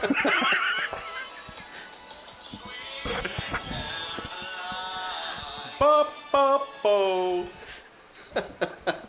There we are. we'll do another one now for Border Counties, is it? Are you prepared? Are you prepared to learn a few more bars? Oh, yeah, that's it. I hope you enjoyed that, ladies and gentlemen. Just a bit of fun there. I do know some other songs as well, which by request I will do. Free of charge, by the way.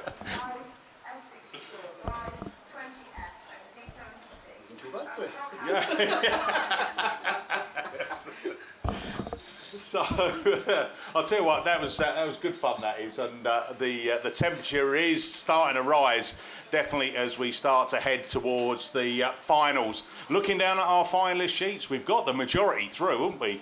I think we're waiting for Liam Williams, birthday boy, to get us through the men's class 8s. What else have you got, Gareth? I got one rerun of ladies class 2, the rerun of race 3 to come up. I know that they're in the holding lanes, as are the majority of the finalists now from the odd classes. But we've got the finalists from ladies class 7s. So do you want to announce them, or shall I? Yeah. I'm just going to have a little bit of recover after my sing-song, so you can take them through. Okay, no the problem. The voice of an angel. The ice pack's behind us here, okay, so cool yourself down. Okay, ladies class 7, top of the points after 3 rounds of qualifying, 146 points. 2 wins and a third for Lindsay Allen in Pennine 37. Shamel Gadsby, Spalding 31, a win, a second and a fifth, and 120 points means that she's your second qualifier. Ellie Lockwood goes into the final, your third qualifier, Scunthorpe 393, 2 wins and a fourth and 118 points, just 1 point ahead of Michelle Barrett in York 12, a second and 2/3 for her. Cambridge number 12, Emily Mackenzie's your fifth qualifier, a win, a fourth and a fifth, and 104 points. 2 points for Kesney Adams in BC 25, a second, a third and a fifth. And despite having a black flag each, Julie Hawthorne-Furnier and Sam Graney go into the final on 91 points each with a win and a third apiece. Just missing out on a place in the final, Ella John in PhD number 6. But they're your finalists for ladies class 7s. That's going to be coming up just a little bit later on. But we can hear that the finalists are being called to the holding lanes, and obviously they will pick their grids in qualifying order, as is now part of the routine at British Autograss Series rounds. We did say that Liam had one Class 8 rerun to come. That's of the second semi-final.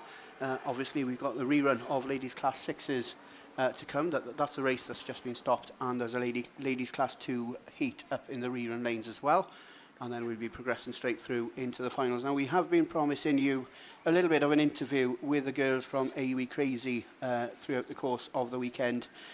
We were kind of hoping that we would have a little bit of an interval before we proceed through into the finals, but Steve Langley is adamant that is something that we will definitely be doing at the last round at Border Counties. Like we said yesterday, the AUE Crazy girls have been promoting and raising money for the Teenage Cancer Trust over the course of the last 10 years, and we really wanted to give them a little bit more of a platform. And you can follow AUE Crazy on almost every bit of social media going.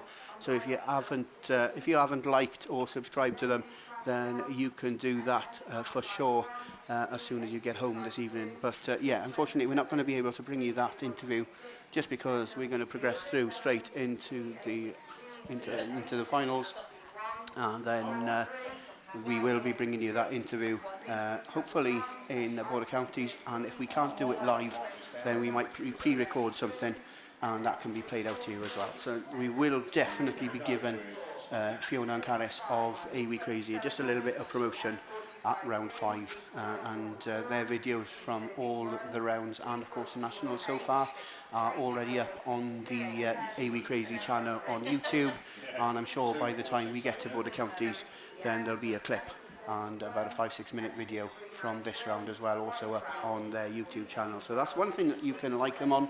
You can like them on Instagram. I'm pretty sure they've got their Facebook page as well. But like I say, the girls can talk all about their social media activity when we speak to them at Border Counties. The water bowser just put in a little bit of water down on this Gossington Bridge Raceway. The aim is to get through the 3 reruns without a stoppage, obviously, and then progress through straight into the men's finals.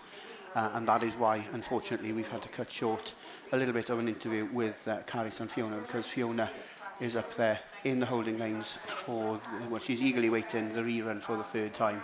So that is why we're not going to be interviewing the girls this weekend, but certainly we will. give them a little bit more of a platform. I think we had over 1,600 people tuned in at home earlier on today, and obviously there are a few hundred of you around the circuit here as well. So it looks like the track maintenance crew then are making their way back off the circuit. A couple of JCBs on the apex of that turn, so I'm not sure whether we're going to need another post or not, because they don't look to be moving just yet, but on cue they do.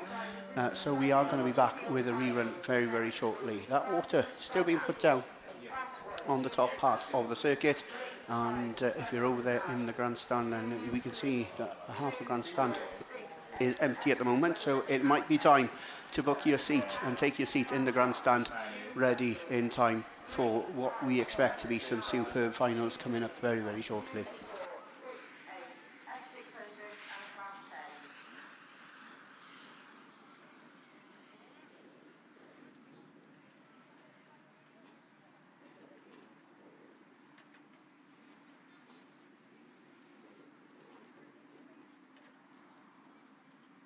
So we're just getting a quick message then from race control, and we're going to have a little bit of differential in the running order of the finals. We're going to start with the Stock Hatch final. That's going to be the first final of the weekend, followed by Class 1. Then we're going to go with the Junior Special final straight after Class 1 before we go through 3, 5, 7, 9. Junior Saloons will go after men's class 9s before we go through classes 2, 4, 6, 8, F610. And then for the ladies, it's pretty much back to normal with 10s and F600s at the end. So that's your running order for the finals, at least on paper. That's the running order. That will depend on the amount of carnage, and that will depend on the amount of race stoppages as we progress to the business end of the penultimate round of the British Autograss Series here at Gossington Bridge, hosted by the Wiltshire Autograss League. So as we look to the line, I can't see anybody up there just yet, and the bungee seems to be in the sky. So probably going to have a little bit more downtime. And on that note, we're away, we're racing. Just the 3 cars then coming out to play in the rerun of race 3. Lara Jones in TA17, well, a win, a second or a third will book her place in the final, so she hasn't got to do too much in this one. Just make sure that the Tivy machine gets to the end of the 4 3/4 circuit of this Gossington Bridge Raceway. But it is Lara that takes up the running then and leads the way into the start gate turn for the first time. Faye Stevenson just overdoes it in Pennine 89, and she's there facing oncoming traffic on the entry to the start gate turn. That allows the Jenny Booton machine, Radford 80, to lead the chase on Lara Jones, as Faye Stevenson then rejoins the pack at the tail end of the field, back in the 3rd spot, and who knows, a 3rd might be enough to boost her enough at the points tally and book her place in the final. But it's Lara Jones then that rounds out another circuit in this ladies class 2 heat. Oh, Jenny Booton, where you going back in Radford number 80, taking a wide line through the start gate turn now, and just getting those front wheels on the slippy stuff. And she lost about 10 car lengths now on Lara Jones, who's about to start her final circuit in TA17. She moves on to her final circuit. Faye Stevenson, problems on board the Pennine machine on the outside of that start gate turn as well, and they wave the yellow flags asking the drivers to race near the cones on the inside line. But you're 1 and 2 then onto their final circuit as Lara Jones exits the turn 2 for the final time. It's going to be a dash to the line.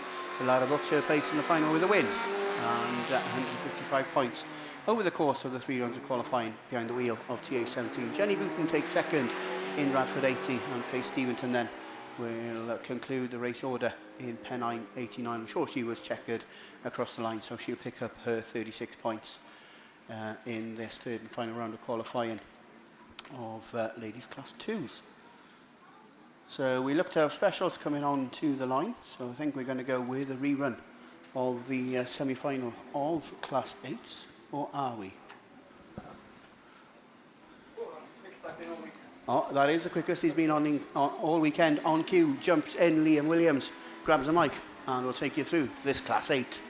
Yeah, thank you, Gareth. So this is a rerun of ladies Class 8. This is the one where it was very messy as they got off the line into turn 1, but looks like most of the cars that were involved have decided to get them all repaired and come back out. Most of all is Claire Horner. She got it repaired. She led into turn 1, but goes out very wide. And Shelby Ormond it is in North Wales 271 that takes up the running, goes out wide as Maisie Phipps comes through. Claire Horner gets it all wrong in Melton 62 as she ends up at the tail end of the field, but down the far side they go for another time. Maisie Phipps it is in Stroud District number 10 on home track, showing them the way round as she comes past us once more with 2 more laps to go. Shelby Ullman now being reeled in and under very strong challenge from Emma Shell, who makes the move up the inside but pushes on out of that top turn, and Shelby puts the power down on the far side, looking to make some ground up and snatch second back. It's not working at the moment, but Emma Shell gets it all out of shape and faces the wrong way. So it's going to be last lap flag. Maisie Phipps, Shelby Ullman, Jennifer runs there in third in West Waterford 158, and then Cassie Gunn in Pennine number 9, and Emma Shell in IK 95, and Claire Horner very uncharacteristically at the tail end as Cassie Gunn comes to a halt on the top turn and rolling back down the hill. So checkered flag comes out at this time, so it's going to be Maisie Phipps that takes the win. Jennifer takes a very good second in the West Waterford 158. Shelby Ullman's in North Wales 271. Emma Shell doing donuts once again. So Claire Horner is the next one to cross in Melton 62. Then it's going to be Emma Shell in IK 95. Is she going to get it going across the line? So she's very close. The wheels are moving. There we go. She's going to do it. So Emma Shell in IK 95 comes across the line to complete it all. That completes ladies class 8. That completes the third round of qualifying in general. Because look into the line, we've got absolutely nothing down there, and that means that all the third round is done. So the next race you'll be seeing will be a final coming out a little bit later on. I do believe there is going to be a little bit of an interval, because those marshals, what's the time? It is 25 to 4, so 25 to 5 rather. So the marshals then obviously have been out there since 8:30 a.m. this morning when we kicked off and commenced with the racing. And obviously for those of you that aren't here, then the sun is shining. It's very, very warm indeed. We're all getting suntans. So the marshals deserve a little bit of a break, as they've been out there all day, as I said, but no sign of them making their way off the field. So whether there is another rerun or something to come your way, I'm not too sure. If I shuffle over to my right-hand side, just aside from the tree, then I can see the start line. There is still nothing down there, so not too sure what we're waiting on. But as I said, I do believe we are having a short break, unless I've missed something. So I'd imagine this track is going to take a bit of a soaking during the interval, and make sure it's in a pristine condition for the finals. And I think I quite rightly mentioned yesterday that we had about 4 different tracks in the first 4 hours of racing, and this track totally different now compared to what it was yesterday when we first started. If you cast your mind back to 9 a.m. yesterday morning, then this track was just purely grass. Of course, the last time they raced on here was I think last May or last June, when they had the first round of the British Autograss series. So it was a good 14-month wait until we seen any racing, and it was just bare grass. And now obviously you look at it and you can see the 28 different lines, I think, to take out of all the corners, because the track is so big, and it's certainly caught quite a few of the drivers out over the course of the weekend. But for those of them that have made it into the final, of course the top 8 in every class, then they're going to be coming out to play, I'd say, well, I don't know, let's hazard a guess, shall we? Probably in about half an hour's time, I would guess, because, as I said, there is obviously an interval due to take place. I still haven't even dropped my tent, so I hope they're having an interval, because it gives me a chance to go and do that and get everything ready. I've been too enticed with watching the racing to run off and do other things. So, like I said, just looking around the circuit, not too sure what we are waiting on, because I'd imagine that if the marshals are staying out there on track, then that must mean that we're going to go racing at some point with whatever it may be. There you go. So Tim's come in and he's told me we've got a ladies class 6 rerun to come your way, which, do you know what? The funniest thing is, Tim, the sheet's right in front of me with 2 R's on it. So if I just looked down, then I would have seen that we had 1 race left to come, and they're coming up to the line by the looks of things. So something's coming to the line. That looks like a stock hatch to me. So not too sure what the thinking is. Are they getting the finals ready and lined up, or are we going to get this ladies class 6 done? Not too sure, but we'll keep our eyes fixed on the start line. So we're going to see what happens. Mickey reckons it's men's stock hatches coming to the line. That's wow.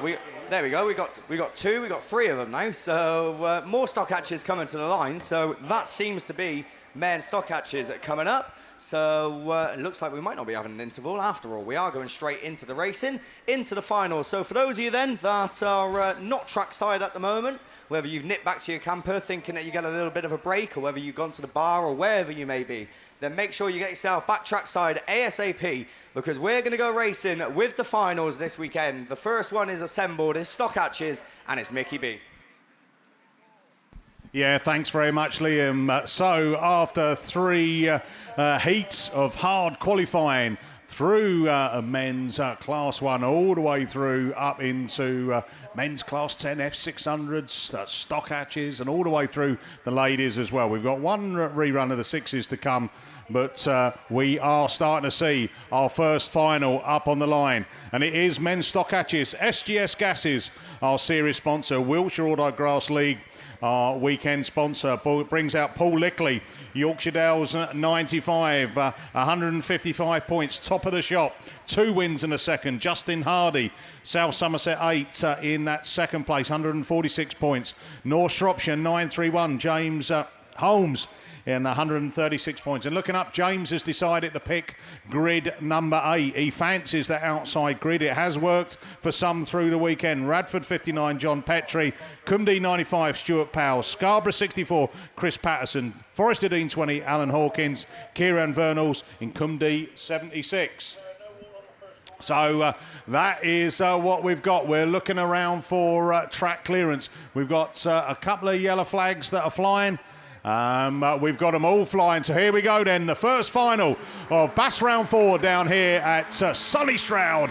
And we are off and running. And it is that North Shropshire 931, James Holmes, who takes the lead in, but he's been quickly swallowed up by that Paul Lickley Lightning McQueen machine. Is that water going to catch him out? And it has. Lickley's gone all the way out towards the fence. That's picked up Cumdee 76 then, who Kieran Vernals. He's the lowest points qualifier, but he takes him into that hill climb. Can he hold on to it, though, as that Radford 59, John Petrie then takes up the run in the final. From that Cumdee 76, Cumdee 95, running in third place, Stuart Powell. So slowing it down as they bring it down the hill, trying to keep it as tight as they can.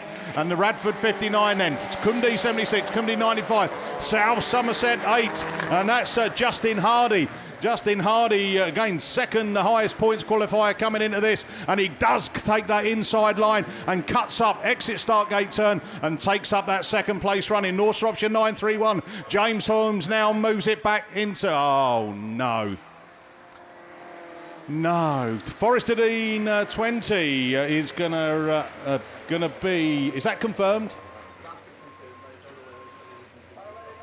Ah, right, OK. So we're just getting confirmation while all of that's been going on.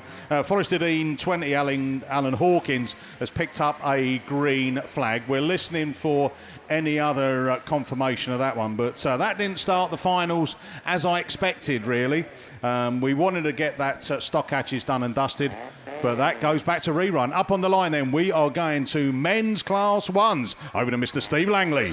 Thank you very much, then, Mickey B. TBR, our Kent Cams and Kent Cam Simpson Racing Source British Autograss Series sponsor, PWL Engineering. Sponsor for the weekend. We started off with 52 Class 1s. They've battled their way through semi-finals to get to the top 8 that you can see up there on the line. Those 8 are Jonathan Jones in TA4, Connor Griffiths in TA16, Rich Owen in North Wales 15, Jamie Hussey in Scarborough 223, Ian Ullathorne in Scunthorpe 25, Ben Gould in North Shropshire 443, Daffyd Jones in TA18, and Tom Powell in Evesham 82. So those are the 8 cars that we've got. Just dealing with the incident, I think, there with the stock hatch down there. And just whilst we get a minute, then I think Mickey is poised with some information.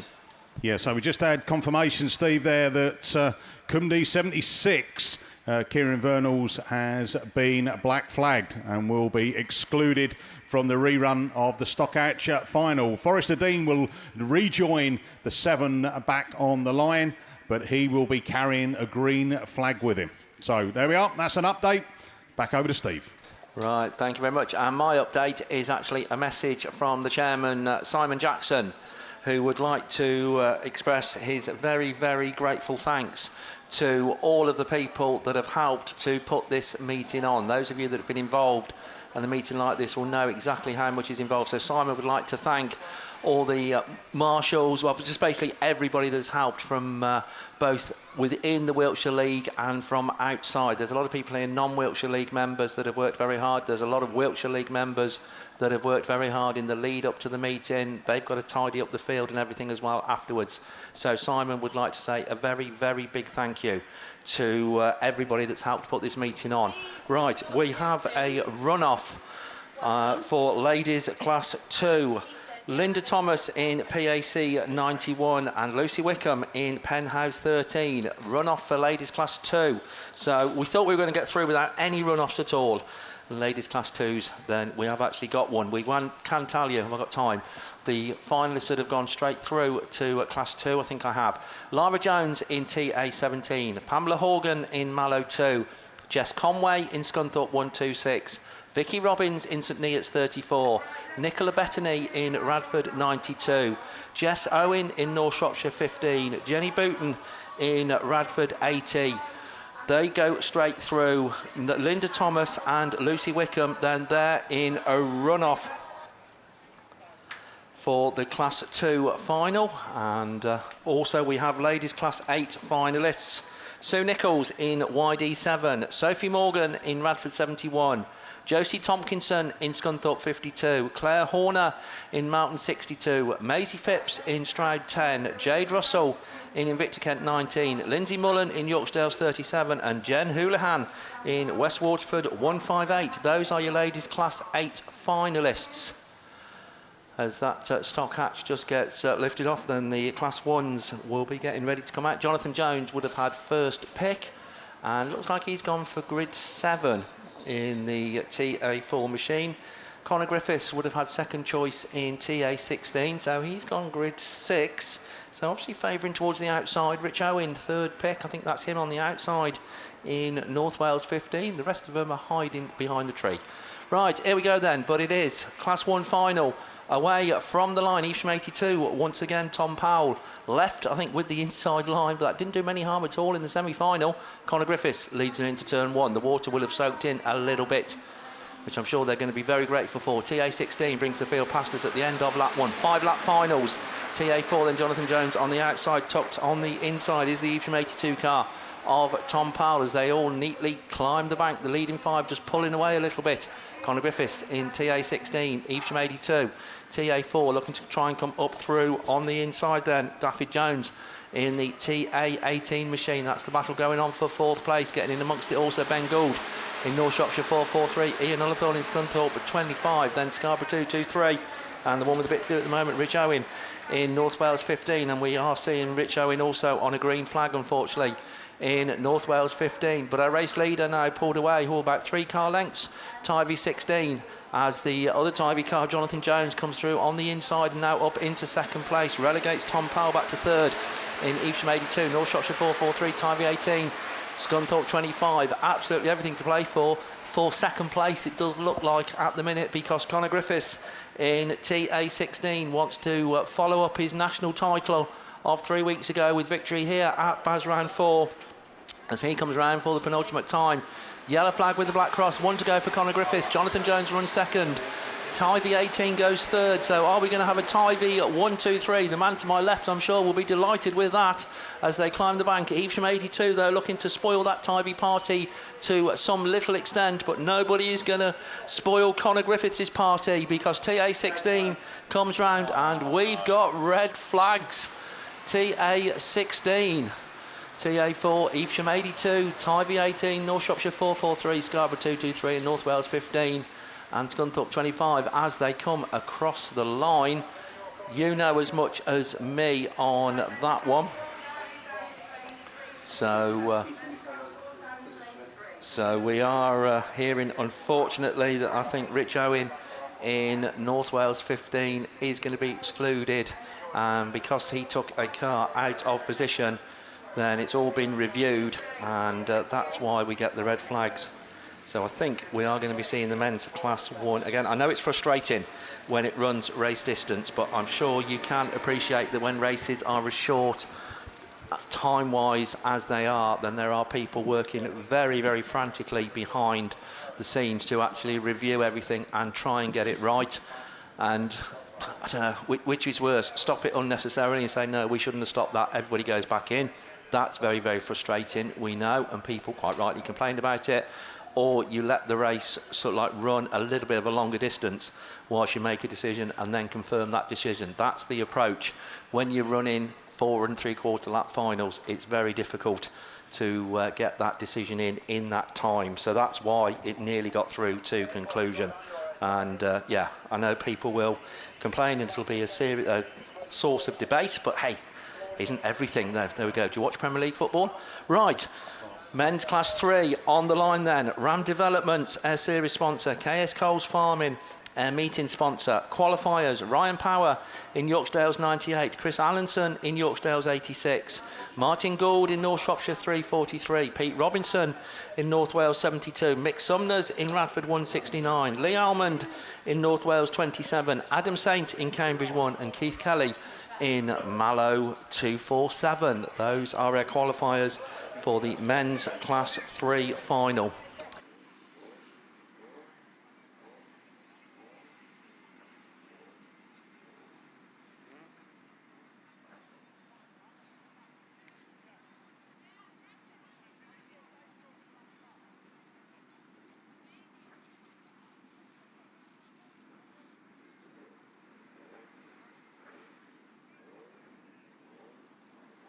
Right, we're looking round then to see if we have track clearance for this Class 3 final. Ryan Power would have had top choice in Yorkshire Dales at 98. He's opted for sort of like towards the middle of the grid. So, oh, there we go. Right, Class 1, we're hearing that we do have a result that is going to stand. It's going to be excluding North Wales 15, unfortunately, for the black flag, Rich Owen, and also excluding Jonathan Jones in Tie V4, who picked up a black flag for Cones. So North Wales 15 and Tie V4, I'm afraid, going to be excluded, but the race is going to stand. So your Class 1 champion here this weekend, Connor Griffiths in Tie V16. Who's going to be your Class 3 champion? One of those 8 cars that's coming away from the line. Only there isn't 8, there's only 7. So I think we have a non-starter in Class 3 as they come back round towards us for the first time. It is Ryan Power in Yorksdale's 98, Pete Robinson in 72, Chris Allenton in YD 86. On the outside is Adam Saint in the Cambridge 1 machine. Keith Kelly looking to try and come up through the field as well. North Shropshire 343 goes through, so we're trying to see who non-starter is. I think it's Lee Almond in North Wales 27 is your non-starter.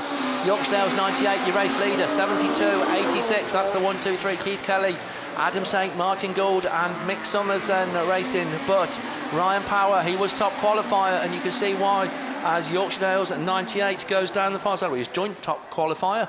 The other joint top qualifier is the man sat straight behind him, Chris Allenson in YD 86. Pete Robinson riding there as well in North Wales at 72. Adam Saint in Cambridge 1 under strong challenge now from the Mallow car of Keith Kelly in 247. Martin Gould in 343, just not able to reel cars in front of him in at the moment as our race leader once again goes into that top bend and coming back round towards us. Last lap flag then goes out, 1 to go for Ryan Power in YD 98. Pete Robinson in North Wales 72 in that second place. Adam Saint now looks to be up to third as they climb the bank. Chris Allenson on his inside in Yorkshire Dales 86, but eyes right from where I am.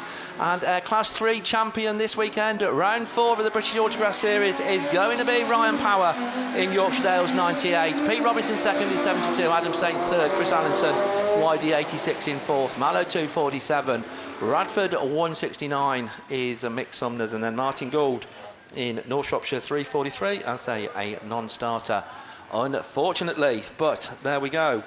2 races completed, 2 champions confirmed. Let's make it 3 in a row. I'm sure we will. Mickey B, Class 5.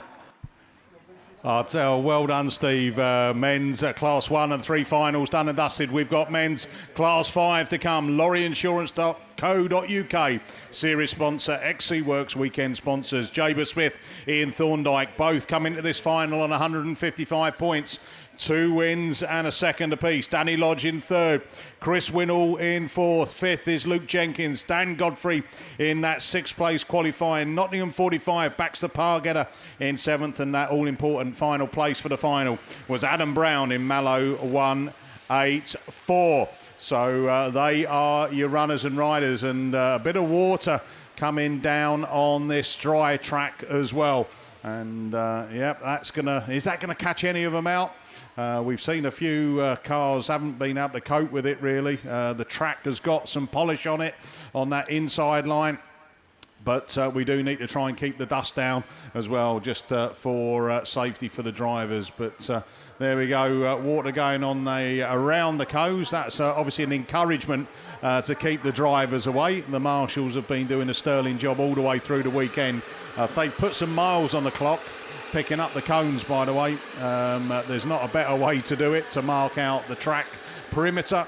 And that's where we are. But looking down, the water is coming out wide around turn 3 and 4. That's where they come out of turn 2 down the hill, put the power on down into turn 3, and we've seen a few that have hit that and ended up reversing backwards and collecting a few along the way. That's hopefully we won't see that in this Class 5 final. Who's your money on? Well, Jaber Smith has been quick, and he's had his own incident as well. You remember he had his front of his car rearranged, and then it went back to rerun a number of times. Ian Thorndike's looked smooth as always in that IK22. Danny Lodge, you're kind of... you can't write him off, can you? Scunthorpe 2-1-2. 2 wins and a third. That's the only reason why he's 9 points lower down than Jabers and Ian. But Chris Winnall in the middle of the pack there. He's 2 seconds and a first. So accumulated 145 points. He's done well in that. Luke Jenkins been quick this weekend as well, and he's been quick off the line. And I'm sure that he'll look to get the nose of that car in as he goes into turn 1. Dan Godfrey in that Cambridge 10, always there or thereabouts. And a couple of seconds and a third. So he just needs the win to do the Ted Rogers 3-2-1. And he'd be happy with that, wouldn't he? Nottingham 45, Baxter Parketter again. A second he started off with yesterday in the morning. Then he finished it off to last night with a win.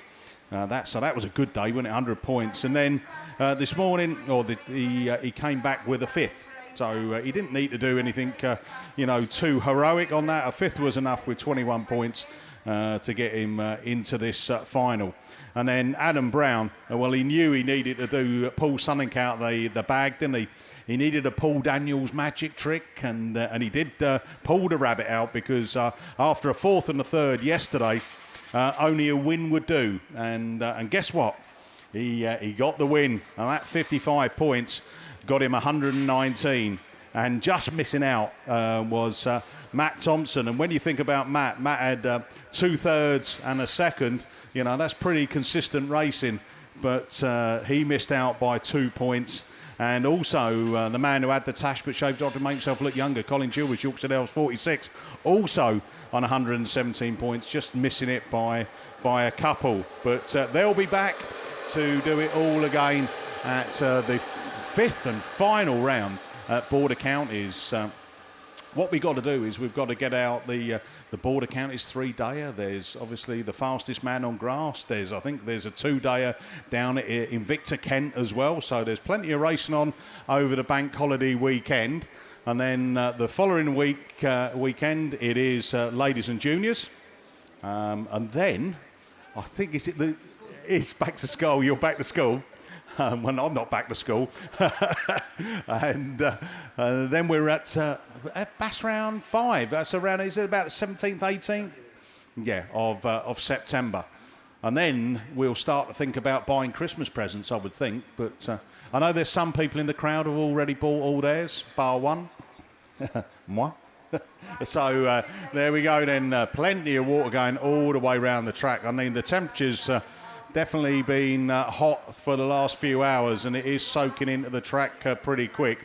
We just hope that it doesn't catch any of these Class 5 drivers who have made it all the way through a hard weekend of competition and bring their final to a premature close. But we are getting ready to go racing. Yellow flags held up around the track. We look to the first marshal. He's happy. The bungee lifts. Let's go racing then with the men's Class 5 final. And Chris Whittle's got a good start out there on that outside line. Danny Lodge, though, cuts back up on the inside there. Is the slippery conditions going to catch a few out? Oh, Jenkins pushed on. Oh, dear. I think Godfrey's facing Mecca, and he's out of it as well. But Danny Lodge takes on a runner from Whittle from Jaber Smith. And they go up there. Baxter Pargetter looking for the cut back up the inside as they climb the hill. From behind the tree, they exit. And it's, oh, no. Goodness gracious me. Why are we gone red? Slow it down, fellas. Oh, Baxter just giving Chris Winnall a bit of a tap. Right, okay. So Mallow, 184. You did all that work to get yourself into the final, and you've picked a black flag up, and that is contact with Cambridge 10. So Dan Godfrey, I wondered why he was facing in the wrong direction, and we know now. So the Class 5 final goes the same way as my Stockhatch final to a rerun. And yeah, that's always a little bit challenging. You know, when I've got 4 hours to drive back up home. But never mind, that's we'll get through there. Right, we're going into men's Super Saloon finals, bringing out Holtby, Evans, Bagley, Bradford, Mills, Houlihan, Barleyman, Harris. Here we go then.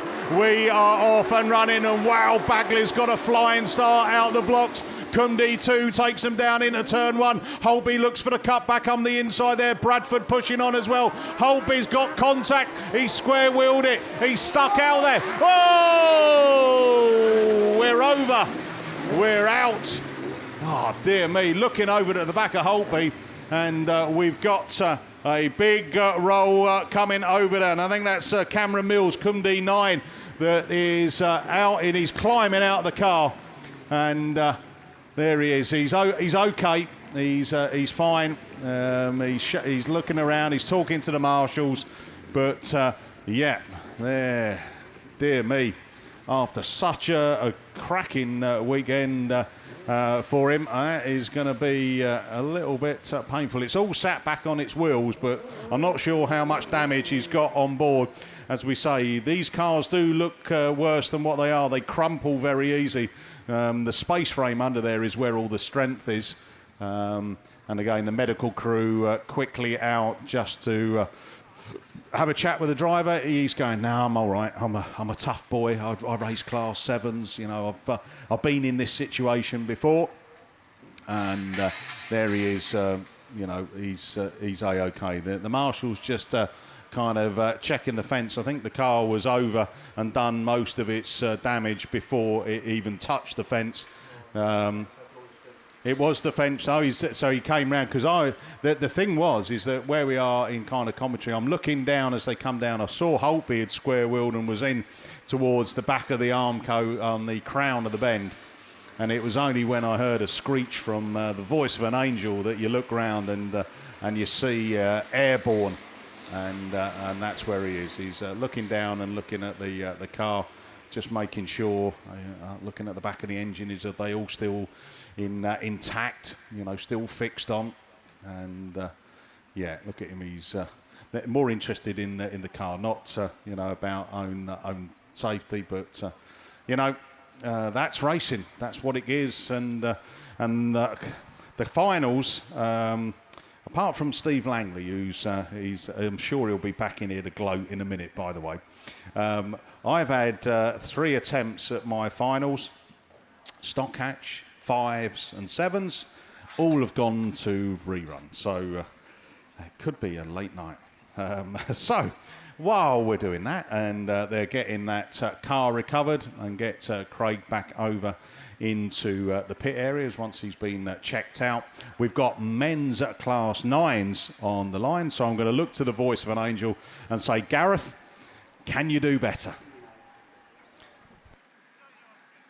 So just to confirm then, before we do that handover, Cumdy 9, Cameron Mills is being excluded. Black flag for the cause of the race stoppage.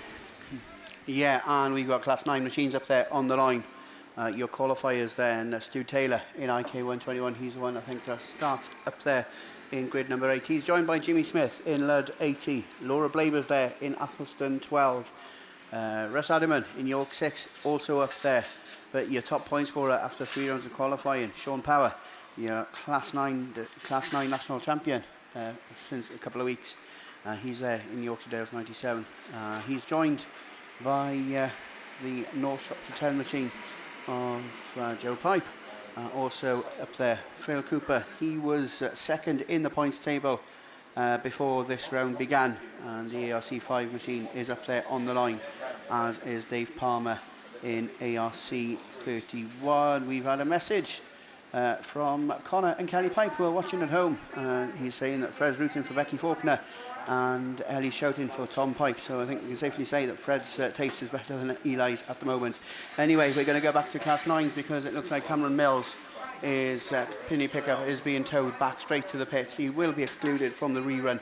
That's going to be coming up a little bit later on, but the telehandler back in the centre of this Gossington Bridge Raceway. Marshall's making their way back to the post, so we will be underway very, very shortly with the Class 9 finals that will be coming your way. So yeah, Sean Power, Joe Pipe, Phil Cooper, Dave Palmer, Stu Taylor, Jimmy Smith, Laura Blaber and Russ Adderman, the 8 that should be up there on the line for this Class 9 final. Extract your sponsors for the series. Mrs. B's Animal Feeds, your sponsor locally here this weekend. She's also up there on the line in Athelston 12, but not for long, because we're up, we're racing, and it is an S10 machine, and it's the first to go over the brow into turn 1, and it's Joe Pipe that leads then across the top part of the circuit. Who goes with him? It's Stuart Taylor in IK 121, but through on the inside goes your Class 9 national champion.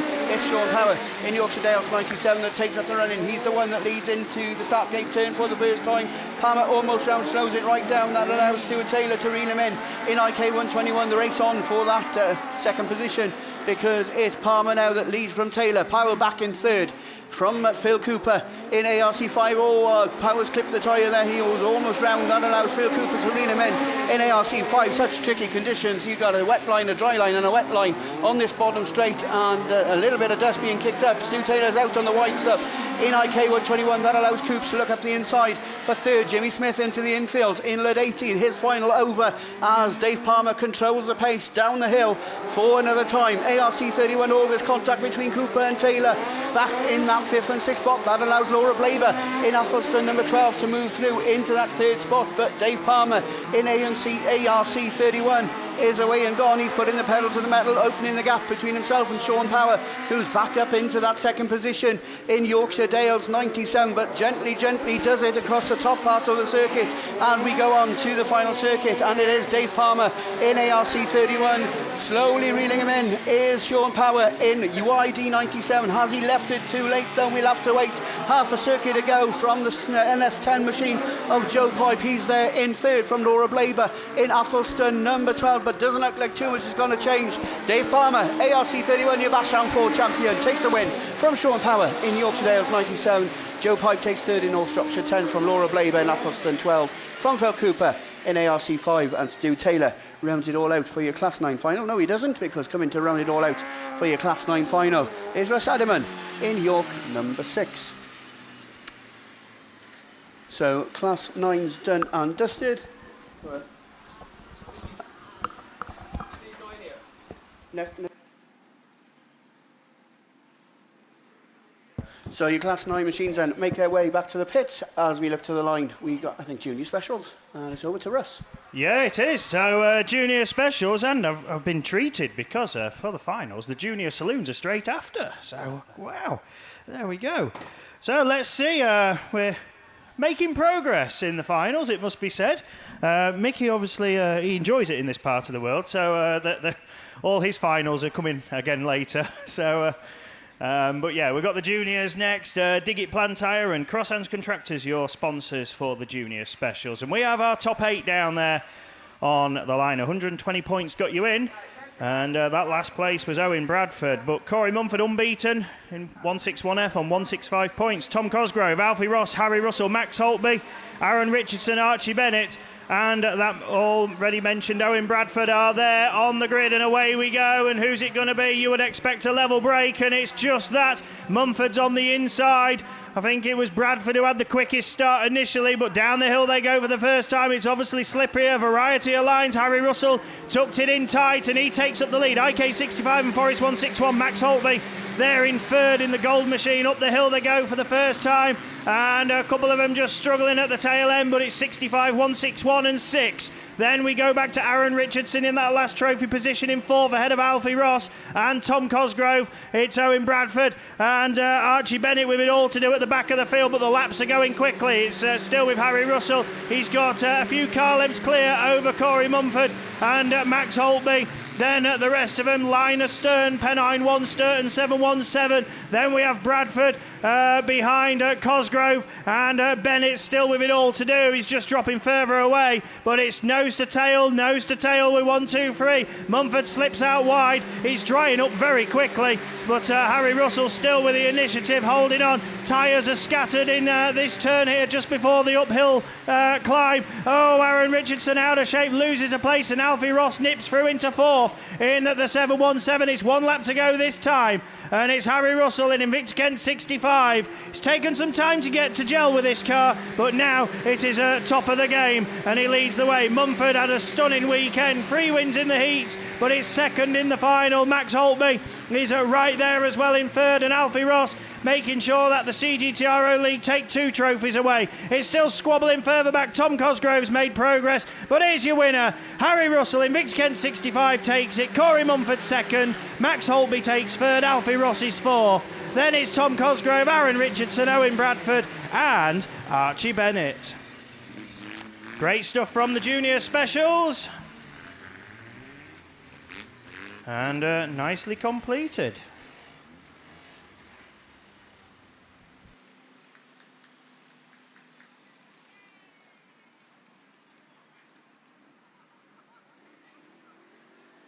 So let's see if the junior saloons can do similar.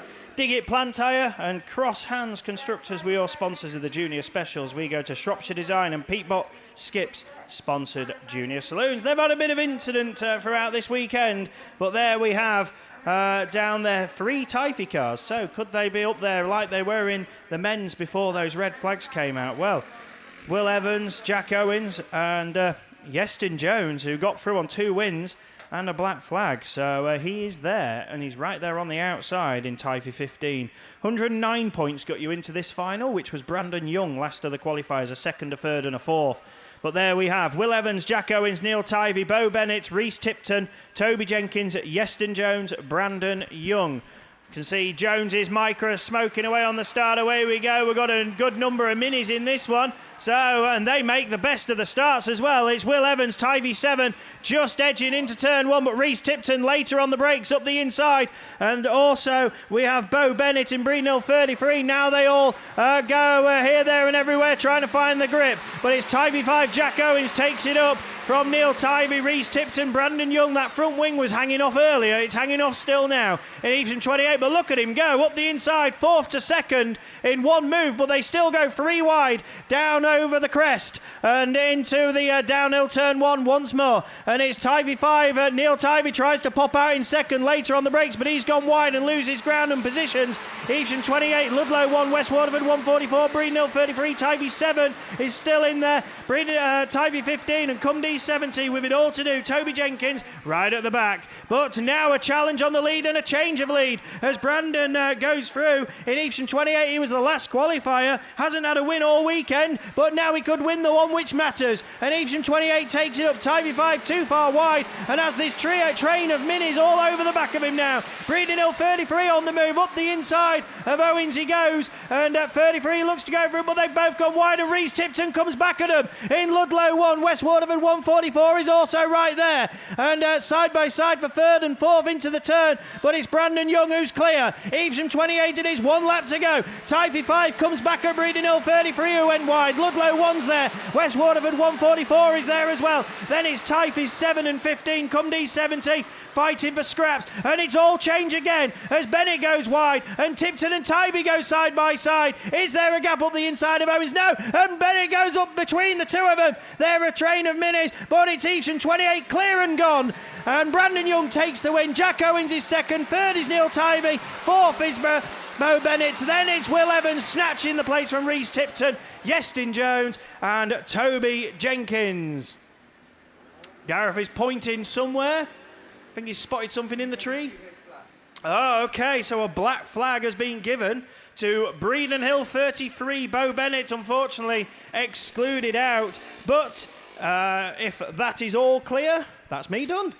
So there we go. Jump into the box. Last second as usual. 2 finals started, 2 finals finished. Thank you very much. It's been a pleasure to be part of it. And we go Class 2s now, so they can follow up the trend, can't they, Gareth? No problem at all. Of course they can. Yeah, we've got 8 of the best then over the course of the 3 rounds of qualifying and the 2 semi-finals up there on the line for their final. Craig Conway, Scunthorpe 126, Brad Thomas in IK 55, Jack Hodgson in Yorkshire Dales 104, Jamie Lane in Radford 941, Gaz Stokes in Pennine 87, Ash Robinson in Spalding 43, Ricky Julian in Mallow number 2, and George Cresswell in Scunthorpe Chris Hall rather in Scunthorpe 227. So that is your lineup for the Class 2 final up there on the line. They're sponsored this weekend by the Wiltshire Autograss League, and the series sponsor for Class 2 this year is Fleet Care Services. We got yellow flags shown around this Gossington Bridge Raceway, so we're going to go racing very shortly with your Class 2 final and the bungee breaks. Away we go, very, very evenly matched in this limited modification class, but just got his nose in front as they go into turn 1 is Bradley Thomas in IK 55. Oh, Jamie Lane goes with him, flipping up the tyres as they go through turn 1 and 2, and it's Lane that pops out of top as they come back towards us for the first time. Scunthorpe 227 slots into that second spot, but through on the inside he goes to lead his way into that start gate turn. So it's Chris Hall that takes up the run in. Julian's back at him in Mallow number 2. Gaz Stokes also up in the mix in Pennine 87. He's there in that third position, rounding out your top 3 ahead of Jamie Lane in Radford 941, but he's left the door open for Jack Hodgson in Yorkshire Dales 104 and Craig Conway in Scunthorpe 126. A 3-way tussle for 3rd, 4th, 5th and 6th rather, and there's a bit of contact and a bit of paint swapping as they go through the start gate turn. Bradley Thomas finds himself now at the tail end of the field, but there's nothing to split these Class 2s as they go into turn 1 for the 3rd time. Craig Conway's come through from about 6th to lead the chase, and he's through on the inside of the Pennine machine to take up the run in with a couple of laps to go. It's 126 and 87. Jack Hodgson there in 3rd in Yorkshire Dales 104. They're all squeezing on to that inside line. Did Jamie Lane hit a little bit of a cone and gain an advantage in Radford 941? We'll have to wait and see, because he's there in that final trophy position as they go in to the top part of the circuit for the penultimate time, because it's last lap flag time. That yellow flag with the black cross being held out, and Craig Conway moves on to his final circuit from Gaz Stokes, Jack Hodgson and Jamie Lane in Radford 941. Scunthorpe 227 is Chris Hall. He's back there in that 5th spot, racing ahead of Ashley Robinson in Spalding 43, IK 55, and Ricky Julian now finds himself at the tail end of the field. Gaz Stokes, where you going? You're all out of the trophies, but it's going to be a dash to the line, and I think it's going to be 104 right at the last from Craig Conway in Scunthorpe 126. Jamie Lane takes 3rd in Radford 941. The rest of them follow through. Nothing to split those Class 2s, so we'll have to await official confirmation on the result on that one for the trophy presentation a little bit later on. But what a cracking Class 2 final, and as Russ said, they could follow through from the juniors performance and go all the way at the first attempt. Let's see if the Class 4s can do the same, because it's Mr. Jones Jr. handing over to Mr. Jones Sr. It's Gareth over to Tim. Yeah, thank you, Gareth. So just the one outstanding rerun before we go to the men's Class 4 final. His ladies' Class 6s. So we waited a long time for this one. Bit of a depleted field as well. So we lost Leanne Hushka, who was black flagged in the first attempt. I think this is the third go at this one. Also, Zoe Copeland's gone by the wayside. Angela Evans, well, of course, was the one that went into the Armco. So no North Shropshire 219 in this one. But looking down towards the line, Jenny Brown is certainly there in PAC 37. And your top point scorer then, Nicola Olsen in Carmarthen 47.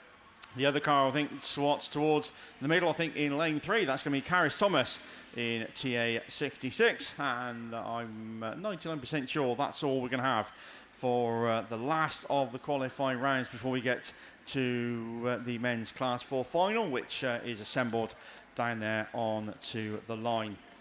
But as I say, ladies' Class 6s, it is that's going to be first. Elite Racing Transmissions is your kind sponsor for both.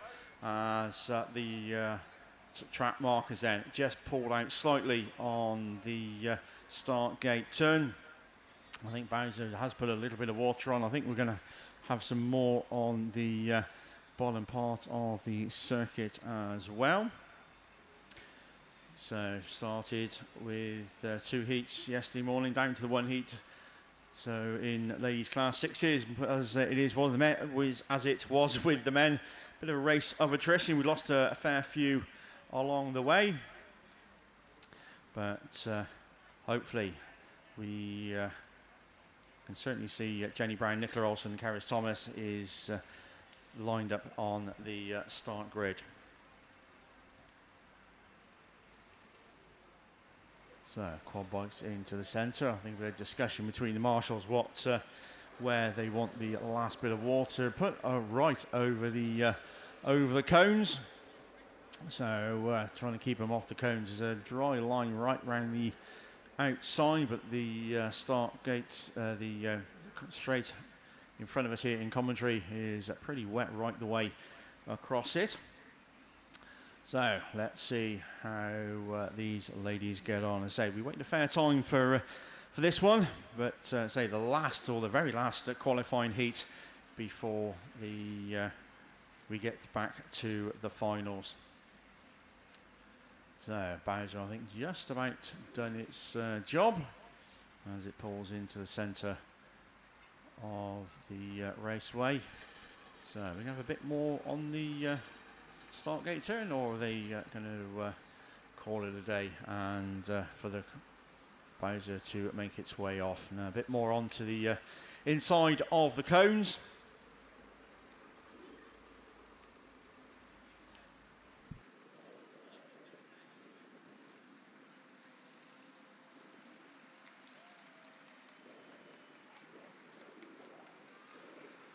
So that's given out a good old dousing, so I think that might be their job done.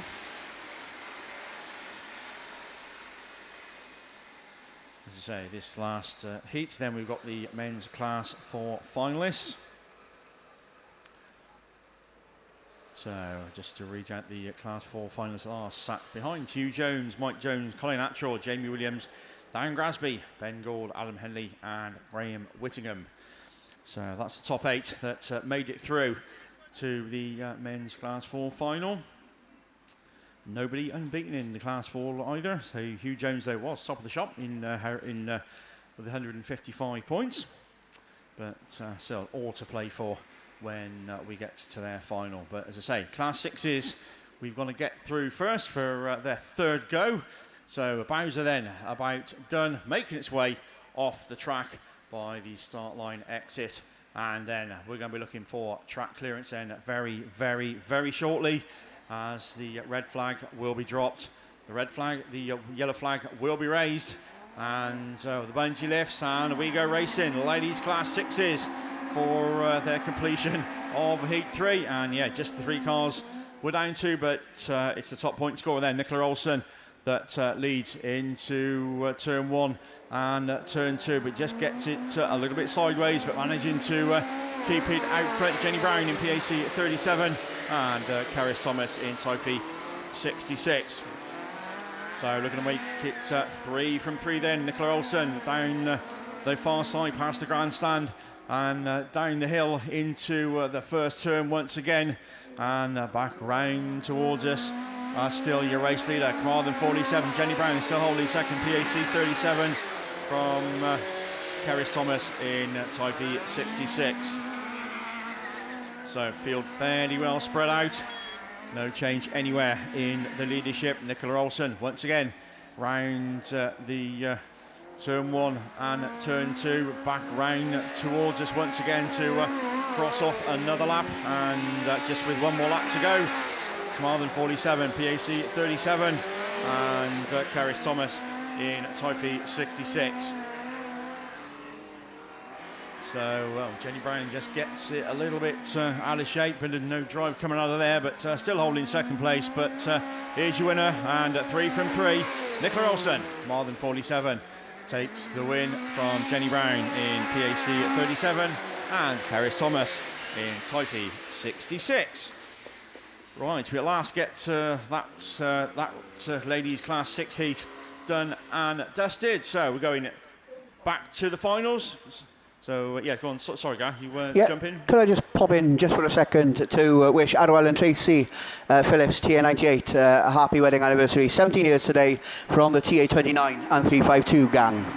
Yes, thank you, Gareth. So, OK, back on with the Class 4 final. And once again, Dark Grasby absolutely storms out the gate in Evesham at 220. Henley, though, goes with him with Hugh Jones on that outside line in Carmarthen at number 7. Mutt Junkins, Shepton Plantyre, your sponsor, but Grasby it is then. Well past us for the first time. Adam Henley, York treble 7, came in as a 7th qualifier in that second place lot. Hugh Jones is your top point scorer, but back in 3rd at the moment. Henley's looking for the gap on that inside line. Round turn 1, Hugh Jones goes wide and it goes with him, but it's Grasby though that just about got it at the moment. Evesham 220, York treble 7, Carmarthen 7, then it's Jamie Williams in Mountain 58 and the Gold Machine with Mikey Jones now for 31 and SR 61 with Colin Atchell uncharacteristically at the back in IK 272, but it's still with Grasby at the moment. Evesham 220, once again into turn 1 we go, and back round at turn 2, back round towards us. The Imp still leads the way. Hugh Jones still chasing hard in Carmarthen 7, Henley still running 3rd in York treble 7, Mountain 58, Jamie Williams still there in 58, Mikey Jones in Hereford 31, SR 61, and down the order is the Gold Machine in North Shropshire 434, but once again out front it's still Darren Grasby that's holding on with 1 lap to go. This time's the yellow flag with the black cross is already gone out. Hugh Jones, Carmarthen 7, Henley still running 3rd in York treble 7. Then comes Jamie Williams in Mountain 58. Mikey Jones then still running in Hereford 31, and SR 61 of Graham Whittingham with problems on board Ben Gould in North Shropshire 434, but he's led right from the word go. It's a final win. Darren Grasby is going to come round. He's your champion. Evesham 220 then that takes it. Hugh Jones takes 2nd in Carmarthen 7, York treble 7, Adam Henley from Jamie Williams in Mountain 58, Mike Jones in Hereford 31 from SR 61 of Graham Whittingham, and Colin Atchell in IK 272, and coming across the line to collect a few points and just maybe valuable at the end of the season, but problems on board the Ben Gould Machine, but they'll get that sorted no doubt in North Shropshire 434. Wow, good stuff from men's class 4, and nice clean close racing, and that's what we like to see. More of the same then. Class 6 is Elite Racing Transmissions, your series sponsor. Amber Unlimited, your meeting sponsor. As we look down towards the line, we've got only 1 car unbeaten this weekend. That's Jordan Tinker, and he's in York 35, and he'll have the pick of the grids. He's gone for about lane 7, and is the York 35 machine. Jay Colgate will be there. James Sinnott, Marlene James, Dolt Thomas, Ben Gasby, Carl Proctor, and Stephen Parsonage. That's your lineup for men's class 6s as we look for track clearance round this Wiltshire Raceway. As we get one yellow flag, we get to the main one then is raised. Away we go, 6s are away. Dol Thomas makes the best stop. In command of number 8, Tinker goes with him. So's Parsons, so's Proctor. All into turn 1 then together as they all go round turn 1 and turn 2. Dol Thomas it is though that leads and passes for the first time. Jamesy running second in York Sales 10. Proctor running third in York 77. So's Gasby in there as well. Parsonage does his contact as Parsons has gone round. James Sinnott also involved as well. Grasby square wheeled in pit 97, but well done boys, we get it going again as then they go down the far side. Oh, we got Colgate on 2 wheels as well as a Commander 8 then that motors on, and we get red flags.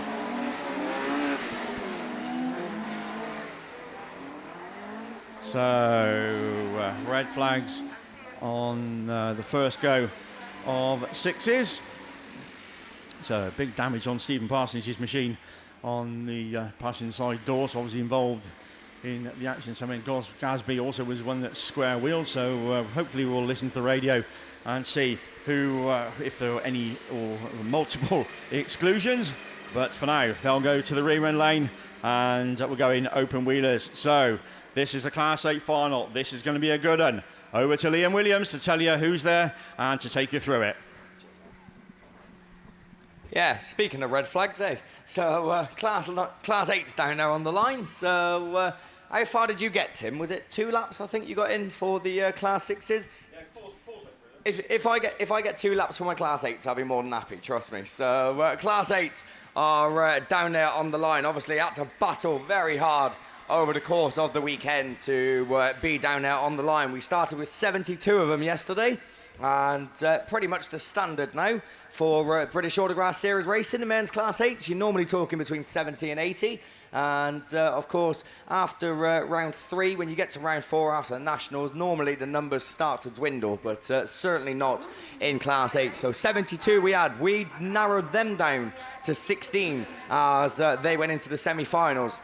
We then took the top 4 from each semi-final, and the top 4 from each are down there on the line and ready to do battle into today's Class 8 final. Beresford Chassis and Components and Spa Motors, your very kind sponsors for the series and the weekend. Who's down there then? Mitch Wells in Evict Kent 356. Daz Mullins down there in YD 37. Adam Jones in BC 69. Anthony Ross in Sturton 77 is going to be coming out. Dan McKenzie will pick the rest up as they get away. We're away and racing with today's Class 8 final. Mitch Wells it is that leads them into turn 1 in Evict Kent 356. Let's all face the right way and stay on 4 wheels as they make it through turn 1. It's Wells from Mullen. There you 1 and 2. McKenzie runs 3rd in CA 44. Where's Rossi? The winner of the last semi-final is running in 5th. He's taken the wide line. It worked in the semis, but not working in the final. Oh, Stu Whitehouse comes to a standstill, gets it going again in Trent number 5. But Mitch Wells it is. He's done too much, has he? Yes, he has.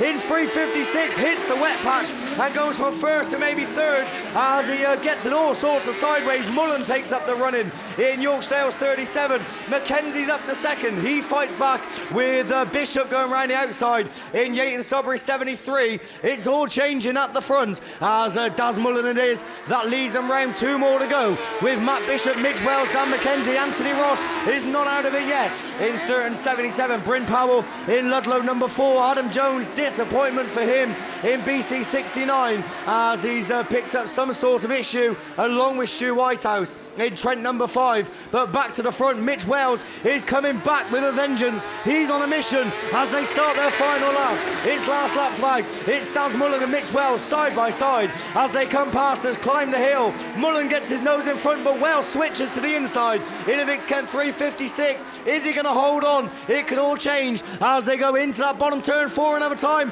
It's Mullen up the inside, but Wells has the speed. Brilliant drive. Mitch Wells takes the win. Bishop and Mullen side by side across the line. Dan McKenzie takes 4th. Anthony Ross 5th. Bryn Powell comes across in 6th. In Ludlow number 4. And I think Adam Jones unfortunately pulled off in the BC 69. Stu Whitehouse is still limping around to come across. If he makes it, he's going to pick up 7th place points for the Class 8 final. But I don't think I'm being biased by saying that might be the best final we've had so far today. So Class 8 putting on one hell of a show. A very, very good spectacle. Oh yeah, Class 2, Gareth, actually, I will give you that. Class 2's was very close as well. So two classes which are completely different in speed, but equally as competitive, as the Class 8s put on a very, very good spectacle there. And Mitch Wells, you have to say, he led it in the early stages, got it all wrong as he come out of the bottom turn and managed to fight back and snatch victory. Part of me is hoping we hear over the radio in a minute. Oh no, I'm not happy with that. Can we have a rerun just so I can see that again? So Class 8s are done. Big thank you to Spar Motors and Beresford Chassis and Components. We're moving on to the ProLink sponsored men's Class 10s as they get away from the line again. No time to go through the runners, but Liam Evans is the one to watch. I think 3 wins out of 3 for Liam in the heat, as he was one of the quickest out of the gate, but he's not the quickest out the corner. As Seagraves it is that leads him round. In ARC number 1, Chris Ellis. In South Somerset number 6, Chris is up the inside, but doesn't make it work. Liam slots into 3rd. 4th is Phil Young, as Hornshaw goes out wide, allows the door open for Luke Bennett to go through in North Wales 62 as well, as he slots into about 5th place. But your race leader taking the wide line, but taking the dry line. That's the important thing in ARC number 1.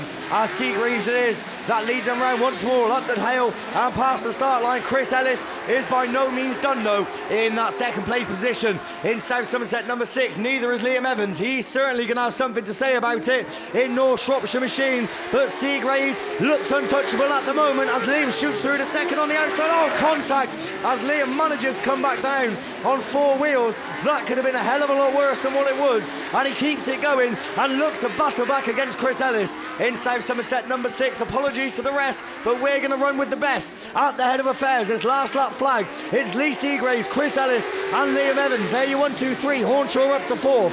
Phil Young runs 5th. Luke Bennett runs 6th in 62. Then Andy Bishop in 37, but at the front, Chris Ellis finds a gap. Up the inside he goes in South Somerset 6. There's contact. Seagraves goes sideways, gets it going. I tell you what, he's gone out wide. Is he going to hold on? No, he's not. But he's going to fight back. Oh, Seagraves, I think just about from Liam Evans. Andy Hornshaw 3rd, Luke Bennett 4th, Andy Bishop takes 5th, Phil Young 6th. Then we go to Matt Barnbrook. Apologies to Matt, because I don't think he got a mention throughout the whole race off me, as I was trying to keep my eyes at the front. He was the next one across, and Chris Ellis in South Somerset number 6. Oh, entertainment at the highest caliber there in men's Class 10s. Chris Ellis just looked for a gap up the inside, found it, then made contact. Lee Seagraves got it all out of shape. I think he was the first one across the line as he come past us, just about from Liam Evans. But Chris Ellis, unfortunately, is still square-wheeled over on the far side, and it does look like the ambulance crew is required out on track, so hopefully nothing too serious for Chris. I'm not too sure where he's gone, because he's literally done it just going down the hill. So for all I know, he could be in the Armco somewhere, and I can't see it because we literally don't have a vantage point to see over the hill. We have got a camera, but...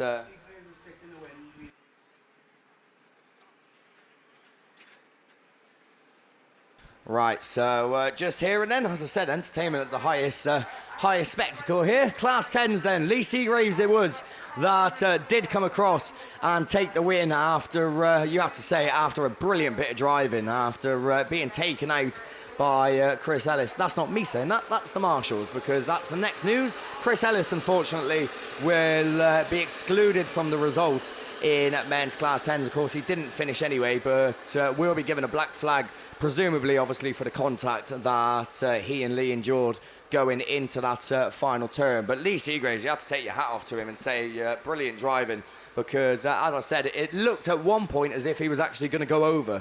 Then he was facing the wrong way. It looked like he was going to do a wheel bender. He somehow managed to get it back square-wheeled and managed to come across the line. He went out very wide. I think Liam Evans come up the inside, and Lee just fought back through, center line, and made it work. So a very big well done to Lee Seagraves for taking the win in your men's Class 10 final.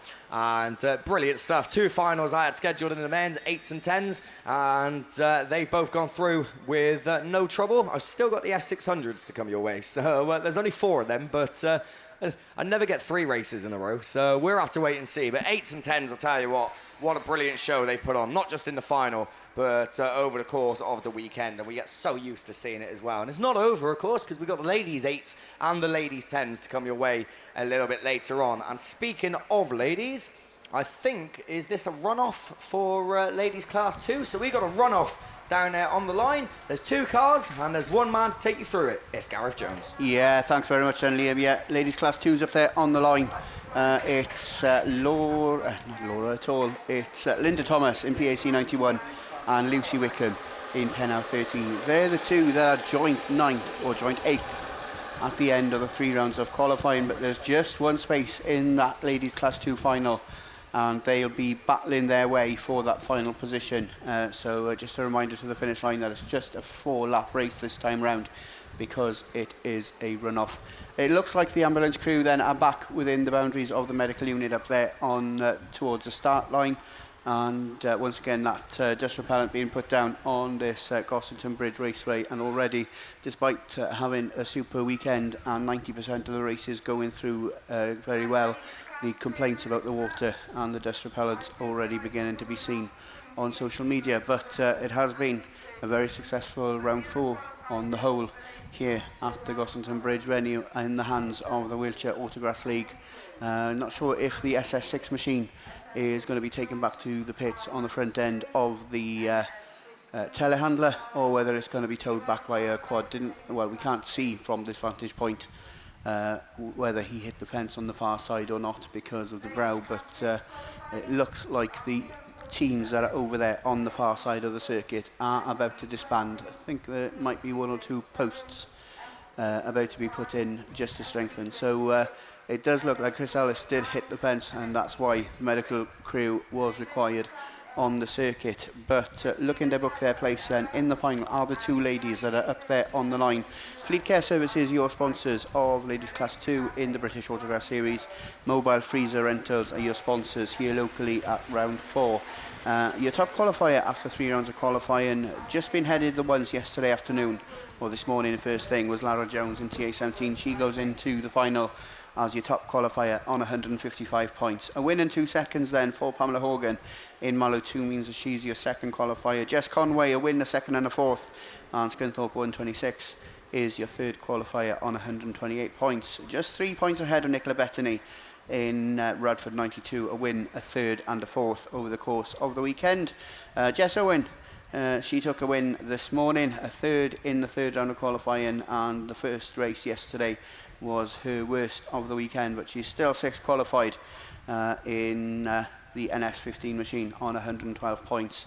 And then the last one guaranteed at the moment is Jenny Booton in Radford 80. She's had 2 seconds and a fifth. 111 points means that she's your 7th qualifier, with Linda Thomas and Lucy Wickham up there on the line, currently sat on 100 points.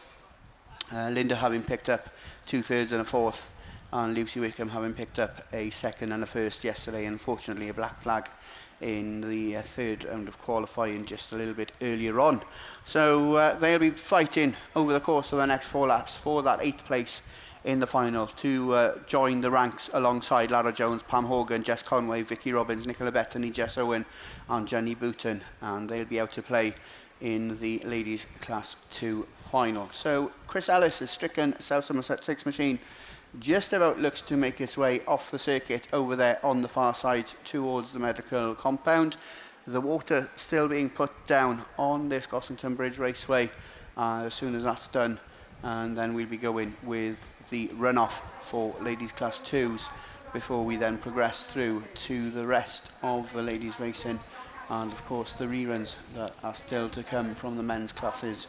And if you're still watching us on BAStv, not BAStv at all, on BAStv, then good afternoon to you. It's scorching here, at least it's boiling in this commentary unit, and that's the reason for a lot of the stoppages at the moment, is that the track unfortunately does kick up a lot of dust on the loose stuff. The bends have begun to polish, not as much as a lot of the other tracks do, but certainly a lot of rubber having been scrubbed off over the course of the weekend onto the ground here at Gossington Bridge.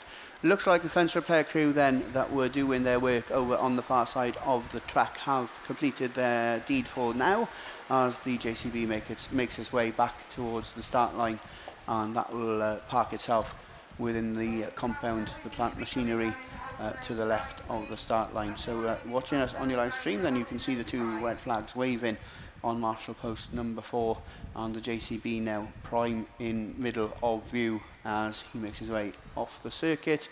So the dust repellent is being put out on the far end of the circuit. So as we can see, we've got the Class 2 ladies up there for their run-off, followed by the F600s ready for their final, and then it looks like it's the stock hatch rerun that's going to be coming after the F600s.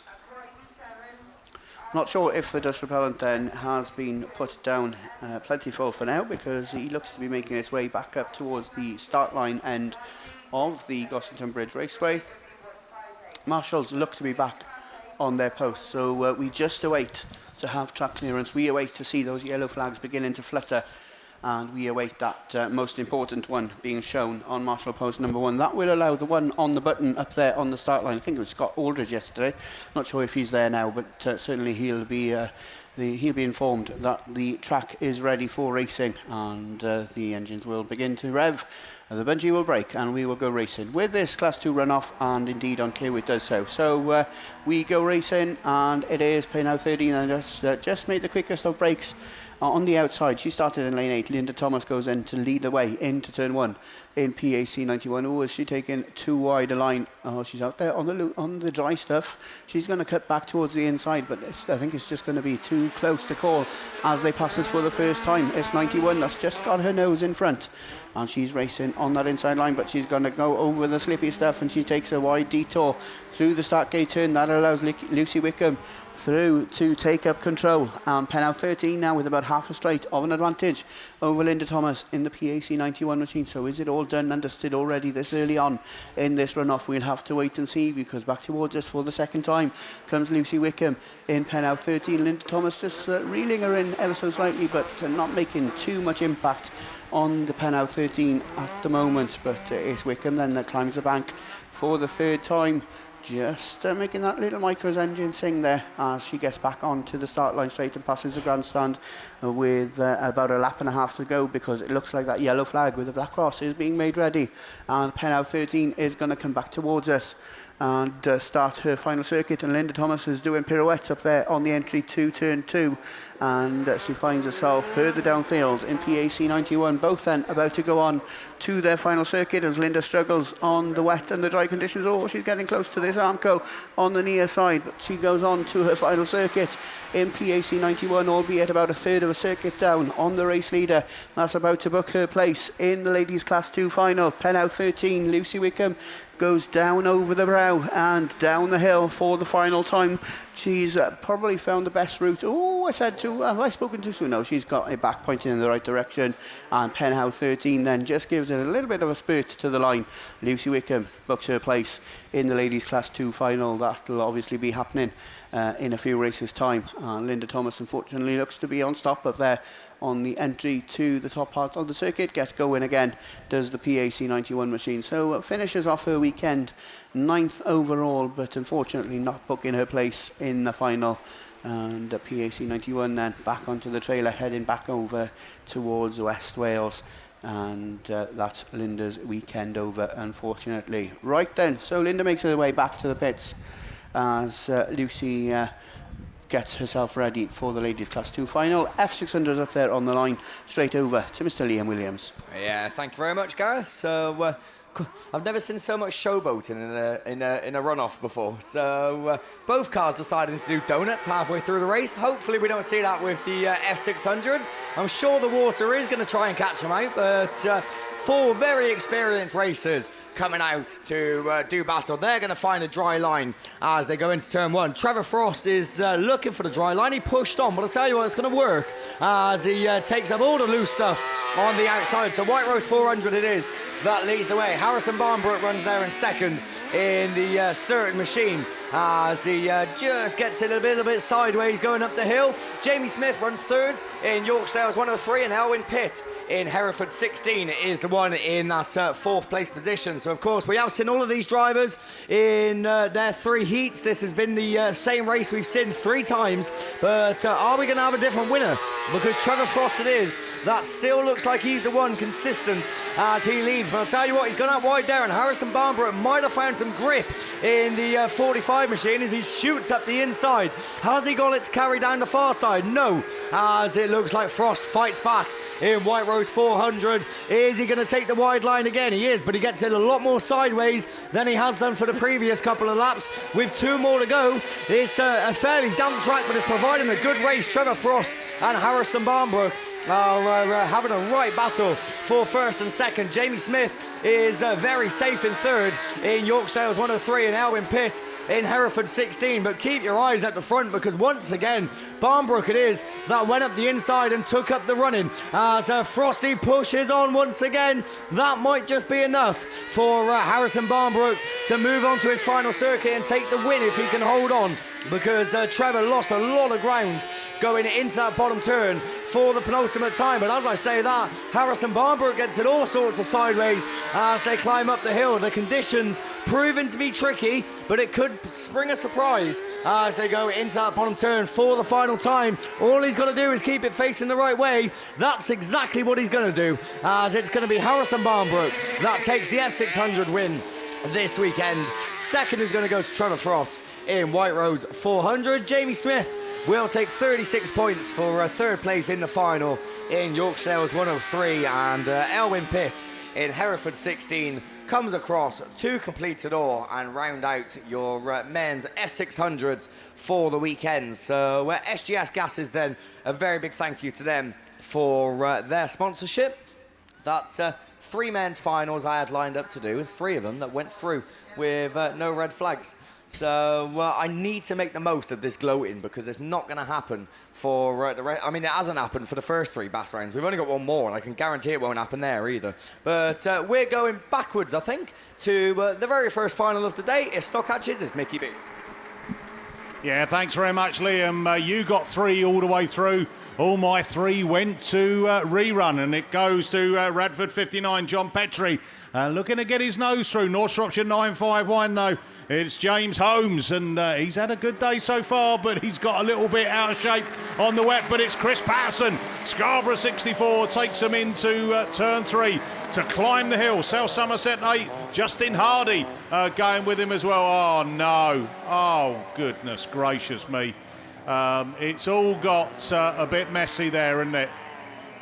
Ah, dear. Scarborough 64. Chris Patterson, I mentioned it climbing up the hill. I'm not sure. You got lost behind the tree with what was going on. And we're going reds again.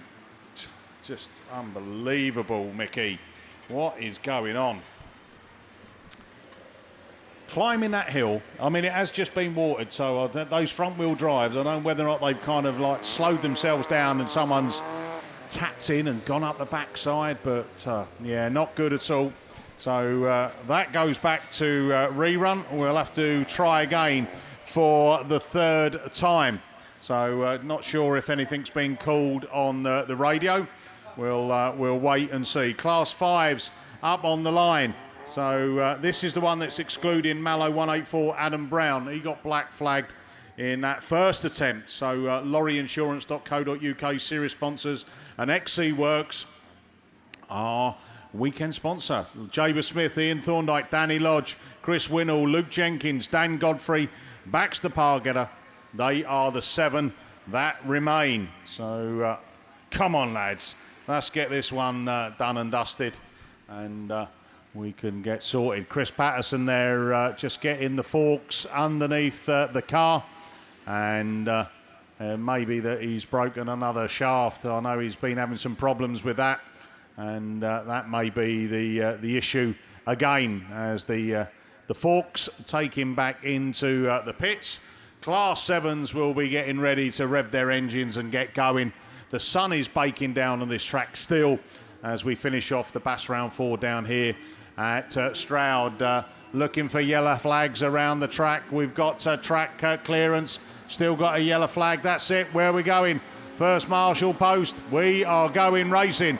Men's class 5s, take 2 And Winnell's got another good start there from Lodgy, from Thorndyke, then Jaber Smith, Luke Jenkins, Baxter Pargetter, and then Dan Godfrey in the Cambridge 10. Round they come down the slippery slope, and they're all round. So come on, lads, let's keep it going. Chris Winnell then from Danny Lodge, from the Thorndyke machine. Jaber Smith looks for a cut back up the inside. Can he get the grid? No, he can't. As the exit start gate turns, still Chris Winnell, Breen Nil 66, leading the way. But here comes Ian Thorndyke, IK22, up the inside there. Winnell goes wide. Thorndyke goes, cuts on the inside. Lodgy finds a gap on the inside as well. They slide down the bank.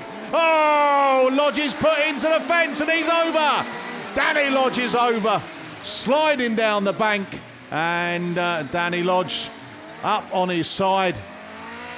Near enough a repeat of what happened in the Class 7s with Cameron Mills going into the Armco. But that sent him over, as it did Lodgy, but a little bit more gentle and just making sure that he's okay, waiting for the driver to pop out. And then we'll let you know. Medical crew on track.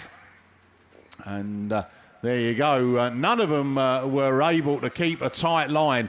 Again, the track with a greasy top on it now just was sending them all the way down to the bottom part of this Exeter turn 2. And, contact with two of them into the side of each other. Sent Lodgy into the fence. And his front wheel rode up the Armco and then over there. There you go. Lodgy's out and...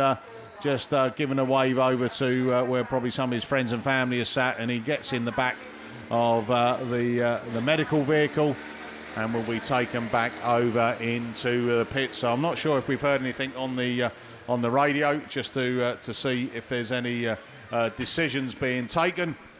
But another one over on its roof. Conditions just catching these drivers out a little bit as the Class 5 goes to a rerun as well. This is not very good for me, by the way. 4-hour drive home I have, and I would have loved to have seen stock hatches, 5s and 7s all done and dusted first time of asking, as Liam has done with his 8s, 10s and F600s. But I've obviously haven't been blessed with that. Tim has done 4s and 6s. You've done your 2s and...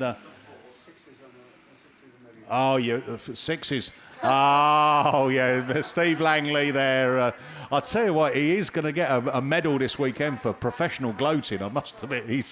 But he has done well, fair play to him. With everything else that he juggles, I think God's looking down on me and saying, I'm going to bless Mr. Langley this weekend. So there we are. Right, come on then, you Class 7 boys. Take 2 for you. Max Sport, our series sponsor. NJ Rose, our weekend sponsor. And Rerun, Andy Holtby, Scunthorpe 61. Well, do you remember they all went into that first corner and it got really messy. I mean, Holtby was like reversing into the Armco. And just as I was watching that, the voice of an angel had a screech and Cameron Mills was going over and out. But thankfully he's okay. But he's not back in this rerun.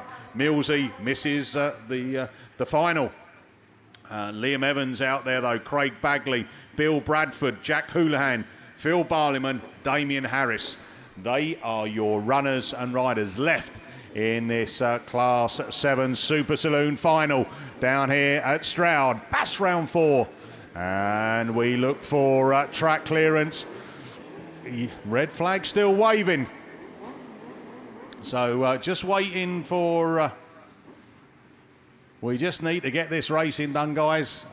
Get these yellow flags held aloft. I think the marshal just strolling up the hill. If you can get a little bit more pace on that, would be good, my friend. And we can get racing. So looking for those yellow flags. We've got that. We look to the first marshal post. The red flag drops, the yellow goes up, Bungee lifts, let's go racing. Bradford's had a fly around a grid 8, Holtby goes with him. In that Scunthorpe 61, the Cumdee machine, Craig Bagley going with him as well. Oh, Bradford's got push on. That's cost him, he's gone from first to near enough last. Holtby takes on the running from Bradford, from Harris, from Houlihan, Barliman, and then Liam Evans. Oh, Bradford! Oh, into the fence. Bill Bradford, and he gets it going again. But the conditions have caught him out, haven't they? The slippery surface. And oh God, we've got Harris going backwards down out of Startgate turn. Scunthorpe 61, Holtby still leads it from Bagley, from Julian, from Barleyman. There's your top four. Then we go Harris, and then Liam Evans in North Shropshire at 120. Bradford now curb crawling round the back after that incident with the Armco, as Harris exits that Startgate turn, but he's got Evans on the back of him as we go back to the lead car. It's still Andy Holtby, Scunthorpe 61. Into turn one he goes. Bagley follows him with the Cumdee 2. Barleyman takes a different line this time and cuts back up the hill as they climb up there, as the Houlihan looking to cut back as well. Can't get the grip. He has to settle for that fourth place at the moment, then from Harris and then Evans and Bradford. But one more lap to go on this one. Scunthorpe 61, Andy Holtby. I knew he was on a mission this weekend, and he leads them up the hill for the final time. Barleyman up into that second place. Bagley goes with him in Cumdee 2. Houlihan in West Waterford 358. Bagley on the outside of Barleyman. Bagley now takes back up that second place as they chase it down. But coming round the final turn, it's going to be Scunthorpe 61. Andy Holtby takes the Super Saloons down here at Bass round 4. Second is going to go to Barleyman in Pennine 23. Third goes to Cumdee 2 of Craig Bagley. Fourth, West Waterford 358 Jack Julian. Fifth goes to the Mr. Harris in Radford 140 Damien. From Liam Evans in North Shropshire 120. And coming off to finish off this men's Super Saloon final, Border Counties 15, Bill Bradford. So, yippee-doo-dah, we've got one of my finals done and dusted. And coming up on the line, it is this a men's Class 3 rerun? Oh, Mr. Steve Langley. No, it's ladies class 3 first time out, because men's class 3 went straight through. So, what's that word? Sorry. I do apologise, Mr. Steve Langley. I've got that mixed up with so many reruns. It is ladies threes. It is indeed. So there we go. Qualifier, top qualifier, unbeaten. Jade Russell in Yorksdale's 86. Becky Shaw in Border Counties treble 1 is there. Nicola McKenzie in Invicta Kent 13. Claire Horner, Yorksdale's 24. Catherine Bynon in Carmarthen 3. Becky Smith in North Shropshire 343. Leanne Hushka in North Wales 10, and Donna Brown in Carmarthen 4. Those are the 8 ladies that have battled, and they have battled through to earn their right to be on that line for this final. Ram Developments, our associate series sponsor, Kelly Recovery, sponsors here for the weekend.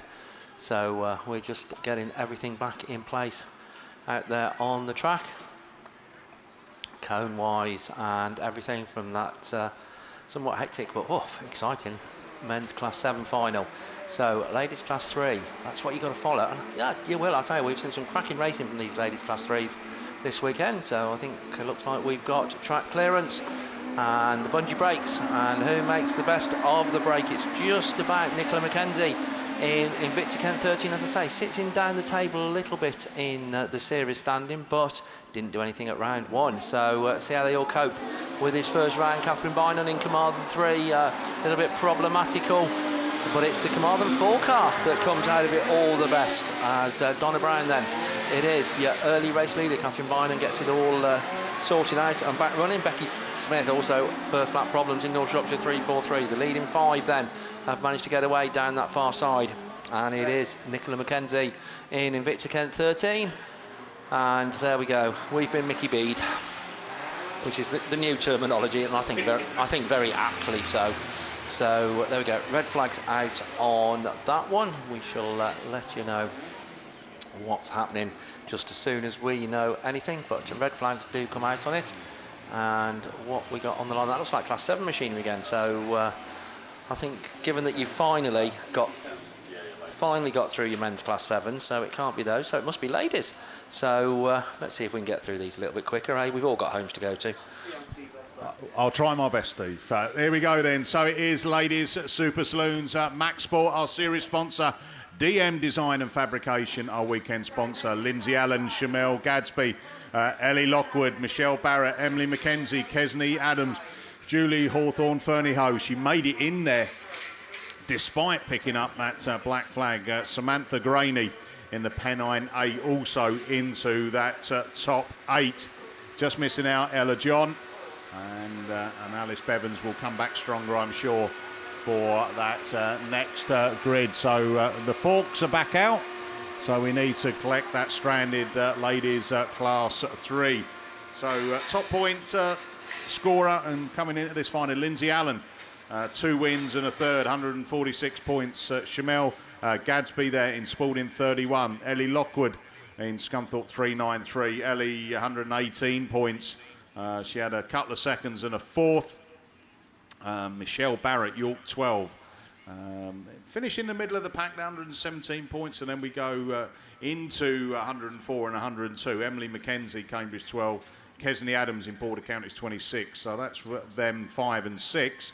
And then on equal points, I say Julie Hawthorne, Fernio, Radford 176, and the Pennine 8, Samantha Graney 91. I mean, well done to Samantha. I mean, she had a black flag in her second run. So a win and a third has managed to scrape her into that as well. The same with Julie Hawthorne, wasn't it? You know, she had a win and a third, but she had a black flag in her last heat, that heat 3. And again, just enough to get in there. I think whether or not, if she's been absolutely storming most of these meetings, if she comes out, I'm not tempting fate, but she came out here and stormed the final, looking at points accumulation, then it'll be very close to see whether or not she has actually taken the ladies Super Saloon Class 7 title this weekend, which will be some achievement, because I don't think there's any other class that can boast that. It will all go down to that final round. Here we go then. Engines are revving. Vehicle recovered in the middle. Let's go racing. A ladies Super Saloon final. And Michelle Barrett's got a flying start off that line. Samantha Graney goes with her as well. Pennine 8. Lindsay Allen in the Pennine 37 also up there as well. No surprise as the top point scorer. And she squeezes through. There's a little bit of door banging there. But it's going to be Samantha Graney from Lindsay Allen as they climb up that hill. Border count is 26. Kesney Adams just gets pushed out a little bit, but she gets back on that pace and round Julie Hawthorne, Fernieho. Radford 176, she's made it up into that third place. I'll tell you what, that hill is catching so many people out, swapping and changing places. And here we go, Kesney Adams then from Samantha Graney, Julie Hawthorne, Fernieho, Michelle Barrett, Lindsay Allen, Shamel Gadsby, and then on the grass, Cambridge 12 of Emily Mackenzie. So that is how they're running. Samantha Graney now back, taking up the running, coming down the hill. Out of turn 2, up past commentary she comes, she's gone out too wide. Border count is 26, Kesney Adams back at her. Kesney Adams then climbs the hill in first place. Samantha Graney cuts back up the inside. Again, swapping and changing for that first position. Julie Hawthorne Fernio still holding third place in Radford 176, Michelle Barrett, York 12. Then we go down to that Lindsay Allen machine, then Shamel Gadsby in Spalding 31, and then that Cambridge 12, Emily Mackenzie. But round we go again, another lap completed. Oh! Samantha Graney's square-wheeled it, coming out of that start gate turn. They all avoid contact, and it is Border Counties 26. Kesney Adams is going to come round and take the final. Kesney Adams takes the win. Well done, Kesney. Second goes to Julie Hawthorne Fernier. Wow, Michelle Barrett, Lindsay Allen, Spalding 31, Shamel Gadsby. Then we go Samantha Graney in Pennine 8. My life. Autograss is fun, isn't it? You never know what's going to happen. You really don't. And I tell you what, fantastic. Border count is 26. Kesney Adams, you are the BAS Round 4 Ladies Super Saloon final winner. So up on the line, we are going to Ladies Class 9s. And it is over to the voice of an angel, Gareth Jones. Yeah, thanks very much. And straight on to the Class 9 final. And with just the 7 signed on yesterday morning, then they all qualify for this race. And they're all up there on the line. And who can we see? Well, all the way out there in the outer grids is Kelly Weatherick in IK99. She starts in lane 8. On grid number 7 is Katie Adderman in York 6. Heidi Dealey Seagreaves then starts in lane 6 in ARC number 3. On her inside will be Sharon Barker in Evesham 26, and the car that starts right on the inside of the pack in about grid 3 is Georgia Garnett in Trent number 9. So it just looks like we're going to go with a 5-car final for the Class 9s. The North Wales 10 machine of Jamie Lee, no, it's not Jamie Lee, it's Leanne Hushka when it comes to the ladies, making their way back to the pits, and we'll be moving on then to the Class 9 final. They've fought hard over the course of this weekend, and Georgia Garnett yesterday and today has been one of the quickest out of the grid and has led for a couple of laps before she gets reeled in, and sometimes just overdoes it on the bend when the pressure gets to her. But keep an eye out for that T9 machine that starts on the inside.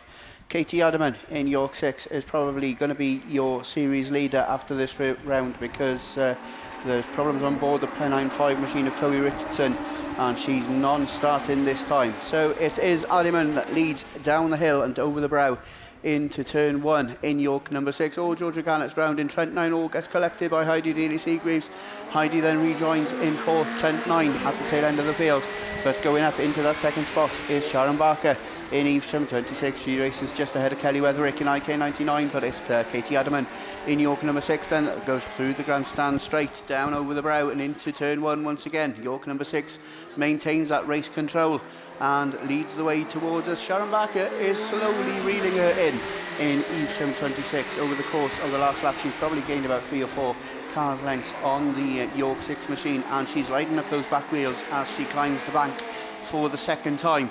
York number 6 then holds on. It's Adaman versus Barker, and it's 6 versus 26 as they come back towards us to round out another circuit. Kelly Weatherick wants to get up into the mix as well in IK 99, racing on that inside line and representing the Kent League in the 99 machine. Has she overdone it? No, she pushes on as Heidi Daly-Seagreaves then goes right the way around the outside in ARC3, but that race very much for 3rd and 4th on, and Heidi favouring the outer line.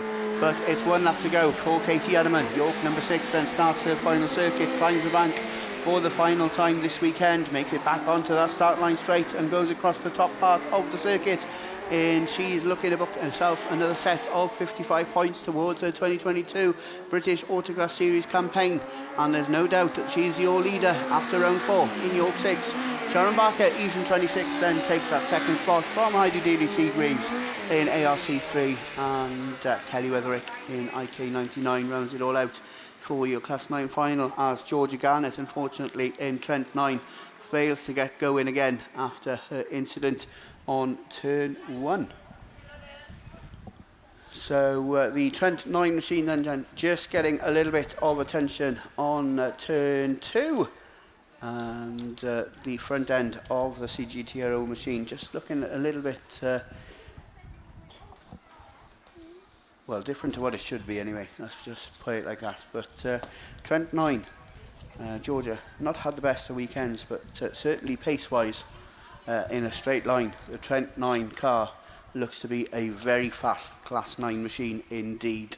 And that's going to be a little bit of downtime while she gets herself sorted out. But as we look to the line, we've got Class 1 machines. That means that we're going to go back to ladies Class 1s, and I'll hand you straight back over to Mr. Steve Langley.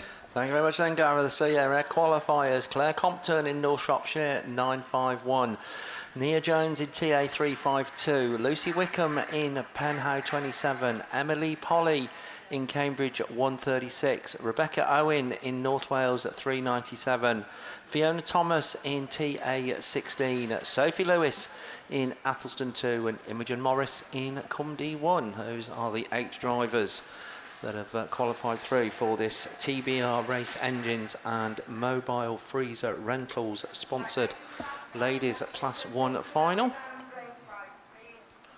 Just looking at removing that special from over there on that bottom bend, and then we shall be underway. So have we enjoyed ourselves, fellow commentary team?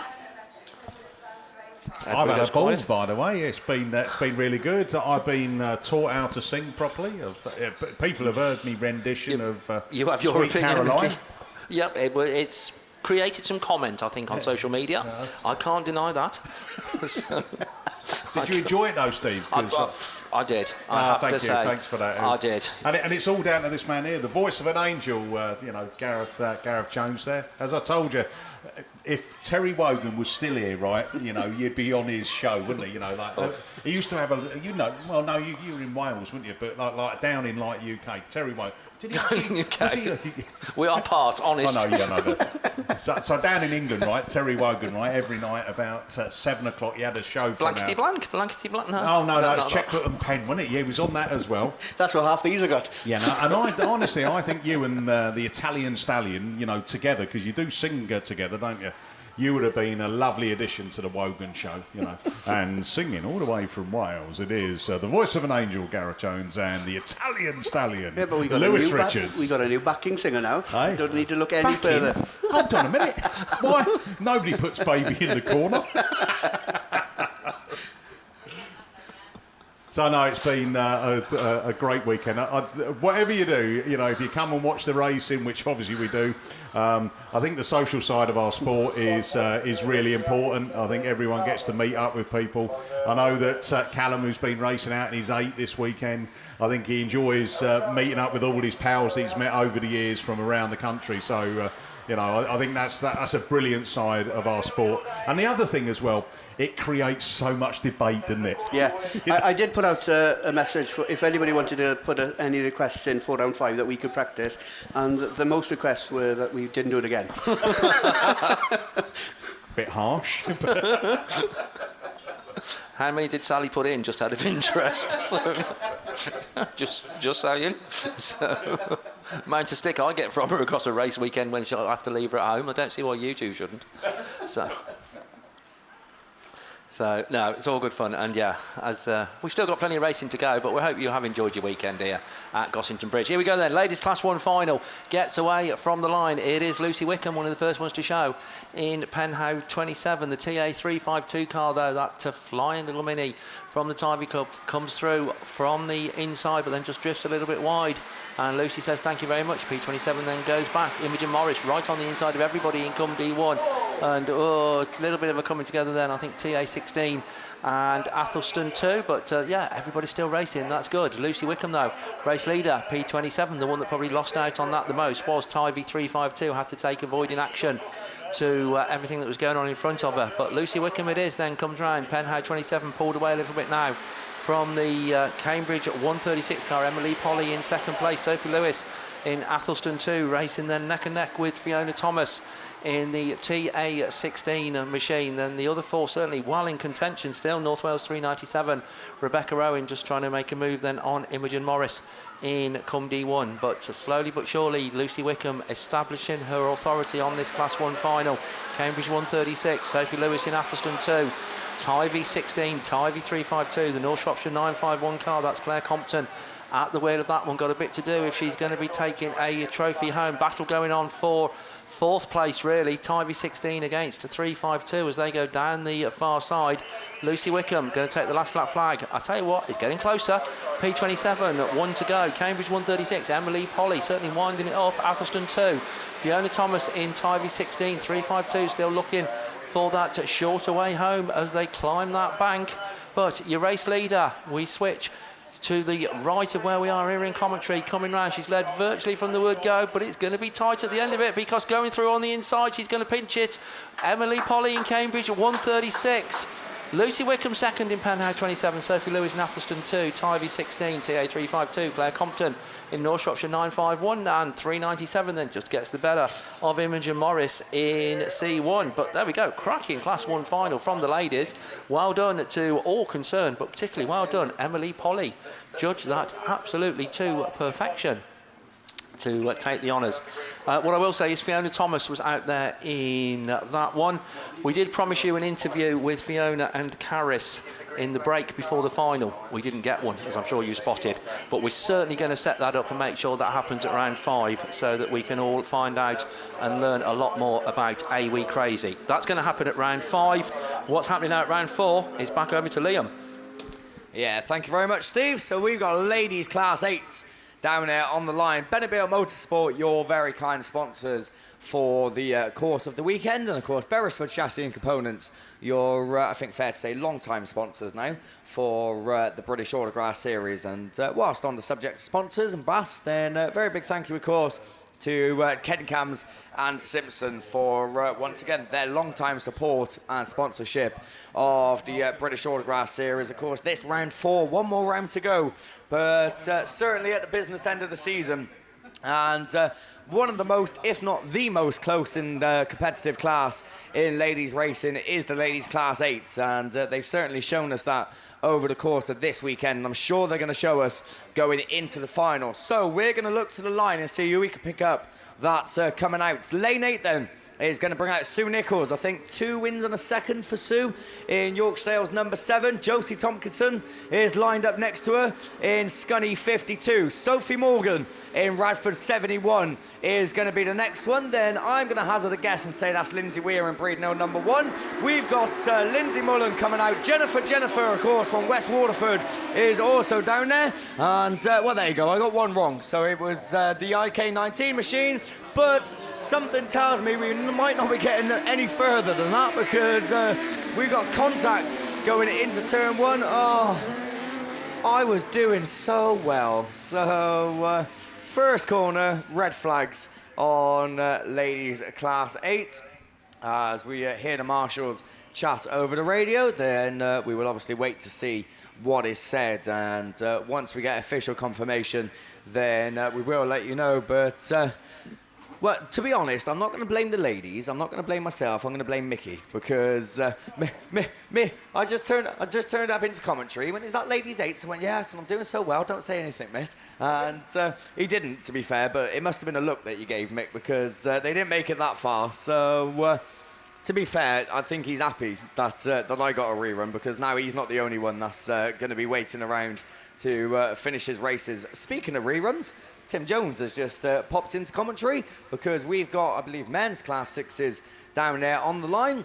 And not too sure what happened in the first attempt, but obviously it was messy, and you can pretty much imagine that, because it's men's class 6 racing, so you wouldn't really expect anything else. But it is men's class 6s down there on the line. To tell you who is down there, it's over to Tim. Yes, thank you, Liam. So, yeah, here we go then. Second go with men's class 6s. So we're going without Stephen Parsonage in North Wales 146. He was deemed to be the cause of the stoppage in the first go. So as we look down towards the line, we've got Jordan Tinker, as I say, the only one unbeaten throughout the heats in York 35. Jay Colgate also should be down there in North Wales 20. James Sinnott is also down in the CW 174. Jamesy in Yorkshire Dales 10. Certainly see the distinctive Nova in the middle of the pack. Dalt Thomas is also there, starts towards the outside. Ben Gasby in Pennine 7, and Tal Proctor in York 77. Away we go. Dalt Thomas it is. That's quickest away. Proctor goes with him in York 77. Then comes your top point scorer of Jordan Tinker in York 35 as Colgate pushes wide. But Dalt Thomas it is though from the outside, but Tinker's up that inside then, looking to get the drive back round up the hill and down the far side. Oh, we've got Jamesy all sorts of crossed up, but he rejoins at about 4th as they go down the far side. Then comes James Sinnott in the CW 174. Back round towards us again. It's Tinker just about on the outside, Dalt on the inside in Carmarthen 8. Then comes Proctor in 77, James in Yorkshire Dales 10. Then it's James Sinnott in CW 174. Gasby in Pennine 7 on problems on board the J. Colgate machine in North Wales at number 20. No problems though at the head of affairs then. Dalt's got his nose in front, coming out of turn 2, and back round towards us. Tinker though still on that inside line in York 35 as they hit the brakes and climb the hill for the first time. Dalt then just shuts the door as they climb the bank and down the far side.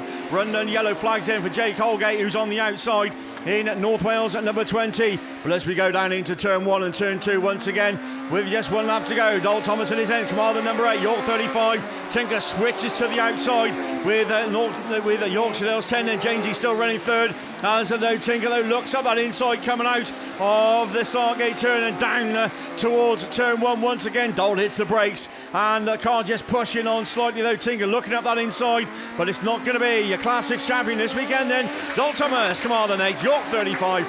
With Jamesy takes third in Yorkshire 10. Colt Proctor in York 77. Then comes James Sinnott in CW 174. Ben Gasby is the next one across the line in Pennine 7, and touring across the line, but picking up valuable points. Jake Holgate in North Wales 20.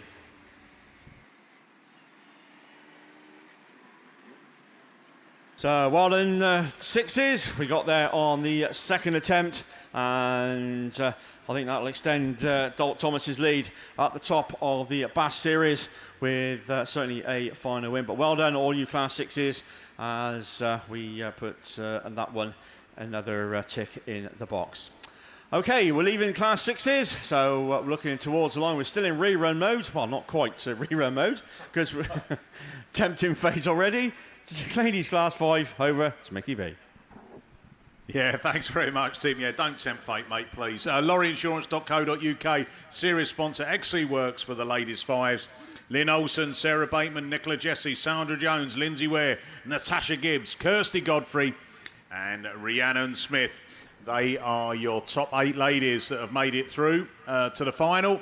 Their first run down here, the one and only run, I promise you, as Lynn Olsen is your top point scorer.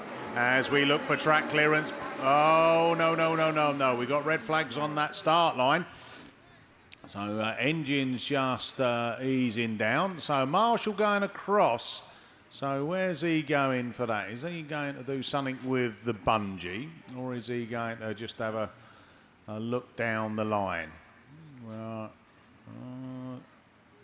we've got a little bit of a pushback on one of those cars. So Kirsty Godfrey here, Cambridge 10. So she looks like she's coming out around grid 3. So here we go then. We're getting ready. Sandra Jones coming out grid 4. Then you got Lynn Olsen, Nicola Jesse as well. Sarah Bateman coming out of the outside grid. And she's got another flying start. Kirsty Godfrey goes with her as well. Rhiannon Smith tucks in behind Kirsty Godfrey. Get it round, ladies. Nice and clean, please. And you listen to me. Well done, girls. And it's Kirsty Godfrey then from that Cumdy 31. Sandra Jones. Up the hill they go. Sandra Jones holding off Rhiannon Smith. Nicola Jesse pops out, comes through the middle and takes up that third place running from Sarah Bateman, Rhiannon Smith, Lynn Olsen as they bring it down there. Hereford 4 is the one that's got work to do. Natasha Gibbs from the back, but Kirsty Godfrey then leads them back up the hill again for another time of asking. Oh, can she hold on to it? I thought the back end was going there. Nicola Jesse finds another gap up the inside and moves from third to second in the York 44 car. Sarah Bateman goes with her. Bateman into the side of Jesse.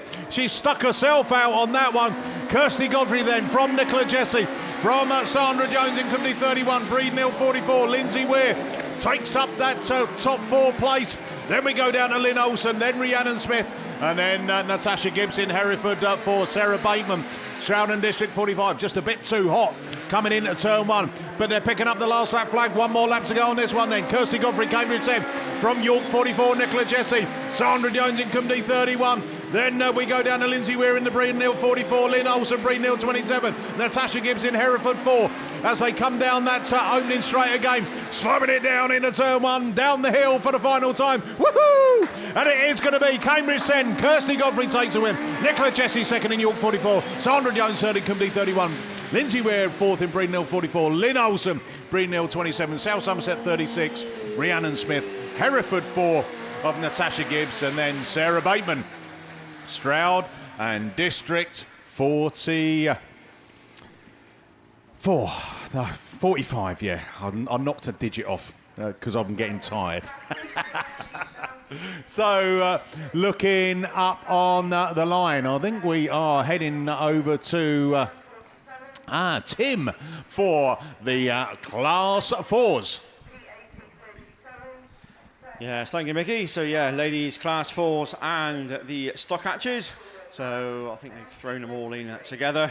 So, ladies class 4 then.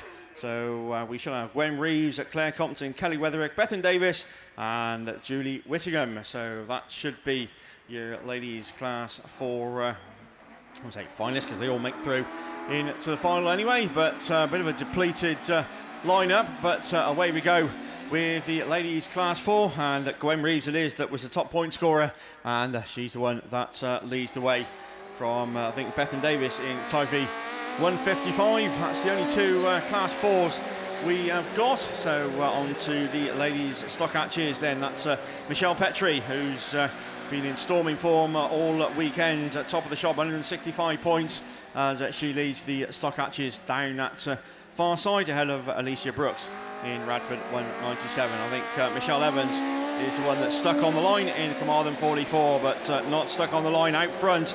Gwen Reeves leads the class 4 ladies charge in Carmarthen 7 from the Typhy 155 machine of Bethan Davis. As once again they go down the far side ahead of Michelle Petrie in Radford 59, and the other stock hatch, the Alicia Brooks in Radford 197. Once again, no, another lap completed for the class 4 ladies end. Gwen Reeves in Carmarthen 7, still motoring on from Bethan Davis in Typhy 155. Michelle Petrie still holding the third place, but first in the stock hatch in Radford 59 and Radford 197 of Alicia Brooks. But one to go this time around then. Gwen Reeves all on her own some in Carmarthen 7. Bethan Davis still there in second place slot. No change anywhere on the circuit. The stock hatches and Michelle Petrie still running in third on track, but first in the stock hatches as Radford 197. But here's your class 4 winner, extending the lead and picking up the trophy. Carmarthen 7 then, Gwen Reeves takes it. Bethan Davis takes second in Typhy 155. Then comes Michelle Petrie in Radford 59. And the last car to come around then and complete, that's going to be Alicia Brooks in Radford 197. So the Carmarthen 44 machine just needs to move out of harm's way back to the pits. And I don't quite know what we've got on the line. So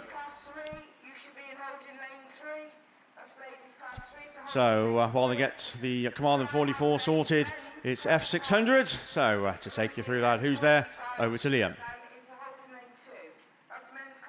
Yeah, thank you very much, Tim. So ladies 10s and F600s are down there on the line for their final. Of course, we have only had 4 cars for the whole weekend, and it will be the same 4 cars that are down there, but of course racing for valuable British Autograss Series points. As engines get revving, we get away from the line, and the 2 10s are obviously a lot quicker than the 2 F600s, as it's the 2 Class 10s that head him into turn 1. Becky Faulkner specifically is the one that leads the way in North Shropshire number 6, and then we go to Jill Grasby in Evesham 122, but that was the running order, but Jill Grasby finds a gap up the inside but slows it down and gets it wrong in Evesham 122, so that allows Becky Faulkner to just pull away a little bit in North Shropshire number 6. So we've mentioned the 2 Class 10s, we haven't mentioned the F600s though. Hilary Frost in White Rose at 400 is third on track,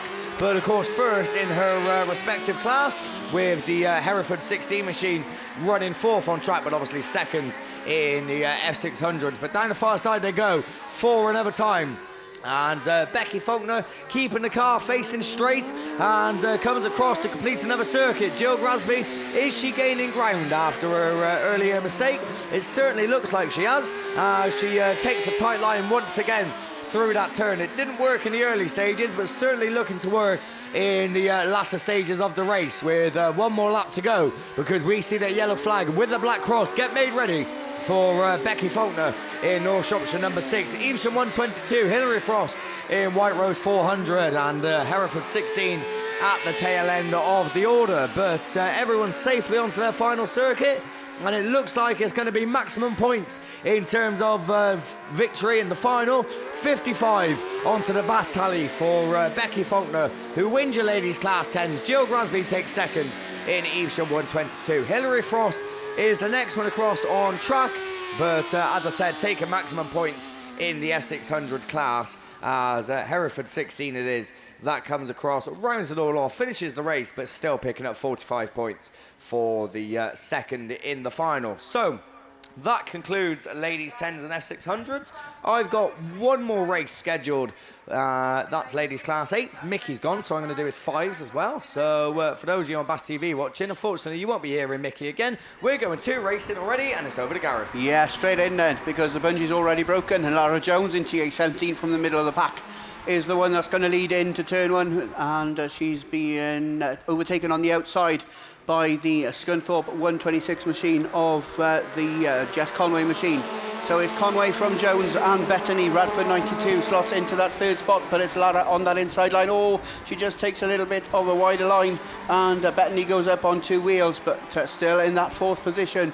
St. Neots 34 then. Vicky Robbins moves up into that 3rd position, but it's still Lara Jones that leads the chase on your early race leader, as Jess Conway comes back towards us to round out her first full circuit of this Gossington Bridge track. Away and gone really by about 10 car lengths is the Scunthorpe 126 machine. Lara reeling her in as she climbs the hill in the TA17 machine, but on that straight top part of the circuit, 126 just having a little bit more of grunt and a little bit more advantage. So 126 rounds out another circuit from 17 and 34.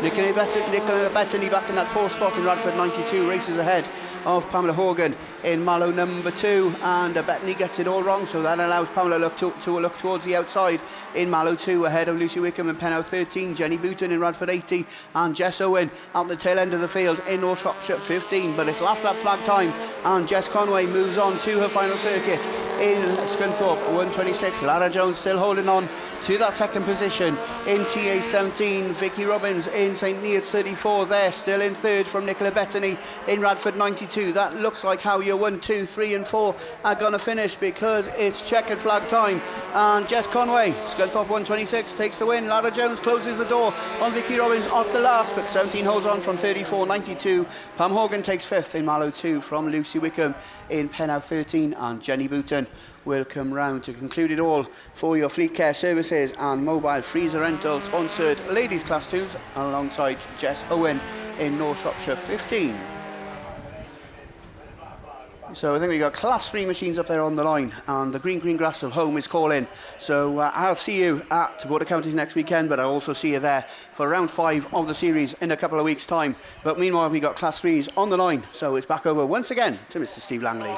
Thank you very much then, Gareth, and thank you as always once again for all of your excellent input this weekend. So safe journey back home, and yeah, as you say, we will catch up soon. So looking to the line then, trying to identify the exclusions, 4, 5, 7. So yeah, we're minus Catherine Bynon, unfortunately, in Carmarthen 3. So that leaves us Jade Russell in Yorksdale's 86, Becky Shaw, Border Counties treble 1, Nicola Mackenzie in Bitterkent 13, Claire Horner, Yorksdale's 24, Becky Smith in North Shropshire 343, Leanne Hushka in North Wales 10, and Donna Brown in Carmarthen 4.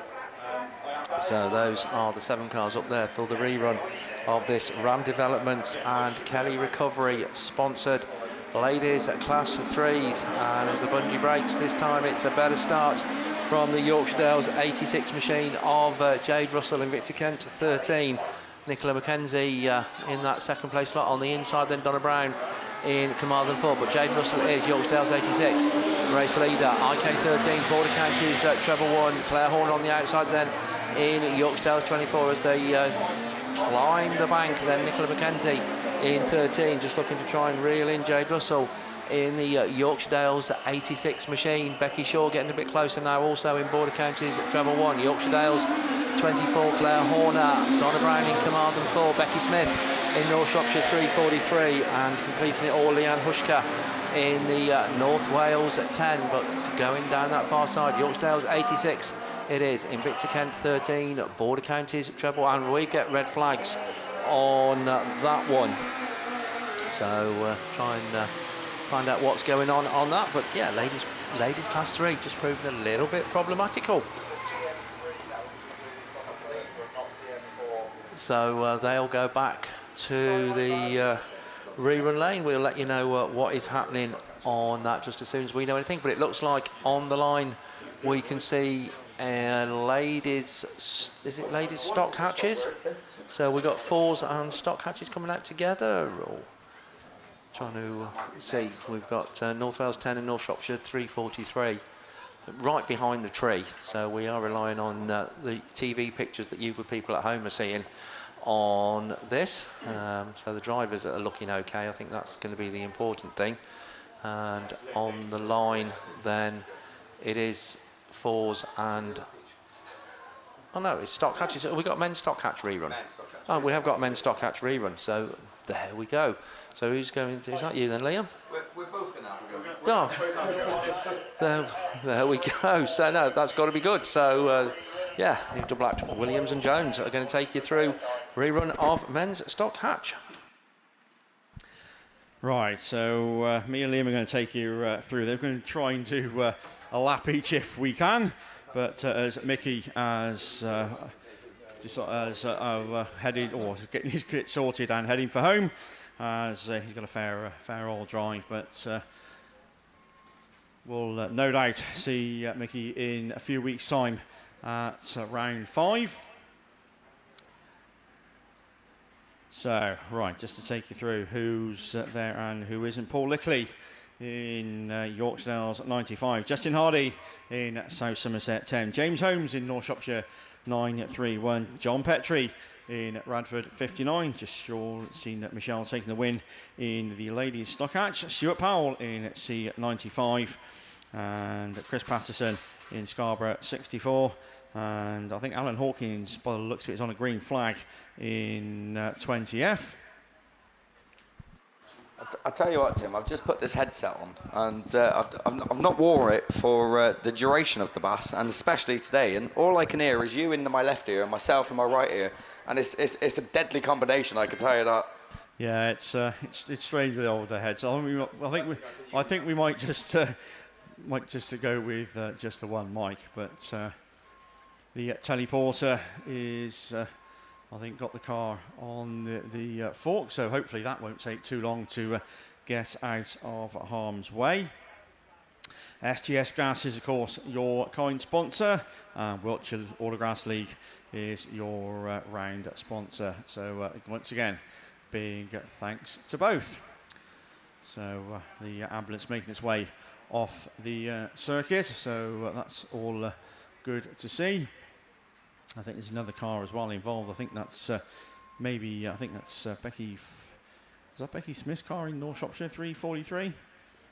Yeah, could be. It certainly looks it from as we look on the screen. Yeah, it is the Becky Smith machine. So again, that's going to need assistance off the circuit.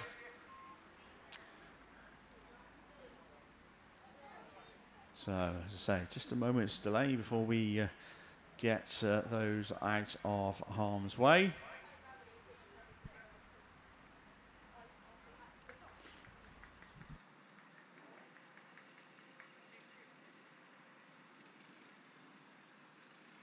I'll tell you what though then, Tim, so we got one microphone, 2 commentators, so 2 too many and 1 microphone too short.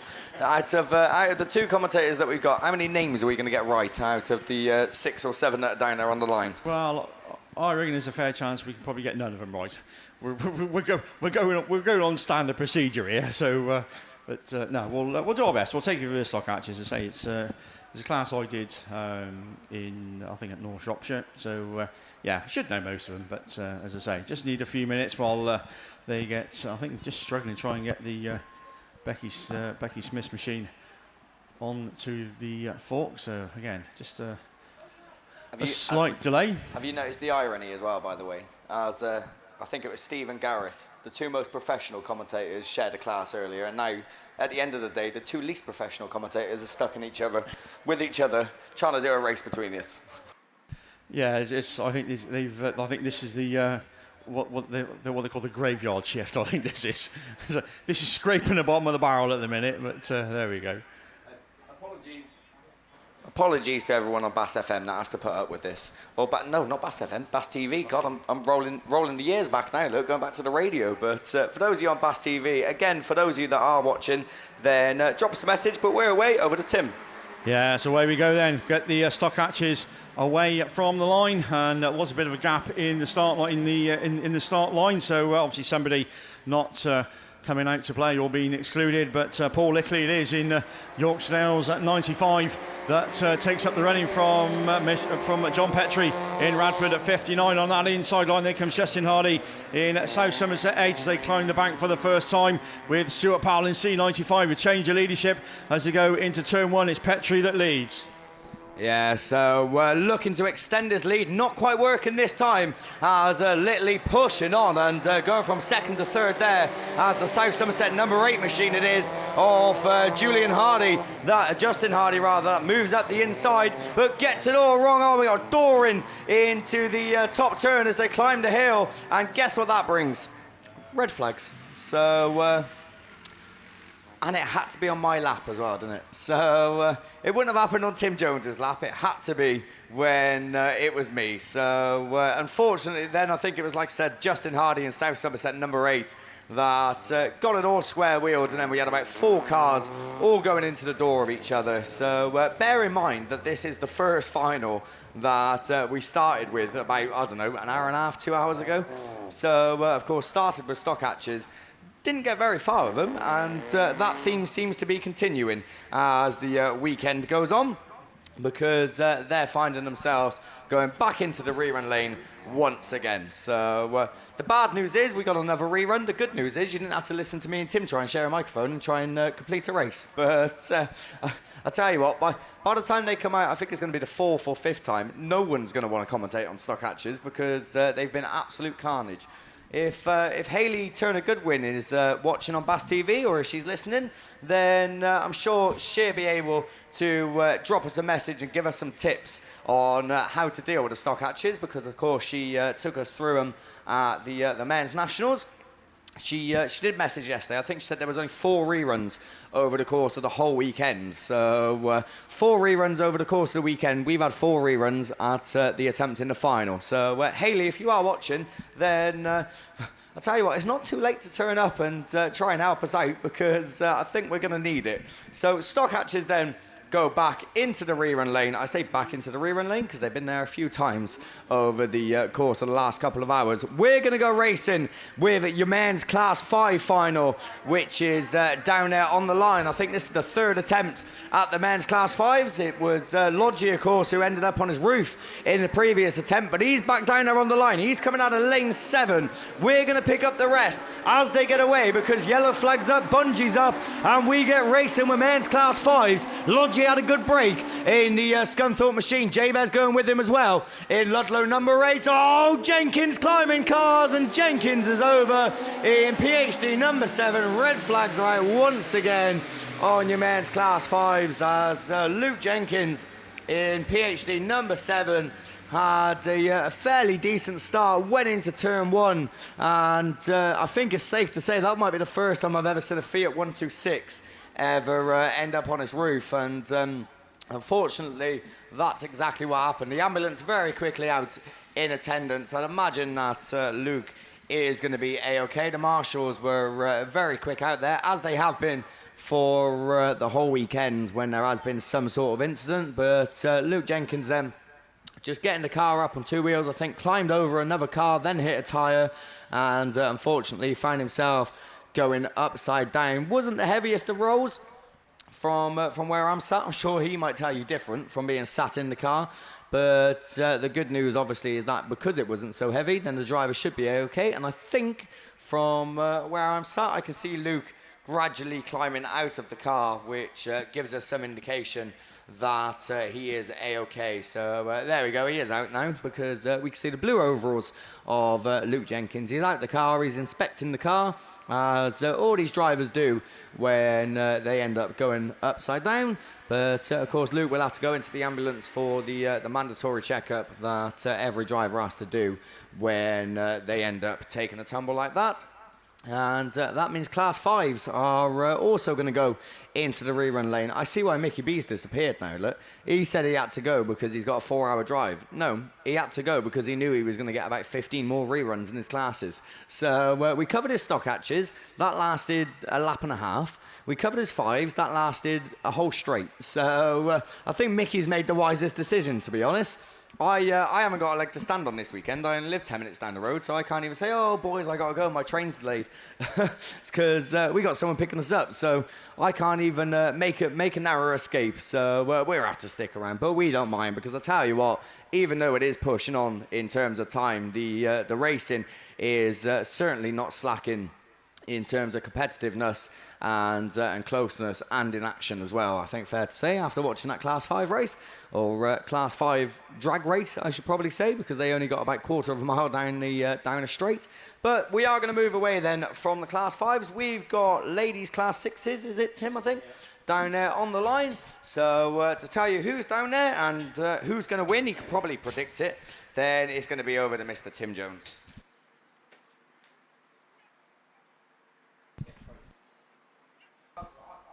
Yeah, thank you, Liam. So yeah, on with the ladies Class 6 final. As we look down towards the line, you say a bit of a depleted Class 6 field, but top of the shop then, Nicola Olsen in Carmarthen 47, and she starts towards the middle of the grid. On her outside, that's going to be Keris Thomas in Typhi 66. And the other only car we got out there, I think that's Jenny Brown in PAC 37. So missing Hannah Thomas, of course. Well, if you were with us yesterday or late yesterday afternoon, then you would have seen that Andy Johnson, rather, in Scarborough 16, and took a Farrell tumble round the turn 2. And obviously a fair bit of damage to the car, so obviously not repairable. So Hannah obviously not being out today at all, but hopefully everything is a-okay. He did get out of the car, so that was all good.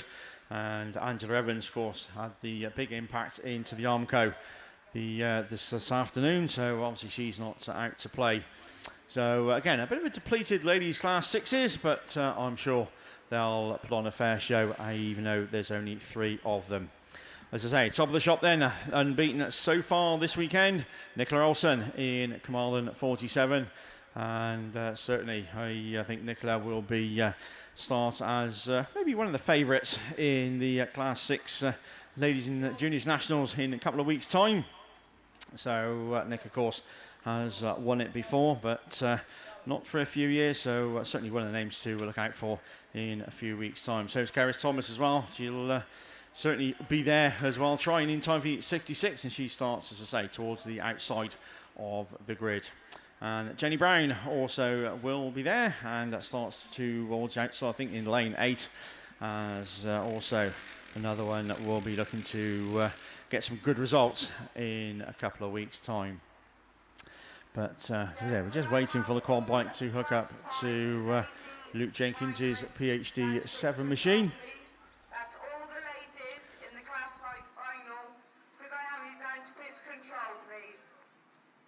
So I think they're just having problems hooking the quad bike up to the Class 5 machinery, but that seems to be all sorted, and seeing from here it doesn't look too badly damaged, but I'm sure the team will get that back pristine and back up to a full racing spec in no time at all. So I think the PhD 7 machine is being moved into the centre of the raceway, so we can continue, whereas no, they've decided to take the car back fully to the pits.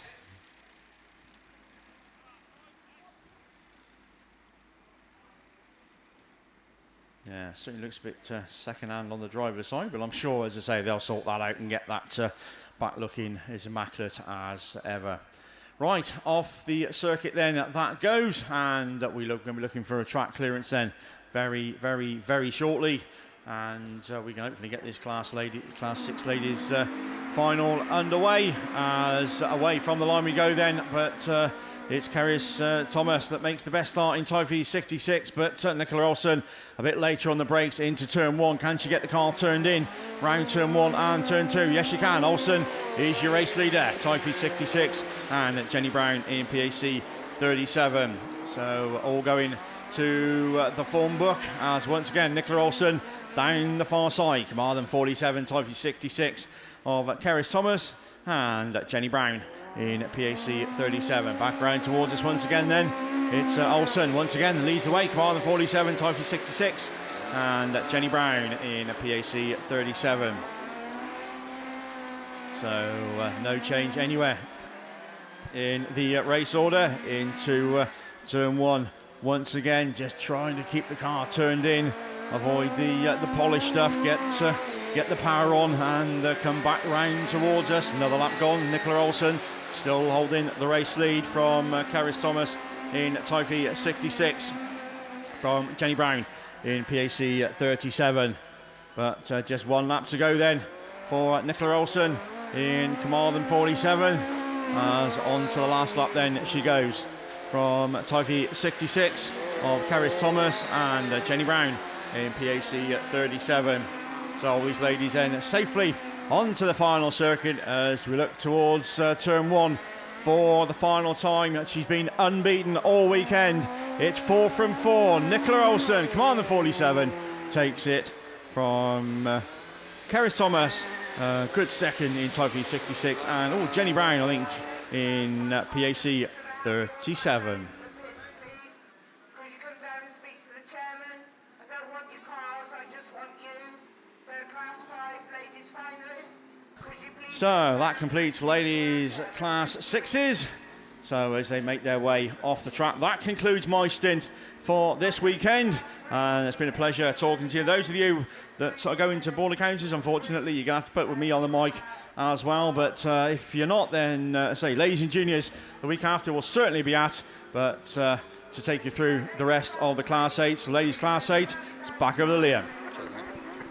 Yeah, thank you very much, Tim. So ladies 8s then on and off the line as we get away and race in. Who's going to be the first one to show? Josie Tompkinson very quick in Scunny 52 as she leads him into turn 1. Who's going with her? It's Lindsay Mullen right up the inside in Yorkdale's 37. Horner runs third in 62. Sophie Morgan in Radford 71 is the one rounding off the trophy positions, but Lindsay Mullen's up the inside and into first in YD 37. Down the far side she goes. Josie Tompkinson looking to fight back around the outside. Both of these speed demons are absolutely sending it as they come past us, as Claire Horner looks to get in the mix in Melton 62 with Sophie Morgan in Radford 71 still running there in fourth, but no answer to the rest at the moment. Jade Russell in IK 19, and I think Sue Nichols is facing the wrong way. Get it going, because we don't want red flags. That's exactly what she does as they come past us once again. 2 more to go. Lindsay Mullen it is that leads them round. Josie Tompkinson running there in second, but no answer to your race leader at the moment, and under no challenge whatsoever either, as Claire Horner runs third, but not getting close enough to make a move. It's last lap flag, and I tell you what, I've been watching Lindsay go up this hill. She looks like she's been getting it wrong. She's been getting it sideways. Can she hold it off for one more lap? Of course she can, as she holds the experience and the speed. I think the winner of the first BAS round, and looks like she's going to be the winner of round 4 as well, as YD 37 it is that comes across the line sideways as Lindsay Mullen takes the win. Josie Tompkinson second, Claire Horner, Jade Russell, then we go to Sophie Morgan in Radford 71, and coming across to complete it all after earlier problems, facing the wrong way after such a good 3 heats. That's the issue. She's got a wheel off. So the bar's bent and the wheel, well, back on now, but certainly not the way that it should be running, the YD7 machine. As Sue Nichols it is, comes across and finishes off at your ladies class 8s. Big thank you to BB Motorsport and Beresford Chassis and Components for their sponsorship. That concludes them. That doesn't conclude the racing, but there are still, I think, 2 or 3 races to come your way, but nothing on the line at the moment.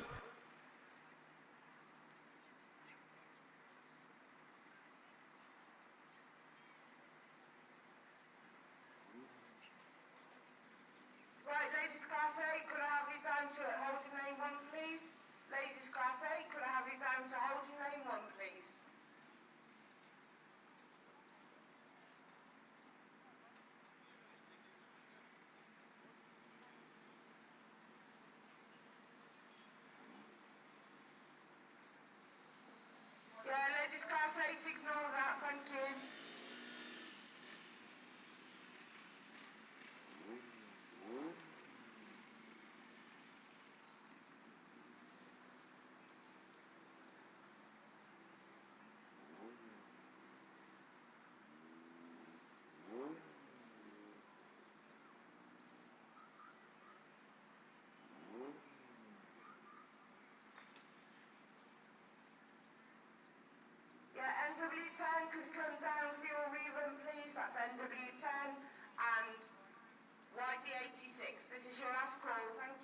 Right then, so looking to the line, we've got your men's class 5s down there ready to go. 4th attempt at this one as we get away. 4th attempt, and we've got 5 cars, have we?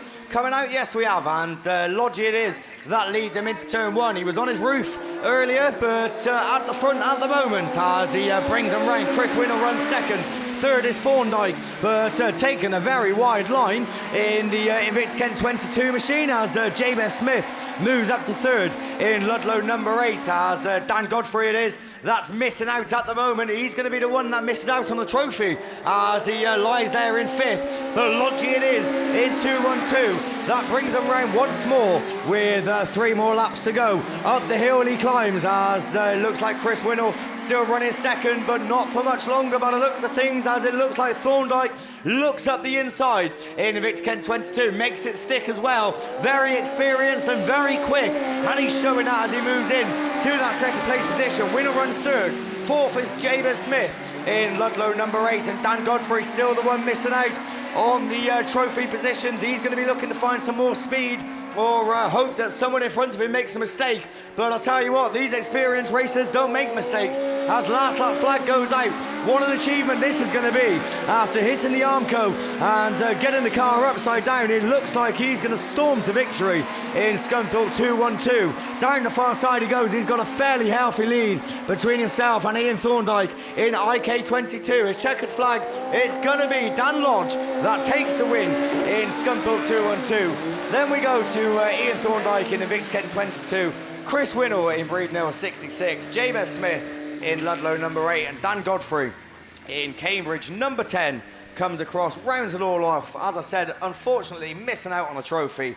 But I'll tell you what, the good news is he managed to get the Class 5s done after the 4th attempt. So Class 5s then, your men's Class 5s done and dusted with. I haven't got any, well, I have got sheets in front of me, but they're all over the place. So we're going to mention our series sponsor, LorryInsurance.com, your series sponsor for the British Autograss series. Is this a sponsor sheet? It looks like it. So XC Works it is, your sponsors for the weekend. So a very big thank you to them and, of course, everyone involved with LorryInsurance.com as well. That concludes 5s. We've got, from where I can see, 1 Class 3 down there on the line. We've got 2. Becky Shaw's making her way up as well, and someone on the inside grid. So I think this is a ladies' Class 3 rerun that's scheduled to come your way. And I think Steve is off doing various other jobs. He is, I've always said it, the one man in Autograss that doesn't stop. He has some sort of job to do at every part of the weekend. It's not just commentary. Obviously, a lot of you so familiar with hearing his voice, but there is a lot that he does outside of commentary. He's always in race control or somewhere else or in the pits. He's always doing something or another. So the least I can do is try and cover this race for him. Can't guarantee it's going to make it all the way through because it's me, but we give it a go.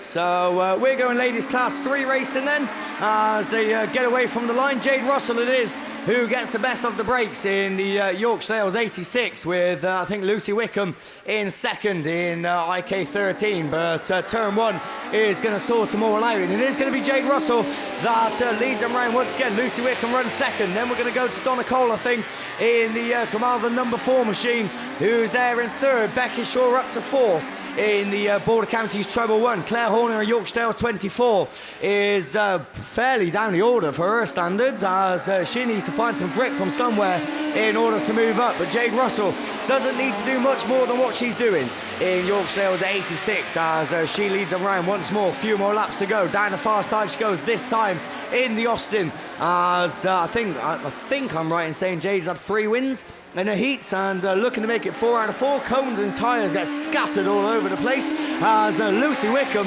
makes up a lot of ground and looks to make a move on your race leader. She switched it up the inside as 13 it is that takes up the running. Jade Russell wasn't expecting that, that as she gets relegated to second. Third now is Becky Shaw. Fourth is Claire Horner. Those two on an absolute mission. But your race leader is under challenge as the last lap flag goes out this time. Lucy Wickham it is in the Nova from the Austin machine in second. It's Wickham versus Russell. There you 1 and 2, and putting on a brilliant show in the ladies class 3 final as they go into that bottom turn down the hill for the final time. It's checkered flag. She's gonna do it. Lucy Wickham it is that holds on, takes the win from Jade Russell in Yorkdale's 86. Becky Shaw third. Then we go to Claire Horner in fourth. Carmarthen number 4 is the next one across in fifth. And the one, unfortunately, who didn't get a mention through the whole race because I was so caught up is North Wales 10. And I think that's Leanne Hutchker in the North Wales 10 machine. As I said, I have got paperwork in front of me, but it is all over the place. So by the time I look down and try and sort it out, then the race is already off. So apologies if it wasn't, but I'm sure that's Leanne Hutchker in the North Wales 10 machine. That concludes ladies class 3s. Is this the last race of the weekend? Because it looks like it's men's stock hatches. Speaking of men's stock hatches, have we got time to read out a message that I received about 10 minutes ago? Hayley Turner-Goodwin, we was on about her because she'd done the stock hatches at the Men's Nationals. She did message, I'm going to try and find it. She said she sat watching BAStv, currently sorting out baby stuff. For those of you who don't know, she is pregnant. So she sat there watching BAStv. She said, I can't believe how much my stock hatches are misbehaving after they all did a fab job at the Nationals. Tell them I said, come on boys, sort it out. And she'll be having words with them all next time. And I'll tell you what, if Hayley messaged me and told me to behave myself, otherwise she's having words, I'd listen. So if I was a stock hatch driver, I'd probably take that advice and behave yourself, because as I said, I think this could well be the last race of the weekend, but I'm probably wrong. I'm normally wrong. But we are going to go racing with your stock hatches. SGS Gases and Wiltshire Autograss League, your very kind sponsors. As we get away from the line, there's only 4 of them in it, so as long as they all finish the race, then they're all going to win a trophy. As Yorkdale's 95 it is then of Paul Lickley that leads them round for the first time. South Somerset number 8, Justin Hardy, runs there in second, but no answer to your race leader at the moment. John Petrie, I think it is, in third in the Radford 59 machine, as he just clips a couple of tyres going into that bottom bend. But it's 95, number 8 and 59. The one we haven't mentioned then is the Forest Dean number 20 of Alan Hawkins, who runs there in fourth, a little bit off the pace and playing catch up with the rest of them, but certainly not playing catch up as Paul Lickley as he goes down the far side, down the hill once again as he comes across to start another lap. 2 more to go for YD95. Justin Hardy, South Somerset number 8, is safe in second, I think it's fair to say, as we get a change to third. Alan Hawkins has moved up in the Forest Dean number 20 from the Radford 59 of John Petrie, who gets relegated into that 4th place position. But we're going to be seeing the last lap flag. I think it's going to be the last lap flag of the weekend, as your race leader comes across with 1 more to go. Paul Lickley it is, looking to do justice to the stock hatches and actually complete a race for the first time in the finals as it goes down the far side, down the hill for the final time. It's going to be YD95 that wins the men's stock hatches. Eventually we got there, so well done to Paul, who takes the win. Second is going to be Justin Hardy in South Somerset number 8. Third place then is going to be the Forest Dean number 20 of Alan Hawkins, and the final finisher, is it going to be the final finisher of the race or the final finisher of the weekend? I believe it could be the weekend, and I'll tell you what, he's going to be the final one, but he's going to get 4th, which means he's going to get a trophy, and all the trophies are outside commentary for those of you that are looking to get your hands on one. Radford 59 it is of John Petrie. That completes it all. So that concludes stock hatches. I believe that concludes the 4th round of the Kent Cams and Simpsons sponsored British Autograss series, because I can see marshals looking to make their way off the track. So I'm not going to speak too prematurely, because knowing my luck, or say something, then everyone will get back to their posts and we'll have cars come back out. But no, it does look like that is it for round 4, and what a round it's been. It's obviously a little bit late. It's one of the later finishes we've had at the BASt this year, but tell you what, can't fault it because the racing has been absolutely top-notch. So as I said, a very big thank you to Kent Cams and Simpson for their sponsorship of the BASt, and a very big thank you to all the sponsors that have played a part. Very big thank you to everyone that's played a part in general over the course of the weekend. The marshals, the lap scorers, pits control, race control, everything. Obviously my fellow commentators as well, then they've all obviously done their bit. So a very big thank you to everyone. A very big well done to all the finalists and all the winners. Then we're going to see you at Border Counties for the 5th round of the British Autograss Series. I think in 4 weeks, I'm quite right in saying. Of course, there is the little meeting of the Ladies and Juniors Nationals. I'm sure a few of you will be there for that. But in terms of BASt, we'll be back in 4 weeks' time at Border Counties for the final round of the 2022 Kent Cams and Simpson sponsored British Autograss Series. For those of you going home tonight, safe journey home, and we will see you all in 4 weeks' time.